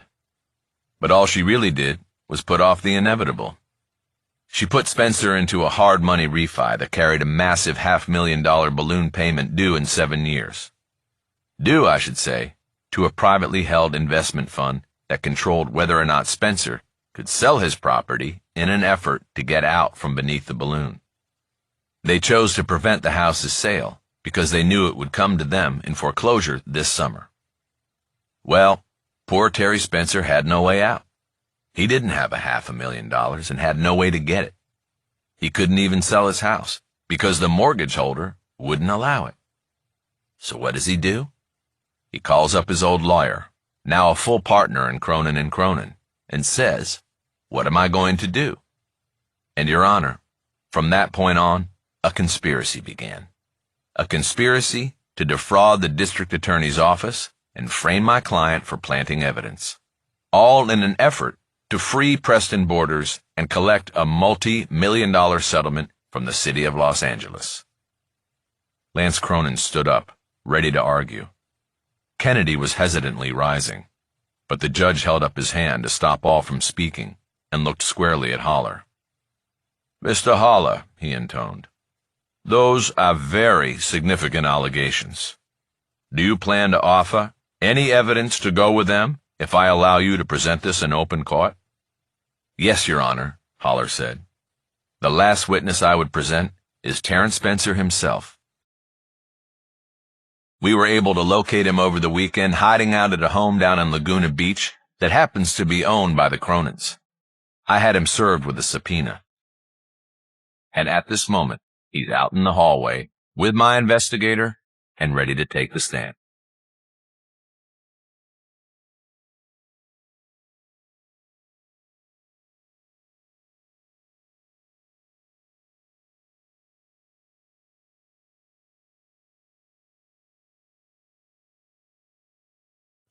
Chapter 39. The threat of Terrence Spencer's testimony seemed to momentarily freeze things in the courtroom. Then it was Preston Borders who broke the silence with laughter. It started low and soon became a head-back, full-throated burst of mirthless irony. He then cut it off, as if with the blade of a knife, and spoke to his lawyer with a deadly snarl in his voice. "You fucking moron. You said this would work.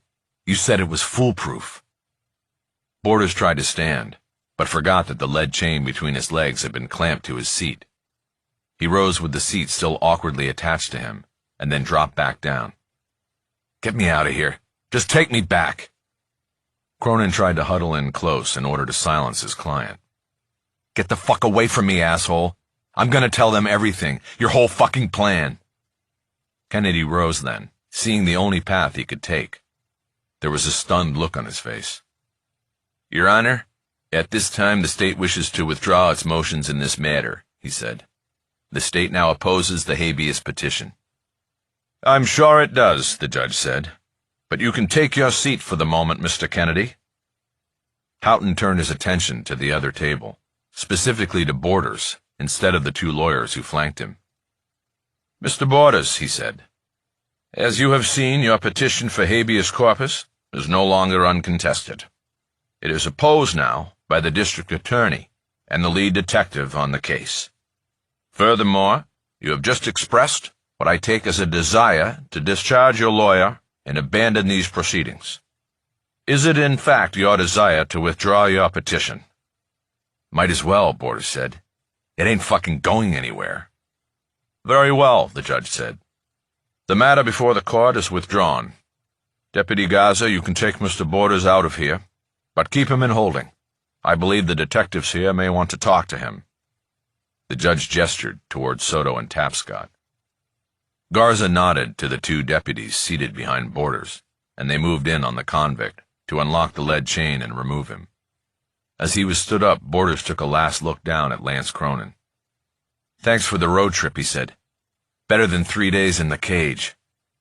Get him out, Houghton ordered loudly. Fuck you all very much, Borders called out as he was half walked, half carried through the door into the courthouse holding area. And please tell my girls to stay in touch.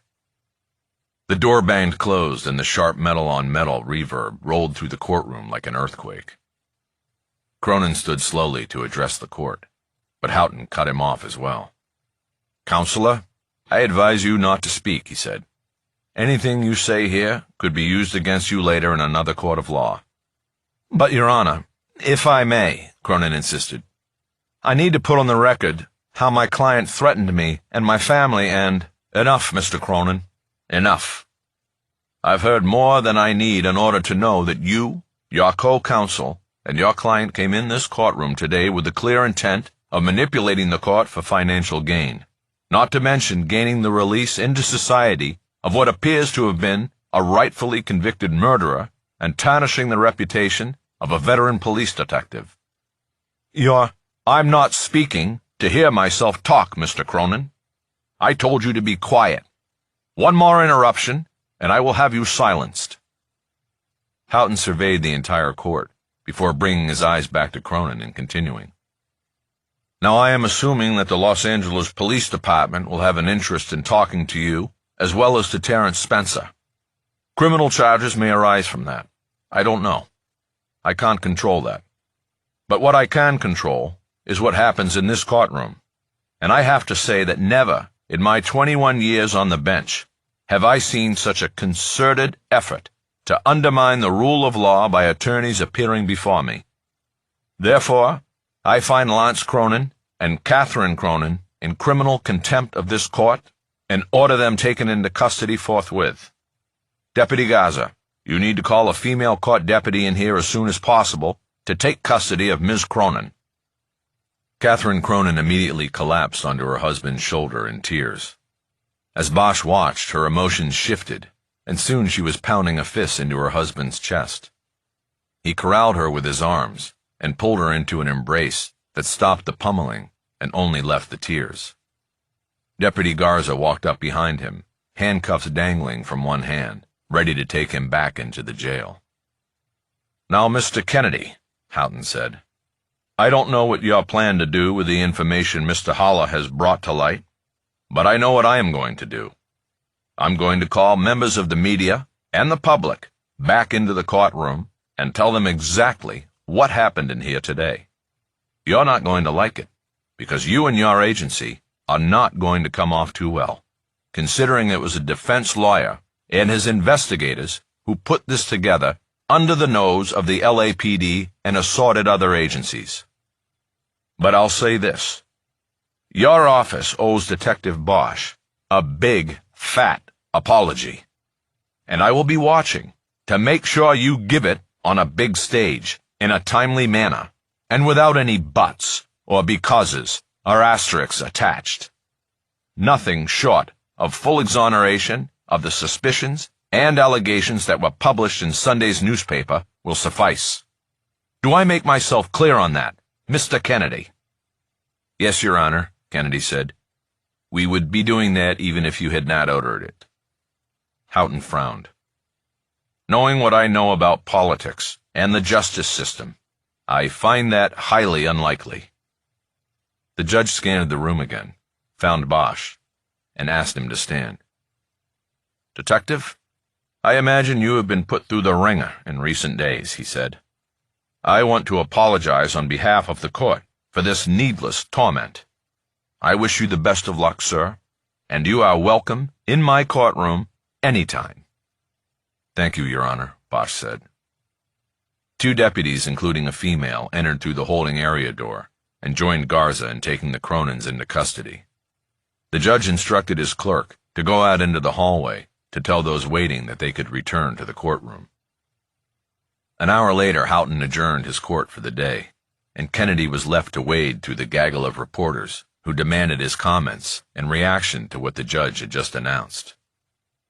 Out in the hallway, Bosch watched Soto and Tapscott approach Terrence Spencer and take him into custody. Cisco came up next to Bosch, and they watched the detectives lead Spencer down the hall. "I hope he tells them how he rigged the box," Bosch said. "I really want to know." "Not going to happen," Cisco said. "He's taken the fifth." "But you said he was going to testify." "What are you talking about?" "Your text to Holler in the courtroom. You said he was ready to testify." "No, I said you can put him on the stand, but he'll take the nickel."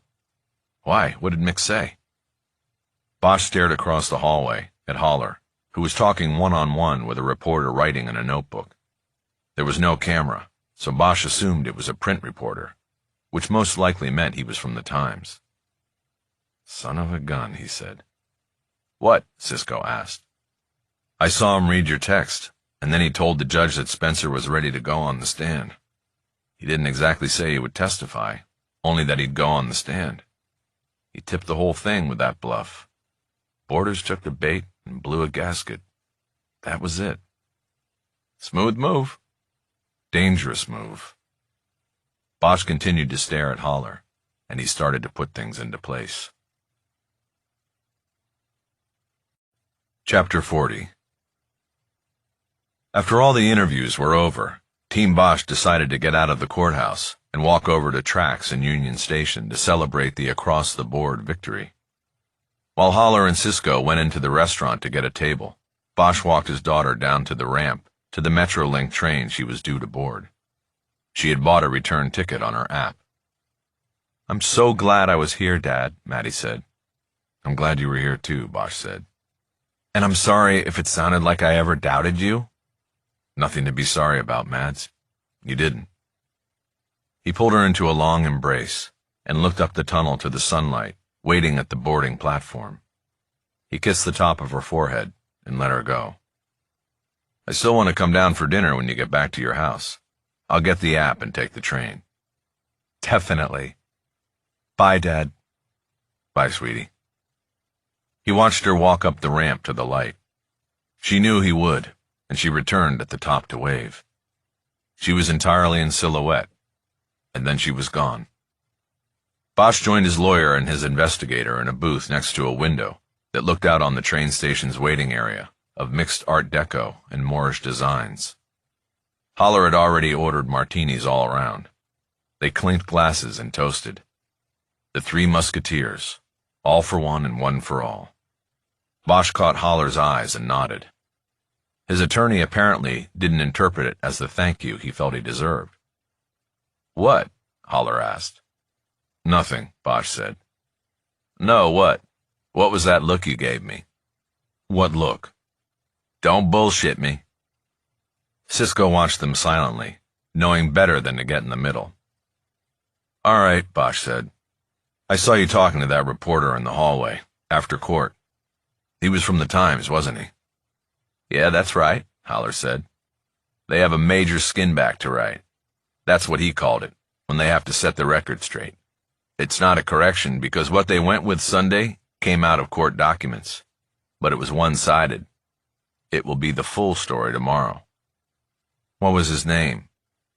You know, I didn't catch his name. All those guys are the same. Was it David Ramsey? I just told you I didn't get the guy's name. Bosch just nodded, and Holler once again saw judgment. If you have something to say, then say it, he said, and stop with the know-it-all judgmental looks. I don't have anything to say, Bosch said, and I don't know it all, but I know what you did. For Christ's sakes, what are you talking about? I know what you did. Oh, here we go. What did I do, Bosch? Would you just tell me what the fuck you're talking about? You're the leak. You gave the story to the Times on Friday. You're the one who gave it to Ramsey. Cisco was in the middle of a second sip from his martini, the fragile stemmed glass held by his thick fingers. He almost spilled it all over his nice dress vest. No fucking way, he said. Mick would never do. Yeah, he did, Bosch said. He sold me out to the Times for a headline. Whoa, whoa, whoa, Holler said. Are you fucking forgetting something? We won the case, man. And you had a Superior Court judge apologizing to you and demanding that the DA's office and the LAPD do the same thing. And you're going to complain about my strategy? So you're saying it was you, Bosch said. You admit it. You and Ramsey. I'm saying that in order to win the day, we had to raise the stakes, Holler said. We needed to kick this thing out into the street so that it would become public, and it would be something that was talked about and would then draw every goddamn news channel in the city to that courtroom today. I knew if we did that, then the judge would have no choice but to give us standing and allow us to intervene. And you would get, what, about $1 million worth of free publicity out of it? Jesus Christ, Bosch, you're like a feral cat. You don't trust anybody. I did it for you, not me. And look at what happened. Holler pointed out of the booth in the direction of the courthouse. The judge let us in over the objections of everybody in the courtroom, he said. And then we fucking won. Borders goes back up to death row for the rest of his sorry existence, and every one of those bastards who tried to set you up and frame you is going to end up disbarred, fired, and probably in jail. Cronin and Cronin are already in jail, while you're sitting here drinking a martini. You think the judge would have given us standing if the media wasn't all over this? I don't know, Bosch said. But my daughter read that shit Sunday, and has had to wonder for 3 days if her father is the kind of guy who would plant evidence and send an innocent man to death row. On top of that, that story almost got me killed. If that had happened, I'd be dead, and Borders would be walking the earth as a free man to kill again. Look, I'm sorry about that, I truly am. I didn't want that to happen, and I didn't know you were working undercover because you didn't fucking tell me. But this is one of those rare times where the end justifies the means, okay? We got the result we wanted. Your reputation came out intact, and your daughter is riding that train, knowing her dad is a hero, not a criminal. Bosch nodded, as though in agreement. But he wasn't. You should have told me, he said. I'm the client. I should have been informed and given the choice. And what would your choice have been? Holler asked. We'll never know now, because you didn't give it to me. I know what it would have been, and that's why I didn't. End of fucking story. They stared at each other for a long, hard moment. Cisco hesitantly raised his glass over the middle of the table. Come on, water under the bridge, fellas, he said. We won. Let's toast again. I can't wait to read the paper tomorrow. As if each was waiting for the other to make the first move, Holler and Bosch continued their stare-down. Holler broke first. He grabbed his glass by the stem and raised it up, sloshing vodka over the brim and down over his fingers. Bosch finally did the same. The three musketeers clinked glasses like swords again, but it no longer seemed much like all for one and one for all. Chapter 41. As Bosch rounded the last curve on Woodrow Wilson Drive, he saw the city ride parked in front of his house. Someone was waiting for him. He turned the sound down on Kamasi Washington's change of the guard. It was nearly 5, and his plan was to get out of the suit and shower and change into street clothes before heading up to the valley to visit Elizabeth Clayton in the dungeon where she was taking the cure. As he pulled into the side carport, he saw who it was. Lucia Soto was sitting on the house's front step, looking at her phone. Bosch parked and walked around to the front, rather than avoiding her and going through the side door. She stood up, put the phone away, and wiped dust from the step off the back of her pants. She was still in the dark blue suit she had worn in court that morning. "Been waiting long?" Bosch asked by way of a greeting. "No," she said. "I had some emailing to do. You should sweep your steps every now and then, Harry. Dusty." "Keep forgetting. How'd they take things today down at RHD?" "Oh, you know, in stride. They always take things, good and bad, in stride." "And was it a good or bad thing?" "I think good. Whenever a former detective is cleared of wrongdoing, that's a good thing, even if it is Harry Bosch." She smiled. He frowned and unlocked the door. He pushed it open for her. "Enter," he said. "I'm out of beer, but I have some pretty good bourbon." "That sounds right," she said. Bosch entered behind her, and then moved by so he could get to the living room first and make it a little more hospitable for a visitor.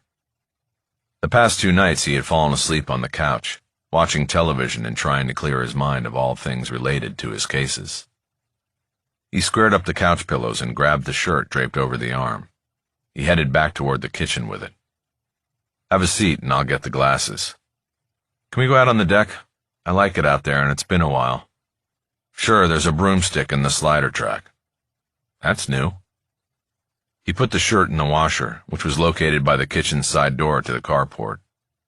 He grabbed the bottle off the top of the refrigerator and took 2 glasses down from a shelf before joining Soto on the deck. "Yeah, there's been a couple break-ins in the neighborhood lately," he said. "Both times a guy climbed up a tree to get on the roof and then came down on the back deck, where people sometimes don't lock their doors." He gestured with the bottle toward the house next door, which was cantilevered like Bosch's. The rear deck hung out over the canyon and seemed impossible to get to, other than from inside, but it was clear the roof gave access. Soto nodded. Bosch could tell she wasn't really interested. She wasn't visiting as part of the neighborhood watch committee. He opened the bottle and poured a healthy slug into each of the glasses. He handed one to Soto, but they didn't toast. Considering everything between them at the moment, it would not have felt right. "So did he tell you how he did it?" Bosch asked. "Who?" Soto said. Who did what?" "Come on. Spencer. How'd he rig the evidence box?" "Spencer hasn't told us jack shit, Harry. His lawyer won't let him talk to us, and he said he wasn't going to testify either. Your lawyer lied to the judge during the proffer." "No, he didn't lie. Not to the judge, at least. Check the record. He said Spencer was in the hallway and was ready to take the stand. That wasn't a lie. Whether he was going to testify once he got up there or take the fifth was another matter." "Semantics, Harry. I never knew you to hide behind words." "It was a bluff, and it worked. If it makes you feel any better, I didn't know about it. But it got the truth out, didn't it?" "It did. And it got us a search warrant. We didn't need Spencer to talk." Bosch looked sharply at her. She had solved the mystery. "Tell me." "We opened his locker. He had a stack of the 20-year-old evidence stickers they put on the boxes back then. They were supposed to be destroyed when we went to the red crackle tape, but somehow he got a leftover stack and kept it. So he opened the box, planted Ulmer's DNA, and put new labels on it. He opened the bottom seam because your signature was on the labels on top, and because his labels were old and yellow, the box looked totally legit. The thing is, we don't think it was the only time. We got a search warrant for his house, too, and we found some receipts from a pawn shop in Glendale. We checked there, and he's a regular customer, selling jewelry mostly. We think he might have been raiding boxes from closed cases looking for valuables to pawn. He probably thought since the cases were old and closed, nobody would ever look. So when Cronin asked Spencer if he could get something into a box, he said no problem." "Exactly." Bosch nodded. The mystery was solved. "What about the Cronins?" he asked. "I assume they're going for a one-for-one deal, right?" "Probably," she said. "She walks and he takes the hit. He'll get disbarred, but then he'll just prop her up. Everyone will know that if you hire her, you hire him. And that's it? No jail time? The guy used the law to try to break a killer out of prison, death row no less. He gets a slap on the wrist? Well, last I heard they were still in jail because Houghton won't set bail tomorrow. Anyway, it's early in negotiations, Harry. But Spencer still isn't talking, and the only one who is talking is Borders. When your one and only witness is a murderer on death row, you don't have a case you want to take to a jury. This is going to come down to plea agreements all around, and maybe Cronin goes to jail, maybe not. Truth is, they're more interested in nailing Spencer, because he was inside the wire. He betrayed the department. Bosch nodded. He understood the thinking on Spencer. The department's management team has already moved in, Soto said. They're revamping the whole booking and retrieving process so that something like this can never happen again. Bosch moved to the wooden railing and leaned his elbows down. It was still at least an hour from sundown. The 101 freeway down in the pass was clogged in both directions, but there were very few sounds of horns. Drivers in L.A. seemed resigned to a fate of waiting in traffic, without the kind of impotent cacophony of horns that Bosch always seemed to hear in other cities he'd visited. He always thought his deck gave him a unique angle on that distinctive L.A. trait. Soto joined him at the railing and leaned down next to him. I didn't really come up here to talk about the case, she said. I know, Bosch said. She nodded. It was time to get to it. A really good detective who used to mentor me taught me to always follow the evidence. That's what I thought I was doing with this thing.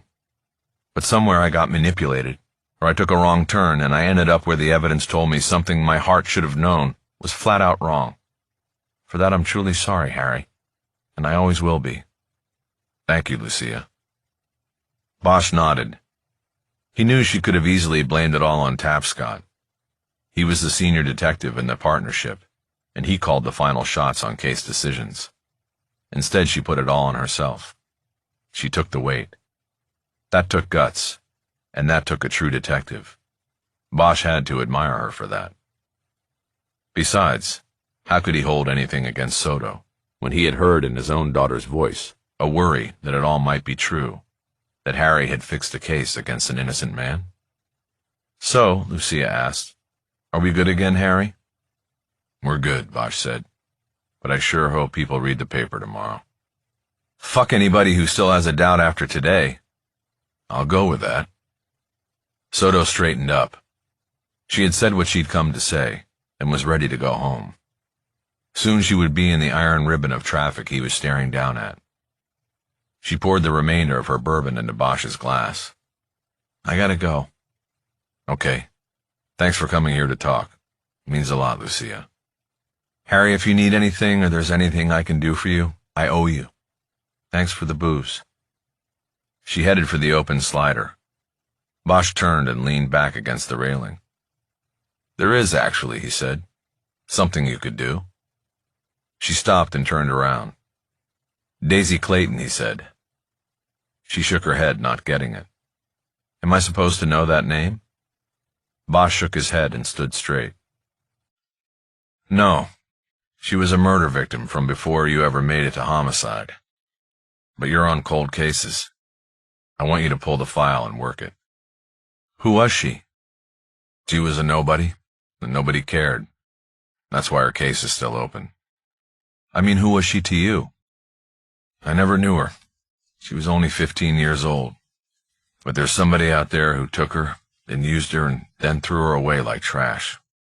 Somebody evil. I can't work the case because it's Hollywood. Not my turf anymore. But it is yours. You know what year? 09. Soto nodded. She had what she needed, at least to pull the case and review it. Okay, Harry, I'm on it. Thank you. I'll tell you what I know when I know it.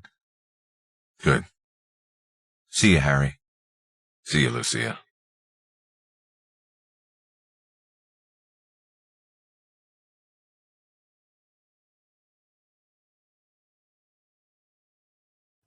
Chapter 42. After showering and changing into street clothes, Bosch went to the closet next to the front door and pulled the fireproof box off the shelf. He used a key to open it. It contained old legal documents, including birth certificates and his discharge papers from the U.S. Army. Bosch kept his wedding ring in the box, as well as his 2 Purple Hearts and the 2 life insurance policies that listed his daughter as beneficiary. There was also a faded color photo of Bosch and his mother. It was the only photograph of her he had, so he had always wanted to keep it safe, rather than display it. He looked at it now for a few moments, this time his eyes drawn to his own image at 8 years old, rather than to his mother's. He studied the hopefulness in the boy's face and wondered where it had gone.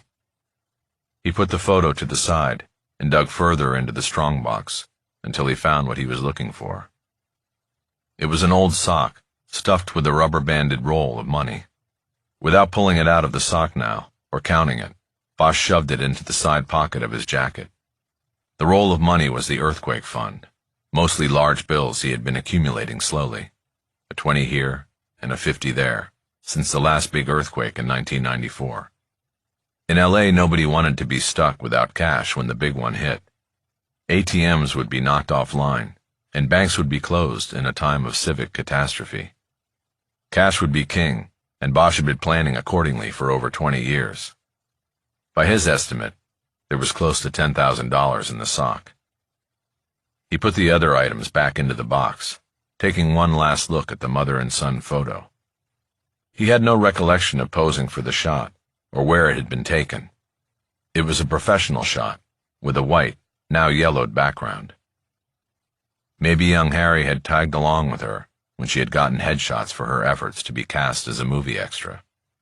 Maybe she then paid the photographer a little more for a quick photo with her son.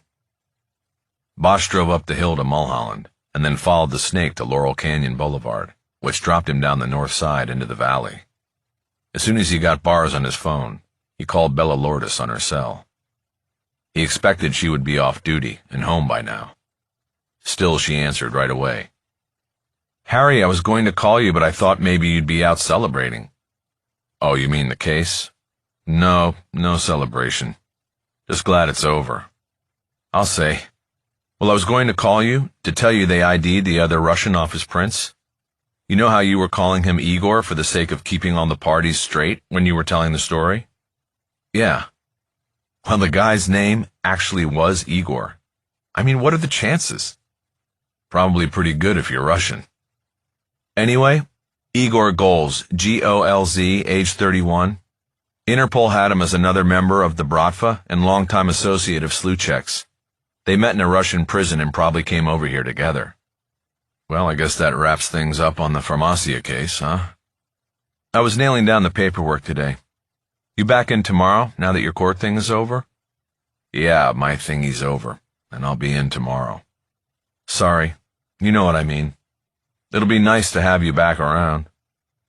"Listen, I was calling to ask you something. The other day you mentioned that you had been around addicts, including someone in your own family.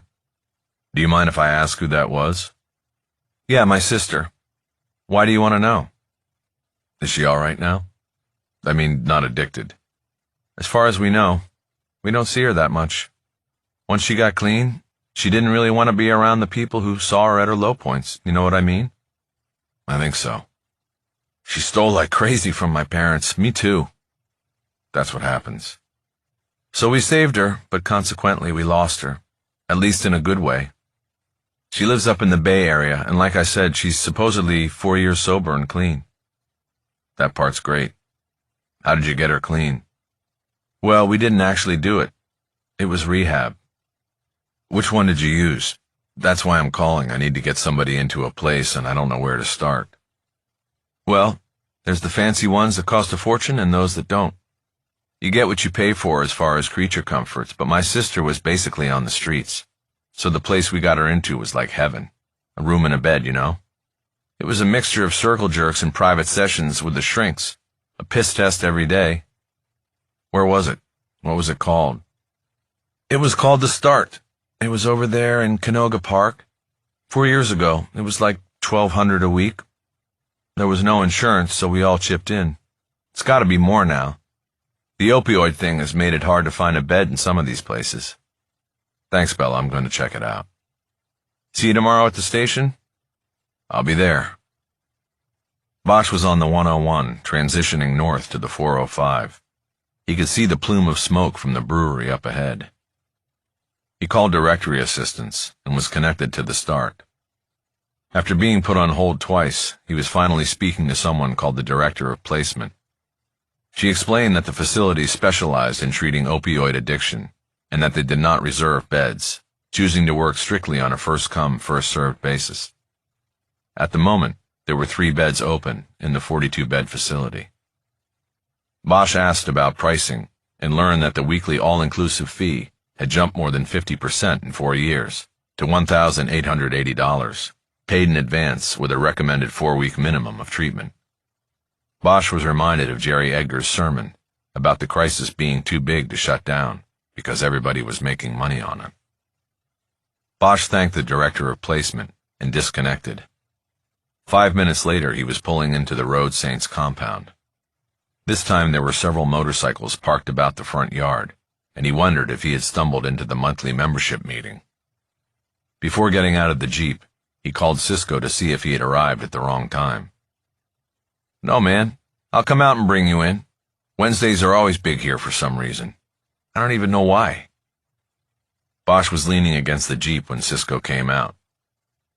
"So how's she doing?" he asked. Resentful as ever," Cisco said. "But I think that's a good sign.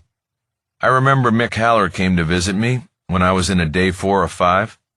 I told him through the door that he could take his job and shove it up his ass. Of course, a week later I had to ask him to pull it out of his ass and give it back to me."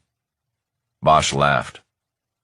"So have you heard about this place over in Canoga Park, called The Start?" he asked. "Yeah, the rehab," Cisco said. "I've heard of it, but I don't really know anything about it. I heard from somebody that it was good. It got results for them. Costs about $2,000 a week, so it better. That's a lot of bread. When Elizabeth is finished here, I want you to take her there. Try to get her in. It's first come, first served, but there are beds open now. I think she's going to need at least another day here, maybe 2, before she gets cleaned up and can take that next step. That's fine. Whenever she's ready." Bosch reached into the pocket of his jacket and pulled out the sock containing the cash roll. He handed it to Cisco. "Use this.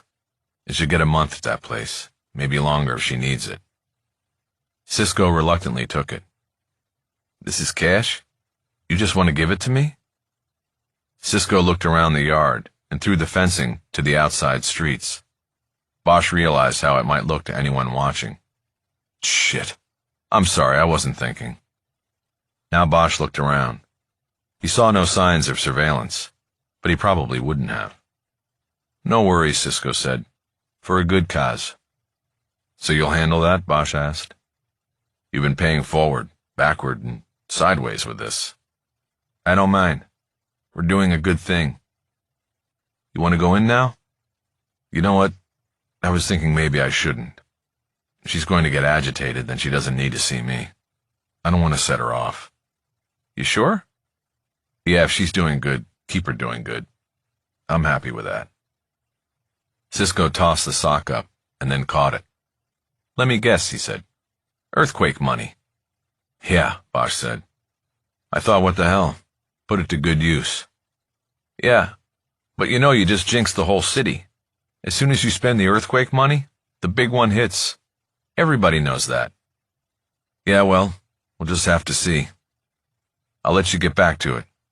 Thanks, Cisco." "No, thank you. And someday I think she'll be doing the thanking." "Not necessary now, not necessary then. Let me know how it goes with that other place if you get her in." "Will do." After driving away, Bosch cut west and went by the Start after Googling its location on his phone. He could tell it had once been a Holiday Inn or some other mid-range hotel. It was now painted stark white. It looked clean and cared for, at least on the outside. He was happy with that. He kept driving and started heading home. Almost the whole way he thought about his decision not to go in and visit Elizabeth Clayton. He wasn't sure what that meant or what he was doing. She had tapped into a need. He had to reach out and help someone, whether they welcomed his help or not. He was sure that if he sat down with the shrink for an hour, maybe his longtime LAPD counselor, Carmen Hinojos, there would be a whole raft of psychological underpinnings to his actions. And the money. He had very specifically committed funds that would not upset any financial aspect of his life. So there was a sacrifice in that? There had been a time when Bosch, as a boy obviously wanting to escape his life in youth halls and foster homes, had become fascinated with the great explorers who had discovered new lands and cultures. Men who had left their places and stations in life to find something new, or to stand against something old, like slavery. As he traveled from one bed to another, the one thing he carried from place to place was a book about the Scottish missionary and explorer David Livingstone, who had done both. Bosch didn't remember the title of the book anymore, but he remembered many of the ideas the man espoused. Over time he had cemented them like a mason into his own belief system, and they formed the brick foundation of who he was as both a detective and a man. Livingstone had said sympathy was no substitute for action. There was an essential brick in Bosch's wall. He had built himself as a man of action, and at the moment when the integrity of his life's work had been called into question by a man on death row, he had chosen to turn his sympathy for Elizabeth Clayton into action. He understood, but was unsure if anyone else would. They would see other motives. Elizabeth would as well, and that was why he had not chosen to see her. He knew he had done what he needed to do, and that he would probably never see her again. It was only 9 when he reached home, but Bosch was exhausted and looking forward to crashing into his bed for the first time in almost a week. He got in, checked the locks, and put the broomstick back into the track of the deck slider. He then walked down the hall, dropping his jacket and shirt on the floor as he went. He finished getting undressed and crawled into bed, ready to completely succumb to sleep's rehab and restoration. When he reached over to the clock so he could push the daily 6 a.m. alarm back a couple hours, he saw a folded envelope on the bed table. He unfolded it to find that it was addressed to him at the SFPD station. He suddenly thought someone had been in the house and put the envelope there for him to find. Then his weary mind focused, and he remembered placing the letter there 3 nights earlier. He had completely forgotten about it and had not slept in the bed since. He decided the letter could wait until morning.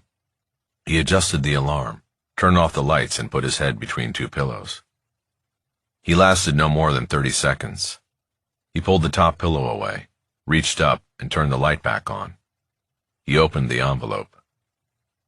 It contained a folded newspaper clip.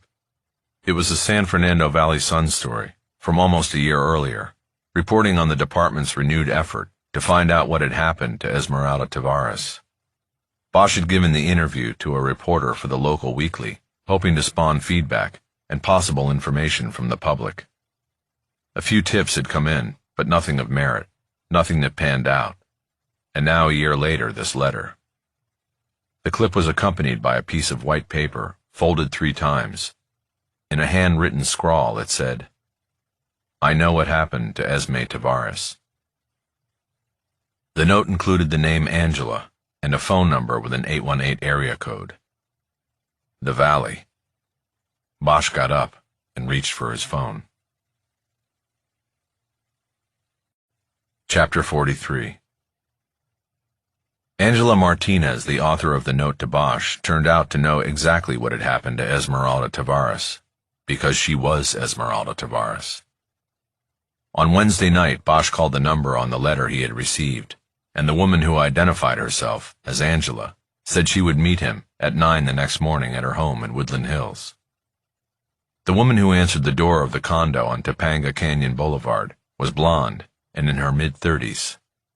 Bosch had spent a lot of time over the previous 2 years looking at photographs of the dark-haired, dark-eyed Esme Tavares of 15 years before. He had one shot of her, her lips pursed in a pout, posted in the cell so that he would always be reminded of the case. He had chosen the pout photo out of all the rest because he knew the set of a person's closed mouth changed little over time. The woman who called herself Angela wasn't smiling when she answered the door, and he knew right away that she was Esme. And she recognized that he knew. "You have to stop looking for me," she said. They sat in her living room and she told him her story. Once she got going, he could have filled in the details ahead of her, but he let her tell it just the same. Young woman caught in a bad marriage to an older, dominating man, physically abused regularly, and tied to a baby she never wanted to have, that her husband wanted only as a means of controlling her. She made the hard choice to leave everything behind, including the child, and disappear. She had help, and when Bosch probed deeper with his questions, it became clear that help came from a lover she had had on the side at the time and had now lived with for 15 years. They had first moved away and lived in Salt Lake City together. They came back 10 years later because both missed the city where they had grown up. Her story had more holes in it than a San Pedro fishing net, but Bosch thought the omissions and incongruities were designed to cast her in the best light in a place of deep shadows. She seemed to show no guilt about the daughter she had left in a crib, or about the efforts of the community to find her. She professed to be unaware of all of that, because she was then living in Salt Lake City. She also claimed that her disappearance was not an effort in any way to cast suspicion on the husband she left behind. She said she had no alternative but to run. "If I had just tried to leave him, he would have killed me," she said. "Admit it, you thought he had killed me." "That might be true," Bosch said, "but that was at least in part dictated by the circumstances of you disappearing with the baby left in the crib."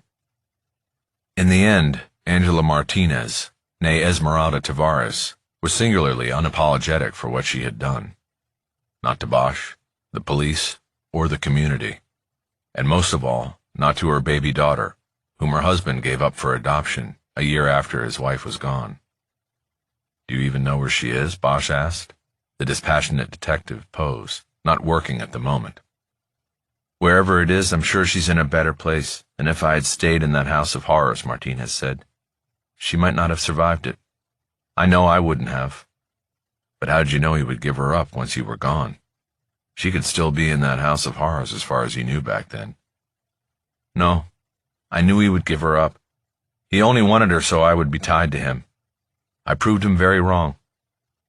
Bosch thought about the intervening years and all the efforts to find her. He thought about Detective Valdez, now the chief of police, haunted by the case for so long. Bosch knew that on one level it was a good outcome. The mystery was solved, and Esme was alive. But Bosch didn't feel good about it. "Why now?" Bosch said. "Why'd you reach out now?" "Albert and I want to get married," she said. "It's time. My husband never divorced me. That's how controlling he was. He never had me declared dead, but I hired a lawyer and he'll handle it now. The first step was to solve the mystery that everybody's been so worked up about for so long." She smiled as though she was proud of her actions, energized by knowing she had kept the secret for so long. "Aren't you still afraid of him? Your husband?" Bosch asked. "Not anymore," she said. "I was just a girl then. He doesn't scare me now." Her smile had now turned into the pout from the photo Bosch had hung in the cell where he worked. He stood up. "I think I have what I need to close this out," he said. "That's all you need to know?" she asked. She seemed surprised. "For now," Bosch said. "I'll get back to you if there's anything else." "Well, you know where to find me," she said. Finally. Bosch headed to the station after that. He was morose. He was coming in with another case closed, but there was nothing to feel good about. A lot of people had spent time, money, and emotions on Esme Tavares. As had always been suspected, Esme Tavares was dead, but Angela Martinez was alive. After parking at SFPD, he made a swing through the detective bureau on his way to the main interior hallway of the station. The pods were empty, and Bosch heard voices from the war room. He suspected the detectives were taking a joint lunch break. The chief of police's office was located at the center of the station and across a hallway from the watch lieutenant's office. Bosch stuck his head in the door and asked Valdez's secretary if the boss had a free 5 minutes. He knew that once he got in the room with the man, the conversation would likely last a lot longer. The secretary called back to the room behind her desk and got an approval. Bosch stepped in. Valdez was in uniform as usual and seated behind his desk. He held up the A section of the Times. "Just reading about you, Harry," he said. "They exonerated you pretty good here. Congratulations." Bosch sat down across the desk from him. "Thanks," he said. Bosch had read the story that morning before heading off to his appointment and was satisfied with it. However, he knew that more people read the Sunday edition of the Times than the Thursday paper. There was always going to be a gulf between those who had read that he was a crooked cop and those who read the never mind he's straight story. It didn't bother him too much. The one person he wanted most to read the latest story had already seen it online and had texted him, saying that she was very proud of him and happy with the outcome of the Borders case. "So," he said, "I'm not sure how to tell you this, so I'll just tell you. I just met Esme Tavares. She's alive and well and living in Woodland Hills." Valdez almost came out of his seat. He leaned violently forward across the desk, his face showing his surprise. "What?" Bosch ran down the story, beginning with him opening the letter the night before. "Mother of God," Valdez said. "I've had her as dead for 15 years. Let me tell you, many was the night I wanted to go to that house and drag that asshole husband of hers behind the back of my car until he told me where she was buried." "I know. Me too. I mean, Christ, I fell in love with her. You know how you do with victims sometimes?" "Yeah, I had a little bit of that too. Until today." "So did she tell you why?" Bosch recounted the conversation he'd had that morning with Angela Martinez. As he told it, Valdez's face grew increasingly dark with anger. He shook his head several times and wrote some notes down on a scratch pad on his desk. When Bosch was finished, the chief checked his notes before speaking. "Did you advise her?" he asked. Bosch knew he was asking if Bosch had informed Martinez of her constitutional rights to an attorney and to avoid self-incrimination. "No," Bosch said. "I didn't think I had to. She called me to her place and we sat in her living room. I identified myself and she obviously knew who I was. But it doesn't matter, Chief. I know what you're thinking, and those things never work out." "This is fraud," Valdez said. "Over the years, we've spent probably close to $500,000 looking for her. I remember when she was first reported missing, the overtime was flowing like an open fire hydrant. It was all hands on deck. And then we've never let up, right on up to you taking the case and running with it." Look, I hate to come off as defending her, but she committed a moral crime, not a crime that the DA will find prosecutable. She was escaping from what she considered a dangerous situation. She was long gone before the overtime and everything else started flowing. She can claim she didn't know, or that it was too dangerous to call in and say she was okay. She's got a lot of defenses. The DA won't touch it. The chief didn't respond. He leaned back in his chair and stared at a toy police helicopter hanging on a string from the ceiling. He liked to say it was the tiny department's air squadron. "Shit," he finally said. "I wish there was something we could do about it." "We just have to live with it," Bosch said. "She was in a bad situation back then. She made the wrong choice. But people are flawed. They're selfish. All this time we thought she was dead, she was pure and innocent to us. Now we find out she was the kind that would leave a baby in a crib to save herself." Bosch thought about Jose Esquivel Jr. dying with his cheek on the linoleum in the back hallway of his father's business. He wondered if anybody was pure and innocent. Valdez got up from his desk and went to the bulletin board over the low row of filing cabinets against the right wall. He flipped back some deployment sheets, then weeded through a stack of wanted flyers until he found the missing leaflet with a photo of Esme Tavares on it, circa 2002. He tore it off the board and crumpled it between his hands, crushing the ball as small as he could. He then fired a shot at a trash can at the end of the file cabinets. He missed. "What's this world about, Harry?" he asked. "I don't know," Bosch said. "This week I closed out a double murder and a 15-year-old missing persons case. I don't feel good about any of it." Valdez dropped back into his seat. "You gotta feel good about the Farmacia caper," he said. "You took 2 pieces of shit off the board."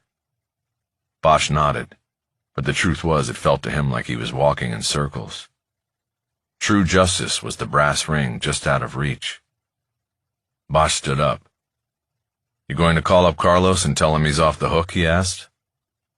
Carlos Tavares was Esmeralda's husband, 15 years a suspect. "Fuck him," Valdez said. "He's still an asshole. He can read about it in the paper." Bosch went to the door, and then looked back at his boss. "I'll have the report on this finished today," he said. "Good," Valdez said. "Then we go drinking." "That sounds right." Chapter 44. Bosch wanted to avoid the detective bureau. He didn't want to talk anymore. Bella Lourdes and others would find out soon enough about Esme Tavares being alive and well, and it would be the talk of the department, and then the whole town. But Bosch had talked about it enough for the time being. He walked out the front door of the station and then crossed the street. He went through the public works yard and into the jail. After unlocking his cell, he slid the heavy steel door open, and it banged hard against its frame. Like the police chief, Bosch went to the photo of Esme Tavares to yank it down. But then he stopped.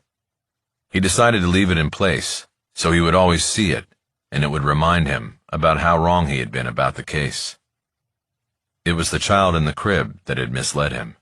He knew this. It seemed against all laws of nature, and so it had led him, and many others before him, down the wrong path. He stood there looking at the photo and considered the irony of the week. Elizabeth Clayton couldn't recover from the loss of a child and wandered the earth as a zombie, not caring what was done to her or what depravity she had willingly sunk to. Esme Tavares left the child in a crib and apparently never looked back. The reality of the world was dark and horrifying. Bosch sat down behind his makeshift desk to do the paperwork that would document the grim reality of it, but he found that he couldn't even begin. He contemplated this for a long moment, and then stood back up. There was a bench that ran down the center of the cell perpendicular to his desk. He used it mostly to spread out photos and files so that he could review stubborn cases from a fresh angle, often looking at the crime scene photos placed side by side down the length of the scarred wooden bench. He had been told that the bench had been nicknamed the diving board back in the day because it had been the jumping-off point to oblivion for a handful of inmates over time. They would step up on the bench, wrap one leg from their jail pants through the bars, guarding the overhead air vent, then wrap the other around their neck. They'd jump off the end of the bench into the dark pool of emptiness, and their misery would be over. Bosch stepped up onto the bench now. He reached above his head to grasp one of the overhead bars for support. He dug into his pocket and pulled out his phone. Checking the screen, he held the phone up, turning on the bench, moving his arm until he saw one service bar finally appear in the corner. With his thumb, he went to his contact list and scrolled until almost the end and hit the number he was looking for. Lucia Soto answered right away. "Harry, what's up? Did you pull that case I told you about?" "Daisy Clayton? Yes, first thing this morning." "And?" "You were right. Gathering dust. Nobody's worked it in 3-4 years except for the annual due diligence reports, which are word-for-word copies of the year before. You know how it goes. No viable leads at this time because they didn't really look for viable leads. And I think they were wrong. I saw some stuff. There are workable angles. It was pretty much written off as a serial. Somebody who moved through Hollywood, did his thing, and moved on. But I'm not so sure about that. I looked at the photos. There was a familiarity with her, and the place where she was left. He knew the area. I'm going to... Lucia?" "What, Harry?" "Cut me in." "What do you mean?" "You know what I mean. I want in. Let's go get him."